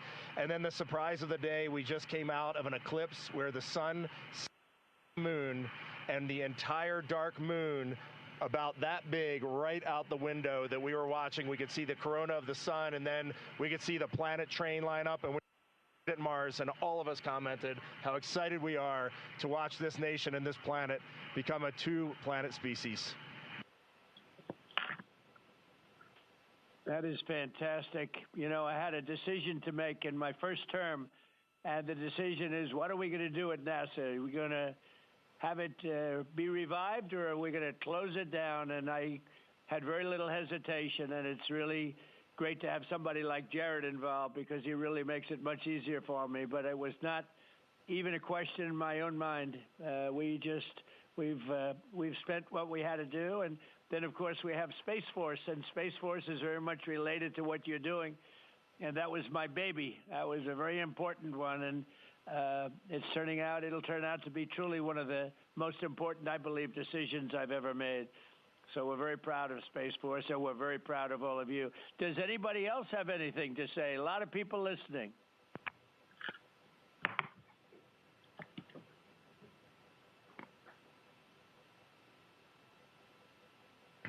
Mr. President, to be here with you speaking about our incredible day today.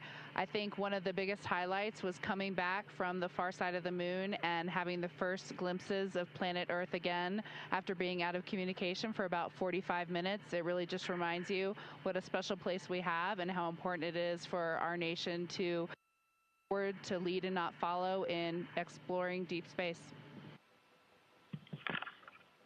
I'd like to ask, what was your feeling when you had no communication, zero communication? All of a sudden it was cut off by, obviously, your very special location. What was your feeling when you had no communication? A little bit different, perhaps.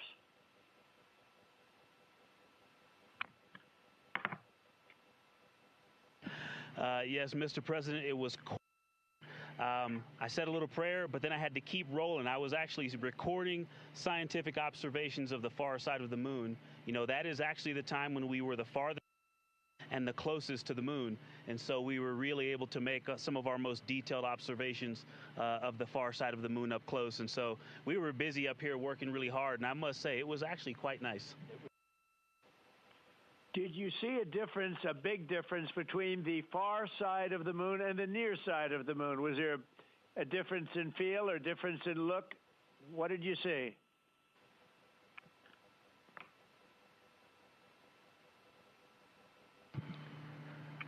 Well, Mr. President, we certainly did, and our science team really set us up well to understand what they thought we might see. And the gravitational pull of the Earth has had a profound effect on the near side of the moon, changing all those dark mares, those dark patches of the moon you see from Earth. It's very different on the far side. While you see some small patches of those mare in deep craters, it's very much absent on that side, so that's really neat. And while I have the microphone, sir, I just want to thank you on behalf of Canada. The space leadership you spoke of from America truly is extraordinary. I've said this many times before. A nation that leads like that and creates and sets big goals for humanity that brings other countries along with it is truly incredible. And I know that's a very intentional, not a necessary decision, intentional decision to lead by example and to allow other countries like Canada to share our gifts and help you achieve these mutually beneficial goals, like establishing a presence on the moon and eventually going to Mars. And Canadians are so proud to be a part of this program. Well, I have to say I spoke to a very special person, Wayne Gretzky, who I think you know, the great one. And I spoke to your Prime Minister and many other friends I have in Canada. They are so proud of you. And you have a lot of courage. I'm not sure if they'd want to do that. I'm not even sure if the great one would want to do that, to be honest with you. But you have a lot of courage doing what you're doing, a lot of bravery and a lot of genius. But they're very, very proud of you.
Administrator Alex, I'm going to just get a quick comm check, make sure you guys are still on the line and we didn't have a handover. I am. Yes, I am. And integrity, and back over to you, Mr. President. Yeah, I think we might have gotten cut off. It is a long distance. It's a long ways. The reception's been great. There's a little bit of about a 9-second delay, but no, I just had a statement for, I don't know what you heard, but I was just saying they're very proud of your brilliant person from Canada on the ship. And Wayne Gretzky is a great friend of mine, and he's very proud of him. And the Prime Minister I spoke to, they're very, very honored that you have a courageous person from Canada. You have a lot of courageous people from Canada, so it was very nice. I'm not sure if you heard me say that, but it was very nice.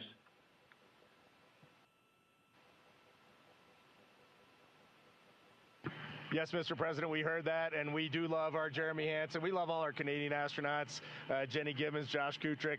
They're just great people, and they're such a welcome addition to our Corps.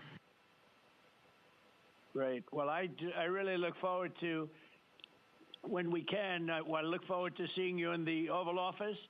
I'll ask Jared to bring you over, and I'll ask for your autograph, because I don't really ask for autographs much, but you deserve that. You really are something. Everybody's talking about this. And I look forward to having you in the Oval Office at the White House, and we will celebrate your incredible achievements and triumphs. This is big. This is really big stuff. The whole world is talking about it. And if you have the time, I will certainly find the time. I've been pretty busy also, as you know, but I will absolutely find the time, and we'll get together, and I'm going to be giving you a big salute on behalf of the American people and beyond that.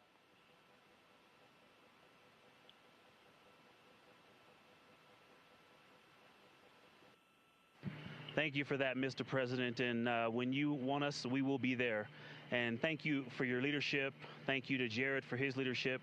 Really, thank you for taking the time out today to visit NASA. It's really special for us, but it's really special for the team on the ground. A whole team of people all around the world pulled this off, and we just want to say thank you to all of you for this. It is the thrill and honor of a lifetime to have been on this journey. Today was amazing, but this 3-year journey has been amazing, and it was made possible by the American people and the Canadian people, and we're so grateful to you all. Thank you very much.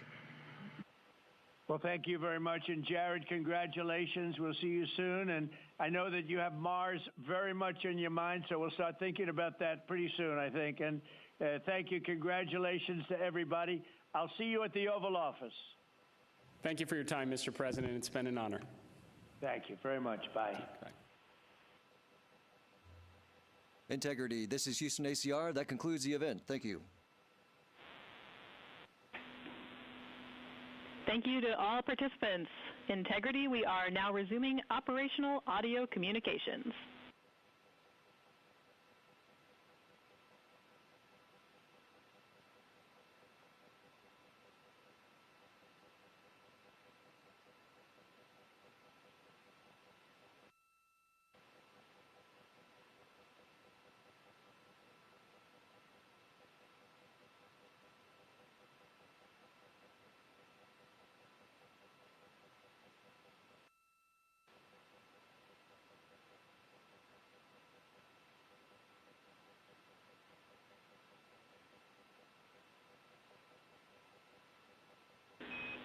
Integrity Houston, great job on the event. Just a heads up, we are on track to start the next event on time at 4:15.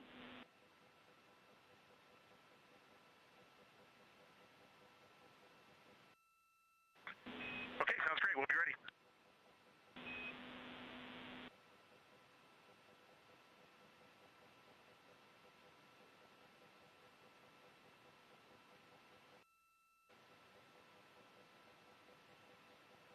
This is Artemis Mission Control in Houston, Texas. We just had that public affairs event with President Donald Trump and the crew on board the Orion spacecraft. And coming up in about 10 minutes, there will be another public affairs event. That event taking place at a mission elapsed time of 5 days, 4 hours, and 15 minutes. Currently on your screen, you're seeing a look at the Artemis Real-Time Orbit website, which provides updates on the velocity as well as the distance of the Orion spacecraft from both Earth and the Moon.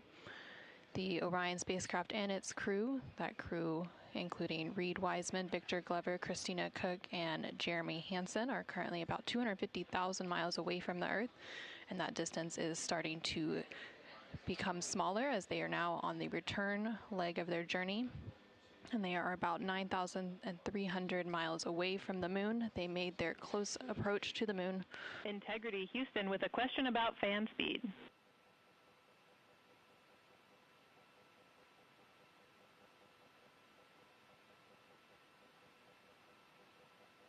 Go ahead.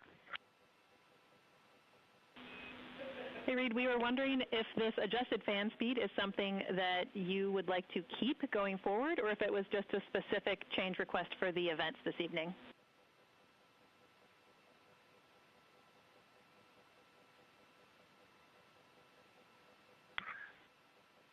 Certainly for PAO events, this is an ideal fan speed. If you're willing to give us this fan speed for routine habitability, I think we would take it and try it for a while.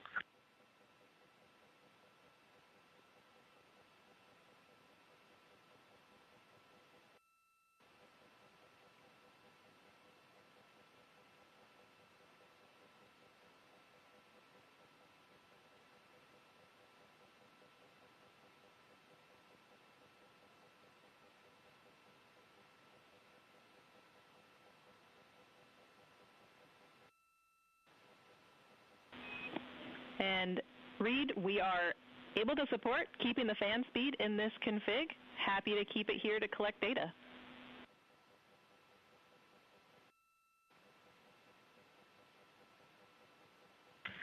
Okay, you got 4 happy astronauts up here. We'll take it. Obviously, when we go to exercise, we'll need to bump it up, but I think for quiescent living, this will be great. We copy, and we love seeing those smiles.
Houston integrity for docking camera. Go ahead.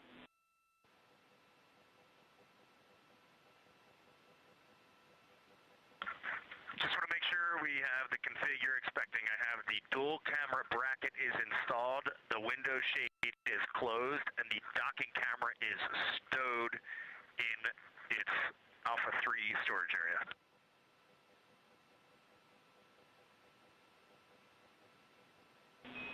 That's a good config.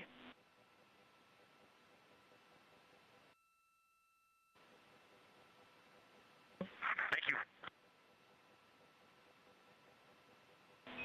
And while I've got you, we are 3 minutes out from an on-time start of the next event.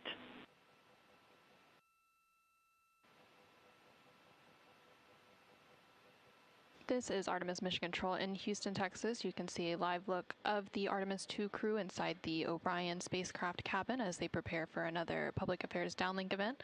There on your screen is CSA astronaut Jeremy Hansen along with NASA astronaut Reed Wiseman and NASA astronaut Victor Glover popping up. Earlier today, the crew completed their lunar flyby observation period, during which the Orion spacecraft and its crew passed approximately 4,000 to 6,000 miles from the moon and provided the astronauts with a full disk view of the lunar surface. And from that higher vantage point, the astronauts were able to observe both poles and large-scale geological features in a single view. Towards the tail end of that observation period, they also were able to see an eclipse. And that eclipse period lasted about an hour and was when the sun was hidden from view behind the opposite side of the moon from the perspective of Orion. Since then, the crew has been working to clean up some of their observations and transfer some of the data and imagery down to the ground to begin processing, and the science team will take a look at that imagery as it comes down ahead of a post-lunar flyby conference tomorrow with the crew following their sleep period. Now we are standing by for a second public affairs event taking place in about a minute.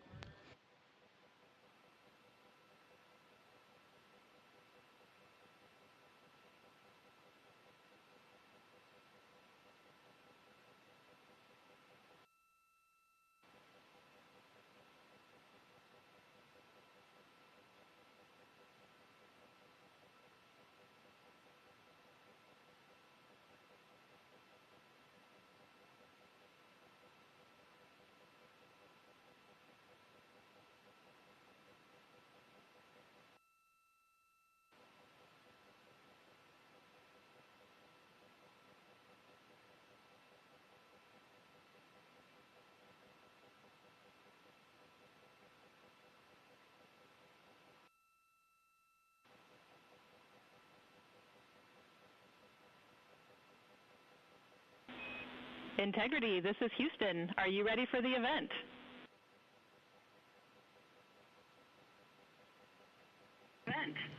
Houston Integrity is ready for the event.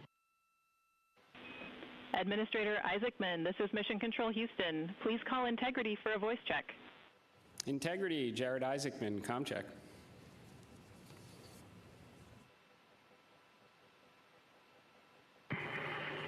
Administrator Isaacman, we've got you loud and clear up here. I've got you loud and clear, and let's see if we can top that last PO event. That was pretty special. So we are going to spend the next 20 minutes doing Q&A from a number of questions that have been submitted, and we are going to start with one from me.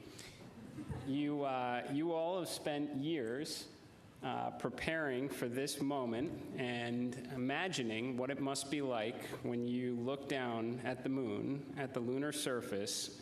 What has surprised you all that you did not anticipate?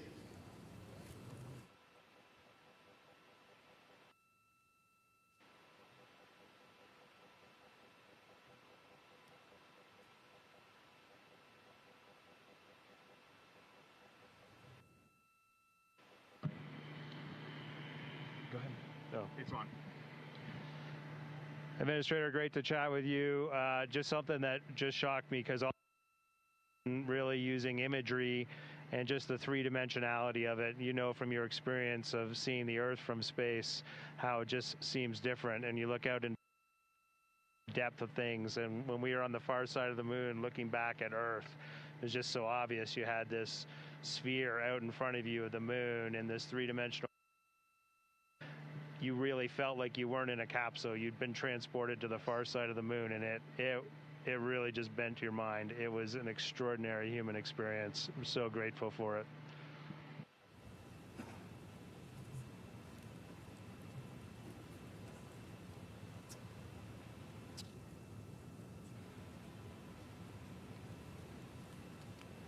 Integrity, Jared, anyone else want to answer that one?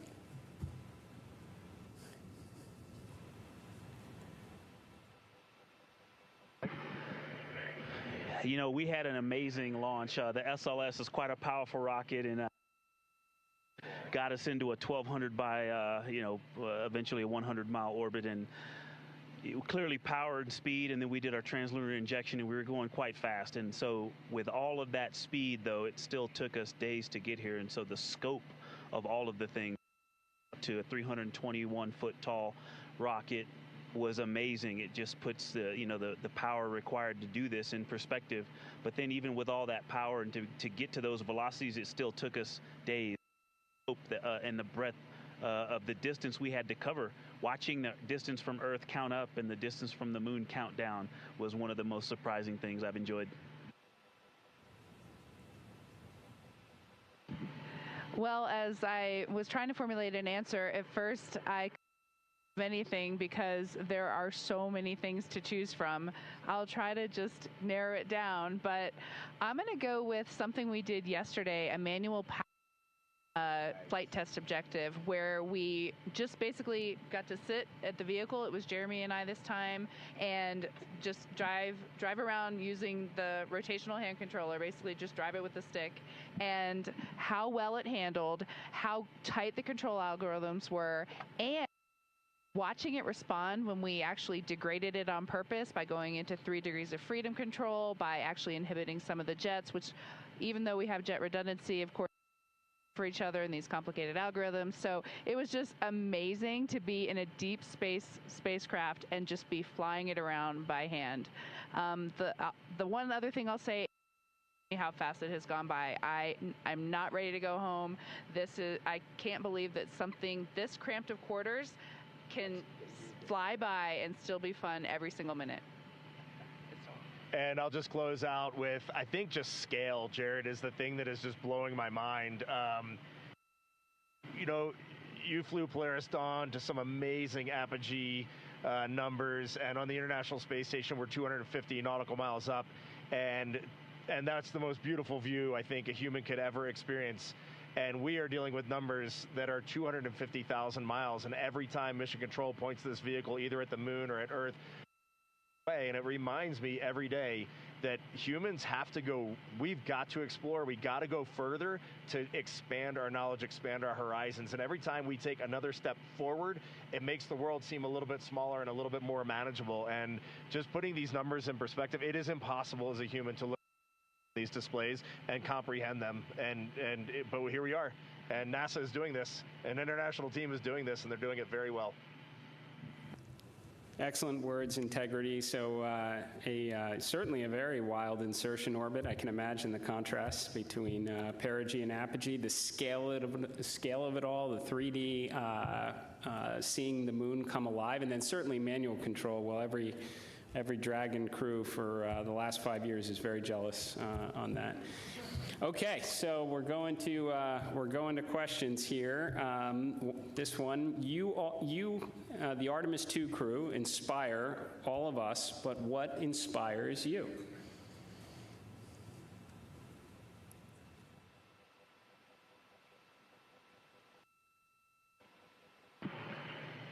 I think as you get older, your answer to that question changes a lot. Certainly when I was a young boy and a young man, just seeing an airplane flying overhead, to me, that really lit a fire in me.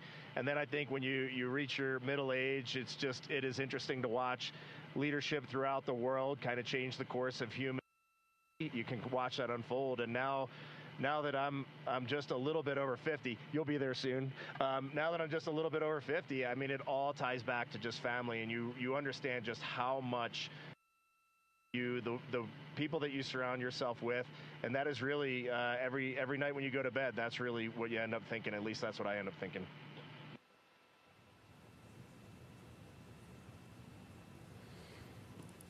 Thank you. All right, so here's a question. It's a good one. So for the Artemis III crew, what is the advice you would pass along for the next astronauts that will go in Orion?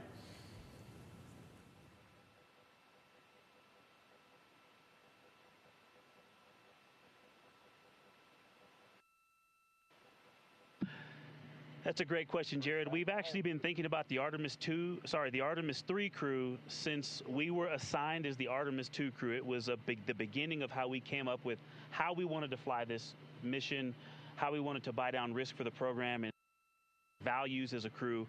And so, you know, over the course of these 3 years, we've taken a lot of notes. So we've almost got a book to hand them. But I think a few practical things, you know, just sitting here, we've been living for the past 6 days, how you pack is a huge impact to how you will live on the journey. And so things like food and your hygiene products, and then, you know, you know what's going on with our waste management system, the technology that we have, practicing that and being familiar with that and being prepared mentally.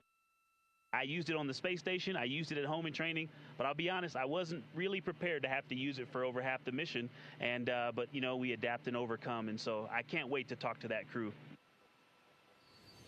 I'm glad you said it, or else I was. We definitely have to fix some of the plumbing. Okay, this question is from Merriam-Webster. So wordy one here. So you are going to be, well, you've already surpassed more than 250,000 miles from Earth, farther than any human has gone before. So what are some words that come to mind when you try to wrap your mind around this very unique experience?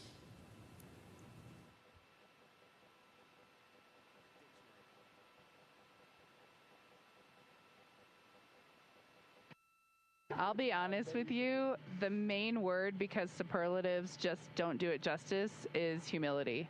We would never be here if it weren't for so many people that came before us, starting with Neil Armstrong, Katherine Johnson, Dorothy Vaughan, civil rights movement leaders, everyone who worked on this spacecraft. Before we got here in our 3 years of training, we went all over the country and even to our European and Canadian partners to see the people who have put their hands on this hardware, the millions of parts from every valve, to this entire thing, the people that put on harnesses every day to rig it up in the VAB. They all passed the record. We definitely didn't pass the record up here alone. So this is actually very similar to the question the President of the United States asked just a brief bit ago. But during the quiet moments on your journey, when you were out of contact with everyone here on Earth, what were some of the thoughts that tended to occupy your mind most?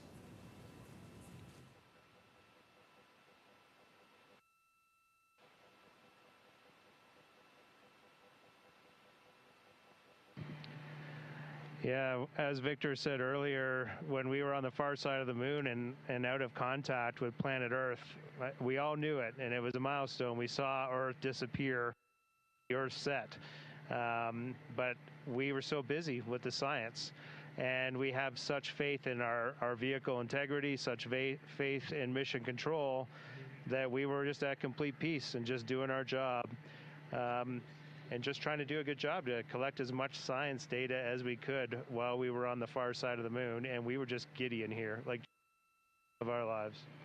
He's being a bit humble, but as soon as we went out of comm with planet Earth, we did have maple cookies as we just gathered together for about 30 seconds. Each one of us had a maple cream cookie and then right back into the science. But we had to take a moment to honor that time going behind Earth, and it was going behind the moon and out of touch with Earth, and that was a very surreal moment for this crew.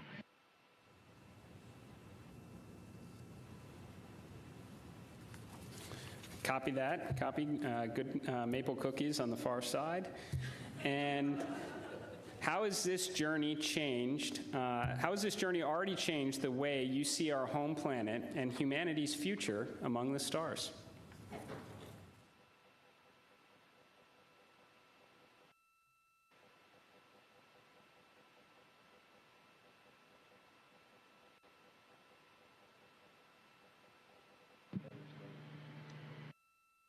There's so many directions I think we could go with that, and I just, I think that there's, global, but I think real impact is local, and is to see the Earth as an entire thing and look at it, this system, and to see it all in once.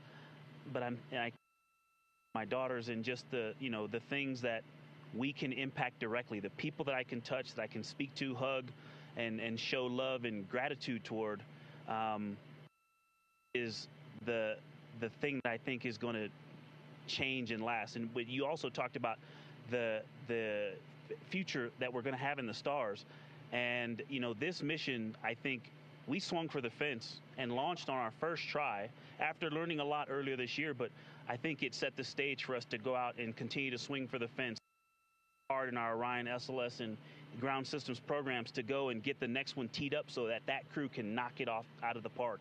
And so I have huge expectations for what's coming next. Good words. Are you feeling homesick for Earth?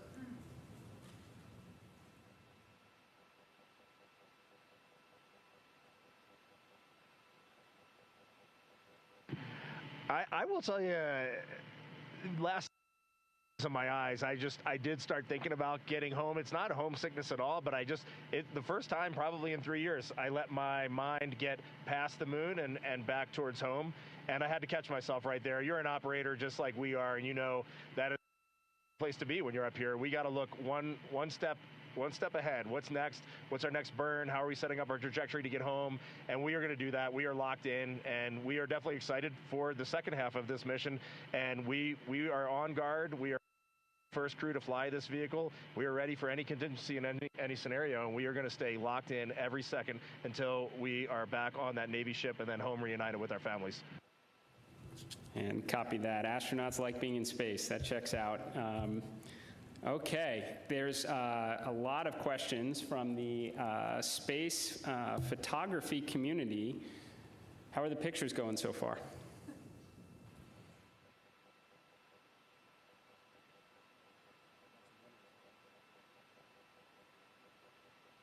Well, we all love getting our hands on cameras and our eyes behind the lens here, because we're just trying to share the incredible things that we're seeing, and that's obviously the best way we can try to do that.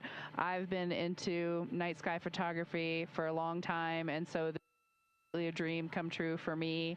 I have thought specifically to that community, the time lapses I've been trying to get, those are a little tougher because we have a very dynamic vehicle. It's not like being on ISS where you can get the city lights below and the auroras and the spinning stars around the North Star.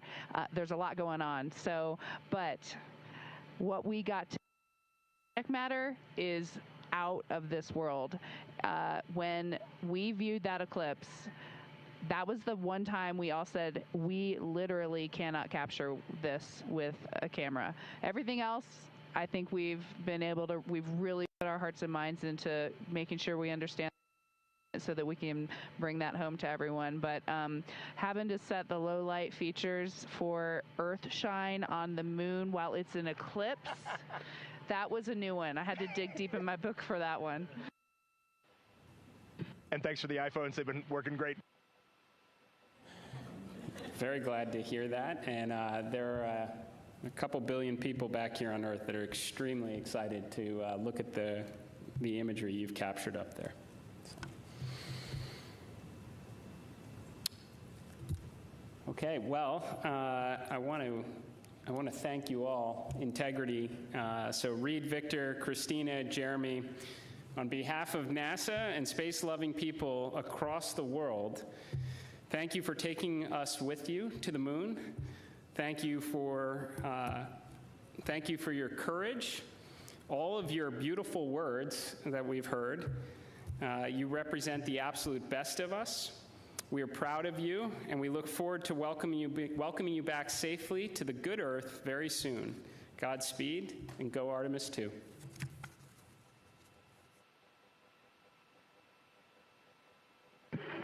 Thank you so much, Administrator. We are just proud to be a part of this team, doing our work every day, and we are supported by a huge world of humans, and we are just honored to be a part of that. Thank you. We'll see you soon. Integrity, this is Houston ACR. That concludes the event. Thank you. Thank you to all participants. Integrity, we are now resuming operational audio comm.